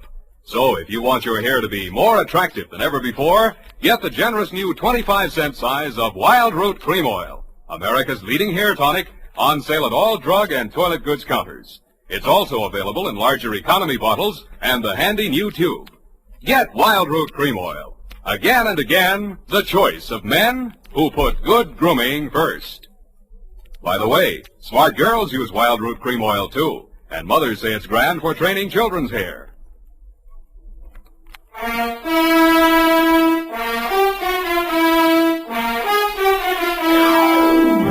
And now, back to the Sugar Cane Caper. Tonight's adventure with Sam Spade.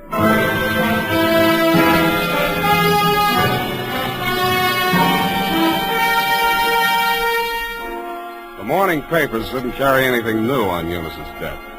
The cause was put down to an overdose of a toxic drug. The doctor who prescribed it said she'd requested it for migraine headaches, which he suggested might have driven her to suicide. He did not explain why she had taken 4 doses in capsule form and dissolved the rest of it in a decanter of coffee. I thought somebody else had dosed the coffee, and so did you, Mr. Cavanaugh. Verona did it, of course. We knew she was taking those pills and dosed the coffee just enough to be fatal when added to what she took voluntarily. You knew all that, too. Well, so did Fred. But you had more reasons, 3 million more. But they were already married. You know that when you hired me? Yes. Then how come? I knew she was planning to do away with herself. I thought if we could pin it on Verona, after all, he's guilty of that old murder, Fred's a witness to that. Well, if he were convicted, the money would revert to me. Nuts. You don't believe me? She wasn't planning suicide, and you know it. Well, then? I don't care who takes the fall, but I got less on Verona than I got on you. And I'll give you something. Here. Take a look. Verona's lawyer sent this around before her body was cold. A claim for $3 million, notarized yesterday while Eunice was still alive. Well, Mr. Spade? Pardon me while I drop dead. You did and waited hopefully, but I managed to stay on my feet. I even managed to make it down the hall to the bar where I found your stepson ambushed behind a row of empty bottles. Fine detective you turn out to be. I warned you. Stand up like a man. It's all right. I'll take on both of you. Come on, sober up. Makes sense. Where's my drink? Who took my glass? Here it is. Give me it. Sure. Give me. You spill it. Ooh, ice on my shirt. Listen to me. This is very important. Important? You were expecting a delivery from a drugstore when I arrived there yesterday morning. Who ordered it? She did. Eunice, she told me to watch for it and bring it to her. Did you do that? No, she wasn't here. What did you do with that bottle of medicine? I'm sleepy. I gotta get some rest. Wake up! No! I said, wake up! Leave me alone! Now, listen. You took that bottle with you when you went out. Where did you take it? I tell you when you let me go to sleep. You took that bottle with you, didn't you? You're guessing. I know you're third degree. You went to Verona's apartment, didn't you? Two gentlemen of Verona. Willie Shakespeare. You doped that coffee, didn't you, with the poison that killed your sister? I didn't mean it for her. I didn't know she was going there. Go on talking. I want a lawyer. I know my rights. Listen, I'm not a cop. I'm not taking a statement. You're too drunk for us to hold anyway, so you can tell me. Okay. Here's how it happened. She took her 4 pills and went to bed. Yeah? I sneaked a bottle out of the medicine chest and I went over to his place. His boy Nick was there making coffee for the boss, he said, when he got home. I hung around talking for a while and I stripped some of the stuff in the percolator while he was getting out the cups. And that's all. Why did you want to kill Johnny Verona? So Eunice wouldn't have to marry him. What do you mean, have to? She was doing it for me, so he'd keep quiet. About that brawl in the club, that old killing they tried to nail Johnny for? Yeah, that's it. The gun that did it. He got rid of it before the cops arrived. That was my gun. Fred, straighten up. Look. Yeah. Johnny dictated the story you told the grand jury. How do I know he didn't dictate the one you're telling me now? Who are you covering for? I didn't say anything. I didn't tell you anything. Get out of here! What's the matter with you? Get out the window! The revolver barrel that crashed through the darkened window pane behind the bar spoke twice. I answered it. I looked out into the darkness, making myself a good enough target to draw some fire. I fired back at the flashes. I was depending more on luck than aim, and luck was what I wasn't having much of. I went back to the place where Fred had fallen. The shots that had dropped him were luckier. He'd been dead before he hit the floor. What is it? What's happened here? See for yourself. Who? Shot through the window, couldn't see anything but the gun muzzle. Looked like a .45. Johnny Verona, he packs a .45. Who told you that? It came out of that investigation. One of the reasons they couldn't indict for that old shooting. There were a lot of reasons they couldn't get that indictment. What are you driving at? Neither one of the leading suspects was guilty. I don't follow you. Sugar Kane did that job. Well, that's wild. What if I told you Fred made a statement to that effect before he was shot? You're lying. He confessed. Did I tell you that? Well, he must have. He always talked about it when he was drunk. All right, I was bluffing. Why? Just a crazy hunch. I thought there might be something between you and Sugar. Now I'm sure there isn't. Of course not. Should have spotted it before. You're too much the same type. Even look alike. I can't make you out. Well, don't try. It's not worth it. You better call homicide about Fred here. Tell Lieutenant Dundee if he wants my statement, I'll be at my apartment.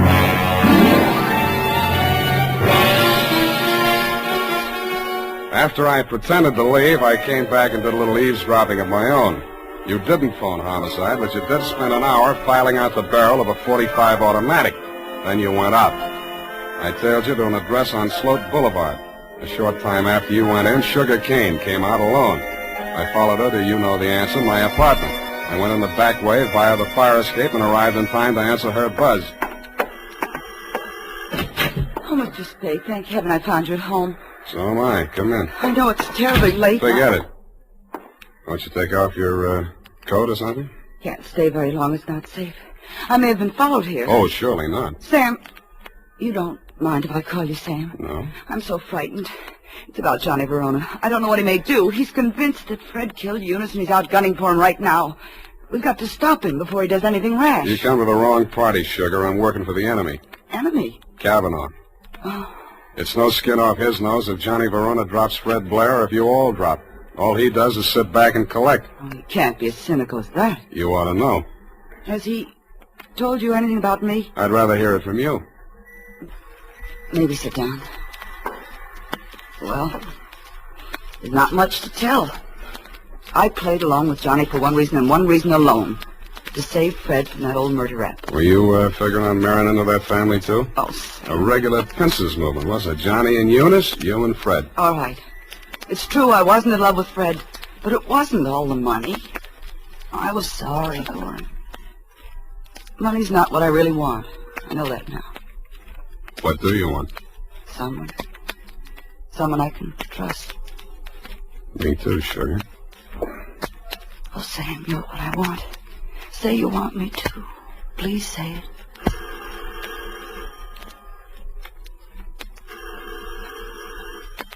Don't answer it, Sam. Why not? Johnny may have followed me here. He's insanely jealous. Well, I gotta face it out with him sooner or later. Might as well be now. Sam, be careful. Stand out of the way, sugar. No, Sam. No, please. Don't reach, Johnny. I'm not gunning for you, Spade. In that case, come on in. Well, sugar. I didn't believe him that you were coming here. I had to, Johnny. He got some crazy confession out of Fred while he was drunk. I had to stall him till you and Cliff could talk to him. To save Fred, I mean. Oh, stop horsing around. We all know that we all know Fred is dead, and we all know that we all know who killed him. Well, then Cliff was leveling.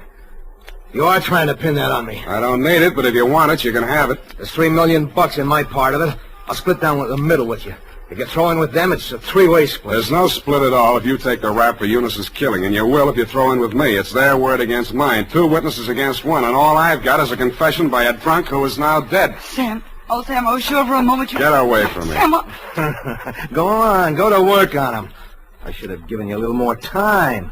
That wasn't fair, was it, Sugar? I hate you. I hate you both. I never want to see you again.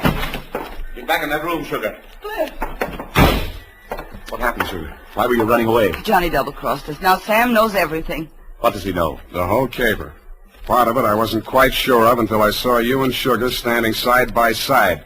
That blue-black hair, the same eyes, plus the fact that the bell on Sugar's apartment on Sloat Boulevard reads Kane, parenthesis, Kavanaugh. You took a crazy chance when you knocked off Fred with me right there in the room. The kind of a crazy chance a brother would take to keep his sister clear. I could have told you that. It would have helped a lot, Johnny, but you didn't.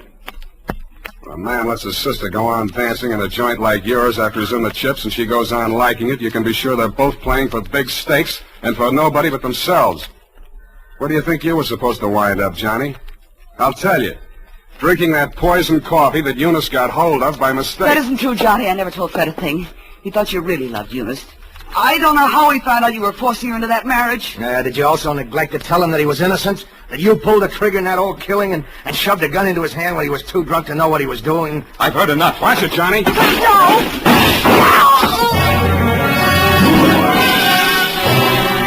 I winged you a split second before you fired. Your aim went wild. All I saw at first was that it missed Johnny. Then I saw him move forward in her direction. She was leaning against the wall, a puzzled expression on her face, her hand plucking nervously at a spot of red that was spreading against the white of her dress. He caught her as she pitched forward and carried her over to a couch. She didn't speak again. You and Johnny knelt beside her until the cops arrived. If you were aware of each other's presence, neither of you showed it. Period. End of report. That was a sad ending, Sam. Yes, it is. I'm sorry it ended so sadly. Well, it was bound to, one way or the other. There wasn't anybody in the whole gallery that thought about anybody but himself. Except poor Fred, I guess, and his only friends arrived in bottles and left in the ash can. All those millions and millions. Who'll get the money now, Sam? I'm glad you asked that. It leaves me cold. Go tight that up while I knit myself a sweater. And now, listen to this. It's the smart mother who sees to it that Wild Root Cream Oil is always kept handy around the house. For she knows that Wild Root Cream Oil grooms her family's hair neatly and naturally, relieves dryness, removes loose dandruff. Get acquainted by asking for the new 25-cent bottle. Also, ask your barber for a professional application of Wild Root Cream Oil Hair Tonic. Again and again, the choice of men and women and children, too.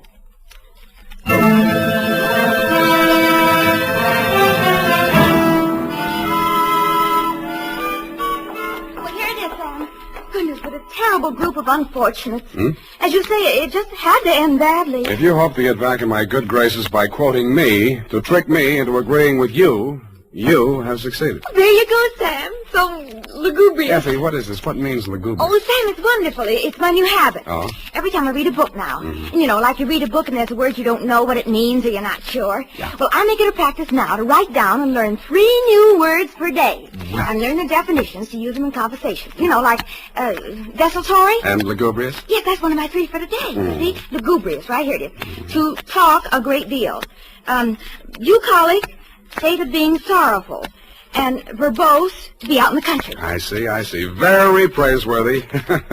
Enlarging your vocabulary. Love it. But I don't expect to be really lugubrious for the nonsense. Look, Effie, why don't you go verbose for the weekend? It's the best cure for the bucolic. Oh, Sam, look what I've done. What have you done? I've clipped the wrong definitions to the right words. Well. For instance, lugubrious, well, it isn't that at all. Mm-hmm. And bucolic, oh, Sam, I've learned them wrong. I wasn't going to tell you, Effie. It's better to find out for yourself. It's more, efficacious. My new habit.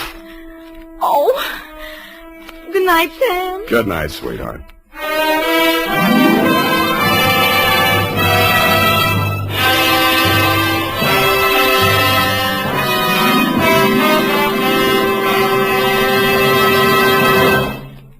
The Adventures of Sam Spade, Detective.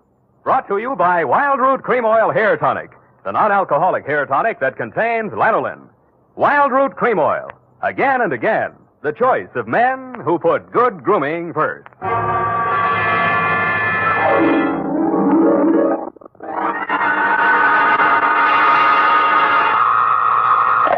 Sam Spade Detective Agency. This is Sam, Blackleg Spade, the third most dangerous gambler on the Barbary Coast. Oh, Sam, not horses again. Horses, women, and the gaming tables, Effie, the diversions of the elite. Well, divert yourself with this, Sam. The phone company has sent the pink notice. Pay it no mind, sweetheart. We are healed. We have hit the cashier's cage, annexed the pot, broken the bank, and we're standing on velvet. Sam, are you sober? Definitely velvet. Warm, too. Sam, from where are you calling from? You're wrong, Effie. It's a drugstore. Stay where you are. I'll be right down to deal out my report on the hot 100 grand caper.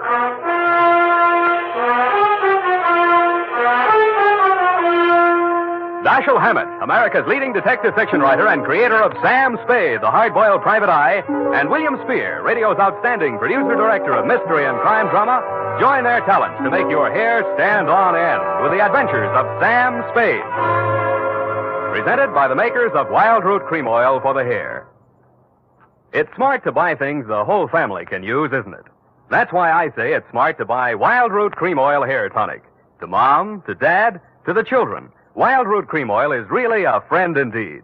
Non-alcoholic Wild Root Cream Oil with lanolin grooms the hair neatly and naturally, relieves dryness, removes loose, ugly dandruff. I hope you have a big family-sized bottle of Wild Root Cream Oil in your home. Get Wild Root Cream Oil Hair Tonic. Again and again, the choice of men who put good grooming first. And now, with Howard Duff starring as Spade, Wild Root brings to the air the greatest private detective of them all in the Adventures of Sam Spade.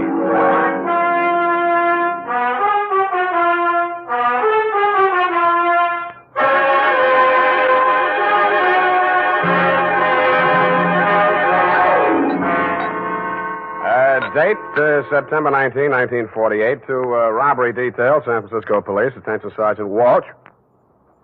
From Samuel Spade, license number 127596. Dear Joe, here's the rundown on that hot 100 grand. It started pleasantly enough when my secretary, Miss Effie Perrine, cute little mouse, eased into my private office, closed the door behind her, and leaned back against it with that air of pained resignation, which generally means there's a customer outside that she doesn't approve of, but that I'll see her anyway.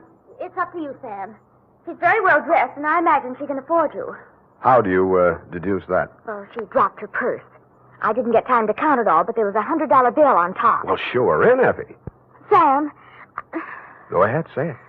Oh, I don't know, Sam. Sometimes, well, there's just money. No, that's one of the reasons I hire you. What's the matter with her? Nothing. That's just it, Sam. She's very good-looking, cultivated, and very kind and considerate. And she seems sincerely troubled. You mean her act is a little too good? I felt that too, Sam. Thanks, Angel. I'll keep that in mind. Tell her to come in. All right, Sam.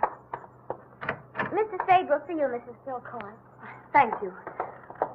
Thank you for seeing me, Mr. Spade. My pleasure. Won't you sit down? Oh, thank you. I'm Lorraine Kilcourse, Mr. Spade. It's about my husband, Leonard Kilcourse. Husband?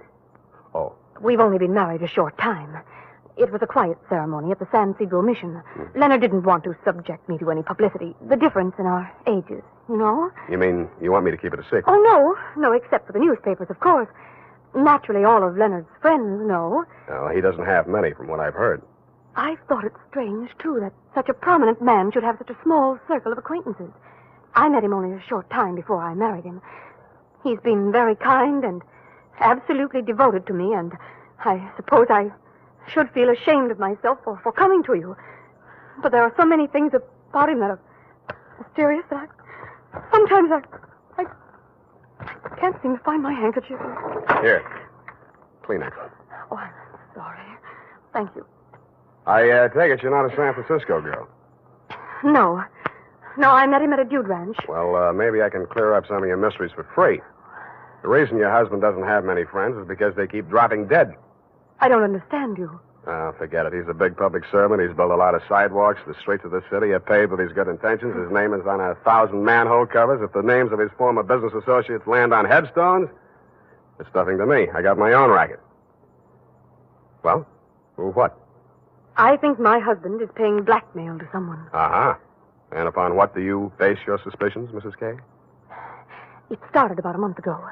He began withdrawing large sums from our joint account. First it was $10,000, then $20,000, and last week, $50,000. Mm-hmm. And this morning, he closed out the balance of the account.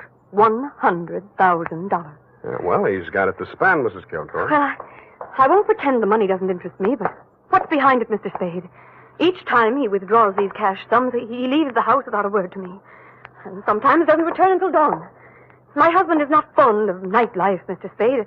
Only a desperate situation could induce him to leave the house after dark. Yeah, so I've heard. They say that's how he kept his health as long as he has. All right, you want me to trail him, find out what he does with the money. Just one question. Why'd you pick me for the job? Why, your reputation That's is... local. You say you're new in San Francisco. Well, I do read the local papers. Your picture was in only 2 weeks ago. Yeah, well, that caper didn't help my reputation. I like your looks. A nice, honest face. A man I could trust. Well, don't buy that. And I'm sentimental, too. Your picture reminded me of someone who is very dear to me. My brother. Of course, you're nothing like him, really, but you do look alike. I suppose that sounds like a silly woman's reason. Yeah. What's your address? Well, I have a little place of my own out on Divisadero. The Balboa Apartments near Normandy Terrace. Mm-hmm. You'd better keep in touch with me there. I don't want Leonard to know. The Kilcourse mansion is at 1316 Clarendon. 1316. Mm-hmm. He returns from his office around 6 in the evening. Do you have a car? No. Do I need one? Well, I don't know where he may go. Here are the keys to my car. It's parked in front of the main entrance, a gray Plymouth. He won't recognize the car. My brother's. Now, about your fee. $100 now. If I need more, I'll leave you know.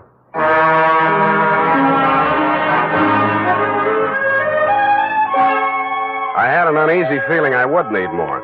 The last detective that tried to follow Leonard Kilcourse had hospital insurance. I don't. But I'm a gambler at heart, so I parked Lorraine's Plymouth across the street from the Kilcourse mansion and waited. At 9 p.m., Mr. Kilcourse, much too old for her, came out the front door and flagged down a taxi. I made an illegal U-turn and followed.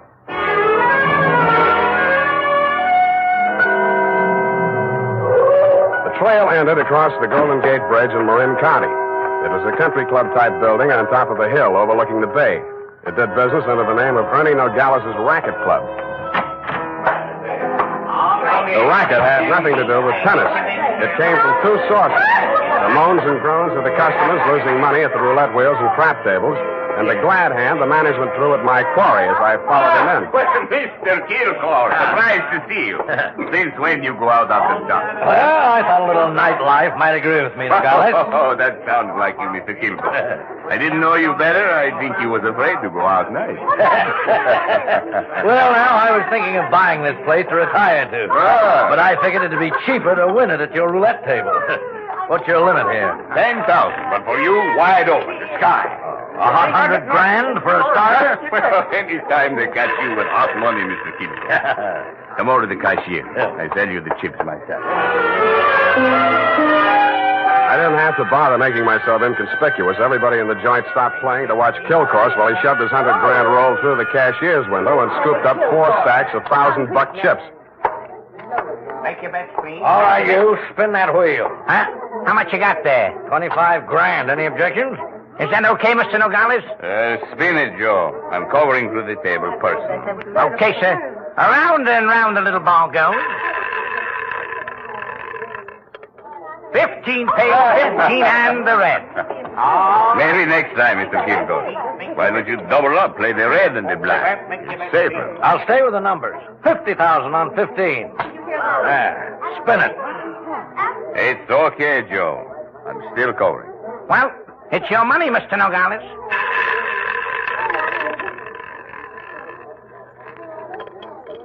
Number 4 pays. Number 4 and the red again. Well, 25 grand more on 15. Look, Mr. Kilgore, go on, enjoy yourself. Take it off your income tax, but please spread them out a little there, those chips, huh? It looks bad for the house. What kind of a joint is this? Can't you cover the bets? Okay, Joe. He asked for it. Okay, sir.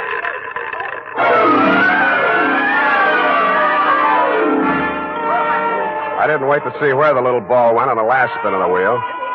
I would have made a side bet with any taker that Kilcourse wanted to lose that $100 grand. I would also have made book he knew I was following him.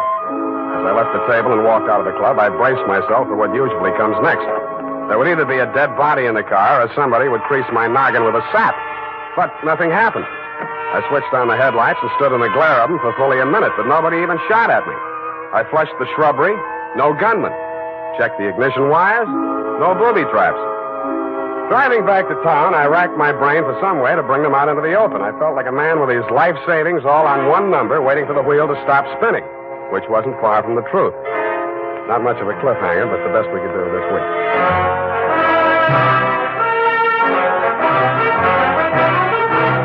The makers of Wild Root Cream Oil are presenting the weekly Sunday adventure of Dashiell Hammett's famous private detective, Sam Spade.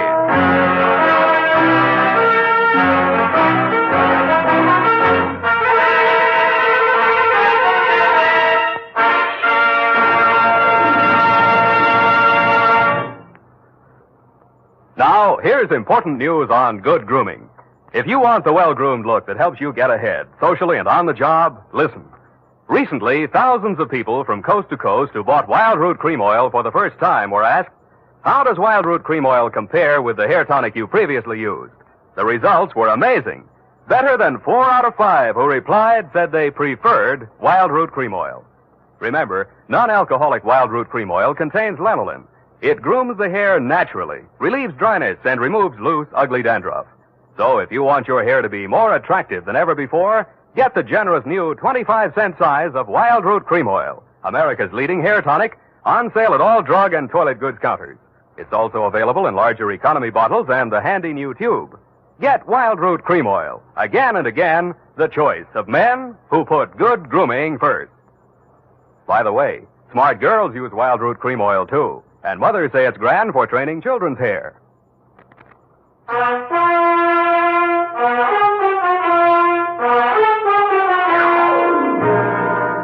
And now, back to the hot 100 grand caper. Tonight's adventure with Sam Spade.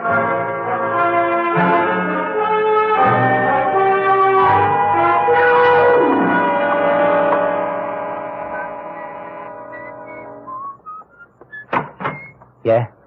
This Mrs. Kilcourse's apartment? Yeah? She here? Yeah? Well, can I come in? Yeah? Tommy? Yeah? Who is that, Mr. Spade? Yeah. Oh, this is the detective I was telling you about, Tommy. Remember? Yeah. The one who looked so much like you? Yeah. No. Oh, excuse me. This is my brother, Tommy Lane. Yeah. I mean, Tommy, won't you run down to the corner and buy me some cigarettes for about 20 minutes? I have something to talk over with Mr. Spade. Yeah. Nice boy, your brother. Small vocabulary, but big feet. Well, he's shy. Now, what did you find out about my husband, Mr. Spade? He dropped $100 grand in a gambling joint. Ernie Nogales' racket club. You know it? No, but I know Ernie Nogales. I knew him in Reno before I met Leonard. He lost his license there for running a crooked wheel. The way Kilcourse was playing tonight, that wheel didn't have to be crooked. He was trying to lose that $100 grand. But why? Why would he do a thing like that? One of two reasons. Either he's paying off to Nogales or he's paying off to somebody else, and Nogales is the go-between. Well, I don't believe it. Ernie is a crooked gambler, but he doesn't touch blackmail. And your husband isn't stupid enough to drop $100 grand in 3 turns of a wheel. Anyway, I'm not tangled with him and or the Ernie Nogales mob for $100 of your money or anybody else's. Here, take it. Well, And here are your car keys. No, wait, please. You can't desert me now. Why not? Well, I haven't told you everything. I'd hoped I wouldn't have to. About your brother? How did you know? The only place you get a green suntan is in a pokey. Besides, he acts kind of stir-crazy.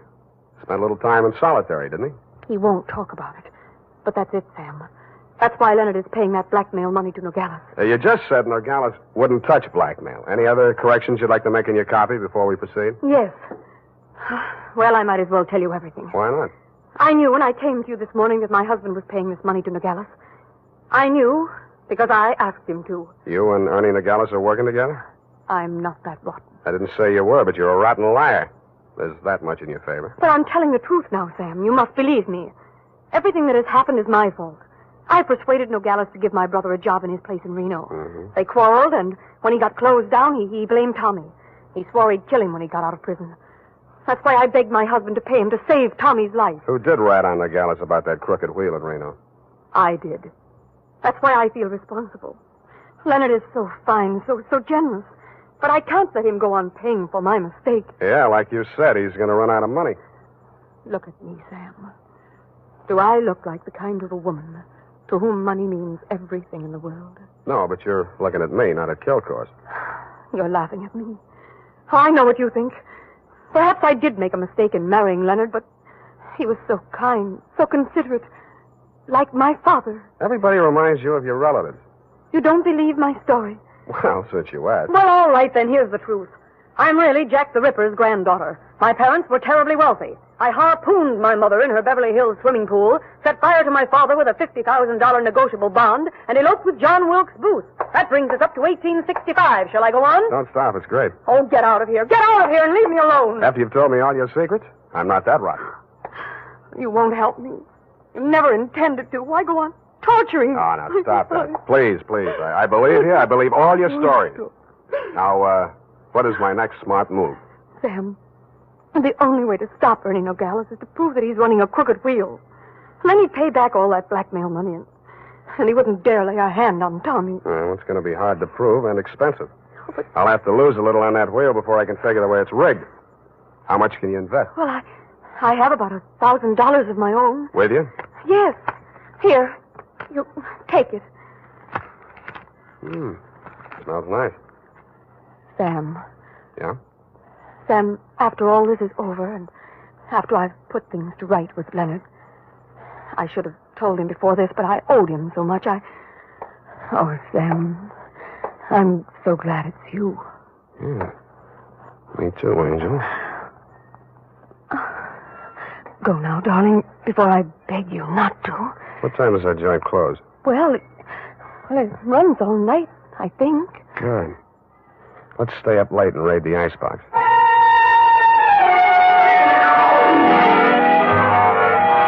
Around 2 a.m., when I low-geared the Plymouth up the long, steep driveway to Ernie Nogales' racket club, backed into the parking space nearest the road with a car headed downhill for a quick getaway, just in case, and I went in.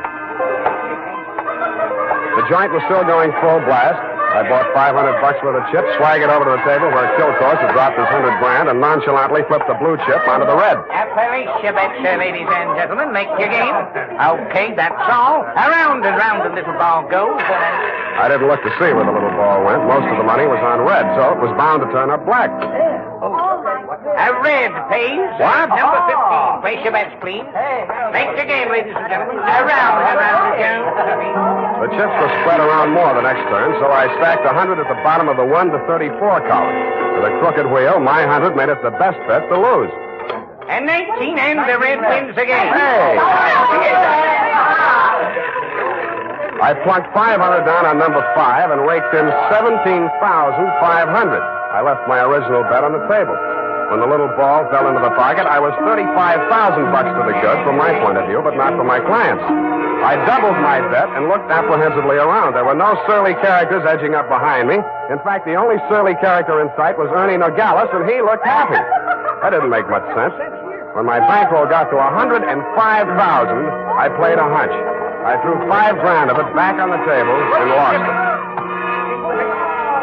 That made a kind of sense. I cashed in the rest of my chips and squeezed the $100 grand U.S. currency into my inside pocket. If anybody aimed for my heart, it was thick enough to stop the slug, which was some comfort. But what I saw when I walked out to the parking lot was no comfort at all. I'd gotten just a glimpse of it through some trees. A sedan backed into a driveway halfway down the hill. It was blacked out except for 5 glowing cigar ends that showed through the windows. I could think of only one reason for 5 cigar smokers to be parked in that particular spot at that particular moment. The Plymouth was where I had parked it, pointing straight down the hill. I slammed the door but didn't get in. And I listened. The car down the hill was getting ready, too. I cracked the door of the Plymouth wide enough to get my arm inside and pressed the starter with the heel of my hand. I switched on the lights, pushed the clutch with my left hand, used my right to shift it into low, then I pulled the hand throttle out all the way and let it go.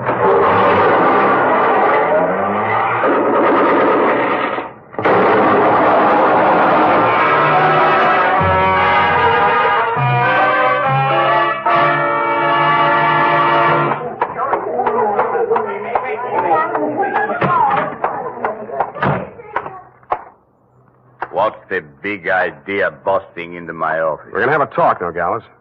Please, don't wave that heater at me. It makes me nervous. I don't like guns. I don't either. That's why I'm here. Put your hands on top of the desk and keep them there. All right. Give me back that roll. I give you clean money for it. It was a gamble, so I lost. Can you blame me? Where'd you get this money? I buy it. 50 cents on the dollar.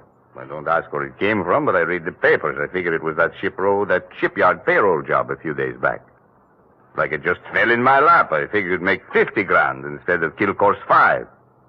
I guess that was dirty trick you just out of stir, Tommy, huh? I got news for you, Nogales. I didn't know this money was hot, and I am not Tommy Lane. No? Then what? Private Dick.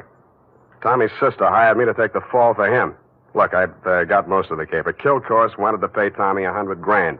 You rigged the wheel so Kilcourse would lose it one night and Tommy would win it back the next night. Now, what was Kilcourse paying him off for? No caper, legitimate. He was sent up for bribing a public official. You mean he was the payoff man for Kilcourse's contracting firm? Sure, legitimate business. The grand jury went out after Kilcourse. Tommy took the rap, that's all, for a price. Yeah, $100 grand. Thanks, Nogales. That's all I needed.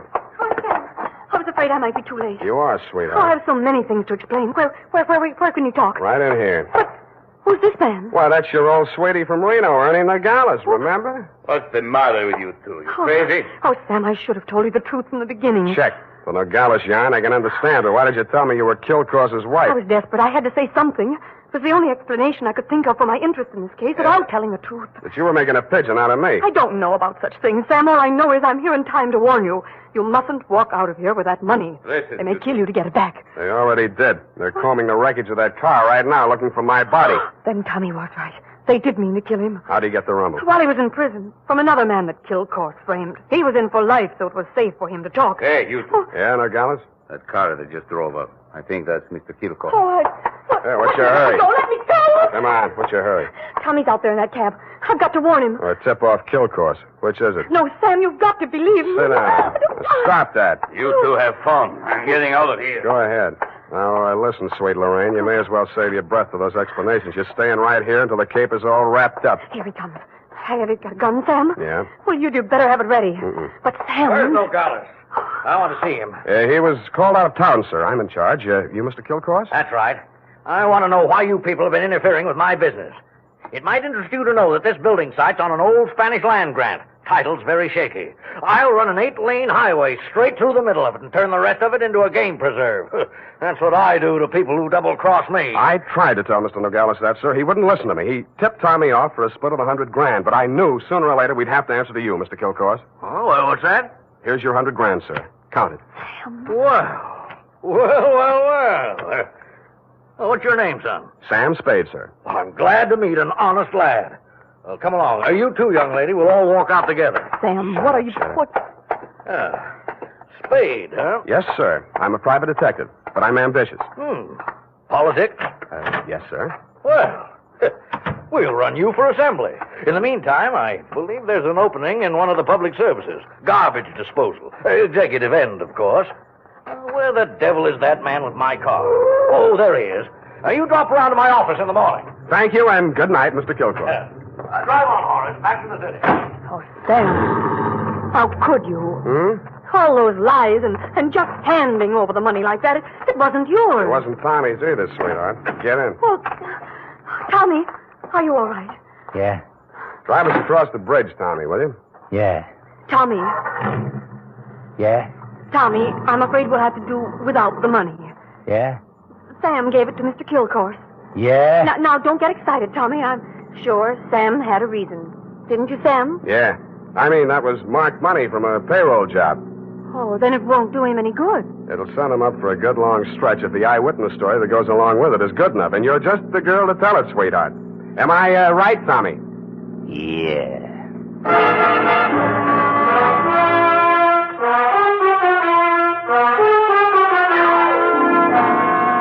Period. End of report. Already? But Sam. Yeah? What happened?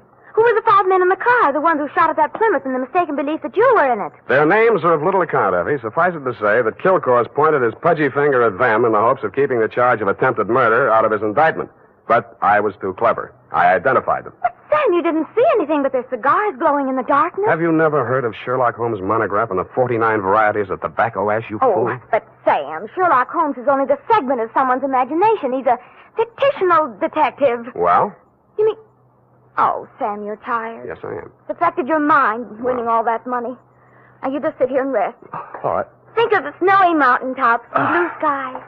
I'll just go and type this up. Snowy mountaintops. Winter sports yet. And now, listen to this. If you haven't yet tried Wild Root Cream Oil, the famous hair tonic that grooms your hair neatly and naturally, relieves dryness, and removes loose dandruff, then here's a wonderful way to get acquainted. Buy Wild Root Cream Oil in the new 25-cent size bottle at your drug or toilet goods counter. Also, ask your barber for a professional application of Wild Root Cream Oil hair tonic. Again and again, the choice of men who put good grooming first.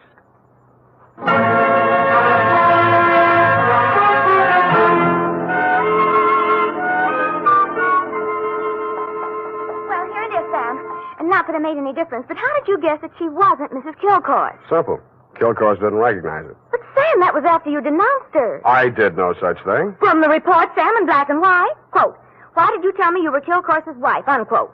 At that point, you assumed that she was not Mrs. Leonard Kilcourse. I did not. I merely wondered why she had told me. Well, with all the lies she told, you might have assumed anything she said was totally devoid of truth. And I did, sweetheart. I did. Oh, well, that's a relief. I was afraid for a while she'd taken you in. What's that got to do with the truth? Good night, Sam. Good night, sweetheart.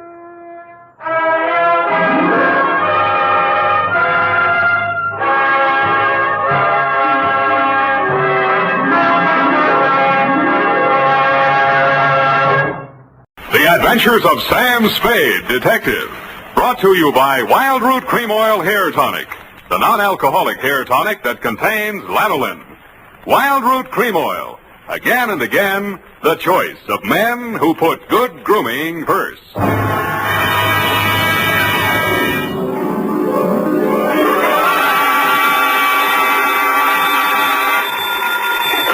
Sam Spade Detective Agency. Hey, it's me, Sammy the Spade. Sam, it's not true, is it? Every word of it. What? That you've been consorting with unsavory characters? Well, she was a savory enough girl, Effie, although a crook. Well, according to the paper, she's practically a murderess. Not to mention that she's dancing the Roomba with you. That's a lie. There's a picture of you. Virginia Vale, gangland glamour girl, caught at the Club Iberia in barefoot Roomba with private eye. It was not a Roomba, it was a bambuco.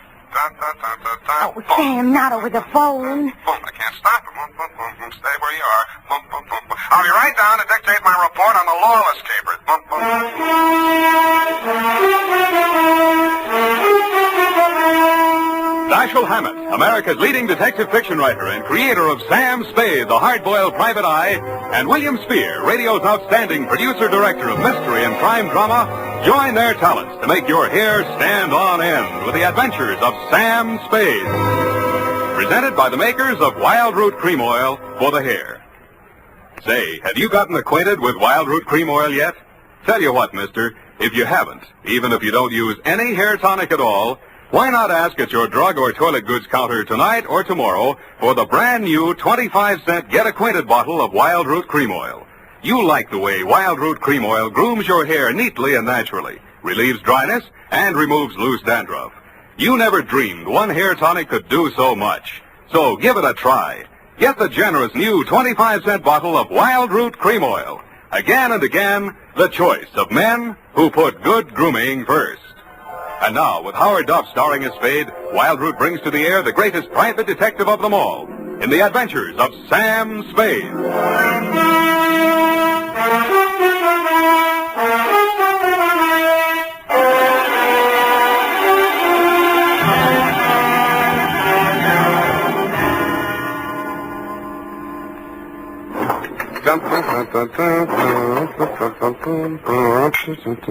I think I'm getting it, Abby. You even lost your shoes. Ready, sweetheart? Yes, Sam. No questions? No, Sam. That picture in the paper doesn't mean a thing, Effie. There was nothing between Virginia and me. Just wasn't room. Well, that bambuco, you know, that's the way we dance it. Authentic. Sam, I troubled to call my girlfriend, Edna Mae Schwartz, who is an instructor at Arthur Murray's. I quote, "The partners exchange graceful nods in the center of the dance floor and then separate. Well, as the senorita provocatively leads the pursuing caballero through a series of gay whirls, turns, and figures." There you see, provocative. But he never catches her, Sam. Well, I had my shoes off. That gave me the advantage. You know best, Sam. Well, that clears that up. Date? August 29th. I will give the date. Fill it in. That still doesn't explain your operating on the wrong side of the law. Down, Effie. This goes to John M. Lawless. A known gangster. What else? From Samuel Spade, license number 137596. Dun, dun, dun, dun, dun. Boom. Well, thank you, Effie. Subject, Joe Morales. Dear Johnny, you hired me yesterday morning, but the real start of it was back in 45. Flashback. San Francisco was just recovering from VJ Day, and crime was practically at a standstill because your number one competitor in the West Coast mobs had just been rubbed out, and you were on trial for same. Nothing about the trial made any sense. The tea-time chatter in the better pool rooms was that you were taking the rap for your worst enemy, Joe Morales. What made even less sense, the lawyer defending you was Joe's brother. So I wasn't a bit surprised to receive your check for $25, together with an invitation to be in the third row of the courtroom when the jury returned the verdict. I was. The defendant will please rise. Step forward, please. Have you anything to say why judgment of this court should not be passed upon you? Yeah. It's a bad beef. The judgment of this court is that you, John Lawless, for the crime of manslaughter, having feloniously run down, run over, and killed with a certain automobile the deceased person named in the indictment, and having subsequently departed the scene in violation of the hit-and-run statute, are hereby sentenced to a term of 3 to 10 years in the state prison of the state of California. You didn't even look at the judge while he was dishing it out. Your eyes were on the man sitting directly in front of me. The man you were supposed to be taking the rap for. The man you had deliberately planted me behind, Joe Morales. I wondered what that meant. When the judge brought down his gavel, I found out. You came up the aisle with a deputy on one arm and your lawyer on the other. He seemed upset about something. I'm sorry, Johnny. I did the best I could. They've given me the judge I asked for. You passed on that jury, you cheap shyster. Okay, just wait till you get my bill. Shut up. Now, wait a minute, Sheriff. I want to speak to a friend. Hey, Johnny, hurry up. We got a train to catch. Hey, you, Joe. Yeah, Johnny? I got just this to say to you. I'm going up, but I'm not staying, see? If I'm not paroled out in 3, I'll break out. Either way, I'll get you, even if it means a murder rap. Oh, now listen, Johnny. You heard me, Spade? Yeah, Johnny, I wish I hadn't. Well, Johnny, we gotta go. Okay. Don't forget what I said, Joe. So long, Sam. Good luck, Johnny. Hey, Sally. Yeah, Joe? You hear what he said? I know. He's gonna knock me. This guy's a witness named Spade. Spade, my brother Sally. Salvador Morales. You may have heard of me. Yeah, if I'm ever up in a hit and run, remind me not to hire you. Come along, Spade, where we can talk quietly. Just over here. My conference room. Look, we got nothing to talk about. Oh, yes, we have. Watch it. I just got this suit pressed. Yeah, right in here. Sally, is it all over? How did it come out? Where were you? In here, I couldn't force myself to stay out there. What did he get? 3 to 10. 3 to 10, is that... Oh, I mean, how terrible. How terrible. Best I could do. This is Sam Spade, my dear. Miss Virginia Vale, Johnny Lawless's fiancée. The San Quentin widow. Well, how's Trex, Virginia? Why did they bring you here? Maybe they know. He's a witness. Witness? To a threat Johnny made against my brother's life. My own client. What's funny? Ask your brother. That threat would even get you a writ against him to keep the peace. What do you mean, Sam? Sweetheart, threats don't mean anything in law unless they're backed up by some action. Even if he told you the when, the where, and the how, it wouldn't be worth anything until you're dead. But it would be worth something then? Sure, it shows premeditation. Then if he knew he was overheard, you'd be forced to testify if anything happened to Joe. Hey, beautiful. What are you trying to do to me? Well, I mean, he'd think twice before he tried anything. You'd be safe, Joe. Well, honey, I didn't know you cared. About you, I don't. I just wouldn't want Johnny to do anything foolish.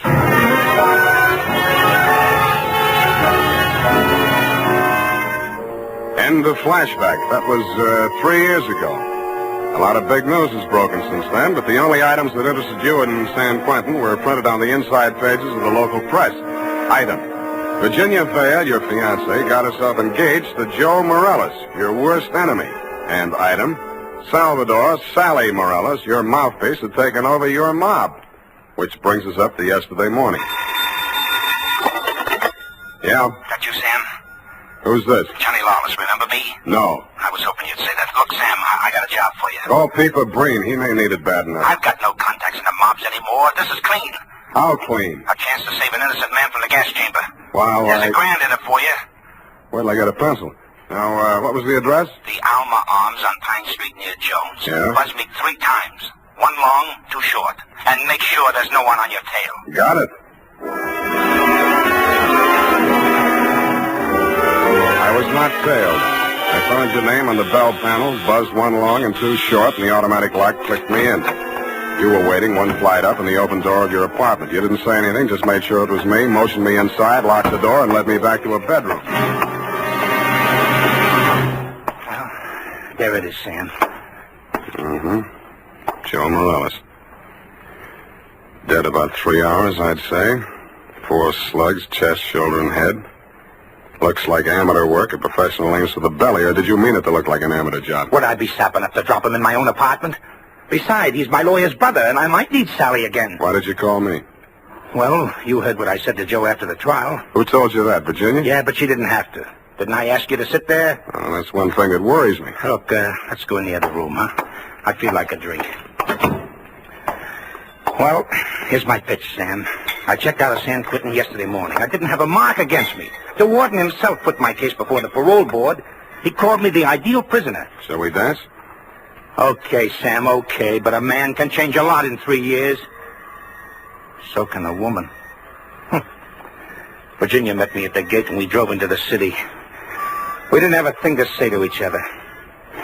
The way I felt by the time the ride was over, Joe could have her and welcome. I had other plans. Such as? Well, the parole board was getting me a job with a mining firm, a surveyor. I took a course up at Quentin. You seriously expect me to swallow this line of guff? Listen, you don't get fat making a living on the mace. Take half of these guys you hear telling the world what wonders they are at puffing boxes, knocking over joints, and the rest of the lays. Yeah, not half of them make 3 meals a day at it. Then what chance has a guy without a regular racket? And, brother, that's me. I'll buy that for now. Let's talk about that dead body. All right. Well, I called Joe on the phone this morning, see, and I told him to meet me here at 3 this afternoon.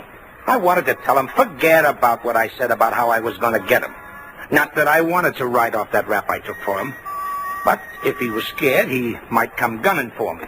I might have to break parole to defend myself. About Virginia, like I told you, we got nothing to talk about. Yeah, it was beautiful while it lasted. So he was due here at 3, huh? Huh? Yeah. I was held up. As a matter of fact, I was with my lawyer at the time. Sally? Yeah, I phoned the building and told the superintendent to let Joe in, and then I got here about 4:15.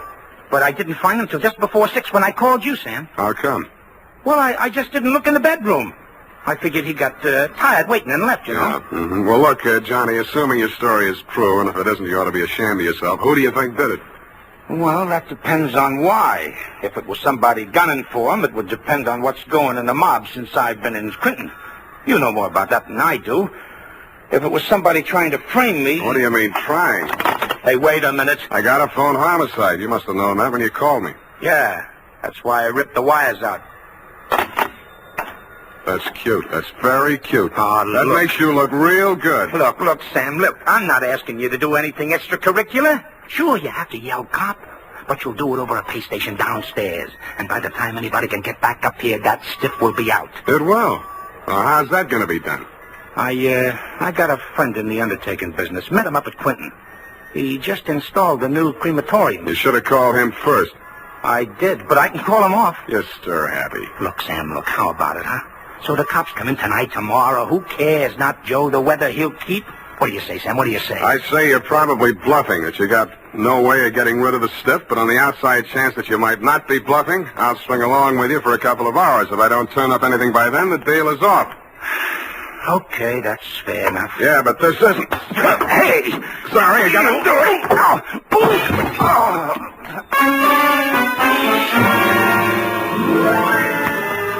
I hated to do it, Johnny. You were out of condition and you weren't expecting it. But I wanted you to look like a hospital case. After you went down and out, I transferred my fee from your wallet to mine, examined your wounds, and decided you were good for 2 hours at St. Agnes Hospital, where I know the head nurse. Incidentally, never mind. So without further delay, I toted you downstairs, threw you into a taxi, and delivered you to the ambulance entrance. That's when I remembered that I had forgotten one thing. I hadn't given you a chance to call off your alleged undertaker friend. I was sure that part of your story was bluff, but just to make sure, I rushed back to your apartment in less time than it takes the average undertaker to back his hearse out of the garage, I thought. When I got there, I wasn't so sure. The apartment had been tidied up, ashtrays emptied, glasses put away. They'd even vacuumed the rug. The blood-stained bedspread had been removed, and with it, the corpus delicti. I found myself humming an old tune. I ain't got no body.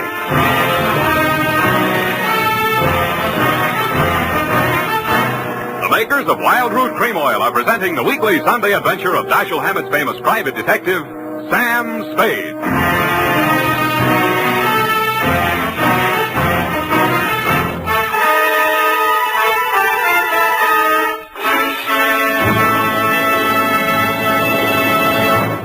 Now, here's important news on good grooming. If you want the well-groomed look that helps you get ahead, socially and on the job, listen. Recently, thousands of people from coast to coast who bought Wild Root Cream Oil for the first time were asked, how does Wild Root Cream Oil compare with the hair tonic you previously used? The results were amazing. Better than 4 out of 5 who replied said they preferred Wild Root Cream Oil. Remember, non-alcoholic Wild Root Cream Oil contains lanolin. It grooms the hair naturally, relieves dryness, and removes loose, ugly dandruff. So if you want your hair to be more attractive than ever before, get the generous new 25-cent size of Wild Root Cream Oil, America's leading hair tonic, on sale at all drug and toilet goods counters. It's also available in larger economy bottles and a handy new tube. Get Wild Root Cream Oil. Again and again, the choice of men who put good grooming first. By the way, smart girls use Wild Root Cream Oil, too, and mothers say it's grand for training children's hair.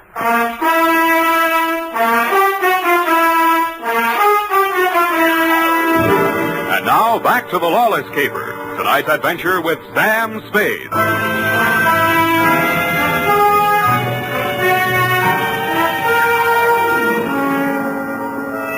In most murder cases, there are too many suspects, too many motives, and too many clues from the very beginning. I'd been on this one 3 hours, and I succeeded in turning up no suspects, no clues, and the most shameful thing of all, I had lost the body of the victim. I consoled myself with the thought that he was in no condition to tell me anything anyway. But then neither were you, Johnny. You'd checked out of the hospital, no forwarding address. But in a gin mill down in the Mission, I found a character with the unlikely name of Porky Grout. Porky is theoretically alive and will tell all he knows about anybody, which is plenty, for 2 fingers of rye. I gave him a handful. Easy. Hey, Joe Morales smiled. Yeah. They dusted this town. They moved to Las Vegas 5-6 months ago. How come Joe stayed in San Francisco? Oh, him and his brother had a beef with each other. That's Sally Morales, the lawyer? Yeah, the mouthpiece. Not too close. What was it all about? Oh, that dame, Virginia Vale. Yeah, after she and Joe framed Johnny Lawless on that hit-and-run job, well, they disagreed on methods of administration. Not so close. No. So she and Sally team up, and Sally uses his business connections to pull off this big combine, you see? Yeah, I heard of it, Las Vegas. How do I get to Sally? Oh, my throat's dry. I can't hardly talk. Hey, Riley, put out the bottle. And bring an airwick.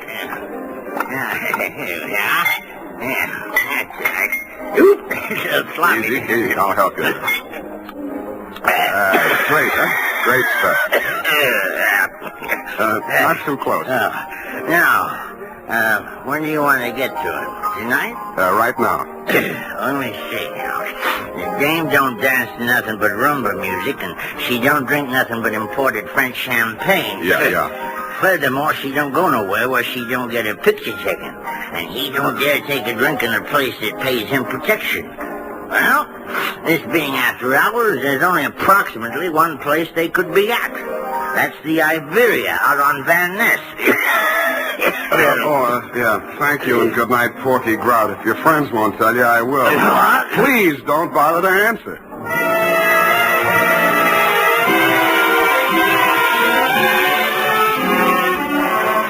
I didn't have any trouble picking out their table. Virginia spotted me at about the same time, grabbed up her purse, muttered an excuse to her escort, and edged around the dance floor. She caught me in the middle of a bambuco, a combination of a rumba, a samba, and guaracha, and whirled me lightly out onto the floor. I followed as best I could. Listen, you shouldn't have come here. How did I know our first dance would be a bambuco? Now, you danced divinely, but you must leave at once. Sally is insanely jealous, and he's in an especially bad mood tonight. Yeah, so am I. I know why you came. You went up on me. Johnny Lawless has been in touch with you, hasn't he? You talked to him since yesterday morning? No. He's bound to get in touch with you. I don't know what story he's told you, but don't believe a word of it. He only wants to get you out of the way so he can get back at Joe. Joe thinks Joe framed him into San Quentin. Now, you can stop worrying about Joe. Huh? Sam, what are you... He's dead, if that's news to you. I think you'd better talk to Sally after all. Come on. Well, I was just getting the hang of it.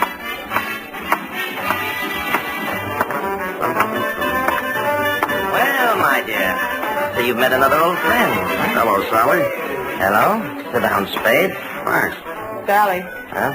Sam says Joe is dead. Joe? Murdered? Yeah. Well, it was bound to happen. I wanted him to get out of town before Johnny Lawless came back. Johnny says he was with you when it happened. Juries don't go for alibis, Spade. Best defense I could give him would be that I defend him despite the fact he's accused of killing my own brother. But look here. As his attorney, I have the right to know what he retained you for. To find out who did kill Joe. That's what he said. Have you found out? Not yet. Any leads? Not many. Now, what's the difficulty? The corpse. Somebody swiped it. You can't mean that. I can, and I do. Well, that doesn't make sense. Unless Johnny arranged it himself. But he couldn't have. No contacts. Of course, he might have disposed of it without help. It's been done, you know. Not tonight. I'm his alibi there. I don't believe it. You're just telling that story to see how we'll react. That's why I'm telling it, but it's not a story. It's the McCoy.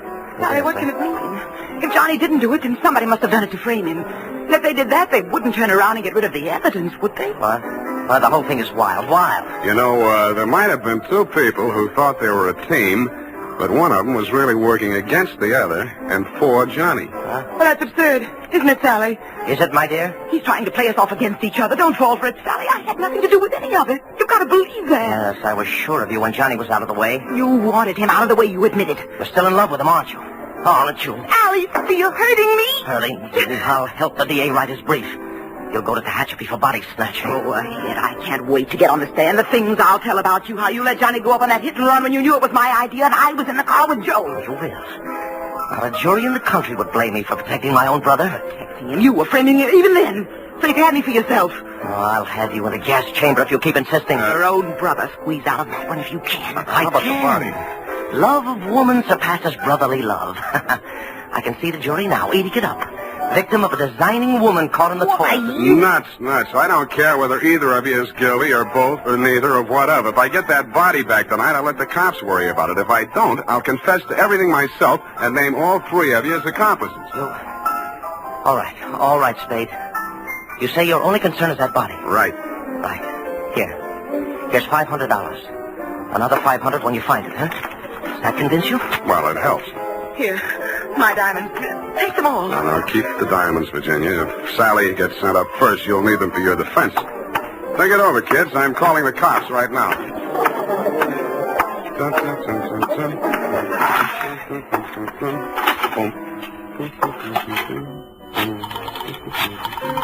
I guess 1 foot back.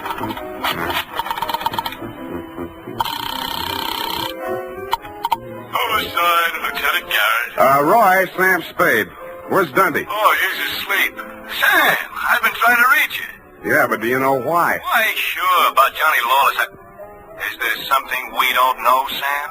Well, I'll come down and give you a statement. It's about Joe Morales. Well, what about him? Well, he got knocked off, and somebody lifted the corpse. Oh, Sam, nobody lifted it. Then who did? We picked it up, Sam, right after you called us. Right after... Oh, yeah. Yeah, what time was that? Let's see, I got it here. 20 minutes past 6. Lose your watch? That ain't all. What's that, Sam? Call you back. What's up, Sally? Come out of there. Well, I wasn't planning to spend the night in a phone booth. Why the heater? It's for you, Sam. You must be nuts pulling a gun in a crowded joint like this. Hey, stop looking at it. Come on, up those stairs. Now, look, Sally. In there. Easy. Where's your girlfriend? Well, I sent her home, Sam. She can't stand the sight of blood. You clown. Oh. You were pretty funny, too, when you made that phone call.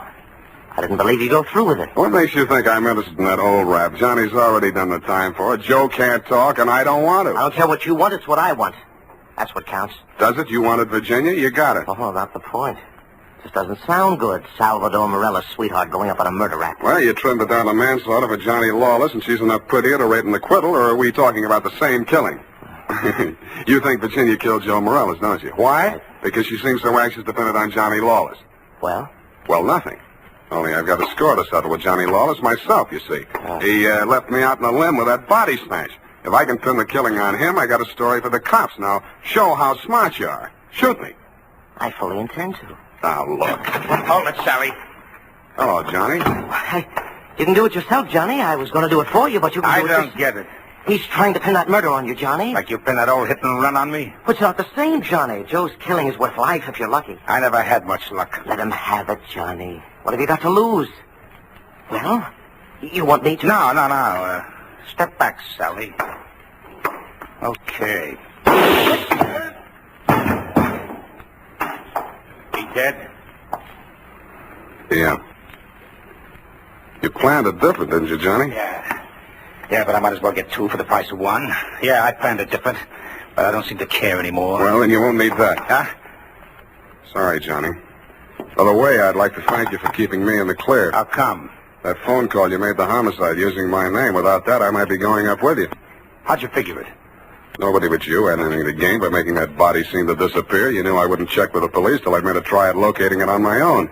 You knew I'd use the disappearance as a handle to shake what I could out of Sally and Virginia.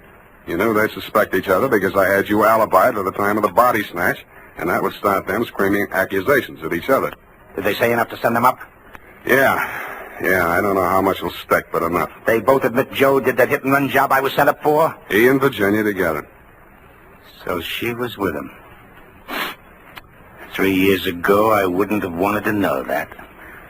Now it sounds good.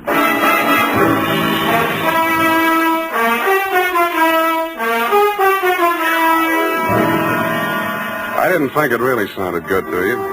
I was sorry to hear it myself, and after all, I'd only danced the bambuco with a mouse. I'm sorry things turned out the way they did. It's a little late to be making with the advice, but, well, you know, the best laid plans of mice and men gang after Glade. What? And as you say, what chance has a man got without a regular racket? Period. End of report. Well, heavens to Betsy. Oh. How can you be so sympathetic with a girl who did all those terrible things? Oh, I know, F, I know. It's a silly dance, but she looked cute while she was doing it. I don't mean the dance. You mean the best laid plans? What does that mean, Sam? That gang after glade? I'll give you a hint, sweetheart. It's something you never need worry about. No.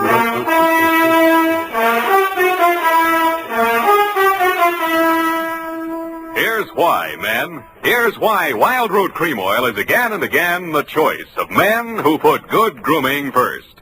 Wild Root Cream Oil grooms the hair neatly and naturally without giving it that plastered down look. Wild Root Cream Oil relieves annoying dryness and removes that loose, ugly dandruff. So if you're not using it now, or if you're not using any hair tonic, get Wild Root Cream Oil at your drug or toilet goods counter in the new 25-cent Get Acquainted size bottle. Also, ask your barber for a professional application of Wild Root Cream Oil Hair Tonic. Again and again, the choice of men who put good grooming first. Well,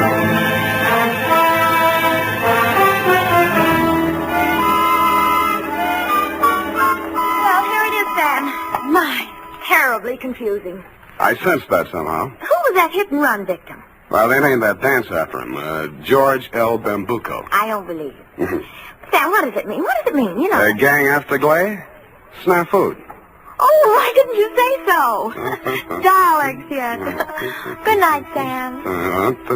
Good night, sweetheart.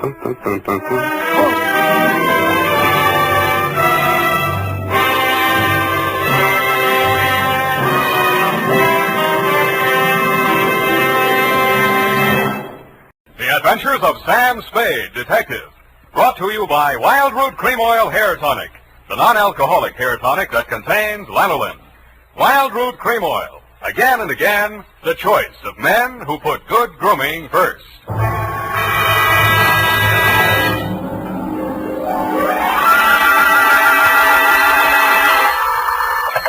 Sam Spade Detective Agency. This is Mad Scientific Detective number 137596. Sam, no matter what anyone says, I'll stand by you. You're nothing of the sort. Not scientific? Of course not. You're two-fisted. Well, thanks, Effie, and that ain't all, Effie. I was actually mistaken for a convolutional melancholiac. Oh, Sam, are you all right now? Wrong diagnosis, Angel. It turned out to be melancholia catatonica. Oh, you poor darling. What is that? Well, it's a thing where you lie motionless and silent with fixed eyes and indifference to surroundings. Unquote. Sam, what happened to you? What hospital are you in? Can I bring you anything? No, Effie, I am now at large. Pull down the blinds, check the corridors for men in little white coats, and set a bottle in the window if the coast is clear. Oh. I'll be right down to dictate my report on the mad scientist caper.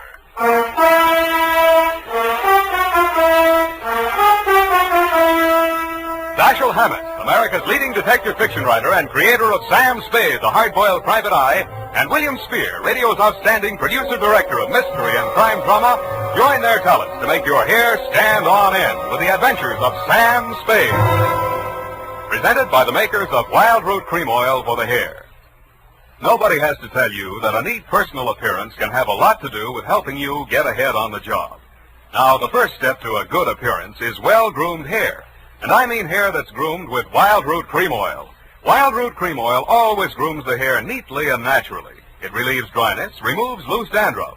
Yes, men, to look your best at all times, spruce up with Wild Root Cream Oil Hair Tonic. Again and again, the choice of men who put good grooming first. And now, with Howard Duff starring as Spade, Wild Root brings to the air the greatest private detective of them all in the adventures of Sam Spade.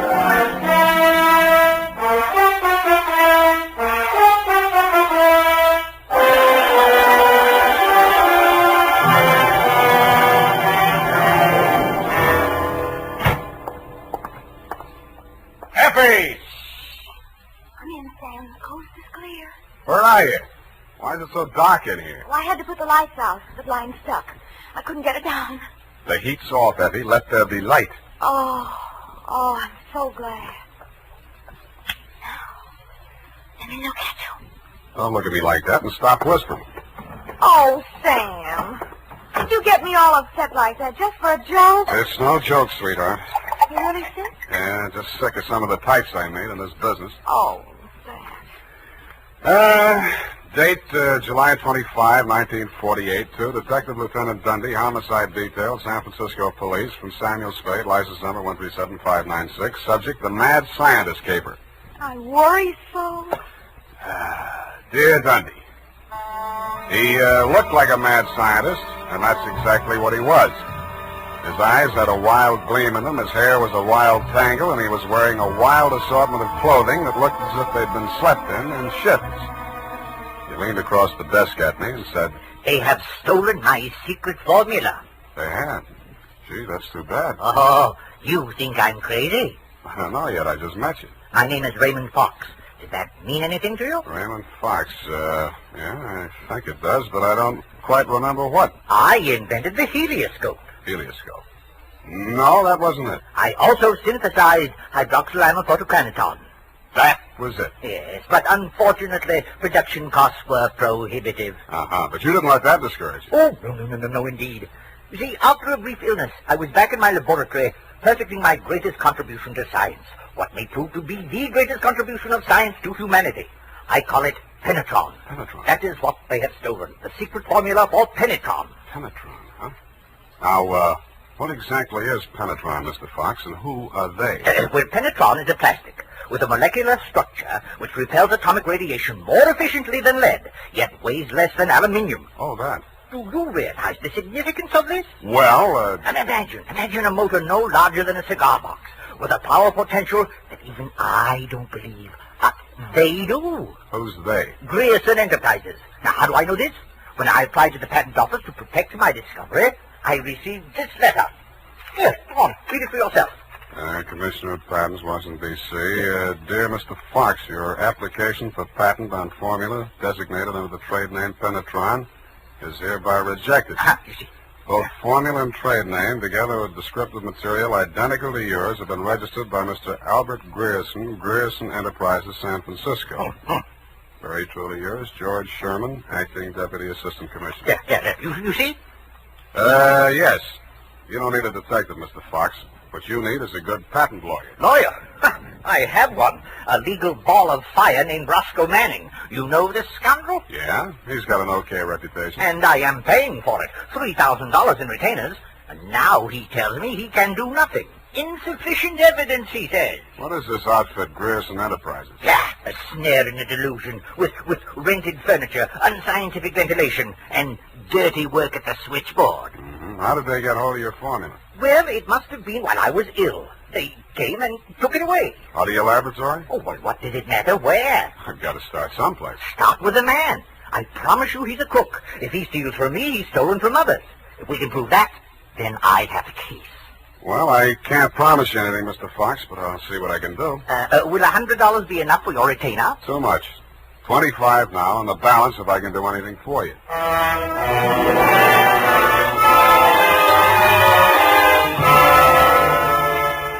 I doubted if I could even earn the 25, but if he wanted to gamble, it was okay with me.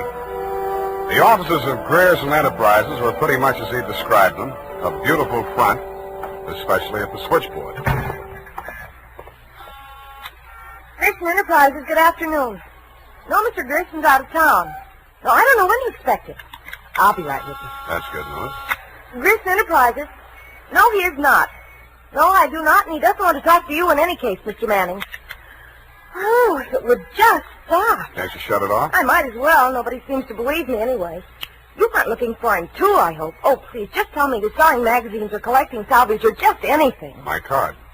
Oh, detective. Mr. Grierson hasn't done anything, has he? That's what I want to find out. My client says he swiped his secret formula. Oh, not that maniac. You don't look the type. You know he's mad, don't you? Maybe yes, maybe no. Personally, I'm crazy about money. Mad money, pin money, or dirty money. Your employer didn't happen to leave any lying around, did he? No, but he has a charge account at a bar downstairs in the building, and it's nearly 5 o'clock. Could you cross-examine me there? I thanked her as gallantly as I could under the circumstances. She said, wait here, I won't be a minute. And while she was gone, I made a quick frisk of the office. The file cabinet was empty. Grierson's desk contained nothing but 2 unsharpened pencils, tobacco crumbs, a rubber band, some rusty paper clips, an old gas bill, a glass ampule, broken, labeled sodium denadrine for intravenous injection, and a business card from one Roscoe Manning, attorney at law. I stuck the card in my pocket, went back to the switchboard, and in less time than it takes to tell, I was calling her Lois, and she was calling me Sam over cocktails for two. That's all I know about it. I didn't think anything about his taking his correspondence out of the files. He often took work home with him. Mm-hmm. When was the last time you saw him? Oh, it's been nearly 6 weeks. You haven't heard from him in all that time? He was with Mr. Fox just before he left. They had a terrible quarrel, but then Mr. Grayson managed to get him calmed down, and they left the office together. And that's the last time you saw Grayson? Yes, and it's all very strange. What did that maniac tell you? That Grayson swiped his invention. Do you believe that? I didn't even believe in the invention. Now I'm beginning to think it was worth stealing. Oh, Mr. Grayson wouldn't. He's a brilliant man, you know. What else has he invented? Well, I don't know. He always had a lot of projects, but of course he never took me into his confidence. Just exactly what is your job? Oh, it's quite simple, really. I just tell people he's an imp. Yeah. Look, sweetheart, you really mean to tell me it never occurred to you that there might be something slightly fishy about Grayson's enterprises? I know. Why should it? Because there's a smell of red herring up there. It's in the air. You mean Mr. Grayson's a crook? Well, what does that make me? Worry that out on his time. Drink up.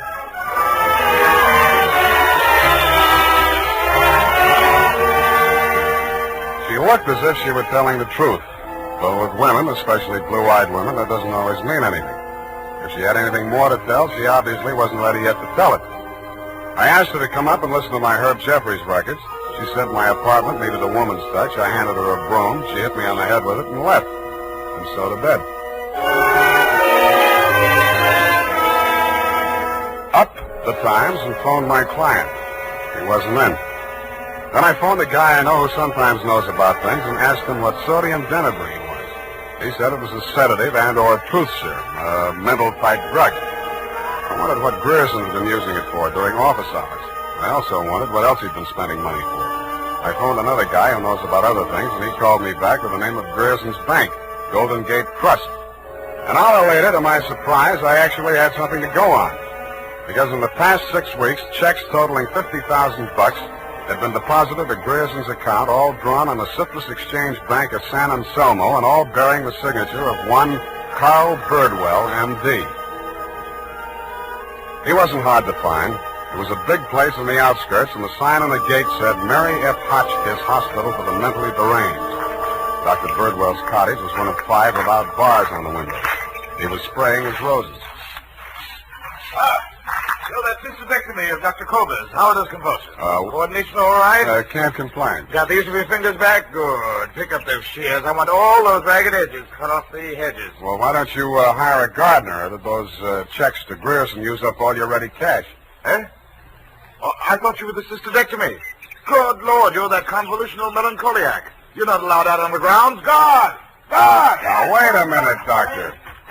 This one acting up. Take him back. I sent for the cystectomy. This is the wrong man. You're crazy. Come on. Let go of me. I'm not a patient here. I'm a detective. Yeah, and I'm Sherlock Holmes. Come on, now, back to the violent war. Come on, lay off. I got an office in San Francisco. I can prove it. 137596. Okay, Dr. Watson, but come on, come on.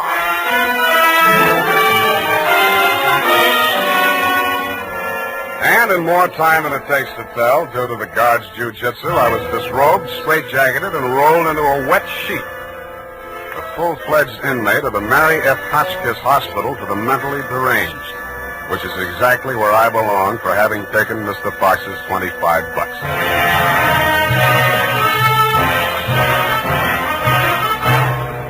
The makers of Wild Root Cream Oil are presenting the weekly Sunday adventure of Dashiell Hammett's famous private detective, Sam Spade.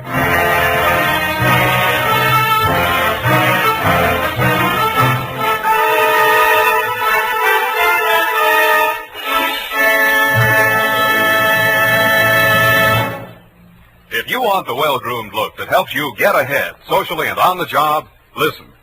Recently, thousands of people from coast to coast who bought Wild Root Cream Oil for the first time were asked, how does Wild Root Cream Oil compare with the hair tonic you previously used? Better than 4 out of 5 who replied said they preferred Wild Root Cream Oil. And no wonder.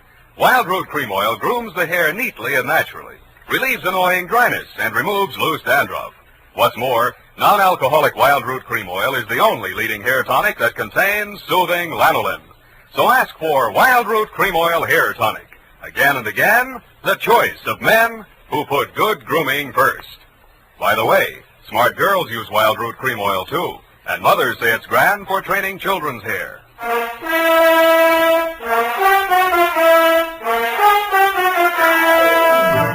And now, back to the Mad Scientist Caper. Tonight's adventure with Sam Spade.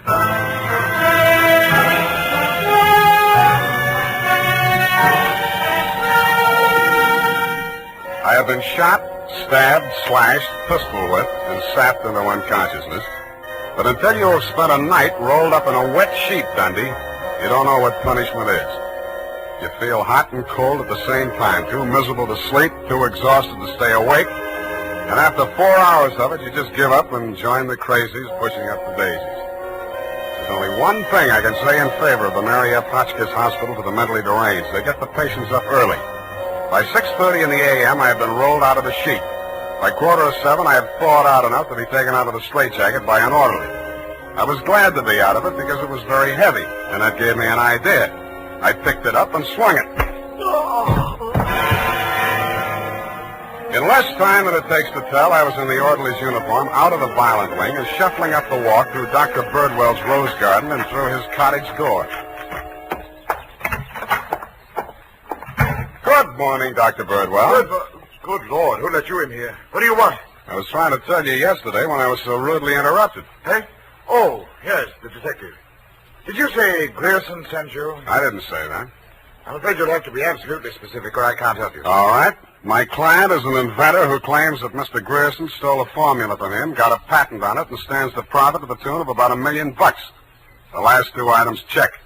I don't know whether Grierson's a crook or not. He's into you for $50,000, so you might know. This inventor. Pale eyes, contracted pupils, big mop of hair. That's a fair description. Fox. Raymond Fox. He's a patient, escaped from this hospital. That man, Mr. Spade, is a homicidal maniac. If you'll jog your memory, you may recall the case. Sacramento, 1935. Sacramento. Wait a minute. Chemistry professor, lab explosion? That's the case. Two of his colleagues, whom he irrationally suspected of stealing the formula for the explosive he used to blow them up. You sure they didn't? The man was adjudged hopelessly insane. He must be returned to us. He may murder Grierson, he may murder you, but he will commit a murder if he remains at large. Perhaps more than one murder. You must help us, Spade.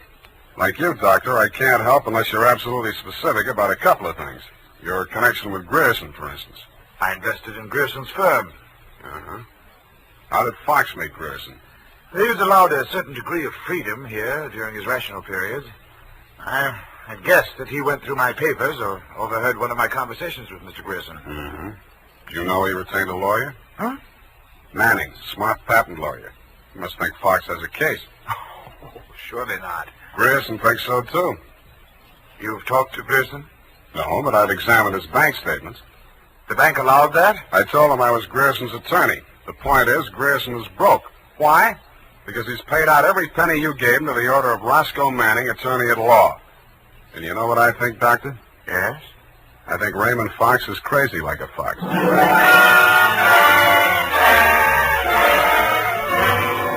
I had the same idea about Dr. Birdwell, but I didn't say so. I didn't feel up to spending another night in a wet sheet. I also didn't feel up to the interview that was awaiting me outside the gates. A limousine, only a little longer than a hearse, was standing at the curb. A round pink head with a gray Homburg on it bobbed out at me from the driver's seat and said, Mr. Spade? Yeah? Roscoe Manning. How'd you do? About $49,975 less than you've done in the caper so far. The law is a lucrative profession, my boy. Get in. I'll drive you back to town. No charge? Yeah, I'll even give you some free advice, sans retainer. Well, sir, you are an elusive chap. I've had the devil's own time catching up with you. How did you? I won't ask why. And I am not without resources. Now, as to our mutual client, Mr. Fox, obviously you've learned a good deal about him. Dr. Birdwell says he's cuckoo, and it's only a toss-up which one of us is going to blow up first. Just about what you'd expect from a medical man. If you'd listened to as much conflicting medical testimony in court as I have, you'd take them all with a grain of salt. Or should I say soda mint? Or sodium denadrine? That's a mysterious remark. I was just trying it on for size. It didn't fit. Well, sir, here is my proposition. As to Fox's sanity, it's of no importance. He has money, and I think he has a case.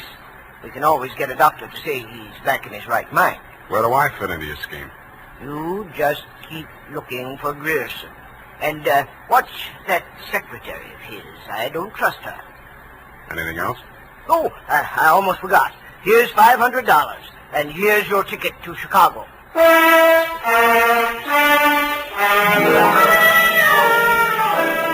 I don't know why, but somehow I got the impression that Mr. Manning was trying to get rid of me. He should have used that ticket to Chicago himself. We stopped at Sausalito for breakfast, and the condemned man ate a hearty meal. We drove the last mile through the Marina District and pulled up in front of his house. Well, sir, have a nice trip. Or take the car, Mr. Spade. I'll pick it up at the depot. Goodbye. It's been charming. Goodbye. He backed across the sidewalk, waving, and I waved back. Then he went up 3 steps, put a key in his door, and opened it. It didn't do much damage to the house, but all the king's horses and all the king's men couldn't put Roscoe Manning back together again. I got out of the car and just made it up the steps when it happened again. I hated the look, but I did. Where the limousine had been parked with me in it was a smoking heap of scrap metal. I then headed for the nearest phone booth and, pausing only to inspect it for mines and booby traps, dialed the number of Grierson Enterprises.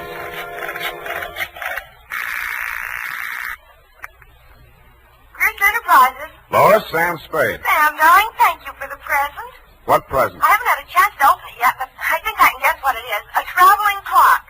You mean a package arrived and it ticks? Oh, darling, don't be such a tease. Now, Lois, listen. Oh, all right, I'll open it now. Throw it out the window. No, don't do that. Pedestrians, innocent bystanders. Have you got a metal wastebasket there? I think so, yes. Well, fill it up with water and throw the package into it. And ruin my lovely clock? It is not a lovely clock. It's a lovely booby trap. Oh, go on. I'm serious. Manning just got one of them, and what's left of him is on the way to the morgue. Oh, I think I'm going to faint. Lois! Lois! Wake up! Pour some water on yourself. Hello, hello!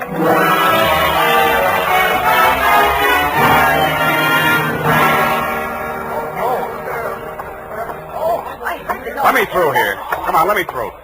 Lois. Lois. Oh, you're okay. Glad of that. All right, she's all right now, you people. Come on, get out of here. She's all right. Come on, get up. You're not hurt. What happened? It exploded in the water. At least you had sense enough to do what I told you to. Oh, this is a new dress. Now look at It looks fine. Here. Put this coat around you. I don't think that was a very funny joke, Sam. Neither do I. Now, try and forget your clothes for a minute. And try and answer a few questions for me. There isn't much time. Sam, what is it? I want you to be very sure of this, Lois. Try and remember accurately. How many people has Grierson seen since he opened this office? Well, not very many. Which hardly ever in. It's strange. Now that I think of it, I can only remember 2. Mr. Manning and that mad scientist man, Mr. Fox. Yeah, did you hear any of the conversation between Grierson and Fox? He just screamed at Mr. Grierson about how his invention had been stolen from him. Then it sounded as if they scuffled, and all of a sudden Mr. Fox calmed down. Mm-hmm. When he came out, his eyes looked funny, as if he'd been hypnotized. Yeah. What does Grierson look like? Oh, he must have been quite handsome at one time. He's sort of like Gregory Peck with a mustache, only fatter and balder and older. Mm-hmm. I wouldn't have put it exactly like that, but I can see what you mean. But you've never seen him. Don't make book on it, but I think I have.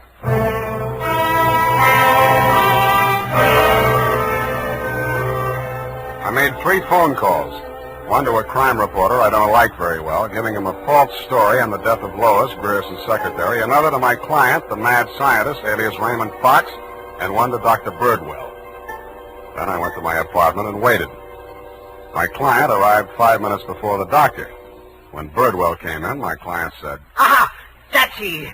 He stole my secret formula. Oh, now, Raymond, you're getting confused again. Oh. I'm the doctor, don't you remember? That's not true.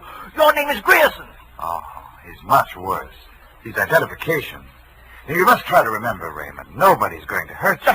But you'll be much sicker if you don't remember. But I do remember. I remember everything. Do you remember setting the bombs at Manning's house and the one you sent to Mr. Grierson's office? No. no, Grierson isn't dead. You're Grierson. No, Grierson isn't dead. Only that poor girl. No, she didn't steal my formula. It was you. Oh, you're trying to mix me up. I'm trying to help you. Now, roll up your sleeve. I'll give you something to quiet your nerves, and we'll go back to the hospital. Put it away, Doctor. You've helped him enough. Huh? Now, look here. This man is my patient. He needs medical attention. I won't argue with you, but I think you'd better get it from some other doctor. Right now, he's making more sense than you are. Just keep on the way you're going, Spade, and I'll have you back in that wet sheet. I did it once, and I can do it again. Sit down. You got delusions of grandeur. Stop shaking, Raymond. I said you're making more sense than he is, and I can prove it. You think you're very astute, don't you? No, I'm stupid, but I'm lucky. I should have tumbled the whole caper when I found that you'd invested 50,000 smackers in Grierson Enterprises. When I found out that Raymond was an escaped patient, I should have tumbled to what that Denadrine file was doing in Grierson's desk. I should have known then that you and Grierson were one and the same person. I told you. When I discovered that you'd paid Manning all that shakedown money, I should have known you were planning to knock him off and everybody else who could identify you. But it didn't work out that way. I got out of the car before it blew up. Dumb luck. And you can identify me as Grierson? I don't have to. Oh, God. Surely you're not counting on Raymond's sanity to that extent. He can't even remember that I was his doctor. Can you, Raymond? You're trying to mix me up. You stole my formula. I didn't kill them, did I, Mr. Spade? Now, lie down on the couch and relax, Raymond. Don't worry about a thing. Well, Doctor, what now? You relax, too. Okay, Lois, come on in. What? Lois! Why, Mr. Grierson, have you been sick? How dare you? How dare you ruin all my plans like this? You stupid girl! Okay, that's enough. Come on, get back there. Get back. Sorry, sweetheart. I didn't mean to let him get that close to you. What were you trying to do? It was an experiment, just to see what would happen. It did. So that's the way you scientific detectives work. For a hard-boiled chap, you have the vaguest way of doing things I ever heard of. Well, plans are all right sometimes, Doctor, and sometimes just stirring things up is all right if you're tough enough to survive and keep your eyes open so you see what you want when it comes to the top. That's something. Spade, Dundee. I'm at home. I've got two homicidal characters here, one sane and one insane. Now, if you can tell the difference, I'll let you give the story to the papers.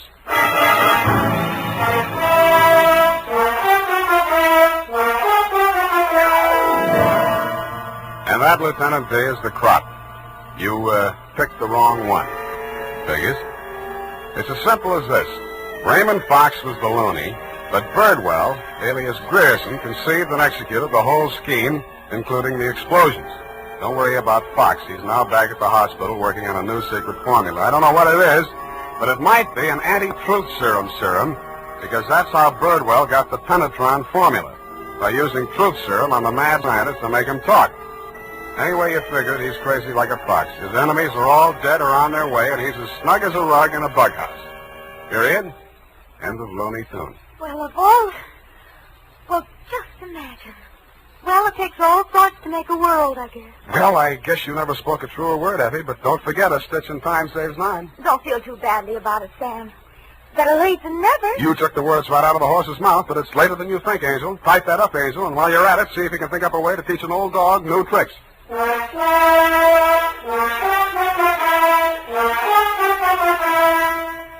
Say, mister, if you haven't tried Wild Root Cream Oil Hair Tonic, why not get it tonight or first thing tomorrow? You'll be glad you did, for Wild Root Cream Oil grooms your hair neatly and naturally without giving it that plastered-down look. Wild Root Cream Oil also relieves annoying dryness and removes loose, ugly dandruff. Simply step up to your drug or toilet goods counter and ask for Wild Root Cream Oil in the big economy bottle and the handy new tube that's easy to pack when you travel. Also, ask your barber for a professional application of Wild Root Cream Oil Hair Tonic. Again and again, the choice of men who put good grooming first. Well, here it is, Sam. And I've been thinking over what you said. Which? About teaching an old dog new tricks. You're only as old as you feel, Sam. Then send in the application for my old age pension. Oh, Sam, I won't let you talk that way now. You're just tired and nervous and run down. Yeah, backaches, stay up nights, sour racket. You're just feeling sorry for that Mr. Fox. I wouldn't worry about him. As you pointed out, he's safer where he is for all concerned. And after all, necessity is the mother of invention. What's that got to do with anything? Well, he's an inventor, isn't he? Oh, that. You see? All's well that ends well. Good night, Sam. Good night, Pollyanna. Pollyanna. Oh, she's a glad girl. Oh, no, Sam, that's Shakespeare, that old... You know best. All ashore that's going ashore. Good night, sweetheart.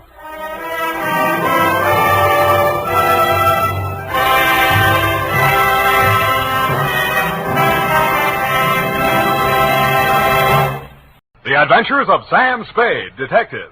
Brought to you by Wild Root Cream Oil Hair Tonic, the non-alcoholic hair tonic that contains lanolin. Wild Root Cream Oil. Again and again, the choice of men who put good grooming first. Sam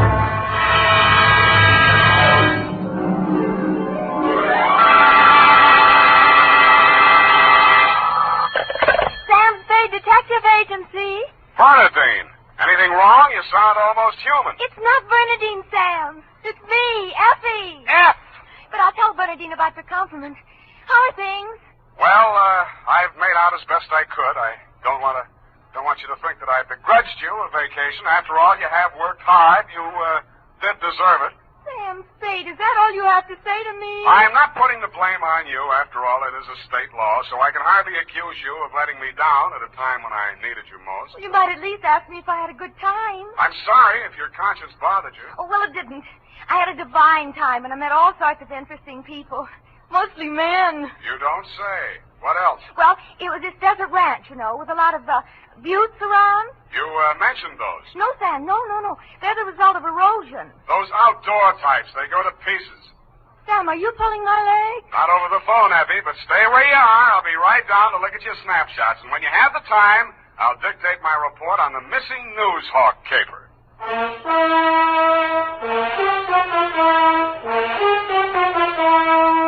Dashiell Hammett, America's leading detective fiction writer and creator of Sam Spade, the hard-boiled private eye, and William Spear, radio's outstanding producer-director of mystery and crime drama, join their talents to make your hair stand on end with the adventures of Sam Spade. Presented by the makers of Wild Root Cream Oil for the hair. Wild Root Cream Oil. That's the famous name to remember, men, next time you buy hair tonic. And look what Wild Root Cream Oil does for you. It grooms your hair neatly and naturally. Wild Root Cream Oil also relieves dryness and removes loose, ugly dandruff. Yes, men, Wild Root Cream Oil is your shortcut to really handsome hair. So be smart. First chance you get Wild Root Cream Oil Hair Tonic. Again and again, the choice of men who put good grooming first. And now, with Howard Duff starring as Spade, Wild Root brings to the air the greatest private detective of them all, in the adventures of Sam Spade.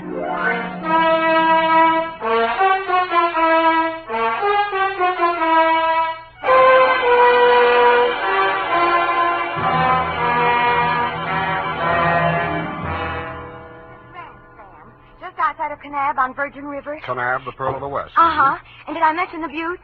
Oh, well, they're very interesting. The result of erosion. Yes. And it's authentic, too. J. Hamlin's ranch. You, mean a working ranch? Yes, you see, that way you get into the spirit. Mm-hmm. My job was to feed the chickens. And that's how I met him. One of the buttes? Oh, Sam, he's a very cultured gentleman. Culture smulcher. What's he do for a living? He cures stammering. You don't say. What's his name? Charlie Shank. Charlie Shank? He's the founder of the Shank Institute of Articulative Correction, which I should learn. Articulative Correction. Where is this institute? Oh, I have the address here. General Delivery, Butte, Montana. Mm-hmm. You're sure you didn't help him break parole, Effie? Oh, no. We just went on long walks together. Where to? Oh, different points of interest. Like Wolf Canyon. Figures. Uh-huh. He invited me on this camping ship, a trip. Honorable, of course. Mm. But I couldn't go on account of my sunburn. Oh. I had an awful. I've still got it, you see. Mm. And then he went back to Butte. He had to leave in such a hurry he couldn't even say goodbye. Wow. It was a pity, too, because an old friend he hadn't seen in years came looking for him just a few minutes later. With a warrant? No, he was an attendant in a nearby hospital. Mental?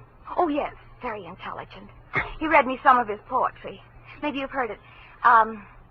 A loaf of bread, a jug of wine, and thou. Wait a minute. Isn't that the Rubaiyat of Omer Khayyam? That was written by a guy named Fitzgerald. Well, of course. That's his pen name. Quite a penman. Yes, but he's paid his debt to society.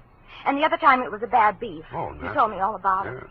He cried on my shoulder afterwards. Sweetheart, when you make a mistake, it's a beaut. Nothing happened. Well, I'm glad he cured you of stammering, anyhow. Ready? Oh, yeah. I got a brand Work, new you notebook. know. Life goes I on. got a brand new notebook, Sam. I'll just turn over a new leaf. Not a bad idea, dear.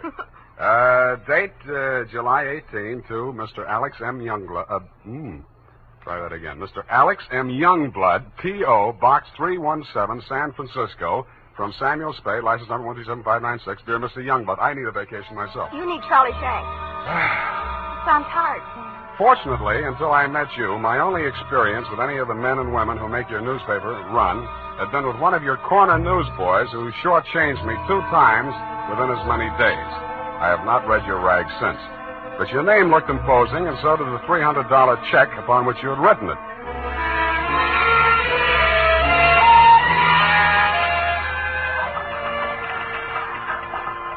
Per your instructions, promptly at 4 p.m. on the 15th inst., I munched through the litter of your city room toward a door marked A.M. Youngblood, publisher, managing editor, and city editor.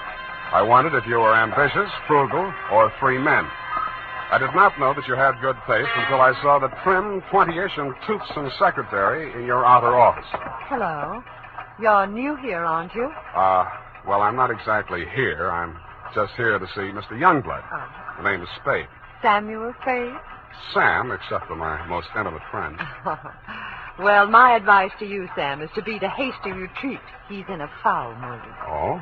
Why? Is he blind or older than he feels? I refer, of course, to your spectacular charm, Miss, if I may call you Miss. Please, this is neither the time nor the place. My name is Phyllis Watson, and my phone number is in the directory, if you're really interested. I could be. Thank you. And if a man answers, tell him you're my French teacher. Oui. You better go in now. If you're late to an appointment with him, you're through. Do you have any more words of wisdom? No, but I hope you can do something to improve his state of mind. He's been awful lately. Good luck, Sam. Thank you, Phyllis Watson. Come in, come in.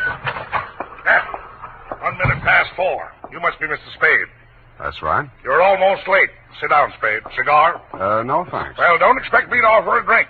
You aren't a drinker, I hope. You don't listen to the radio, do you? Well, you'll not drink in this office. Nothing here but a cooler filled with water from a clean, gurgling, laughing mountain stream. You sound like a reformed drunk, Mr. Youngblood. What's that? Well, it was a good many years ago. If you don't mind, I'll just paste up the weather report for my morning edition before we talk. Oh, you do that too, huh? Yes, obviously. And with good reasons. I remind myself that I was once a copy boy, and I find it a splendid way to, at least once each day, to lower myself to the level of the working man. There we are. Very hot in Phoenix, I see. Mm-hmm. Just what do you want a detective for, Mr. Youngblood? I was coming to that, Mr. Spade. Sorry. Now, well, first let me warn you that your assignment is a highly confidential one. They all are. In this case, a man's life may be at stake. The situation, my newspaper, at my order and under my guidance, has launched a campaign against crime. Not aimed at the petty criminal, but at the easy-living leeches at the controls of the rackets, the hoods in bankers' clothing, the mansion-house parasites who direct the pickpockets, the second-story men, the housebreakers, who gamble away $500,000 a year and pay income tax. Don't go to pieces. Of that amount. Yes, I understand. You're after the boys on the safer side of the fences. Nicely put, Spade, yes. Thank you. Well, the long and short of it is this. The author of the expose series, Ray McCully, my top crime reporter, has been missing for 2 days. I want you to find him. What makes you think he's still alive? Good heavens, Spade. Why must you suggest that he isn't? Because if I were a mansion-housed parasite in danger of being unhoused by a newshawk, I'd see said newshawk standing in a cement block on the bottom of the bay. I will accept that only when no stone has been left unturned. Every straw and every haystack has been searched. Every... nook and cranny? Yes. Sounds as though you need at least one police force, Mr. Youngblood. Now, why don't No, you impossible. We've already had a brush with the police over the expose. I'll not be dictated to at this stage of the game. I started this investigation, and I'll finish it alone. Well, it's a pretty big order, Mr. Youngblood, but times are tough. I'll see what I can do. Good. I hereby turn over to you all the resources and power of this, my newspaper. When one of my reporters is in trouble or danger, sir, I will spend every penny of my fortune, if necessary, to deliver aid and succor to his side.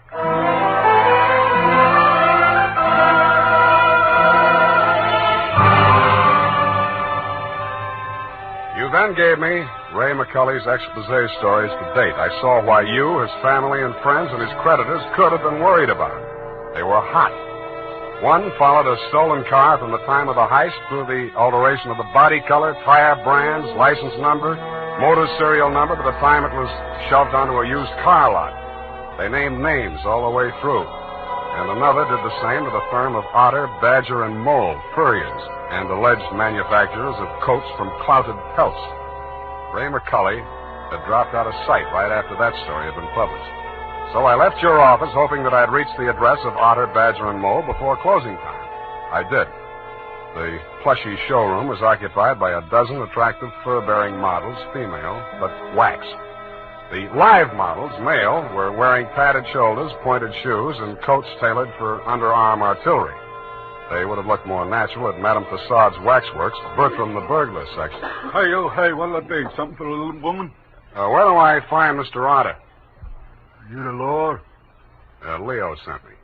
He's in his office. Come on. Oh, wait a minute. Don't crowd me. You say you want to see the boss? On business. Stop nudging me with a rod. In there, hey, move. Okay. Hey, boss. Yes, Woody? Here's Joe here to see you. Leo sent him. Well, nudge him in, Woody. No nudging, Woody. Well. So Leo's sending a man to see me. I wonder why. If you'll comb this character here out of my hair, I'll try and tell you. Sit down, Woody. Thanks.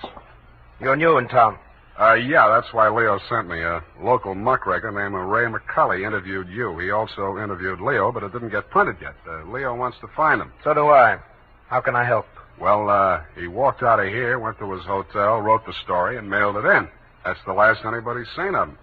Leo was just sort of hoping that you'd already taken care of him. Not yet. That's all I wanted to know. Thanks. Just a moment. Yeah? Leo's sending you out alone? Why not? That's a tough boy, that McCully. He's got plenty of protection. That's what you need. What kind of protection? Go along with him, Woody. Who, me? You're Woody, aren't you? Now, look, Mr. Otter, I don't want to look a gift horse in the mouth, but the way I see it, this is a lone wolf type caper. Hey, what's the matter, hey? You think I'm too good for you?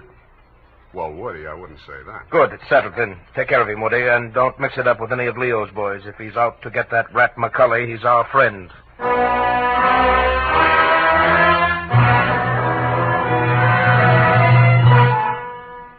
I was beginning to wonder who Leo was.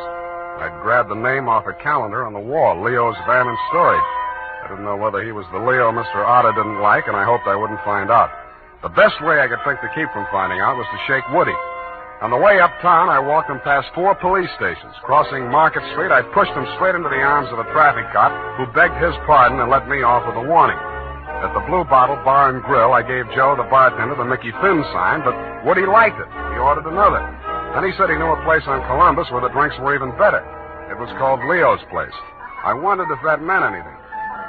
Hey, you, hey. Who, me, huh? I want your drink. Don't you like this joint? Yeah, sure, it's fine. We're not getting anywhere, though. You really take your work serious. Me, when I go gun for somebody, I go where I'm least likely to succeed. You live longer. Yeah. Woody, what do you know about this guy, McCully? You hear the boss. He says he's a rat. Yeah, but he said he's got plenty of protection. Who's furnishing it? Well, you see, there's a... Boy, oh, boy. Look at what just walked in. I looked. What I saw was not disappointing. She was wearing a skin-tight black satin with a plunging neckline and a new look only in places where it didn't matter. But she still looked enough like your secretary, Phyllis Watson, to be out of place in Leo's place. She didn't stay there long. She made a beeline through the kitchen to the rear exit. I made a beeline right after her. Woody was breathing down my neck as I started up the rickety outside stairway at the back of the building. I stopped the landing and turned around to face him. See you later, Woody. I didn't wait to see if he made it all the way to the bottom of the stairs. I was more interested in what was going on at the top. A door had opened, and Phyllis stepped inside. The man who let her in looked like Ray McCully. Who are you? The name is Spade. I don't know that name. Your boss hired me to find you. Private Dick. Yeah. Can I talk to you for a minute? Sure. Put your hands behind your neck and walk up slow. Okay. All right. Go inside. What's the matter? You're not acting glad to see me. This is the guy, fellas. Yes. Alex hired him this afternoon. There, you see. Now, what do you want me to tell Youngblood? You're not going to tell anybody anything. Oh. It caught me right behind the ear. The last thing I saw was that plunging neckline as Phyllis rushed forward. I didn't know whether she was rushing to my rescue or to get in a few licks of her own. 5 seconds later, I didn't care. As the design of the linoleum slammed up at me, I had just time to wonder why, of all the people who were looking for Ray McCully, I had to find him. Then I was out. Boing. Maced for my pains.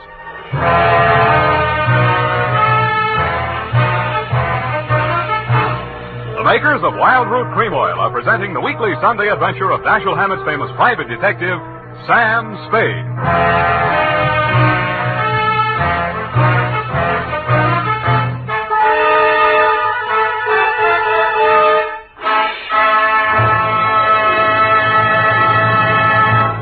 If you want the well-groomed look that helps you get ahead, socially and on the job, listen. Recently, thousands of people from coast to coast who bought Wild Root Cream Oil for the first time were asked dryness and removes loose dandruff. What's more, non-alcoholic Wild Root Cream Oil is the only leading hair tonic that contains soothing lanolin. So ask for Wild Root Cream Oil Hair Tonic. Again and again, the choice of men who put good grooming first. By the way, smart girls use Wild Root Cream Oil, too. And mothers say it's grand for training children's hair.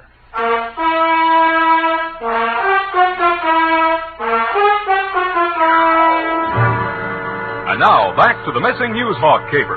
Tonight's adventure with Sam Spade.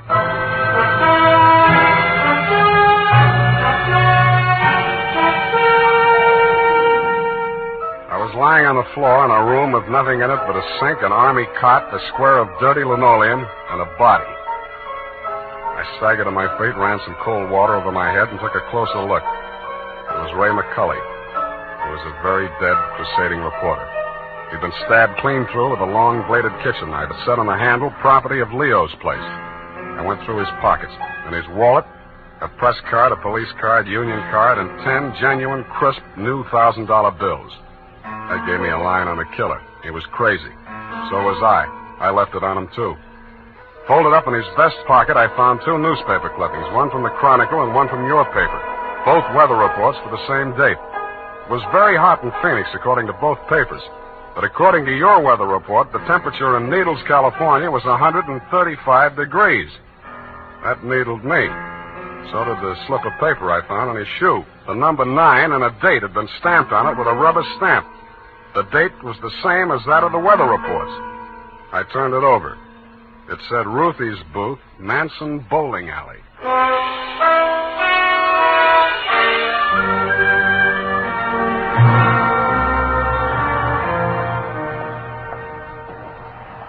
Don't tell me anything yet. You're the cigar type. Coronas or Panatellas?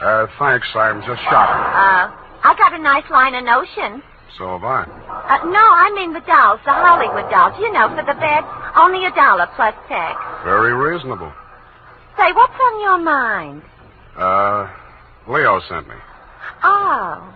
Are you going to collect the slips hereafter? Well, not tonight. You see, I'm sort of a troubleshooter. Leo's checking up on some of the numbers that didn't come out right. Listen, I'll tell him to his face I don't want any part of those wrong numbers. They're scary. Nuts. Who bought this one? Let me see. Oh, last Thursday. Oh, number 9. How can I forget? He put $500. And honest, if he's been around once, he's been around 100 times to see if it paid off. Did it? What's his name? Mr. Spinelli. He buys a slip every day. And if you ask me, he's learned his system. Because he's been winning, you know. Dimes and then $1 and then $5. And then when he come in with 500 on number 9 until he dropped dead, did it win? Where does he live? It did. Wait, I'll look on the sheet. Hey, somebody else was in just this afternoon. Give me that address. Hurry up, will you? It's right around the corner on Manson, 810. Say, maybe that's his system, 8 and 1. Don't that add up to 9? Hey, what's the matter? Where are you going in such a rush?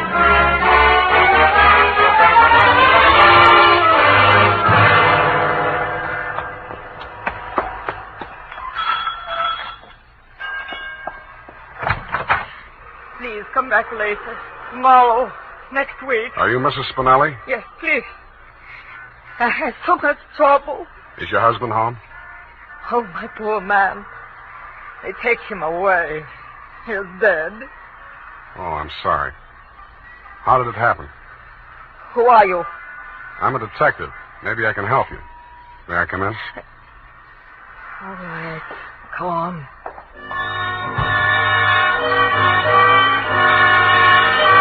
It took quite a while to gain her confidence, and after that it took still quite a while to piece together the grief-stricken grumble of words that poured out of her. When I got it down in the form of a statement, I asked her to read it over.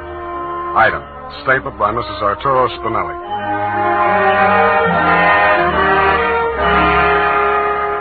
All the time he played those numbers. I told him they're just a bunch of gangsters. They don't let you win. Then he met this man McCully, a writer for the newspaper. My husband says this man shows him how to win. He wins and wins. Then he goes to the bank and takes out all our savings. I begged for him not to do it. But no, he was greedy. And this McCully poisoned his mind. Sure, he won. He brought the money home in his hand. $10,000. I don't want it. I'm scared. I took it while he was sleeping with wine and gave it to the men. I tell him all I want is the 500. He tried to tell me we do good. We help catch the big gangsters. I say we don't want to do so good we get murdered in our bed. So he says, okay. But if I change mine, here is address. I don't change my mind. Because already my husband, he is dead. At home. Stabbed. No, I don't change my mind.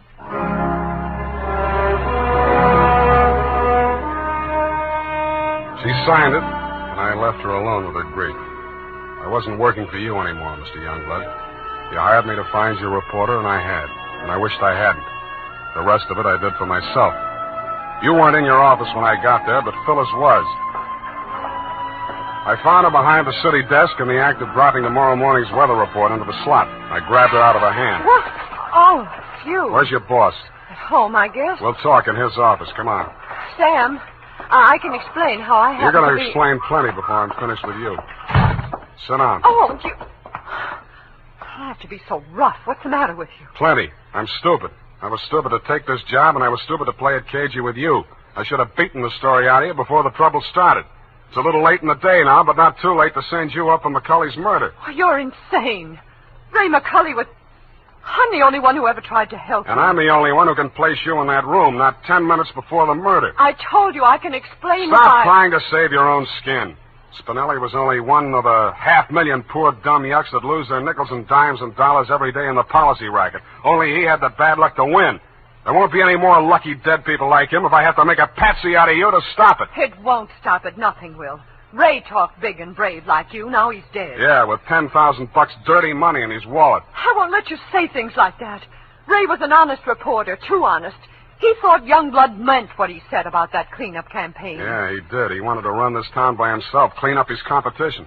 When Ray started collecting material on the numbers racket, he still thought Youngblood was on the level. But that was before he stumbled onto the thing about the weather report. Yeah, that was a new one. The old Dutch Schultz mob used to add up the stock market quotations. If they cheated, they knew their customers weren't good enough at arithmetic to prove it. But who knows how hot it is in Phoenix unless they live there.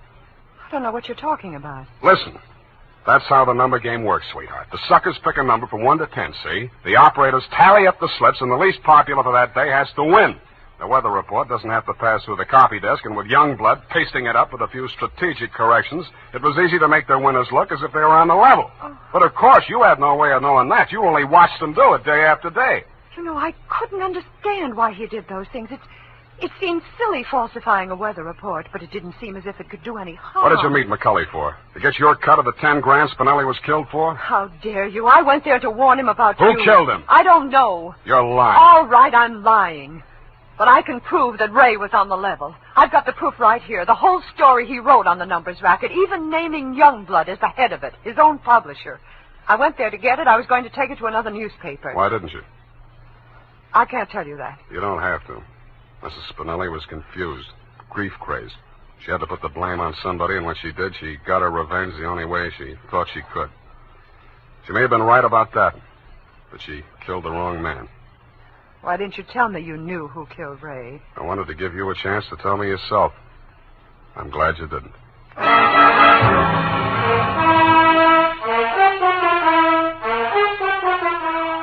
And that, Mr. Youngblood, is the crop. I'm sure you appreciate the fact that I gave the double scoop to your paper. Like Mrs. Spinelli, I have my own ideas of vengeance. Besides, it may up your circulation a little, and you can certainly use a little extra money for your defense. By the way, who's Leo? Period, end of report. But, Sam. Yes, Evie. I thought Mrs. Spinelli killed Ray McCully. The vacation helped. You were absolutely correct. Mrs. Spinelli killed Mr. McCully, if you'll pardon the expression. But why did she kill her husband? I was wrong. The vacation didn't help. You mean she didn't? She killed McCully to avenge the murder of her husband. You mean Mr. McCully killed Mr. Spinelli? Effie, stop. I'll go mad. Oh, you need a vacation, Sam. Look, type that up. The clatter of the keys may stimulate you to further cerebral activity. I beg your pardon, Sam? Brain work. Now, shoot. Oh, brain work. Oh, well, you know best. Tonight, men, or first thing tomorrow, get Wild Root Cream Oil and see what wonders it does for your hair. Notice how easy it is to apply. Notice what a neat, natural job it does of grooming your hair. Notice, too, how effectively Wild Root Cream Oil relieves annoying dryness and removes loose, ugly dandruff. No getting around it. Once you try it, you'll never be without it. So tonight, or first thing tomorrow, call at your drug or toilet goods counter for Wild Root Cream Oil. Get the big economy bottle and the handy new tube that's easy to pack when you travel. Also, ask your barber for a professional application of Wild Root Cream Oil Hair Tonic. Again and again, the choice of men who put good grooming first. Well, here it is, Sam. And you were absolutely right. The typing cleared my mind. It's all clear now except for one thing. Well, let's clear that up right away. Why did Mrs. Spinelli kill her husband? She did not kill her husband. Oh, I'm sorry. I meant, why did Mr. McCully kill Mr. Spinelli? Kelly did not kill Spinelli. Who's Kelly? McCully. McCully's real name was Kelly? Now, let's start all over again. Disregard everything we said up until now. Make your mind a complete blank. All right, Sam. In the first place, McCully did not kill Spinelli. That's what I said. It was his wife, wasn't it? Now, wasn't it, Sam? Oh, stop teasing me. Hey, why do you look at me like that? Effie, Mr. Spinelli was killed by one of the policy racket hoods to get back the 10 grand he won on the numbers game. Then how did the money get into Kelly's pocket? McCully's. Why do you insist on using his alias, Sam? Effie, that was a tip of the tongue. I mean, look, Mrs. Spinelli took it to him because she was afraid her husband might be killed for Then it. why didn't they take the money when they killed him? Because Mrs. Spinelli had already taken it. Then she did kill him. Go home, Effie! All right, Sam. I'm sorry I'm so irritable to you, but I thought it... Well, it's been so long since I've been here, you know, Sam, Angel, you're just tired. Vacations have a habit of doing that to you. After a week or two in the office, you'll be all rested up again. I'll take it easy. You act as though you thought my mind were affected. Come here. Sam, now don't, my sunburn. Yeah. Oh, it hurts. It's nice to have you back. You look good, too. All tanned and healthy. You're roof. It's great. I think my nose is peeling. Well, don't pick at it. Good night, Sam. Good night, sweetheart.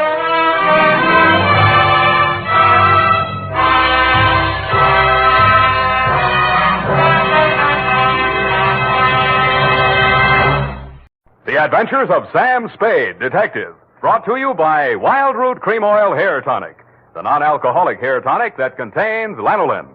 Wild Root Cream Oil. Again and again, the choice of men who put good grooming first.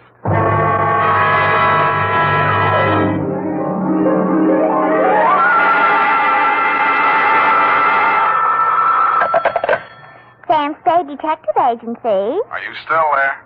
I believe that interpolation is hardly rhetorical, Mr. Spade. To what have you been up, if you'll pardon the expression? And has that girl regained her facilities? I wouldn't know, but her faculties are as good as ever, if you'll pardon the expression. Mr. Spade, sometimes I think you're a regular philanthropist. Don't you mean philanderer? How much money did you make out of that case? Well, I broke even anyway. That's what I mean. You're a philanthropist. Well, you know best, Bernadine. By the way, was that man really murdered with the buzzsaw, or was that just publicity? He really was, Bernadine. Why? There just happened to be one lying around. Oh, I don't mean that. Why was he killed? For the wheel of life. Oh, You're not going to ask what that is? some curio, no doubt. Listen, Bernadine, the wheel of life is, oh, well.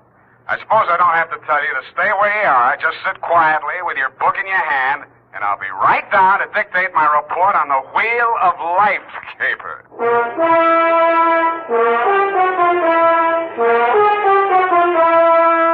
Dashiell Hammett, America's leading detective fiction writer and creator of Sam Spade, the hard-boiled private eye, and William Spear, radio's outstanding producer-director of mystery and crime drama, join their talents to make your hair stand on end with the Adventures of Sam Spade.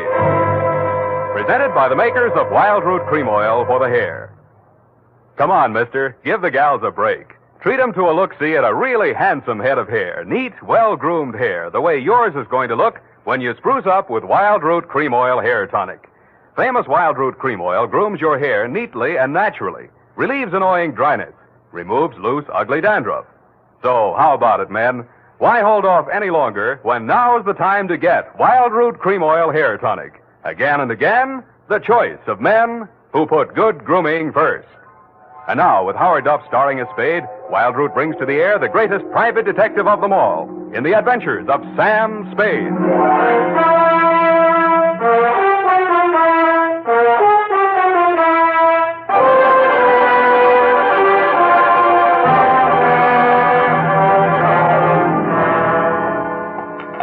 I went down to St. James Infirmary to see my baby there.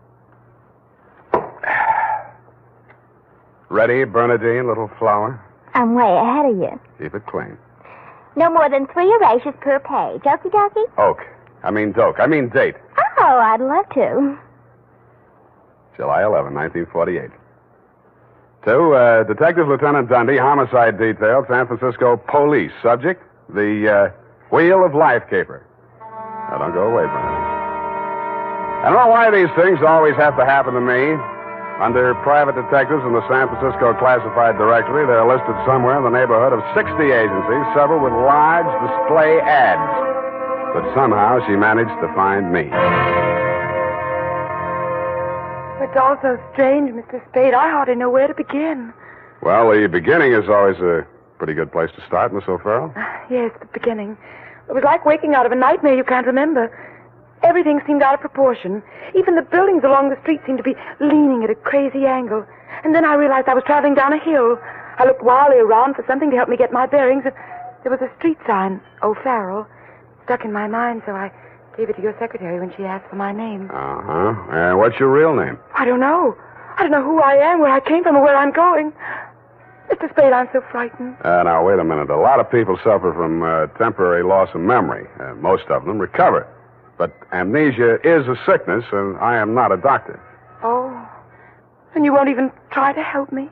Well, I can give you the name of a good head doctor right here in the building. There's also missing persons. Oh, but I'm not a missing person. I'm right here. Yeah, I mean, where you aren't, somebody might be missing you, n'est-ce pas? But the police... Oh, I'd rather not. I might be wanted for some crime. How do I know? You sure you want to find out? Oh, yes, I do. It's terrible not knowing. But I want to find out for myself. Can't you understand that? What do you think I can do for you? You might save my life. From what? I'll try to tell you exactly how it happened. First, I looked at my watch. It was 3 minutes past 10. The cable car stopped at the corner and a man got on. I couldn't remember ever having seen him before, but then I couldn't remember anything. He sat down beside me and he caught hold of my arm. I tried to pull away. Well, you can see the marks where he... Yeah. Well, who was he? He acted as if I was... I think I know what you mean. Did you find out who he was? No, I was too frightened to speak.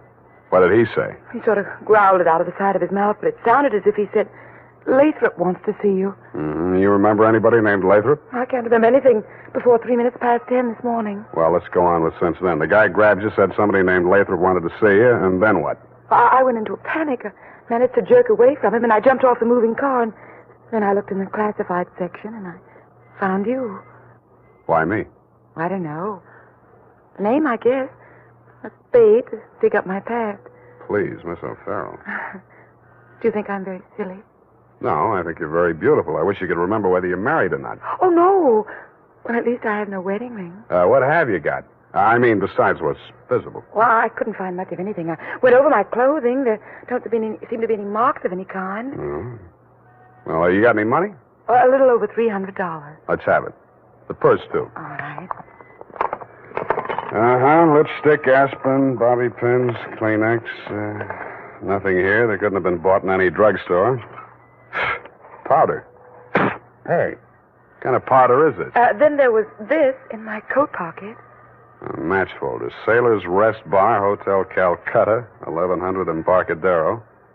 Little number written inside. 120. What's that, a room number? I don't know. My purse, you have to destroy it. Here's $10 of your own money. Buy a new one. Wow. Did you find something? Coin, Chinese bit. Good luck piece, probably sewn in by whoever made it, maybe in China. That ring any bells? No. No, I'm afraid not. Shoe. What? Your right shoe. Let's see it. Take it off. You aren't going to tear it up the way you did the purse, are you? Dust. Plaster dust. Is that a clue? I don't know, is it? I'm not a detective. Well, you are in this case, baby. If it doesn't mean anything to you, it doesn't mean anything. Well, it doesn't. That's everything. What am I going to do? Well, let me see. First, we better give you a name. O'Farrell's all right. You look like, Lana would do, but, well, that's in use. How about, Poppy, for forgetfulness? Poppy O'Farrell. That's a funny name. Yeah, you think so? I think I like it. You do? I think I like you, too.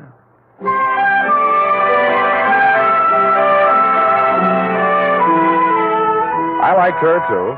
There may have been blanks in her brain, but the rest of it figured. In the elevator, I started adding it up, and by the time we reached the street floor, it came to quite a tidy sum. Where are we going, Sam? Far, I hope. But first, we're going to find you a place to stay. Oh, yes, we must be practical. No use overdoing it, huh? Oh, no, Sam, I didn't mean... Wait, What's the matter? You remember something? that man, the one who followed me this morning, he's standing right out there waiting. The one in the straw hat leaning against the newsstand? Yes. Where are you going, Sam? You stay here. I just remembered something I hoped I could forget. Hello, Shuggy. What brings you back to town? Do I know you? That doesn't matter. I know you. The name you were using when you blew this town was Shuggy Bellows. You wouldn't take the risk of showing your face here again unless the caper was worth it. You got a big nose. Keep it clean. You've been tailing that girl all day. Why? Dame? What dame? Who's Lathrop? I don't remember. Okay, I'll give you a chance to think it over. Hey, officer! You dirty shamus yelling. No, you don't. Here, what's going on here? Break it up. Oh, Mr. Spade. Is this fella giving you trouble now? Yeah, what kind of a beat are you pounding here, Clancy? Letting a cheap drifter like this walk around with an armpit full of gun? Or are they handing out permits to characters like these days? No, how about that, son? Have you a permit now? And a gope copper. Oh, so one of them clever lads he is. Well, come along, me bucko, before I lose my temper and give you your lumps now. Okay, I'm coming. That's better now. Much obliged, Mr. Spade. I'll pay you for this, Shamus. And a gope to you, too.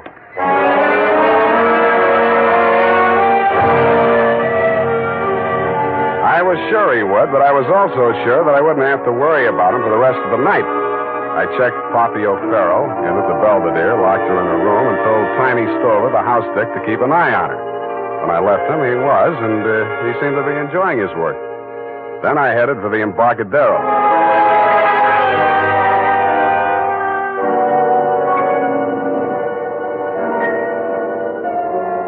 I found the Hotel Calcutta, but I couldn't find the lobby. There wasn't any. It had been squeezed out by the Sailor's Rest Bar. So I tried the bosun-type bartender. Howdy, mate. You got business aboard?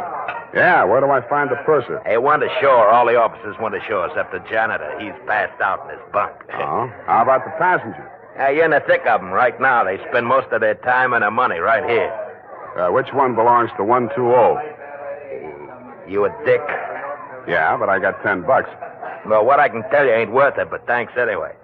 He stayed in his cabin. I only saw him at once. That's when he went ashore. I says to the deck steward, that's room clerk to you. It was a general. He says, name of Korolenko.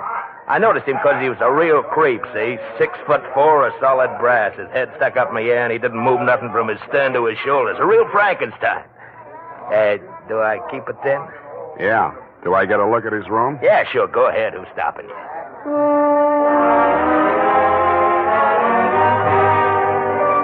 So I went. Nobody stopped me until I opened the door to 120. Then I stopped myself.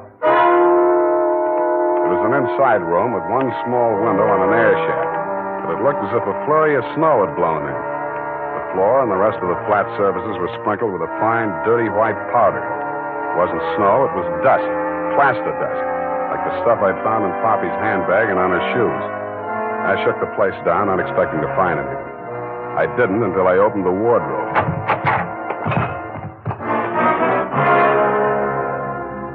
It was the body of a well-dressed ship surgeon, but his uniform was rumpled, torn, and bloodstained. From the look of him, his throat had been cut. I wondered if Poppy would be able to jog her memory that far back. When I found the murder weapon, I hoped she couldn't. I really did. It was not a knife. It was not even a razor. It was an electric buzzsaw. That tore it.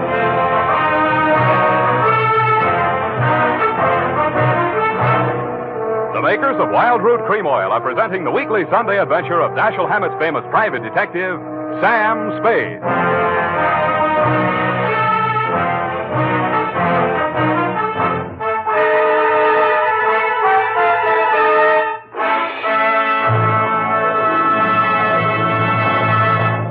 If you want the well-groomed look that helps you get ahead socially and on the job, listen.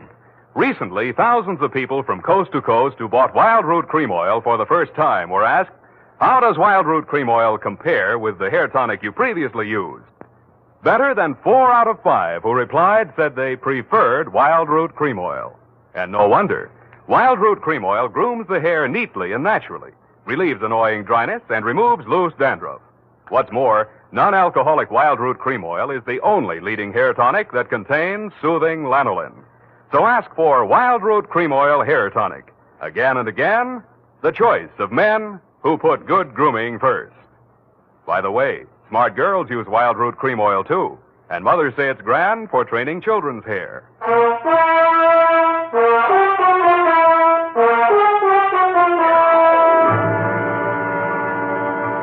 And now, back to the Wheel of Life caper. Tonight's adventure with Sam Spade.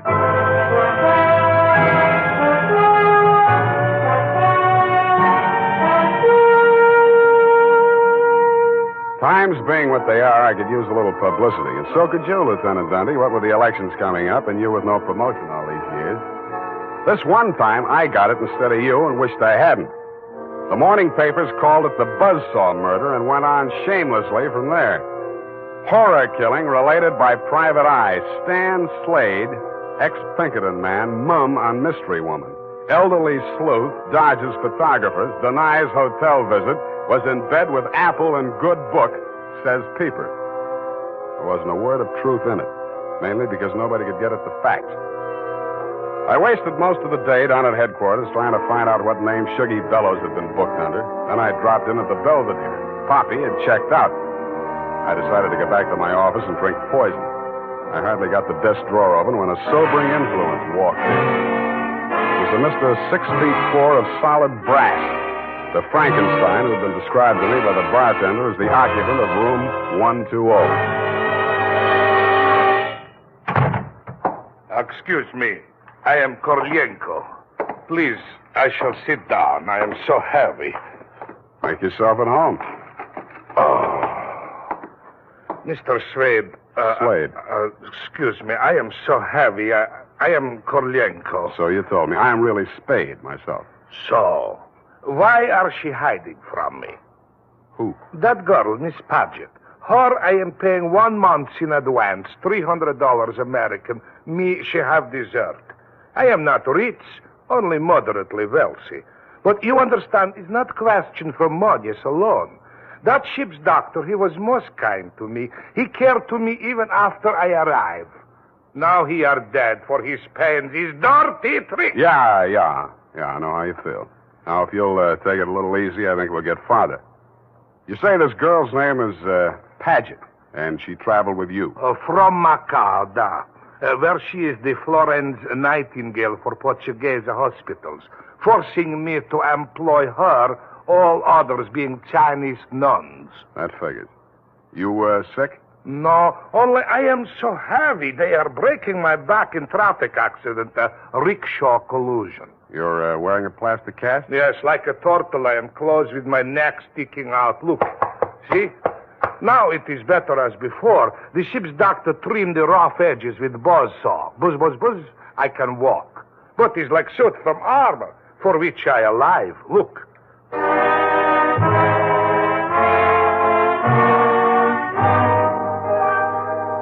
I looked again where he opened his shirt front, exposing the gray-white shell of plaster that surrounded his trunk from collarbone to hips. In a 6-inch circle over the left side of his chest, I counted 4 bullet gouges. I dug one of the slugs out and examined it. It was .32 caliber. The plastic cast, which was molded to the shape of his body, was no more than an inch thick. I didn't see how it had stopped the slugs, but it had. About then, the parts of Korolenko that were not held rigid in the cast began to tremble violently. Why are they doing this? Why? To a virtually helpless man. Why, Mr. Spade? Why? Where did you have that cast put on? Don't I said Macau? The Portuguese hospital there? The same. They are hanging me up with the neck and plastering me. Comes great pain, they put me to sleep from anesthetic. I are waking up in ambulance arriving at shipboard. Why you wish I should tell you my operation? More important things we should be discussing. I think so, too. I think Miss Paget and her friends had something they wanted to smuggle out of Macau and into San Francisco, and you're it. Oh, excuse me. I am not comprehensible. Look, I mean, while you were out with the anesthetic, they planted the goods, whatever they are, in or under your cast. Oh, that is why I am so heavy. The wheel. The wheel. The what? The wheel. Look, I'll show you. He hauled a manila envelope out of his overcoat pocket and waved it in my face. I took it over to my desk and fished out the contents. It was a set of X-ray films. 3 of his spine, showing the fractures, 4 of the skull, 3 I couldn't figure out, and 1 of his rib cage, only something new had been added. In silhouette, it looked like the wheel off of a child's wagon. What is it, this wheel? What to do? 6 months I must remain in this straitjacket. If I remove it, I die. If I keep it on, they kill me to get their smuggle. Well, you look to me like the luckiest man alive. That wheel, or whatever it is, saved your life by stopping 4 slugs. But still I shall die. How shall I die? When shall I die? Your best advices, please. Korolenko, I think you better die right now. Excuse me? It's the only safe place for you. The morgue.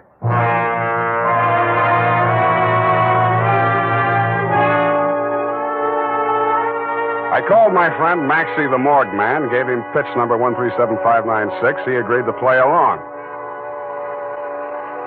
An hour later, I stood on the curb, head bowed, hat in hand, as the morgue wagon drove away into the gathering mist. Straight facing the way, What do you want, Shuggy? I want to blast this gun straight through you, and I will if you give me any excuse at all. You sound like you mean that, Shuggy. You're getting smart, Shamus. I get going. Where to? Mr. Lathrop wants to see you.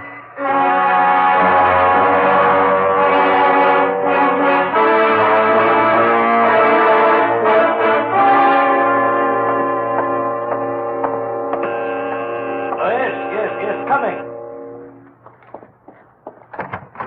Ah, Shuggy, dear boy. You've not failed me this time. This will be the fabled Mr. Spade, eh? Come in. Ah, sit down, Mr. Spade. We'll talk. Tell your Gunsel to get that pistol out of my ribs. Oh, yes, indeed, Sugar. You mustn't overdo it. And get him out of here. I'm tired and nervous, and my price goes up $1,000 every minute he's in this room. When I get to 10,000, I kill him. Then the price jumps to 100 to take care of me on a murder rap. I should ought to plug you downstairs. Come, Sugar. Don't be ungracious. You wait in the other room now. Okay, it's your party. I'll get mine later. Oh, dear. His bite's much worse than his bark, Mr. Spade. Don't start boring me so early in the evening. I came here to talk about the wheel. Oh, so you know about the wheel. I do better than that. I've got it. That may well be, but do you know what to do with it? I got two possibilities. I can turn it over to the cops and you with it, or I can sit on it until it hatches. A quaint conceit, sir. Round and round the little wheel goes, and where it shall stop, nobody knows. That's where you're wrong. It stops right here. So you better start placing your bets. Just what do you mean by that, sir? There's part of it. What is it? It's one of the slugs you gunsel through at Korolenko. I got 3 more just like it that I dug out of him before he was carried to the morgue. Well, an advantage, I'll admit. But hardly worth your while to take advantage of. Don't be too sure of that. Just how much do you know about the wheel? So far, it's been worth 2 human lives to you at the risk of your own. That tells me all I need to know. Oh, no, not quite. Men have been killed in holdups for a few paltry sovereigns, but the wheel is a horse of another color. Let's not change wheel horses in midstream, Mr. Lathrop. Yes. You must understand that the wheel has no absolute definitive value. Monetarily speaking, the British Museum might pay close on to £5,000, hot as it is, for the privilege of returning it. Occidentals aren't the puka sahibs that they once were in the Orient. A theft of the wheel, if countenanced by the Western powers, would have most grave consequences. Most grave. Are you attending, sir? Wake me up when you get to the point. The point, sir, is this. That little wheel of gold, is the wheel of life, which the Buddha himself is said to have received into his hands from paradise. Now, given such a relic, a few old Buddhist monks can set up a shrine which, even in the most miserable surroundings, can attract enough pilgrims to outgross Radio City, Madison Square Garden, and Miami Beach in season. To say nothing of Hialeah. Yes, quite.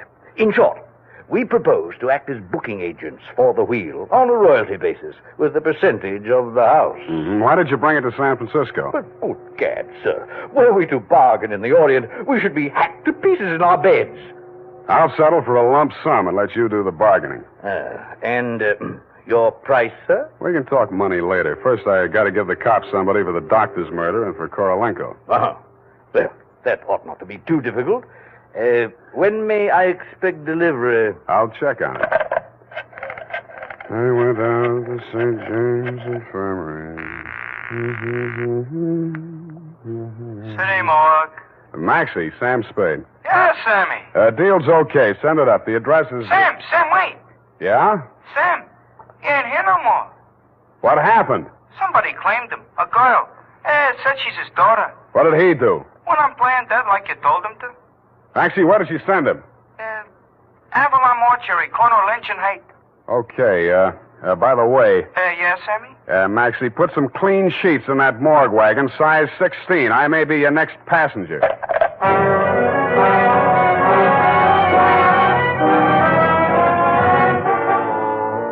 At the Avalon Mortuary, the night watchman let me in. He said Mr. Korolenko's daughter had brought an overnight bag and was keeping a vigil by his bier in slumber room number 7. I approached on tiptoe. Just as I reached the door, I heard the most terrible sound I've ever heard. It was a buzzsaw biting into plaster. How deep, I didn't like to think. I did the first thing that popped into my head. I grabbed up a lamp from the console, smashed the bulb, and plunged it into a vase of flowers. As luck would have it, slumber room number 7 was on the same fuse box. As luck would not have it, I was facing a desperate woman in the dark. I hugged the carpet while she emptied her gun. I hoped she didn't have a spare. I forgot about the buzzsaw. The room lighted up momentarily from the lights inside my head, and I staggered back against the wall. I waited for her to get her bearings again. There was no hope of me getting mine. Then I heard a big, hollow thud. The whole room shook, and the lights went on. Poppy O'Farrell and/or Paget lay on the floor under the stony weight of Korolenko plus 60 pounds of plaster. Get up! Get up! You're crushing me! I can't. I'm so heavy. You comfortable there, Korolenko? Comfortable in such situation? Do you ask the turtle, are he comfortable? Is Faker on bed of nails? He's equally here as elsewhere. Yeah, okay. Just hold her there until I get a statement. And he did. Item, statement by the aforesaid. It was like waking out of a nightmare you can't remember. Everything seemed out of proportion. That was her story, and I had to admire the way she stuck to it. But if you keep trying, I'm sure she'll get back enough of her memory to confess that she planted the wheel of life in Korolenko's turtle shell when she decided to double-cross Shuggy and Lathrop. They never tumbled to her hiding place. They were gunning for Korolenko because they thought Poppy was working with him, which was true in a way, but not the way that they thought. That's why they tortured the doctor in an effort to learn Kay's whereabouts. I understand your boys have picked up the rest of the trio, and they can tell you everything except why I conceived the brilliant idea of having Korolenko play dead. Between you and me, amnesia's a handy little gadget to have around, Dundee. I'm trying to draw a few strategic blanks myself. Period. End of report. Pardon me, Mr. Spade. Yes. There are just a few little coincidentals that I do not find entirely reprehensible. Such as? Well, I don't want to appear lucid or anything of that type. Believe me, you doesn't. I mean, don't it? Oh, you say the sweetest thing. But it's about the wheel. Oh, yes, the wheel. Well, I'll tell you what you do. You type that up. I've got to call in about that now.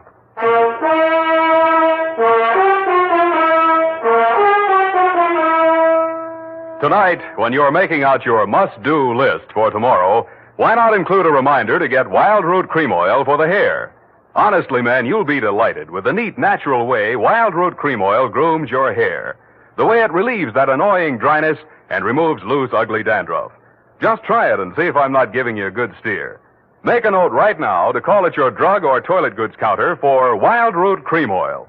Get the big economy bottle and the handy new tube that's easy to pack when you travel. Also, ask your barber for a professional application of Wild Root Cream Oil Hair Tonic. Again and again, the choice of men who put good grooming first.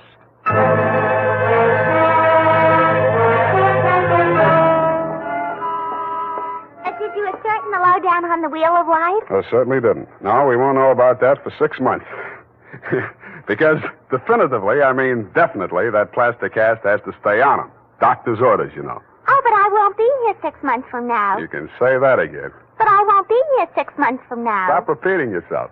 But you just said you can say that again. Yeah, Just as distinctly as if I was sitting here. That's what I like about you, Bernadine. A woman of distinction, that's what you are. Well, if you want to take me dancing, why don't you just say so? Bernadine. It's leap year, and I always say discrimination is the better part of value. You are absolutely corrupt. Well, I'm glad I'm right about something. Good night, Mr. Spade. Good night. Now say that it kills me, sweetheart.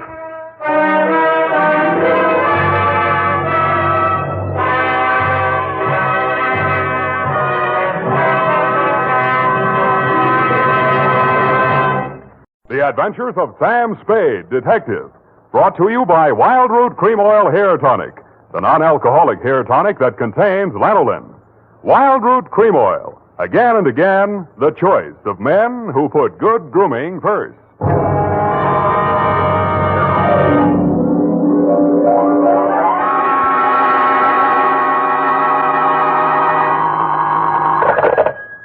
Sam Spade, Detective Agency. Good evening. That sounds funny in dialect. Good evening to you, and happy 4th of July, Bernadine Hammett. Oh, Mr. Spade. What was the capper? Don't you mean caper? No, the capper. The high point of the caper. The climax, the crescendo, the pinafore. Now, that's better. For a minute, I was afraid you were learning English. Oh, no. I'm studying Spanish. Soy infeliz que inicia... Yeah. Mucho interesting. Gracias.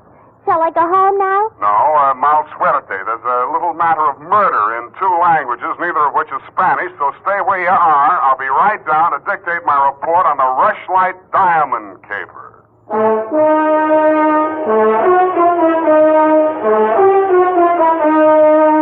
Dashiell Hammett, America's leading detective fiction writer and creator of Sam Spade, the hard-boiled private eye, and William Spear, radio's outstanding producer-director of mystery and crime drama, join their talents to make your hair stand on end with the Adventures of Sam Spade. Presented by the makers of Wild Root Cream Oil for the hair. Listen, men, to this holiday tip on good grooming. To help spark up your whole appearance, first be sure that your hair is well groomed. Be sure it's groomed with popular Wild Root Cream Oil Hair Tonic. Wild Root Cream Oil grooms your hair neatly and naturally, the way you like it, the way she likes it. Wild Root Cream Oil also relieves annoying dryness, removes loose, ugly dandruff. So look your best all the time by sprucing up right with Wild Root Cream Oil Hair Tonic. Again and again, the choice of men who put good grooming first. And now, with Howard Duff starring as Spade, Wild Root brings to the air the greatest private detective of them all in the Adventures of Sam Spade.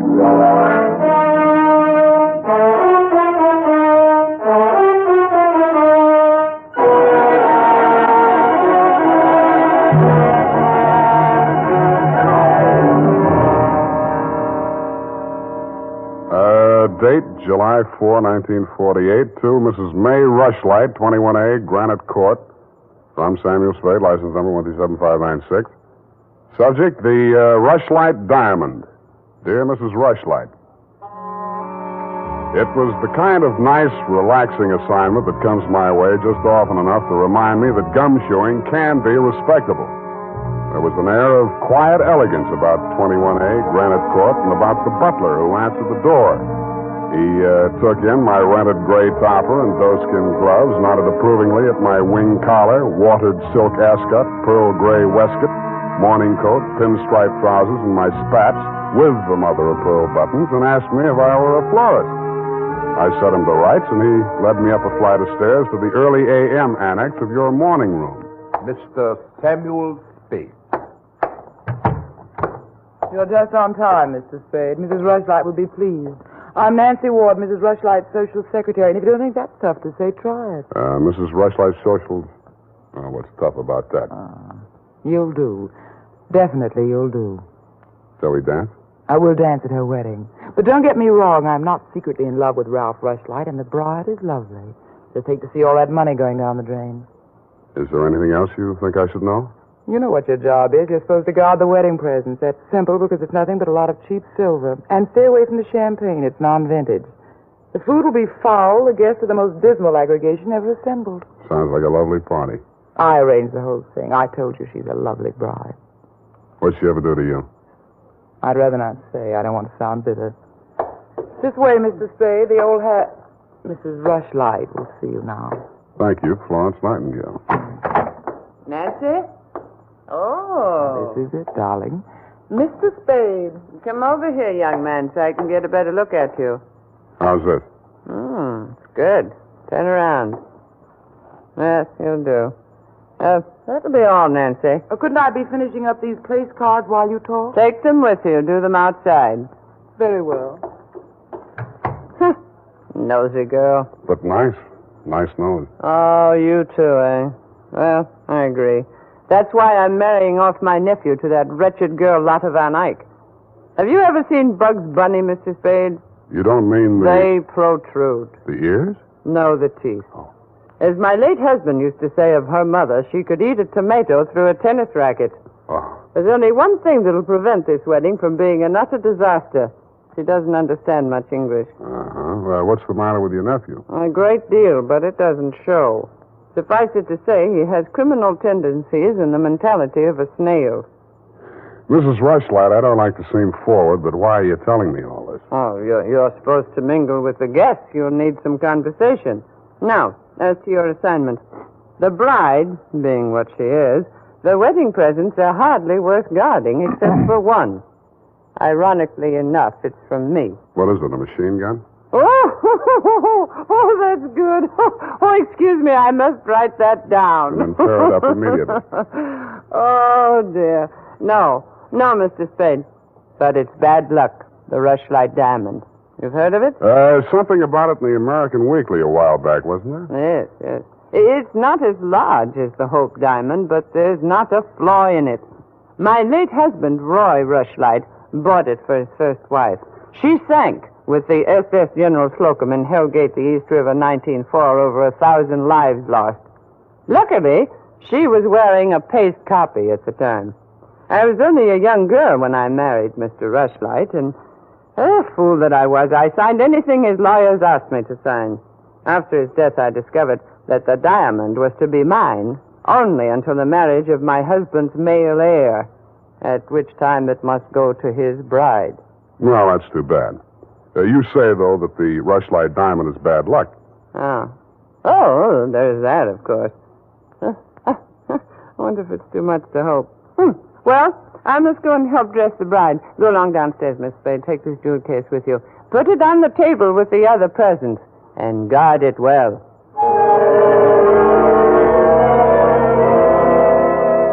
So I took the old velvet-covered case you held out to me and checked the contents. It was an old-fashioned lavalier with a clear stone pendant only slightly smaller than an 8-ball.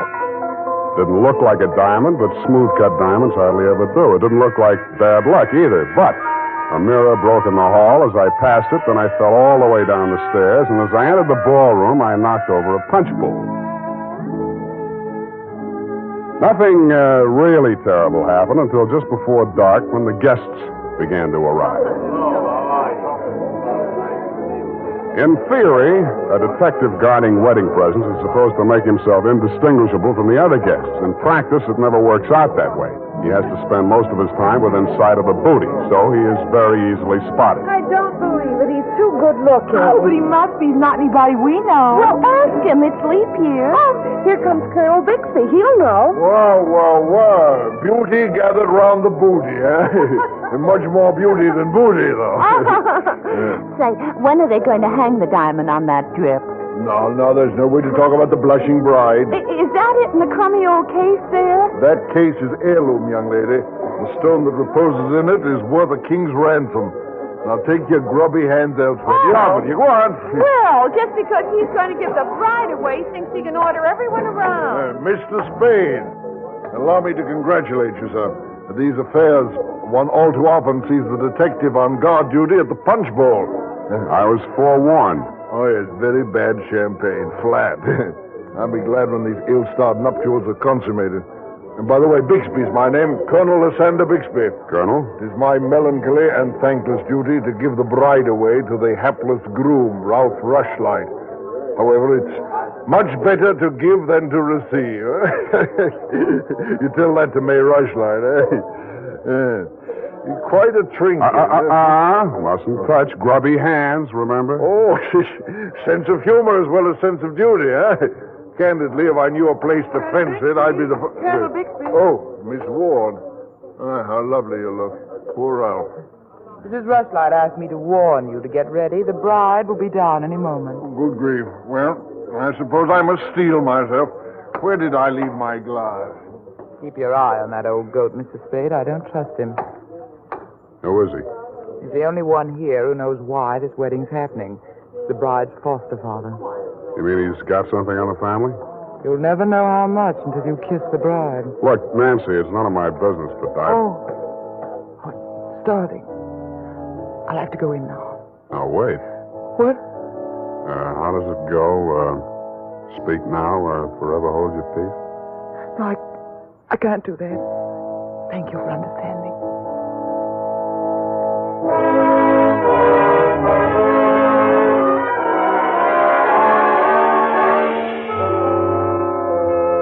I didn't witness the ceremony, but judging from the mood of those who had, it was just as well I didn't. They shuffled back into the ballroom looking as if they'd witnessed an execution, and nobody seemed to be in a hurry to join the receiving line. After a few half-hearted handshakes, the groom left the bride standing alone, looking kind of bewildered, and came over to take inventory of the presents. Look at that junk. I'm Ralph Rushlight. Who are you? Spade. I was hired to guard this junk, as you call it. Sorry I'm wasting my time. The Rushlight dime. It's bad luck. Look at what it did to me. Look at her. Did you ever see anything? Keep it to yourself. Why should I? Because I'm liable to slap you clear across this room. Haven't I been punished enough? Go on, scram. Keep your hooks off that necklace. That's mine. I heard it's your wife's. Come along, you heard wrong. Come along over here. Oh, Mr. Spade, you haven't met the bride yet, have you? No. Thank you. I wish you a lot of luck, Mrs. Rushlight. You're going to need it. Thank you. Well, I suppose now as well as any time, Colonel. Oh, very well, my dear. Quiet, please. Quiet, everyone. Mrs. Rushlight, the elder Mrs. Rushlight, that is, has something to say to you. Mr. Spade. Yes? The necklace, will you please hand it to me? With pleasure. I'm tired of looking at it. Oh, you're not done yet. Stay close by my side. Dear friends, at this solemn moment, I want, first of all, to welcome this dear little girl into the Rushlight family. Thank you. Yes. And now, dear Lotta, I will place around your neck the gem which was my heritage when I became a Rushlight and which is now yours. Thank you. Oh, what's wrong? Lotta, come back here. Lotta! I'll go out to the carport and hit her off. Oh, you leave her alone. I'll take care of her. Whose wife is she, anyhow? Lotta, come back here. Lotta, bring it back!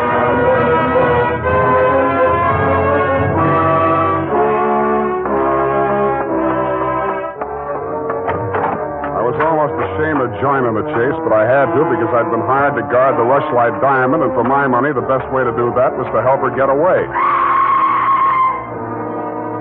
Somebody got to her before I did. A strip of wedding gown satin marked the spot. The body lay crumpled under a hedge, but it wasn't the bride's body.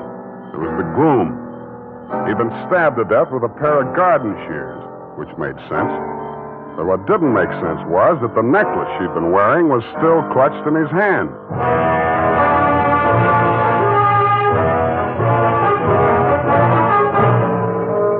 The makers of Wild Root Cream Oil are presenting the weekly Sunday adventure of Dashiell Hammett's famous private detective, Sam Spade.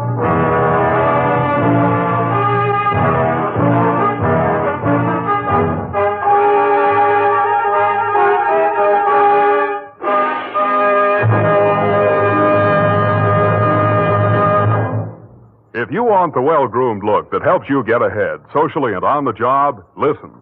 Recently, thousands of people from coast to coast who bought Wild Root Cream Oil for the first time were asked, how does Wild Root Cream Oil compare with the hair tonic you previously used?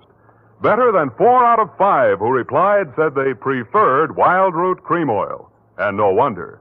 Wild Root Cream Oil grooms the hair neatly and naturally, relieves annoying dryness, and removes loose dandruff. What's more, non-alcoholic Wild Root Cream Oil is the only leading hair tonic that contains soothing lanolin. So ask for Wild Root Cream Oil Hair Tonic. Again and again, the choice of men who put good grooming first.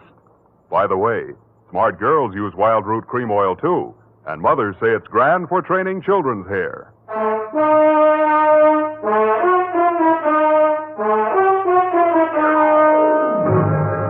And now, back to the Rushlight Diamond Caper. Tonight's adventure with Sam Spade.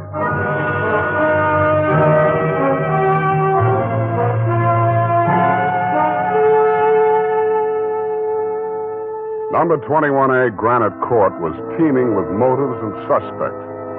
But the police were primarily interested in locating Lotta, the missing bride and widow of Ralph Rushlight. So was I. She looked like less work than the rest of you because if she had killed him, it was self-defense, if she knew enough English. By 10 in the a.m., when I checked in at my office, she was still successfully eluding the police dragnet. That was because nobody, including me, had thought of looking in my office. Wow. Good morning. Thank you. Is that all the English you know? Thank you. No. I want my necklace. The police have it. You go with me and tell them who I am. Okay, but first I have to know who you are. Where you came from, what your connection with Colonel Bixby is. I am in Macassar being born. In Macassar? Dutch colony. Uh-huh. My father there 7 years ago dying is. When I 13 years old have arrived. I see. Colonel Bixby in San Francisco, the financial representative from my father was. I am adopted to him, not for a father, but so he takes care of my monies, which coming of age am I a rich Dutch woman. Uh-huh. But legally, he's your foster father. Yeah. Also legally, I'm the wife of Rushlight. I want my necklace. You married him for the necklace? Yeah. Why did he marry you? For 1/2 of necklace when we sell. But everything to take he wishes. You and Ralph were going to divvy the take from the Rushlight diamond, you thought. Yeah. And what was the colonel going to get? Money for Mrs. Rushlight. Oh, no, wait, that doesn't make sense. Mrs. Rushlight stood to lose a small fortune by that marriage. Why should she pay the colonel to promote it? You the detective are? You said that. Where my necklace are. That I say. Yeah, well, look, I'm not as sure as I was. Wait just a minute. I'll check on it. Homicide, Lieutenant Donde Spade, Dundee. Oh, yes, Sam. What's new on the Rushlight caper? Oh, you know I can't talk about the case, Sam. Oh? I got a line on that girl. Oh? Where is she? You know I can't talk about that, Dundee. Oh, you can't you? Well, let's see if this doesn't change your mind. The necklace we found on Rushlight's body was a phony, a paste copy. Uh-huh. Does that make her guiltier than she was before? Well, now she's got a motive. Throws all our previous theories into a cocked hat. Now, where's the girl? She's in my office, Lieutenant dear. Come and get her. Thank you.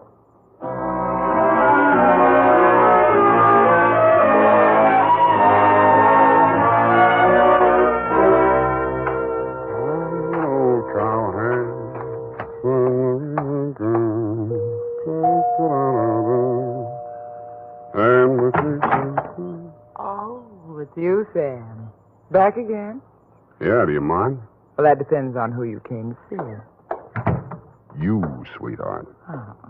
But first, I'd like to talk to Mrs. Rushlight. Well, she can't see anyone. She's in a state of nervous collapse over Ralph's death. Oh, that's too bad. You seem to be holding up pretty well. Oh, I'm relieved. He's better off dead than married to that. Yeah. Rushlight Diamond's still unlucky, you know. What do you mean by that? I was just trying it on for size. Uh-huh. How does it fit? Yeah, but you and Mrs. Rushlight are about the same size. Her nerves getting any better? You're the doctor. If you want to see her, go ahead. She's up there. Thank you.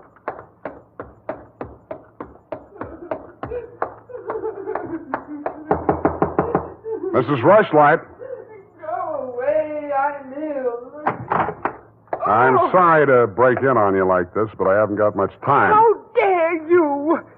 Nancy! Try it's that girl. Mr. Spade, please leave me alone with my grief. Funny thing, yesterday Nancy was carrying a torch for Ralph, and you were holding the torch to him. Today it's different. Oh, good heavens, you don't think I'm grief-stricken over Ralph. Good, that's one less mystery. Mr. Spade, what do you want? Your nephew's killer. Oh, does it matter? It does to me. Somebody getting knocked off right under my nose is bad for private detectives everywhere. Oh. For a moment, I thought that... Say, wouldn't you rather make some more money? I refuse to marry Lotta. Oh, no, nothing like that. It's the necklace, Mr. Spade, the genuine. What is? I don't know. All I know is the other one isn't. Who told you that? Well, the police know. It's in the papers, isn't it? Not yet. Well, how else would I learn? The murderer's the only one who could have told you, unless you're the murderer. I see. Very well, Mr. Spade. I'll tell you what I know. I'm not as wealthy as you might think. In fact, I have for 4 years lived from pillar to post, from hand to mouth, ragtag and bobtail, struggling to make ends meet. What you mean is you're eking out a meager existence, keeping your head above water, one jump ahead of the sheriff, stalked by the grim specter of poverty. Is that right? Oh, how well you put it. In fact, Mr. Spade, I'm something of a crook. I've borrowed large sums of money from Colonel Bixby, putting up as collateral something that was not mine to forfeit. Don't tell me. Let me guess. It was the Rushlight diamond? Well, you seem to know everything. All but one thing. Why did you think he could palm off a paste copy on an operator like Bixby? He sent you here. I won't tell you another single thing. Well, then I'll tell you a few things. The only way the Rushlight diamond could be transferred legally into the hands of Colonel Bixby was by tricking Ralph into marriage with Lotta, since Ralph's wife automatically became the legal owner. With Ralph dead, Bixby would be in line to inherit the diamond from her. Inherit? California state law. Foster parent may inherit from a foster child in absence of any direct heir. Well, why, then he planned. He'd kill her, too. Mr. Spade, we must stop him. She's safe for the time being. I had her thrown into the pokey.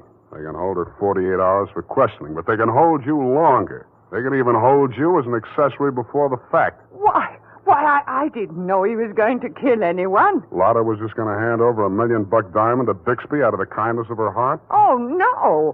Lotta wanted to become an American citizen. Marriage is the quickest way. For her, Ralph was the only way. Okay, I'll buy that. Now, tell me honestly, Mrs. Rushlight, what happened to the genuine stone? I honestly didn't know. I wasn't sure. But now there can be only one answer. Nancy with the laughing face? She went with me when I went to the bank vault to get the Rushlight diamond to present to Lotta after the ceremony. Uh-huh. She looked after all my jewels, including the paste copy that I habitually wore. Homicide, Lieutenant Dundee. Spade again, Dundee. I think I got the Rushlight caper all wrapped up. I'm heading for your office now, so wait for me. And whatever you do, don't let that Lotta dame out of your sight. Thank you. Goodbye. Wait a minute, Sam. Wait a minute. Yeah? The Lotta dame, she's already gone. Escape? Bailed out. Custody of her foster father. Wait a minute. I got the name here, son. Bixby. He's a colonel, and no wonder you're only a lieutenant. Mr. Spade, can't you stay for tea? Not thirsty. Nancy? Nancy, where are you? Oh, here I am, Sam. I was waiting for you. You got the keys to that car out in front? Why, yes. You want to borrow it? Yes, with you in it. Why, Sam, wait till I put my face on. Let it go. It's as good as lost anyway.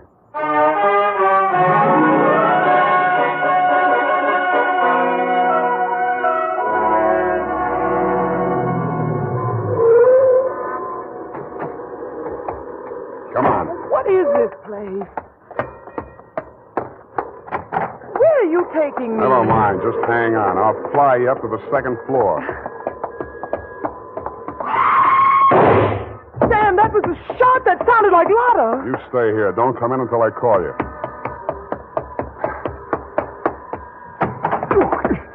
Spade, what are you doing? Get back in there. Okay. Drop it. No. Drop it or I'll crack your elbow. That's better. Now sit down. I want to look this over. Looks real cute. Powder burns, gun beside the chair, and what's this? Well, a note in Dutch. It's a suicide note. She killed herself. I could almost believe that. You've handled this very well, considering the bad breaks you've had. Only one thing wrong. Do I scent a bargain? I don't have to bargain. I've got the diamond. All you've got is 2 murders rapping on your thick noggin. And don't be absurd. I know who has the real necklace. Then you better talk to her directly. You can come in now. Sam, was that... Oh, that poor, homely little dame. What did she ever do? Stop. You're breaking my heart. She committed suicide. You know better than that. She committed suicide. If the colonel's price is right. Oh, I see. I'll put it to you directly. It's not easy to fence. It'll have to be cut. That'll decrease the value considerably. Say, $10,000, no questions asked. Pardon me, that suicide shot, it's ringing in my ears. I can't hear you. 20,000. 50. All right, 100,000. Sam, don't be a fool. Take it. I'll give you a real break, Colonel. That's the cops coming after you. No, anything, Spade. What do you want me to do? I want you to try and get out of here. What are you going to do? There's the door. Go ahead. All right. Thank you, Colonel.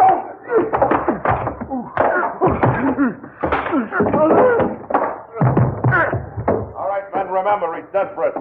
Bixby, we're giving you a chance. Come down or we're coming up after you. Come on, get up, Colonel. Here he comes. Careful, it may be a trick. Watch it, Dundee. Here he comes.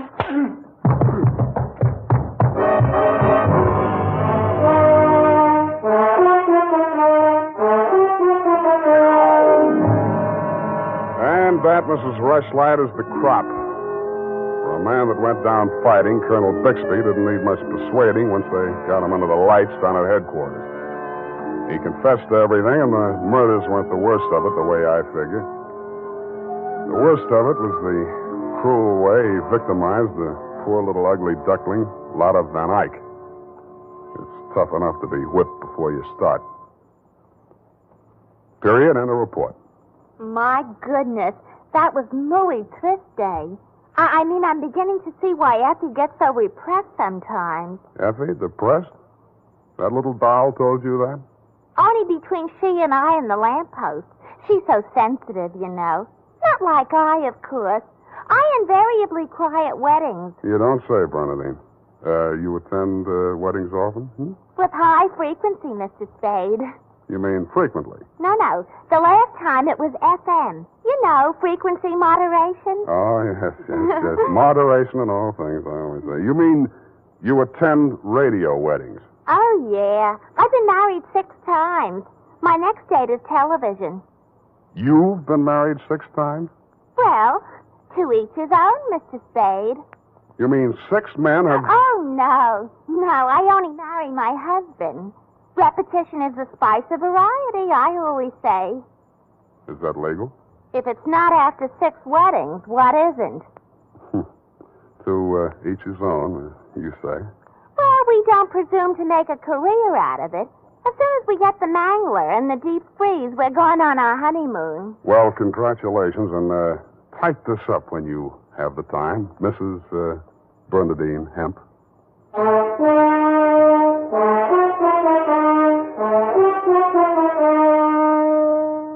Every day, more and more men are turning to Wild Root Cream Oil for truly handsome hair. And that's not surprising, for what other leading hair tonic gives you these big advantages? It grooms the hair neatly and naturally, relieves dryness, removes loose dandruff. What's more, Wild Root Cream Oil is non-alcoholic and contains soothing lanolin.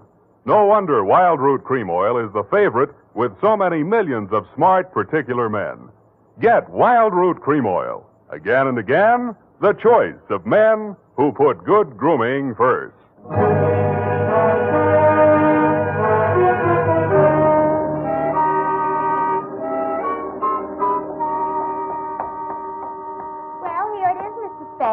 I'm sorry it took so long, but I kept relaxing into Spanish. I know how. And Effie's typewriter doesn't have any upside-down question marks. Upside down. Mm-hmm. Take a memo. Call typewriter man. I already have. Oh, I almost forgot. You received a telegramic commutation. A telegramic what? A wire. Oh, a wire. Well, open it and read it. In English, por favor. It says, Dear Sam. Figures. In the haste of my departure, I neglected to warn you about Well, when I do that one another favor, she'll have silver threads. Who? That ball of fire whom I'm taking the place of in order to be double-crossed of by. Effie? Is she still in far-off Canab? And good rubbish, if you'll pardon the expression. Oh, Bernadine, let me see that. I neglected to warn you about Bernadine. I'm sending details, airmail special, but in the meantime, whatever you do, don't go to any radio broadcasts with her, and if she comes to work in a wedding gown, take the day off. Love, Effie. And I had 2 tickets for honeymoon payoff, and now she went and spoiled everything. Oh, now there, Bernadine, you just have to marry your husband again, that's all. I wouldn't have had the time anyway. I know. It's just the principle. Good night, Mr. Spade. Good night. Buenas noches. Hasta la vista. Effie, why did you ever leave me?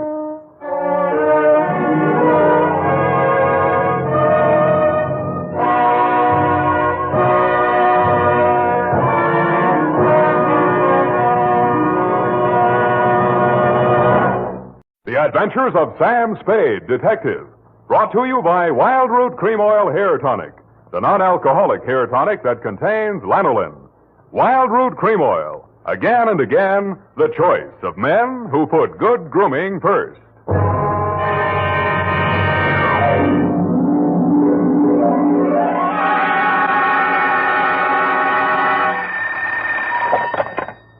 Office of Samuel Spade, Private Investments. Investigations. Good morning. Evening. Effie?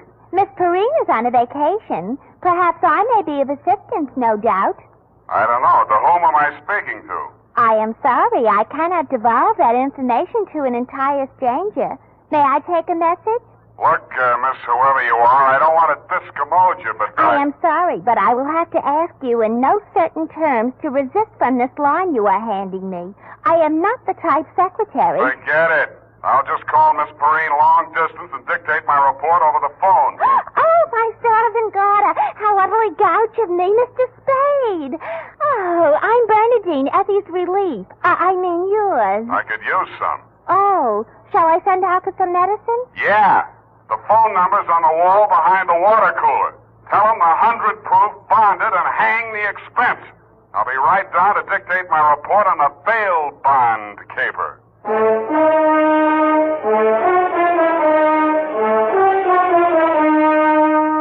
Dashiell Hammett, America's leading detective fiction writer and creator of Sam Spade, the hard-boiled private eye, and William Spear, radio's outstanding producer-director of mystery and crime drama, join their talents to make your hair stand on end with the Adventures of Sam Spade. Presented by the makers of Wild Root Cream Oil for the hair. Only 3 days left, gals, and June, the month of weddings, will be over. But don't worry, there are still 187 days left in leap year, still time to snag the man of your dreams.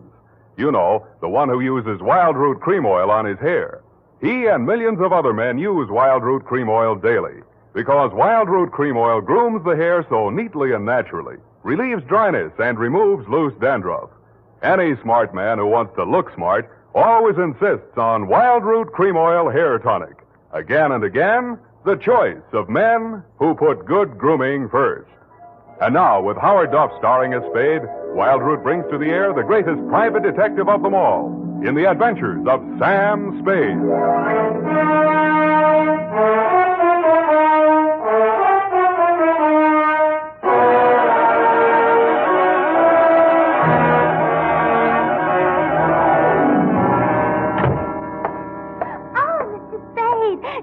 Mr. Spade, you just gotta be. Yes, but why? It was fate. I knew it was going to be like this. I had my qualms, too, Bernadine. Oh, that's good. I sent the other back. The other what? I called that number, but it was euphonious. They said whiskey. Is something the matter? No, nothing at all. I'm perfectly calm. Well, I'm glad. My previous employer was very nervous, which is why I just happened to be tentatively at large when Effie reproached me about being a relief to her. Figures. Bernadine, now I'm not being fresh. Honestly, I'm not, but do you take shorthand? Yeah, but I don't speak it. What is that you speak? Don't answer. Ready? Rodney. I mean Roger. Date. I'll have to ask my mother. Down, Bernadine. Date, June 27, 1948, to Miss Effie Perrine, care of Perry's Lodge, Kanab, the Pearl of the West, Utah. What? Oh, wrong letter. I'll get to that later. Date, June 27, 1948, to Leo M. Scarlett, care of Leaf Branch, Root, Knox and Wood, attorneys at law, 333 Pine Street, San Francisco, from Samuel Spade, license number 137596. Subject, the bail bond caper. Dear Leo, I'm sorry things turned out the way they did, Leo, and I'd like you to know how I got into it. It wasn't for the reward. I don't take rewards. I'm not in love with your wife, no matter what she says, and I wasn't sore at you about anything. I was just sitting in my office, minding my own business, when the door opened, and Vivian walked in. She looked every bit as beautiful as she did when she lived under me in Ma Tuttle's boarding house in 41. In fact, I didn't recognize her until she slithered out of her mink. Hello, Sam. Surprised to see me? Yeah, but I'm trying not to show it. What's on your mind? Is that all you've got to say to me, Sam? Well, you're here on business, aren't you? All right, I don't blame you. It all happened pretty sudden, Leo and me. I should have written or phoned you, I suppose, but somehow... Forget it, Vivian. Now, what do you need a detective for? You, thinking of divorce already? Oh, please don't, Sam. If it was a mistake, I'm the one who has to live with it, and I made up my mind when I married Leo. This time it's for keeps. No matter what. Mm-hmm. What's the what? He's in trouble, Sam. Well, that's nothing new. Well, this time I don't think it's his fault. When Leo went legit, he meant it. What's he say he's doing now? He's a bail bond broker. Judging from your new look, I'd say he's a success. Sam, a man called him on the phone today. I answered. He said his name was Holliday, but I recognized his voice. It was an old friend of Leo's, Charlie Rosenfoy. Charlie, huh? When did he get out? A couple weeks back. He was paroled. I don't know what he said over the phone, but Leo looked scared and sick. I don't wonder. The word around town was that Charlie took the rap for Leo. And I don't know anything about that. All I know is Leo's on the level now, and Charlie never will be. He did plenty on his own during that time he served. Well, I won't argue that, but from where I sit, it looks like Leo better start wearing a gun again. He has. That's what I'm so frantic about, Sam. You hear any of the conversation from Leo's end? He didn't say much. But I did hear him say, all right, 10 tonight. I'll meet you there. That wasn't very smart of him. I know, but that's the way he is. It might be only for a payoff. I thought of that, too. But Leo hasn't got that kind of money. He's been dropping a lot at the racetracks lately. And even if he had it, he's not the type to pay blackmail. I don't like it. Why should I stick my neck out? Why did you have to come to me anyway? 'Cause I trust you, Sam. I know you were jealous of Leo. I was? Sam, if we ever meant anything... If you meant half the things you said to me when we... Stop it. That's blackmail. Oh, I feel so lost and alone. I don't know where to turn. Okay. I'll see what I can do. Oh, Sam. I'll make it up to you somehow. You see if I don't. Sure you will. And tell Leo to stop dropping his money at Tan Ferran. This is going to cost them plenty.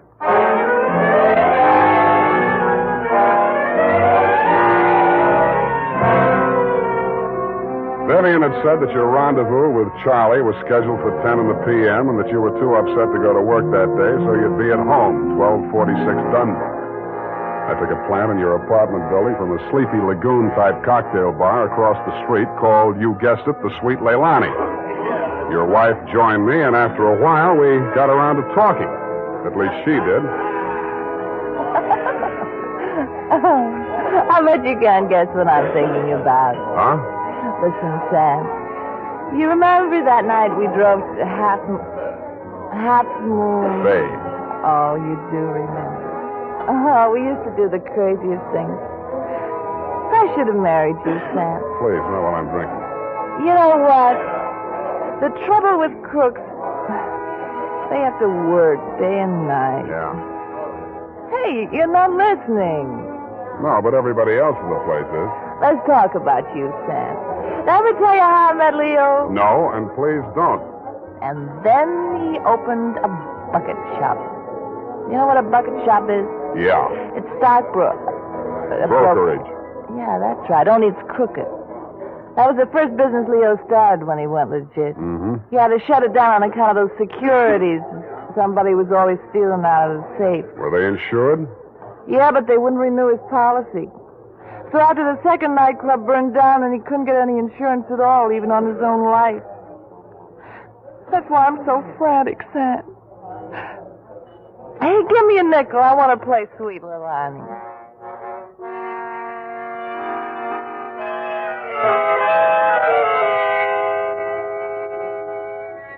$50 and 2 hours later, Sweet Leilani broke under the strain, so we had Princess Papuli to leave a nut gave out, and we were starting on the Hawaiian war chant when she disappeared through a door marked Wahine, Hawaiian for powder room, and never came back. Around 9:45, I mumbled something to the bartender about the lady will pay, put on my smoke glasses, and strolled out and across the street. You came out of the building a couple of minutes later. You led me a zigzag course up Merchant Street to Salon, across Salon to Commercial, down Commercial to Drum, and made a lateral pass over Drum back to Dunbar. Your destination, I'd never have guessed it, was the Sweet Leilani. Happily, they were not playing Sweet Leilani. It was very, very quiet. The regular customers had taken a powder, and I didn't blame them. In the new crop at the bar, I counted 10 broken noses, at least 5 broken paroles, assorted knife scars, and 4 pairs of cauliflower ears, and 1 maverick. You slid into a booth at the end of the bar, took the gun out of your shoulder holster, and laid it down on the table in front of you. I walked over, turned it around so it was pointing at the jukebox instead of me, and sat down. Some other time, Spade. Some other time I drink with you. I'm waiting for a friend. Why the gun? You selling it to him? Maybe I give it to him. Go on, you drink at the bar. It's kind of crowded. Looks like Charlie Rosenfoy's old mob. Who are they gunning for? You or Charlie? Why don't you ask them? What are you drinking, Leo? I was with that bottle all day. Got a bad taste. Do me a favor, Spade. There's a bar 2 doors down the street. Go drink there. There's my friend coming in the door. Any friend of yours is a friend of mine, Leo. Look, Spade. Hello, Leo. What's the matter? You bring a bodyguard to meet your old friend Charlie? This shamus threw his weight in here. I didn't ask him. I don't need him. Huh. That sounds like the old Leo Scarlatti I used to. The name is Scarlet. Oh, pardon me. I've been on the rock for so long, it's hard to catch up on all the changes. There's been a war, Charlie. Anyone tipped you to it yet? You got a smart bodyguard, Leo. Let's talk. Let's go somewhere else and talk. I like it here. Okay, we start. How come you tipped the mob we were coming here? You promised you wouldn't. Like the shamus, they got a drink somewhere. All right, say what's in your mind and I'll go. Yeah, and if you don't mind, I think I'll do my drinking at the bar.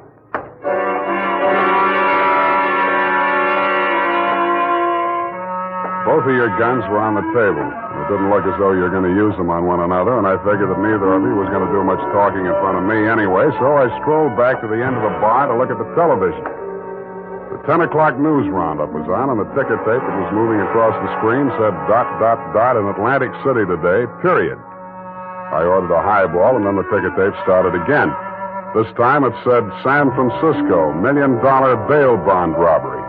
$1 million in negotiable bonds is tonight in the hands of a group of daring hold-up men who commandeered an armored truck at the very portals of the police department in the Hall of Justice. And it said, this concludes the 10 o'clock edition of the television news roundup.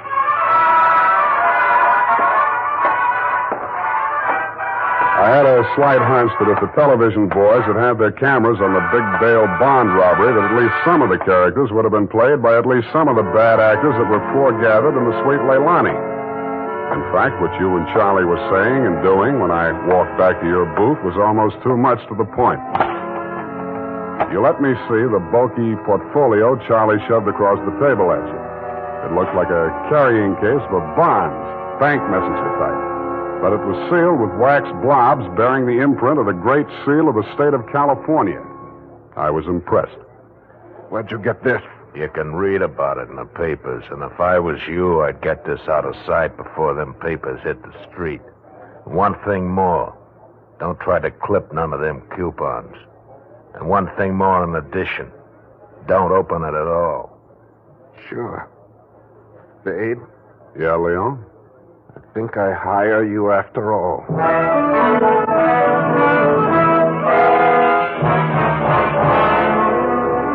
I took the job, and you handed me the portfolio. Outside, we flagged the taxi, and you gave the driver an address on Portsmouth Square. Your office, I hate to remind you, was behind one of a bunch of neon-lighted storefronts across from the Hall of Justice. The sign on the door said, press the button and let freedom ring any hour, day or night. The only bell in sight was a stop-press-type burglar alarm. You unlocked the door and we went in. You paused in front of a big green safe with a combination lock and started twirling the knob. The tumblers clicked into place. I picked up an inkwell and waited for the safe to open. All right, Spade, give me it. I did, with both hands. With my left, I handed you the portfolio, and with my right, I pitched the inkwell at a well-wired slab of plate glass window. When the burglar alarm went into action, so did you. You dropped everything and were out of the door and out of sight before you could say, let freedom ring. While I was waiting for the cops to arrive, I helped myself to a $500 bearer bond I found lying loose in your safe. I had a feeling I might be needing some bail myself.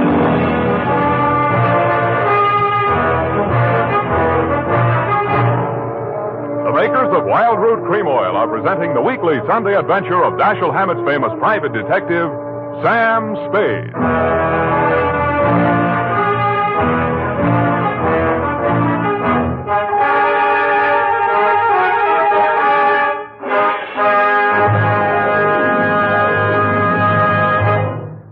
Here's important news on good grooming. If you want the well-groomed look that helps you get ahead, socially and on the job, listen. Recently, thousands of people from coast to coast who bought Wild Root Cream Oil for the first time were asked, how does Wild Root Cream Oil compare with the hair tonic you previously used? The results were amazing.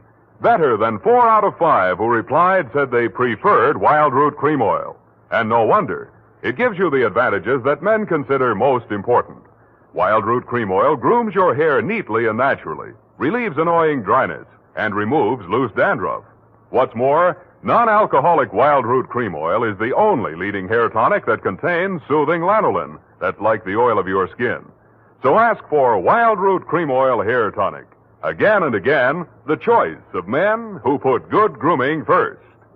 By the way, smart girls use Wild Root Cream Oil, too, and mothers say it's grand for training children's hair.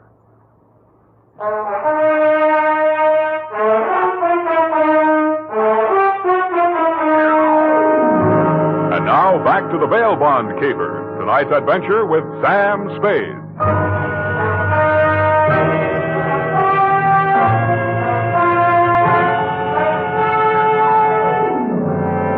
I had hoped, Leo, when I made my spectacular move in your bail bond office and set the bells to ringing, that I'd get the caper off my neck and onto the capable shoulders of the police, where it now belonged.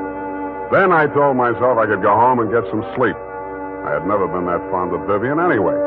I was holding the $1 million portfolio, complete with its big official seal still unbroken, ready to hand it over with a flourish to the first boy in blue that rushed in. But then I saw something that dashed my hopes. There was a strip of Scotch tape across the bottom of it. It wasn't up to me to tamper with important evidence, but I didn't have to. It was only a question of what magazine had been cut up to replace the $1 million in bearer bonds. That question was answered at headquarters 20 minutes later. It turned out to be the last 52 issues of Radio Life, which even Captain Walsh of the robbery detail admitted was no help. Neither was Captain Walsh. Now, Spade, in your statement here, you state, Sweet Leilani, and that Rosenfoy did hand portfolio exhibit in question to Leo M. Scarlett, alias Scarlatti, at approximately 10:20 p.m. this date. That's it, Captain. Now, you sure you want to stick with this? You don't want to change any part of the statement? No, I just want to go home and go to bed. I'm afraid you're going to stay with us for a while. Who, me? Statement of Jordan Joyce, M.D. Statements of Hilda Sackwriter, R.N. and Mildred DeVille, R.N. Day and night nurses, respectfully. Who's sick? Rosenfoy. He's been quarantined in his home in Daly City since his release from Alcatraz 4 days ago. Chicken pox. Sorry, Sam, I'll have to book you. You sure you don't want to add anything to that statement? Only this. Kelsey Walsh, if you continue to do such brilliant police work, you will be waving a stop sign at a school crossing in time for the fall semester. You are a hangnail on the finger of justice.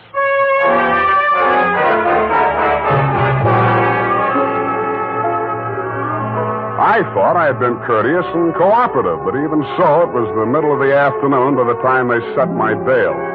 $1,500. That made it light. But I hadn't had time to hang the curtains in my cell when I got even worse news. My bail had been posted by who? Vivian, a banana peel on the steps of Progress. She met me outside. Well, aren't you going to thank me?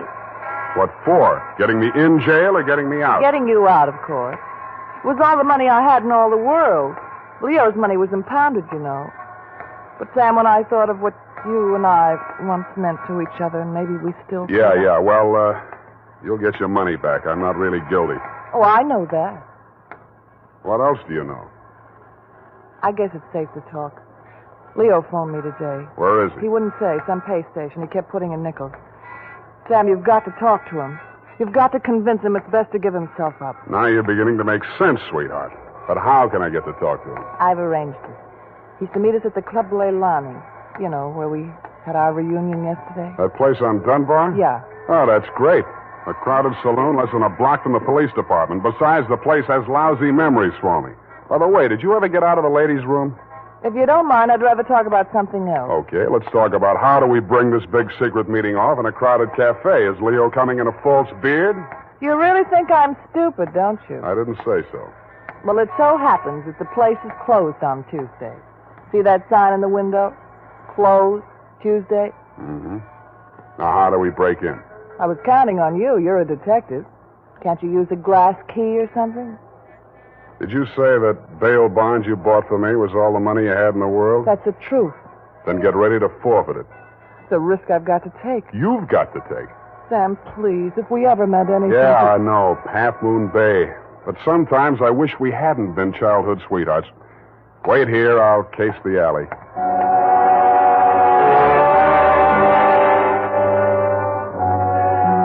The alley wasn't much better.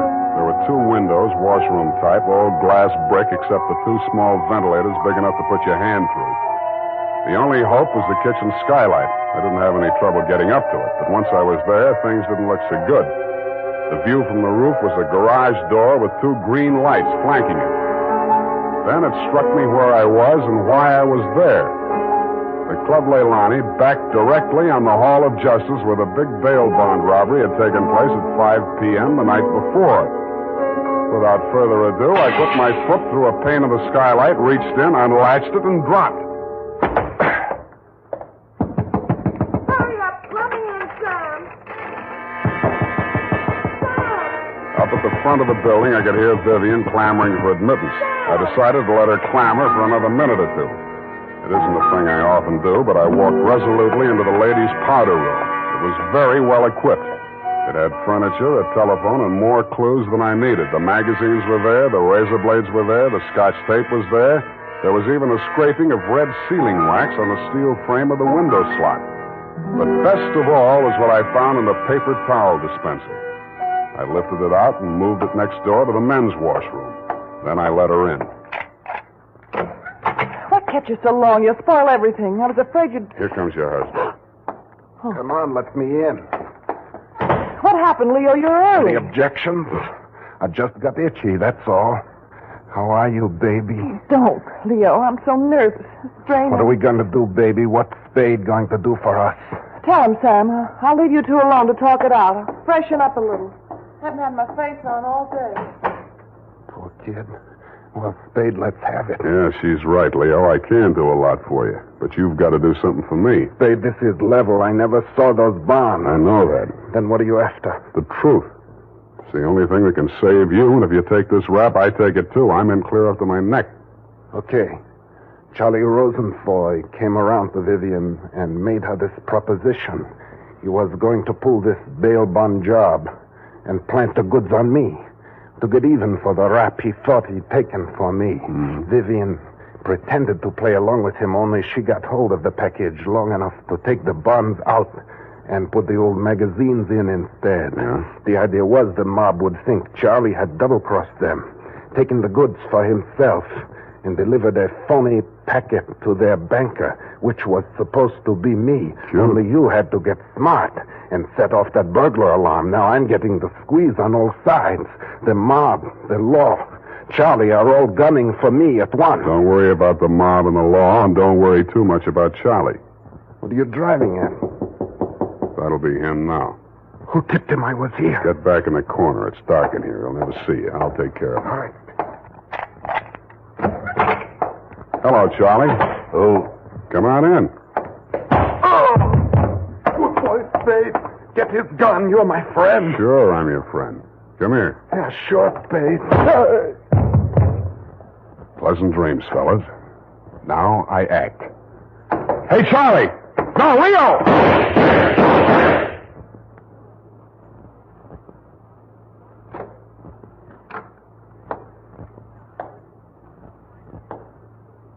Vivian?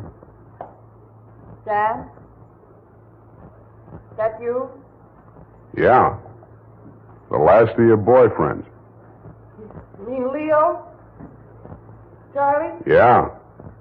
They just knocked each other off. Oh, Sam. I can't see. Dark. Where are you? Right here in front of the jukebox. You sure? Hope to die.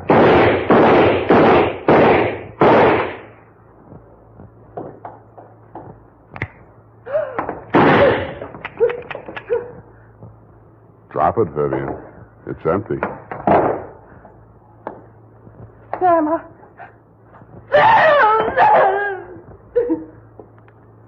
Vivian, how could you? After Half Moon Bay.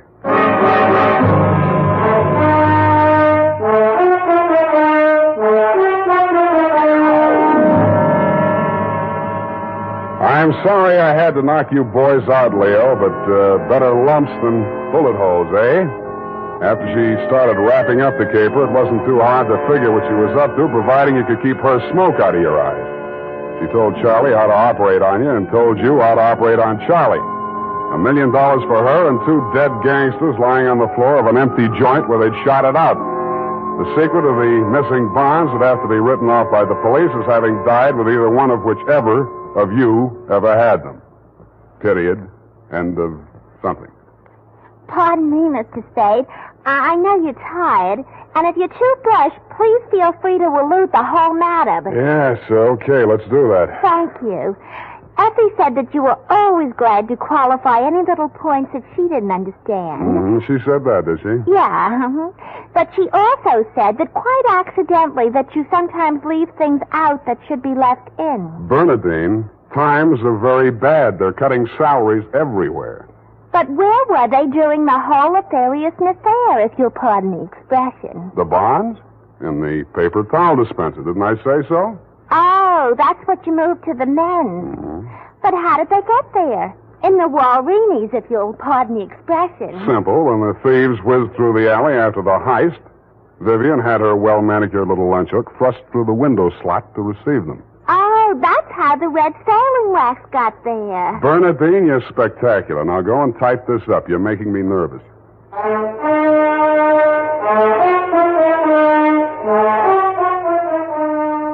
You know what they say about people who like mysteries? Once a mystery fan, always a mystery fan. And that goes for hair tonics, too. Once a Wild Root Cream Oil fan, always a Wild Root Cream Oil fan. Just try it and you'll see what I mean. Wild Root Cream Oil grooms the hair neatly and naturally, relieves annoying dryness, and removes loose, ugly dandruff. So tonight, or first thing tomorrow, step up to your drug or toilet goods counter and ask for Wild Root Cream Oil. Get the big economy bottle and the handy new tube that's easy to pack when you travel. Also, ask your barber for a professional application of Wild Root Cream Oil Hair Tonic. Again and again, the choice of men who put good grooming first. Well, here it is, Mr. Spade. I hope it's not too erroneous. Oh, I'm sure it's quite offensive. Don't you mean inoffensive, Mr. Spade? Have it your way. I don't want to sound imprudent, Mr. Spade, but I must say that your conduct through the whole thing was very brave and outrageous. Don't you mean courageous? Oh, now I've got you doing it. You're going to be just like Mr. Cummel. Your previous employer, no doubt. Yeah, poor man. You know, he finally became completely erasable. They had to take him away. What were his symptoms? Well, when he ordered the puppy biscuits, I thought he was just being concentric. But after a while, he wouldn't answer to anything but Rover. I had to sprinkle his flea powder in the morning, you know? And then he had his little tricks. He always wanted to show off, you know, sitting up and rolling over. He could shake hands, too. What's so great about that? Any dog can shake hands. Yeah, but can you scratch your ear with your foot? If I set my mind to it. Now go home, Bernadine, or I'll report you to the SPCA. You can't frighten me. Effie told me that your bark is worse than your bite. Good night, Mr. Spade. Effie, in far-off Kanab, come home, sweetheart.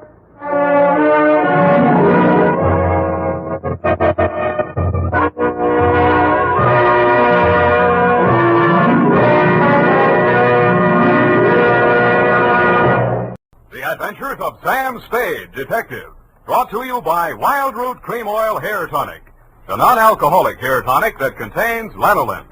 Wild Root Cream Oil. Again and again, the choice of men who put good grooming first.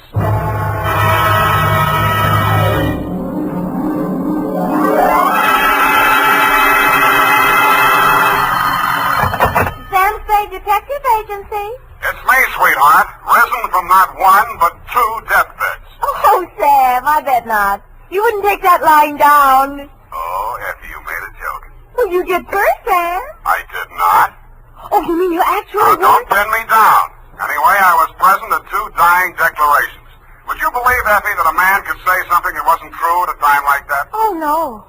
You mean a man will be lying on his deathbed? Oh, Effie, you made a joke. Oh, Sam, now stop it. I don't know It's all right, Effie. I forgive you. You can atone by telling me how wonderful you think I am. I think you're... That you may do when I arrive at a trice to dictate my report on the deathbed caper.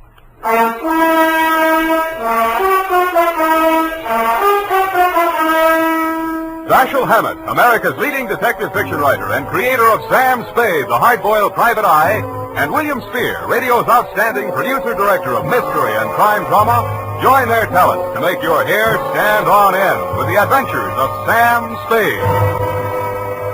Presented by the makers of Wild Root Cream Oil for the hair. Tell me, mister, how many times a day do you have to comb your hair? Not many, I'll bet, if you groom it right first thing every morning with Wild Root Cream Oil. For this famous hair tonic grooms your hair neatly and naturally and helps it to stay that way throughout the day. Wild Root Cream Oil also relieves dryness and removes loose dandruff. With Wild Root Cream Oil, you don't have to keep combing your hair every 2 minutes. That is, unless your gal can't resist running her hands through it. Get Wild Root Cream Oil Hair Tonic. Again and again, the choice of men who put good grooming first. And now, with Howard Duff starring as Spade, Wild Root brings to the air the greatest private detective of them all in the Adventures of Sam Spade.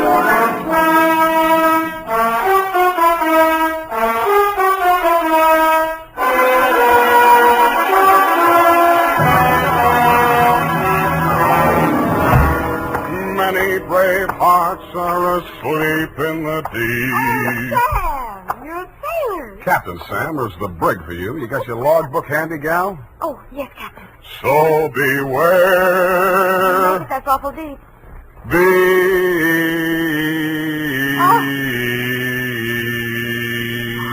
Date June 20th, 1948.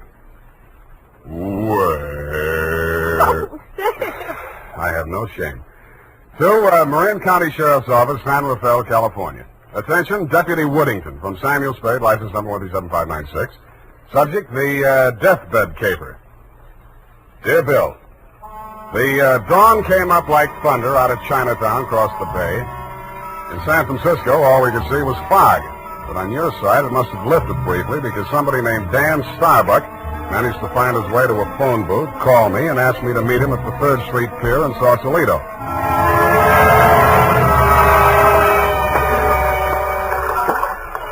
I didn't see him when I first got there. I didn't even see the pier. It was too foggy. And in the glow of the neon lights in front of the Viking saloon, I saw a man who seemed to be waiting for someone. He was a big guy with a good face, but plenty of worry on it. Mr. Spade? Yeah, Mr. Starbuck. Dan Starbuck. Come on down to the end of the pier. I'll explain as we go along. We got to hurry. You act hot. You wanted for something? What? Not yet. What's the caper? Well, my brother's out there on his yacht, the Marguerite. He's dying. When he's dead, they may call it murder. I want to be there with a witness. That's you. In case he has anything to say about who did it. Who did? They think I did. Did you? Well, honestly, I don't know. It happened the night before last. I went out there to see him. We've hated each other for years. We've both been drinking, and we drank some more. Then there was a fight. I drew a blank somewhere. Next thing I knew, it was around midnight. I pulled myself together, went into his cabin. Gordon was lying there with his head all kicked. I realized I was covered with blood, and I was holding something in my hand, big glass paperweight. I dropped it. I got out of there fast, swam ashore. I planned to tell you a different story, but that's it. You want the job or not? You think you'll make a deathbed statement that'll clear you, and you want me for a witness? Yeah, that's it. You got a lot of guts. I'm hired. Good. Halverson? You down there? Halverson! Who's Halverson? He's the boatman. He'll row us out. Halverson! Hey, Nils! Johnny? Yeah. That you, Casino? Sure. Can I do you some favor? I want to go out to the Marguerite. I can't find Halverson anywhere. Oh, I guess I can take you. Are you sure that I'm sure. Sam Spade, Del Casino. He's the boss of the Marguerite. Glad to meet you. Thanks. Any fun at Danny's? Hey, listen, Danny, you sure you want to go out there? Any reason why he shouldn't? Well, it's up to him. In his place, I would be on a freighter from China, way out there where the fog is more thicker. No, it's all right, Casino. I know what I'm doing. Well, Your friend, you excuse me, your name? Spade. You pardon me, I better ask. The police don't want you for nothing? Not yet, but don't make book on it. Push us clear, Danny.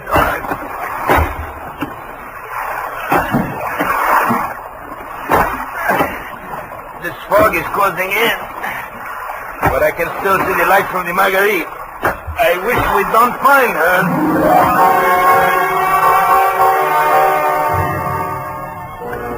But we did. She was wearing clam diggers, an off-the-shoulder T-shirt, and was leaning against the rail as the dinghy pulled past the police launch and nestled in under the ladder of the yacht.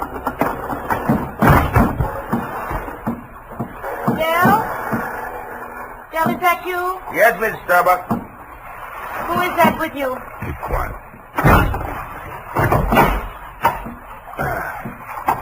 Del, what are they saying ashore about... Oh, I thought you... You're Mrs. Starbuck? Yes? I'm Sam Spade. I'm from San Francisco. I'm a detective. Your brother-in-law's in the boat. You captured him? He wants to come aboard. He wants to... die. He's hoping your husband will say something to clear him before he dies. Is there any reason why he shouldn't come aboard? Oh, there's every reason in the world why he shouldn't. The police are in there with my husband right now. Yeah? The doctor says there's a possibility that he may regain consciousness long enough to make a dying declaration. Mm-hmm. If he's face to face with Dan, there's no telling what he'll say. I wish Dan wouldn't... My husband is dying. Dan? Yeah. What's he say? I don't know, but I think you'd better come aboard.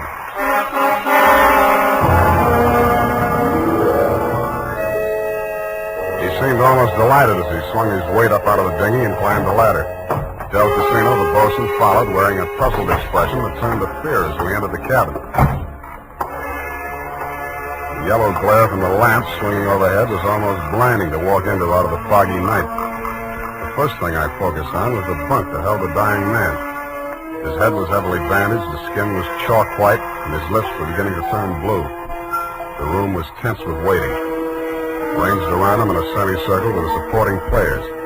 2 doctors, 1 family type with a nurse, 1 police medic without, 1 sheriff with cigar, 1 police stenographer, female with pencil and notebook poised, 9/10 of a widow, and us. At 18 minutes past 7, somebody moved. The dying man. The 2 doctors rushed forward, took his pulse and blood pressure. Let's go. Adrenaline 3cc, chlorine 1, so many... All right, Sheriff, he's conscious now, but you'd better hurry. Mr. Starbuck, you can hear me all right? Take that down. Can you hear me? Affirmative answer. Now, Mr. Starbuck, we have to ask these questions. 1, what is your name?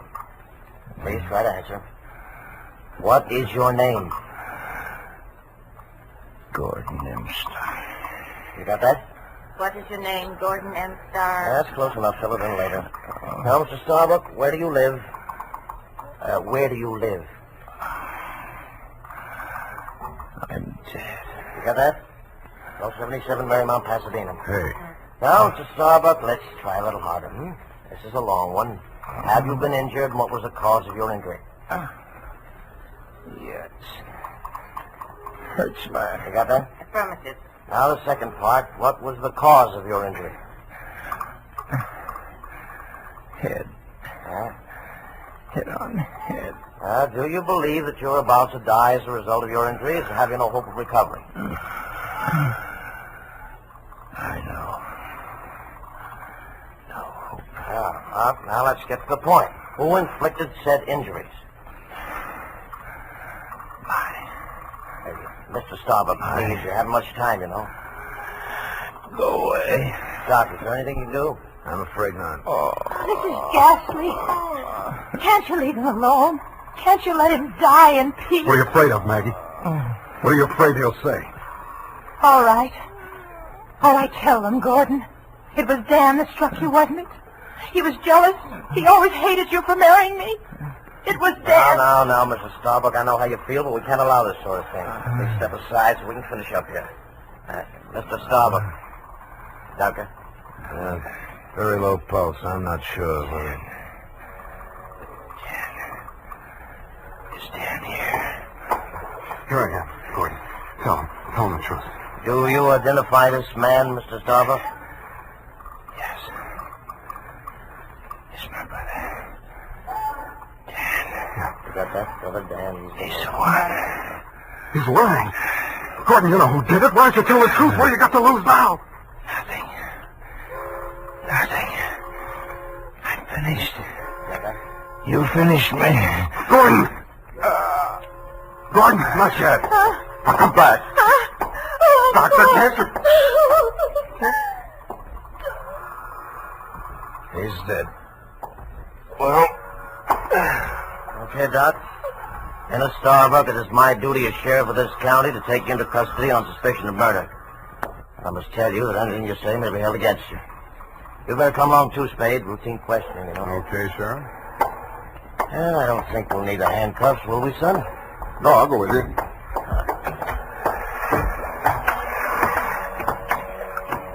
Yes, indeed, son. It's always smart to come along quietly. Yeah. Oh, this is the fellow.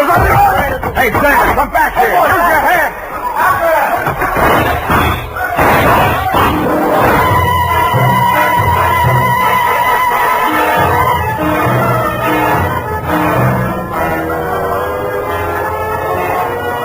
He only had one friend.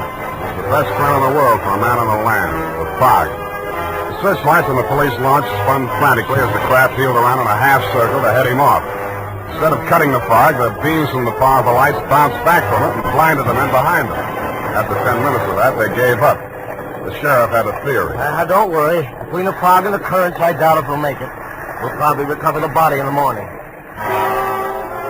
And they did. But it wasn't Dan Starbuck's body. It was the bosun, Del Casino. And he was found in Richardson Bay, adrift in the dinghy from the Marguerite. Somebody had creased the skull with the same type blunt instrument that had been used on Gordon Starbuck.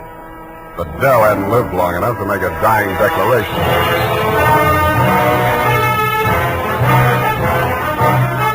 The makers of Wild Root Cream Oil are presenting the weekly Sunday adventure of Dashiell Hammett's famous private detective, Sam Spade.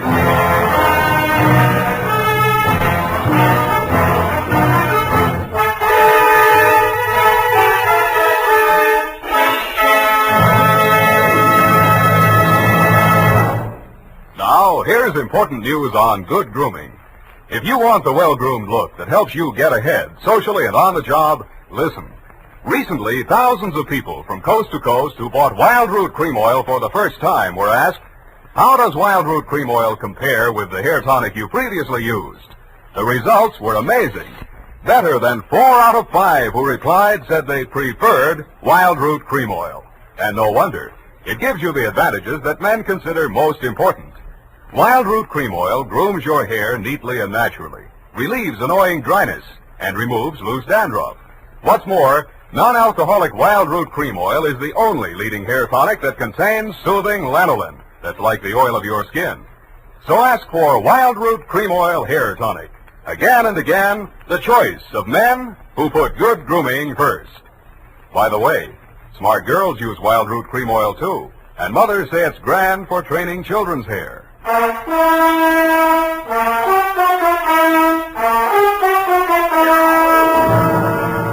And now back to Caper with 2 Deathbeds. Tonight's adventure with Sam Spade.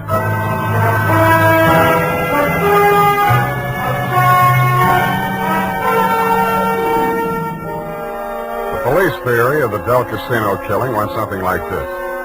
Casino had shoved off in the dinghy to join in the search for Dan Starbuck, had rescued him, and been maced for his pains. Also found in the dinghy, but not as yet worked into the police theory, were 2 items. 1, a waterproof wallet containing the seaman's papers of one Nils Halverson. 2, a tattoo mark on the right bicep of the deceased. A small heart with a name in it, Maggie. The brand new widow of the same name was waiting in my office when I got there the following afternoon.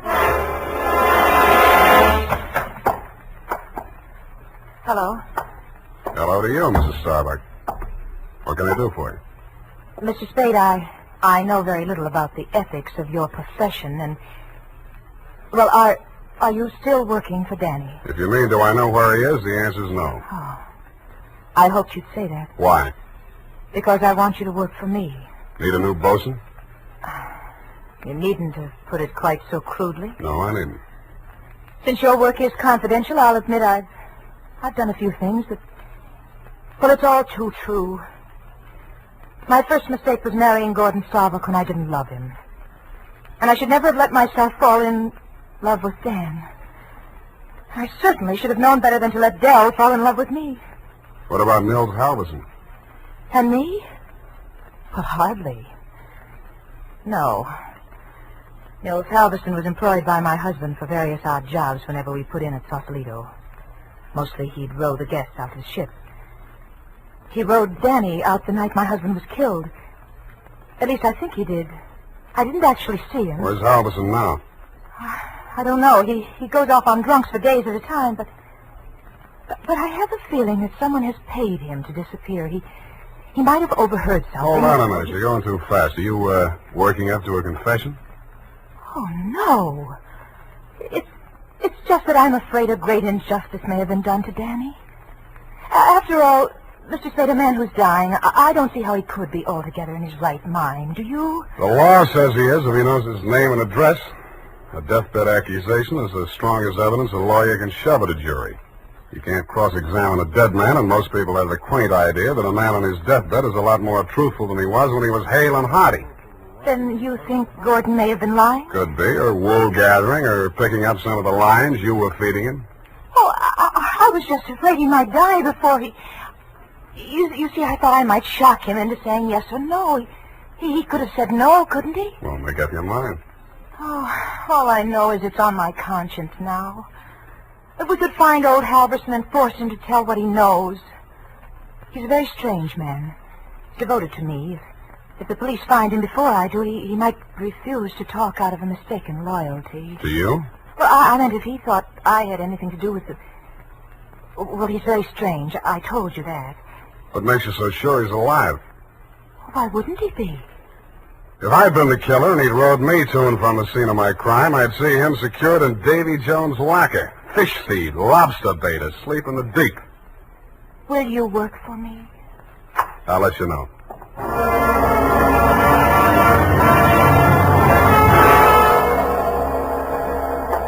I didn't have time to get tattooed, but the rest of me was marinated enough. On my head, I was wearing a dirtied-up yachting cap. And the rest of me, I was wearing a pea jacket, dungarees, and sea boots. I was also wearing clamshell number 5 as I rolled up to the Viking saloon. Well, what'd it be, mate? Akavit and vodka. Have you seen my cousin? Your cousin? Who's your cousin, Prince Value? No, my cousin Niels Halverson. Niels Halverson. Oh, no. You're Neil's cousin, are you? Yeah. Well, coming from the old country? Yeah, Minnesota. By you, Minnie. Well, no, he'll be right glad to see you there. Where fair is he? I don't want to say this too loud. Yeah. Bend over there, Bend. Yeah? He's in trouble, you know. Oh? Yes. I got him holed up down below. Oh, yeah, come on. Well, by golly, I sure been glad to be going to see my cousin Niels. Niels Halverson. Drop the axe and get Jones. Hey! Okay, Joe, I'll take over from here. Easy. Okay, Danny, my boy.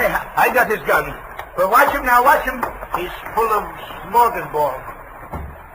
Well, Spade, you're the one person I didn't expect to see, but I'm very glad to. Yeah, I wish I hadn't found you. I wanted to find somebody else first. Halverson? Yeah, he's here.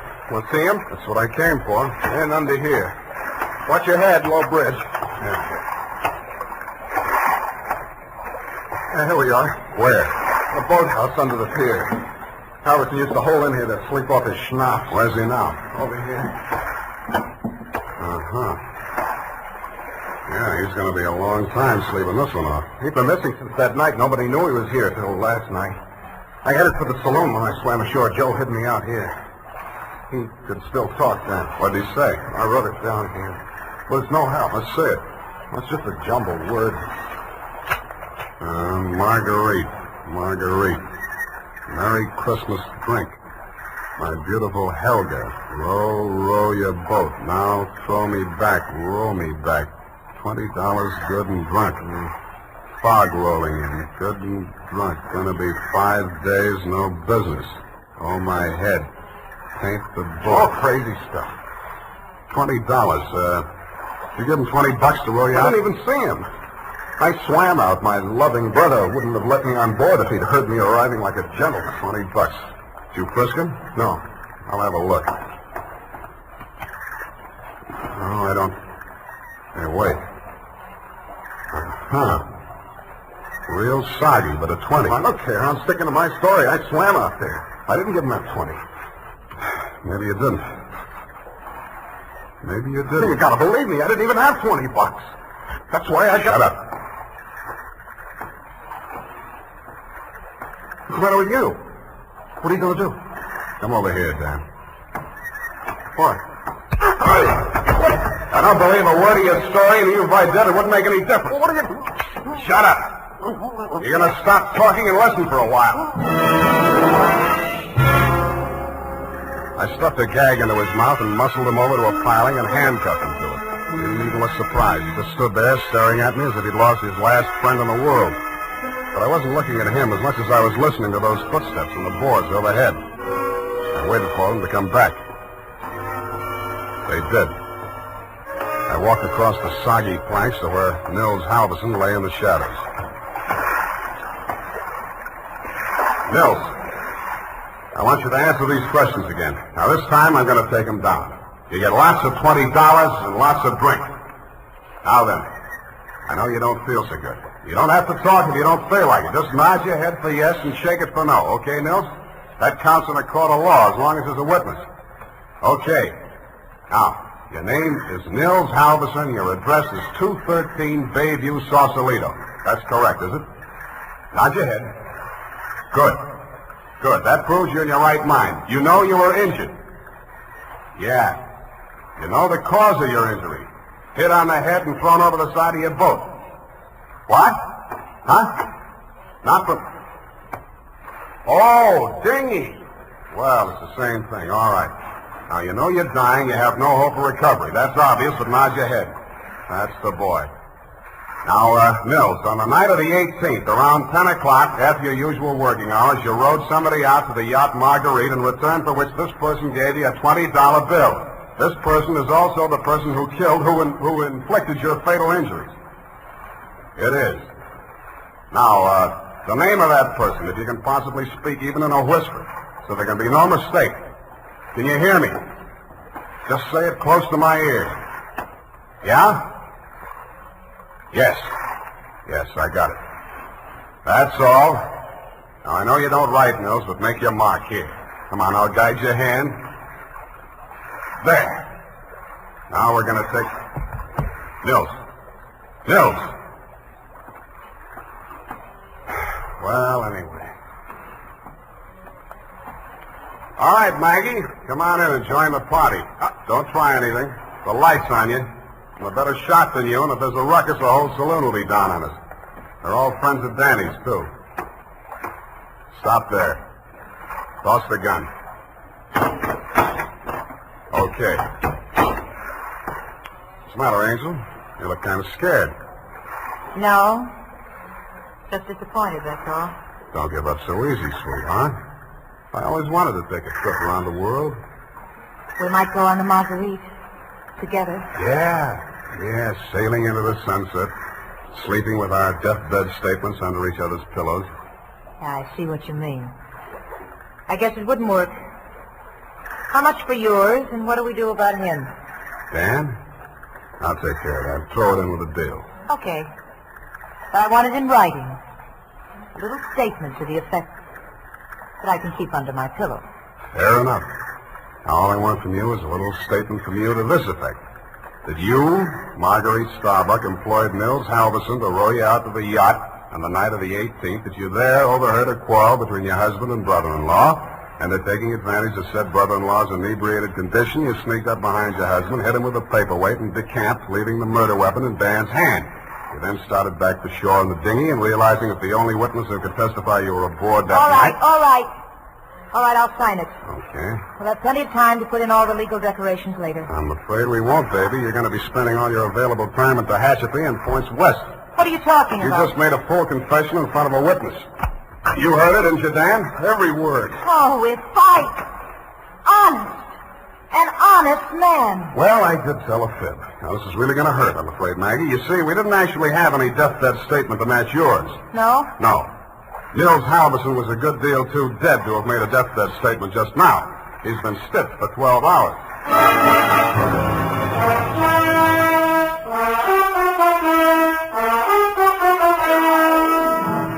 Period. End of report. Well, Sam, I'll type this right up because then I'm leaving. Wait a minute, Effie. I had to do it that way. Don't you understand? Of course, Sam, I quite understand. But you object, huh? A cruel, ruthless, murdering, though beautiful woman, foiled by a clever ruse, a great acting performance by the greatest private detective of them all. Is that all? You're still leaving. Yes, Sam, my bags are packed. Well, pardon me for having feet.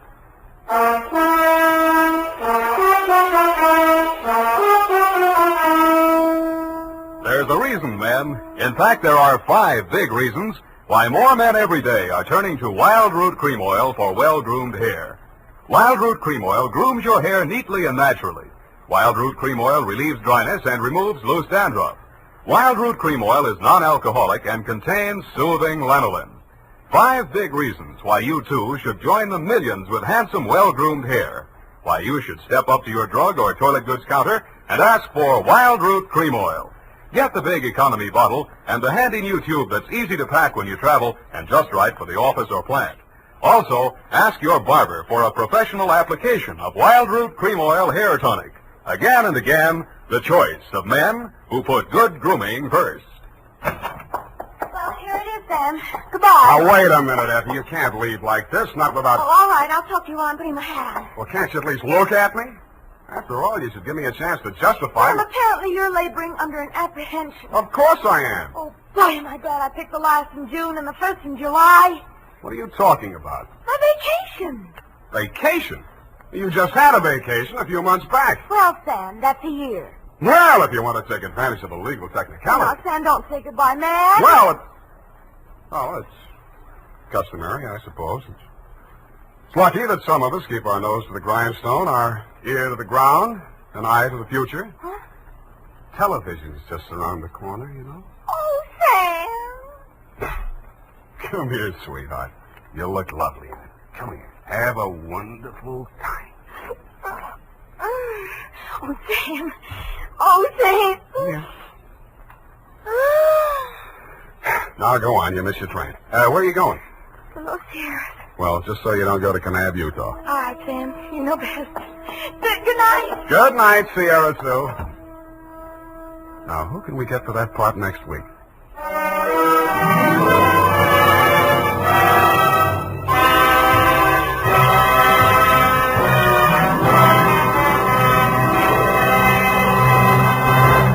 Listen now to The Adventures of Sam Spade, starring Howard Duff in The Convertible Caper.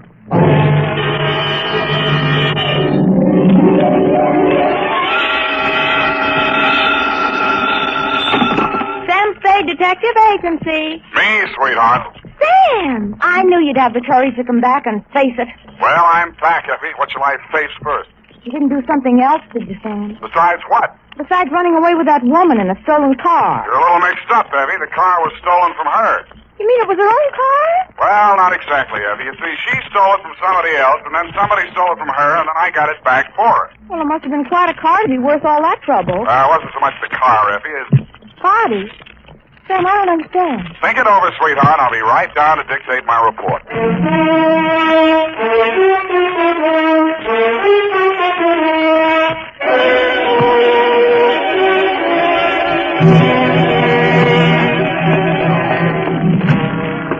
Oh, Sam, look at you.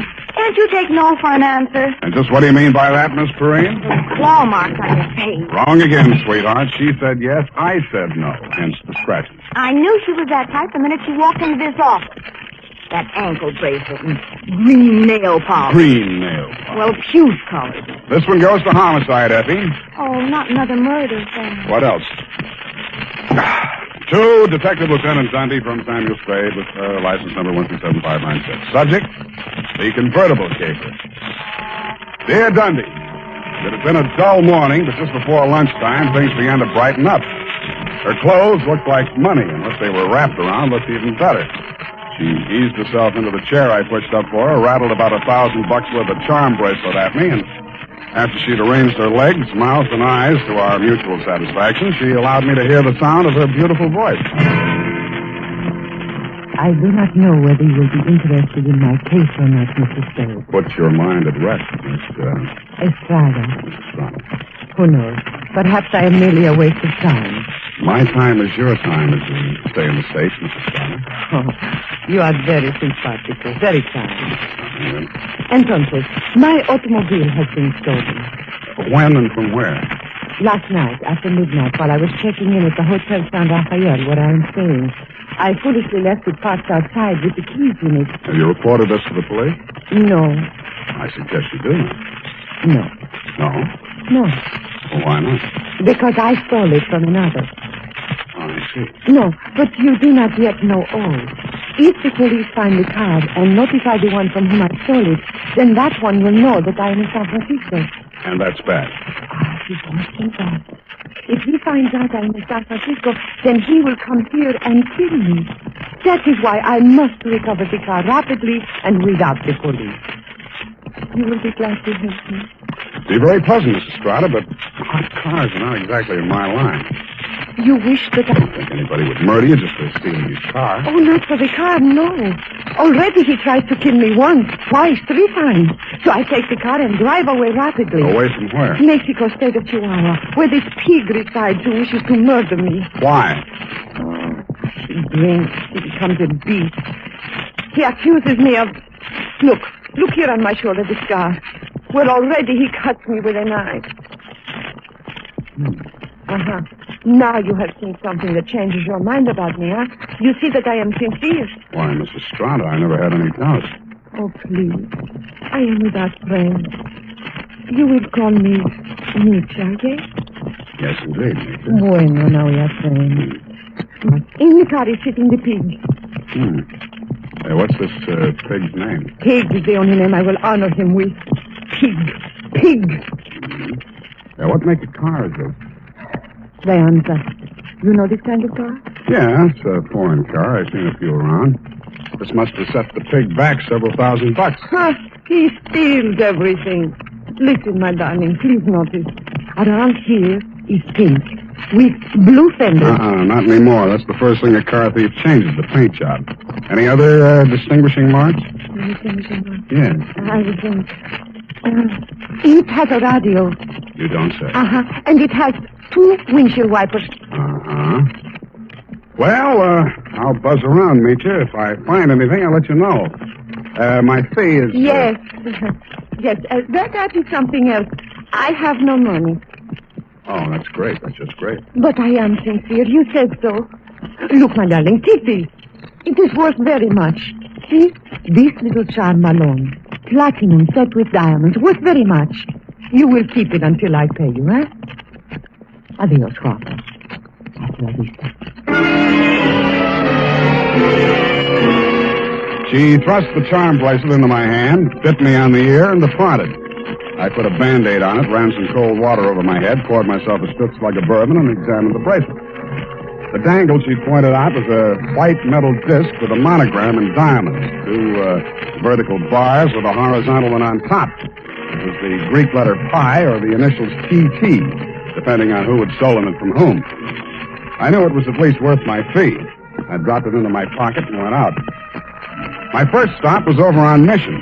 The sign on the building says, Masterpiece Auto Painting, Joe Rembrandt, proprietor. Sam, long time no see. Hello, Joe. Got something you want painted? No, but I think you may have painted something I want. Sam, you know me. They drive them in the front. We spray the paint on them and push them out the back. No questions asked. That's quite a turnover, Joe. Yeah, we're going big time. Got the exclusive now for the syndicate work in the hill. Is that right? Yeah. What are you looking for, Sam? A murder car? Could be. It's a custom job, foreign car, Deonza. Here's what it looks like. Yeah, convertible. Sure, come in this morning. 2-color job. Which 2 colors? Canary yellow body, baby blue fenders. Yeah, quite a car, Sam. Quite a snazzy Heath. Heath, huh? Yeah. Is that what you want to know? It was. Happy Herman Heath was one of the biggest used car thieves in the city. As I got off the streetcar in front of Happy Herman's lot, a flash of canary yellow paint caught my eye. I strolled down between the rows of cars and found it. Yes, sir, Heath's the name. Happy Herman Heath. Every car on this lot is in perfect mechanical condition. Take your choice. Kind of hard to choose, Herman. There's so many here. Yes, sir. It takes a heap of heaps to make a heap of heaps. Yeah. That yellow job with the blue fenders there? Oh, yes, sir, but the motor in that car, it does need some work. Now, over here... Does it run? Oh, yes, it'll run. But over here... This is more what I want. Let me try it.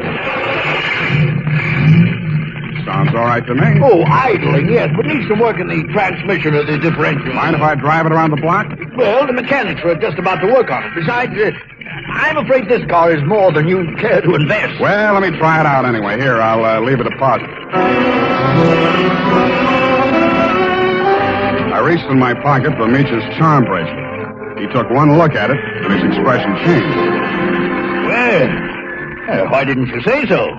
No deposit is necessary. The car's yours. Drive it as far as you like. Thank you, Herman Heath.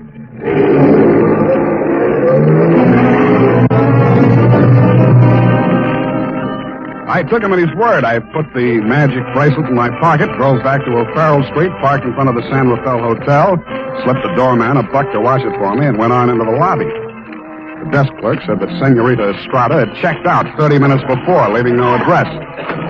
I found the house dick in the bar and asked him for a rundown. Yeah, I remember her, Sam. Very nice dish. Any callers, Tiny? Yeah, 2 guys. Yeah? Went out when they came, ain't been back since. Who were they? You won't believe it, Sam. One of them was Tom Carey. What's he doing in San Francisco? He's wanted for murder. And I don't know, but there must be plenty in it if he brought him back across the border. He's staying here? Yeah, room 613. Do me a favor, will you, Tiny? Anything at all, Sam. There's a car parked outside in the loading zone here. Stow it in the hotel garage for me, will you? Upstairs, as far out of sight as you can get it.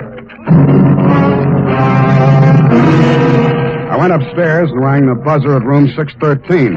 The door was opened by a little dark-complected man with hard eyes and Indian features. There was a mean-looking knife in his hand, but he put it away at a nod from Tom Carey. How'd you find out I was in town? Not from Meecher. I don't know how much she told you, Sam, but if she told you this much, she was 11. It's $1 million caper. And you know some of the things I've done for less. What's in it for me? What'd she pay you? Nothing. She left this charm bracelet in Hawk. Now, boss, I caught him now. Shut up, Parker. Give me that bracelet. Mine. Watch it, Tom. Don't crowd me.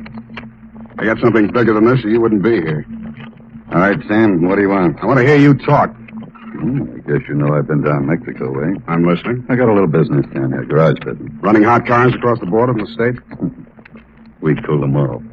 Little body work and his serial number, like plastic surgery. Sounds like a good business. You shouldn't be neglecting it. You met the dame. She says you want to kill her. I was off my trout. I scared her. I didn't mean anything. I thought I could scare her into sticking around. I'll let Parko nick her shoulder a little bit. Oh, just a little bit. Yeah. I figured her wrong. I know that now.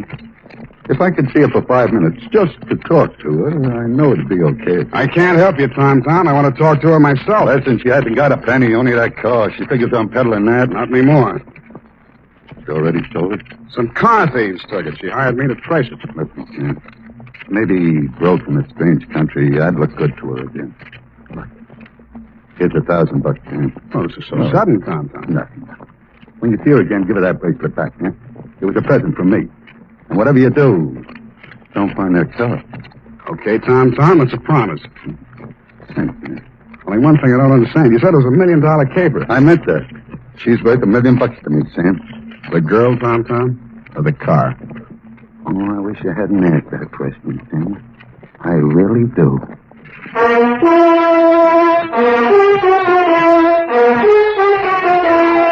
And now, back to the Convertible Caper. Tonight's adventure with Sam Spade.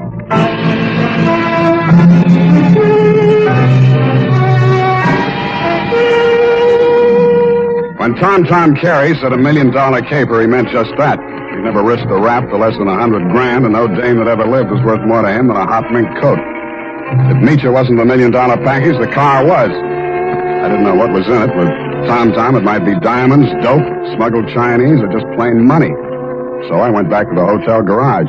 Number 1279. I climbed the long curving ramp to the second floor and found the canary yellow D'Anza convertible crowded in behind 4 ranks of cars at the rear of the building. I started to work on it. Nothing in the luggage trunk, nothing under the seats, under the upholstery, and the door panels, nothing anywhere. Then I got Tiny Stover, and the two of us went over the second time. It's a cold lead, Sam. It's not, I know it's not. Now think, Tiny, what's different about this car? Well, solider built than most. Good body work. I don't know. Hey, here's something. What? There's a hole punched out of this fender over here. About the size of a quarter. Let me see that. Yeah, right here. It curves under, see? Yeah. What's that you got? Sound bracelet. Did you say this dangle on here was what was cut out of that fender? Let me see. It fits. Fits even the curve. Yeah. What does it mean, Sam? The dangle on the bracelet is solid platinum. Hey, Sam, are you trying to tell me the fenders on this heap are solid platinum? You got a pocket knife, Tiny? Yeah. Thanks. It shines. Sam, is this a hot car?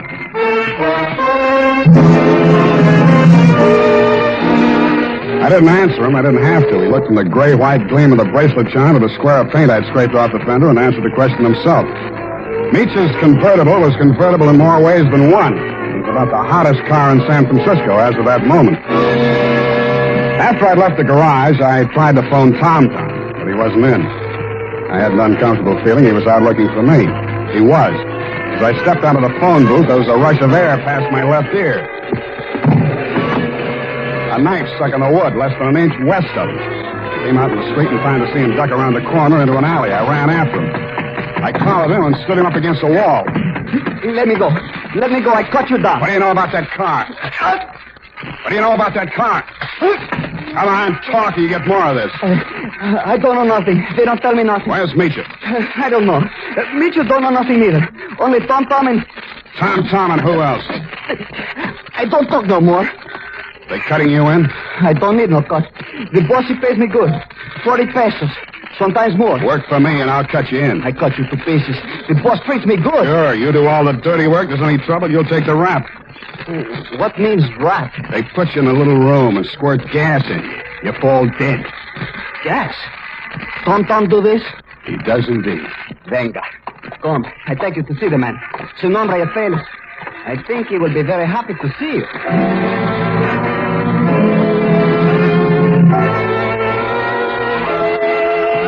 The place Paco took me to was about as high on Russian Hill as you can get. The house was old, faced in brownstone, and had a high iron fence around it. On the gate was a nameplate, H.H. Lovelace. When I opened it to go in, I noticed that Paco was no longer with me. Oh, Mr. Spade, come in. The gray-haired gentleman who greeted me was wearing a wing collar, a carnation, and a very distinguished air. I could hardly believe it, but he was definitely, beyond the shadow of a doubt, none other than the one and only Happy Herman Heap. Well, Mr. Spade, I see that you're surprised. I'm overwhelmed, Mr. Heap. Lovelace, that is the correct name. For my avocation, I selected my first and second names, the H.H., you know. My full name is Herman Heap Lovelace. About that car, Mr. Spade. Yeah, about that. I must own that you outwitted me. I was rather proud of my little device, the disc on the charm bracelet, you know. When you showed it to me at my business establishment, I naturally thought you were authorized to take the car. Yeah, naturally.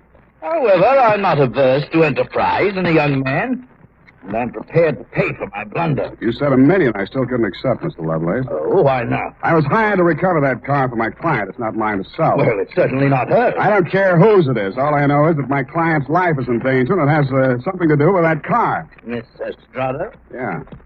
Excuse me one moment. Spade has arrived. Hello, Papa. That's all she said. Then she stood there looking at me in that way that made you not care who she was double-crossing or why. Then she turned to Lovelace, alias Herman Heap. How much does he know? Alas, everything, I fear. He has agreed to our terms? Yes. Good. I must have my bracelet back now, Sam. Sure, it's right here in my... I reached in my coat pocket for the charm bracelet she'd given me to keep for her. It wasn't there. It wasn't in any of my pockets. I guessed that it was in one of Paco's pockets. Mitya watched me fumbling, her eyes blazing with anger. Fool, you have lost it. We are helpless without that. I thought it was the car you wanted. Please, one thing at a time. I suggest that we first gain possession of the car. Yes, Lovelace, you are right. First, the car.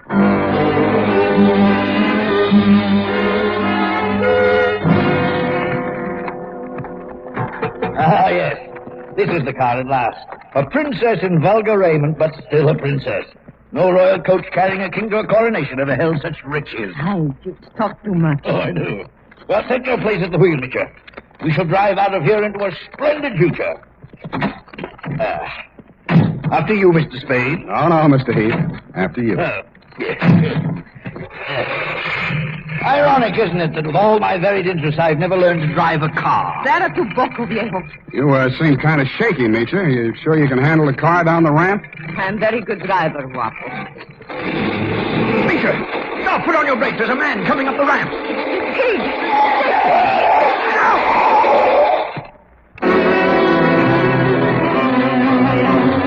He was dead before I got to him. As I leaned over him, I saw the bracelet lying beside his hand. I picked it up and walked back to the car. Mitya and Herman Heap Lovelace were sitting in stony silence, glaring at each other. Is he dead? Yeah. Was the bracelet on him? I didn't look. Lovelace, go and frisk him. Must I? It's very distasteful to me. Come, Mr. Spade. You fool. We trust this detective. Go on. Very well. Get in, Sam. Get in. We leave him here. What's the matter? Is something wrong? Oh, nothing at all. Come back here! This is an outbreak, I think, Rick! Come back here, I say!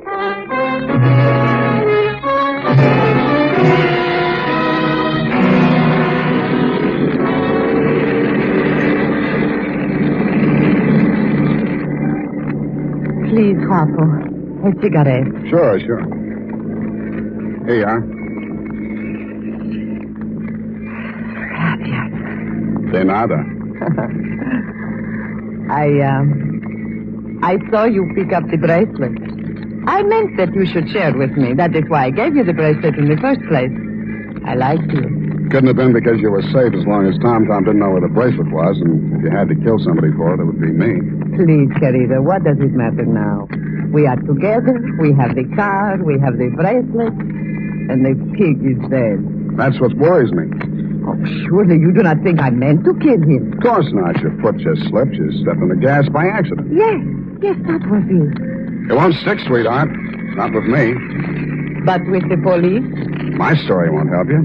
I don't know enough. Oh? Then I tell you everything. I was with Tom for a year. I hated him 365 days. I tried to run away. Always that Paco came after and brought me back. Then, Senor Lovelace came with the car. Senor Lovelace had much money, but he could not take it from the country. So he stole platinum.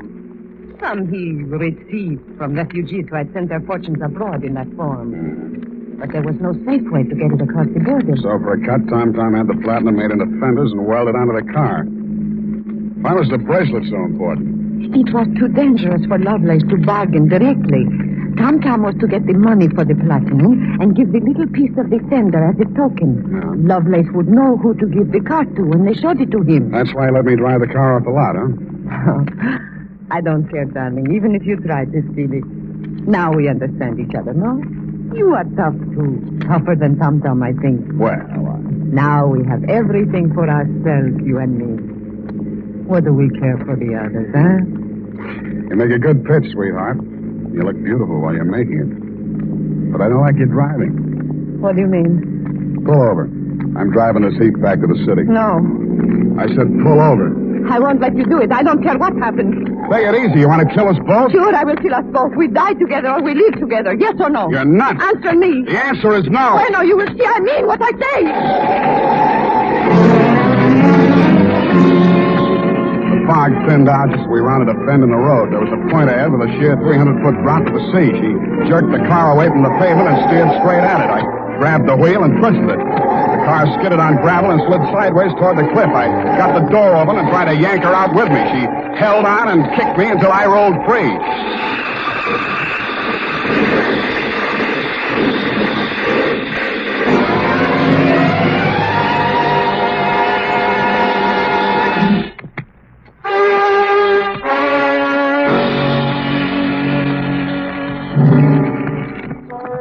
She didn't look very beautiful when I saw her for the last time. And the flashy convertible was a pile of junk. Very expensive junk, but junk all the same. I understand the federal men have confiscated the platinum and are holding Lovelace for questioning. I doubt if he'll crack. Nobody can embarrass a used car salesman. Period. End of report. Sam, do you really like this racket we're in? I hate it. So do I. But don't let's ever go into any other racket. It's a promise, sweetheart. Why, I'll never know. Don't need to. Good night, Sam. Good night, sweetheart.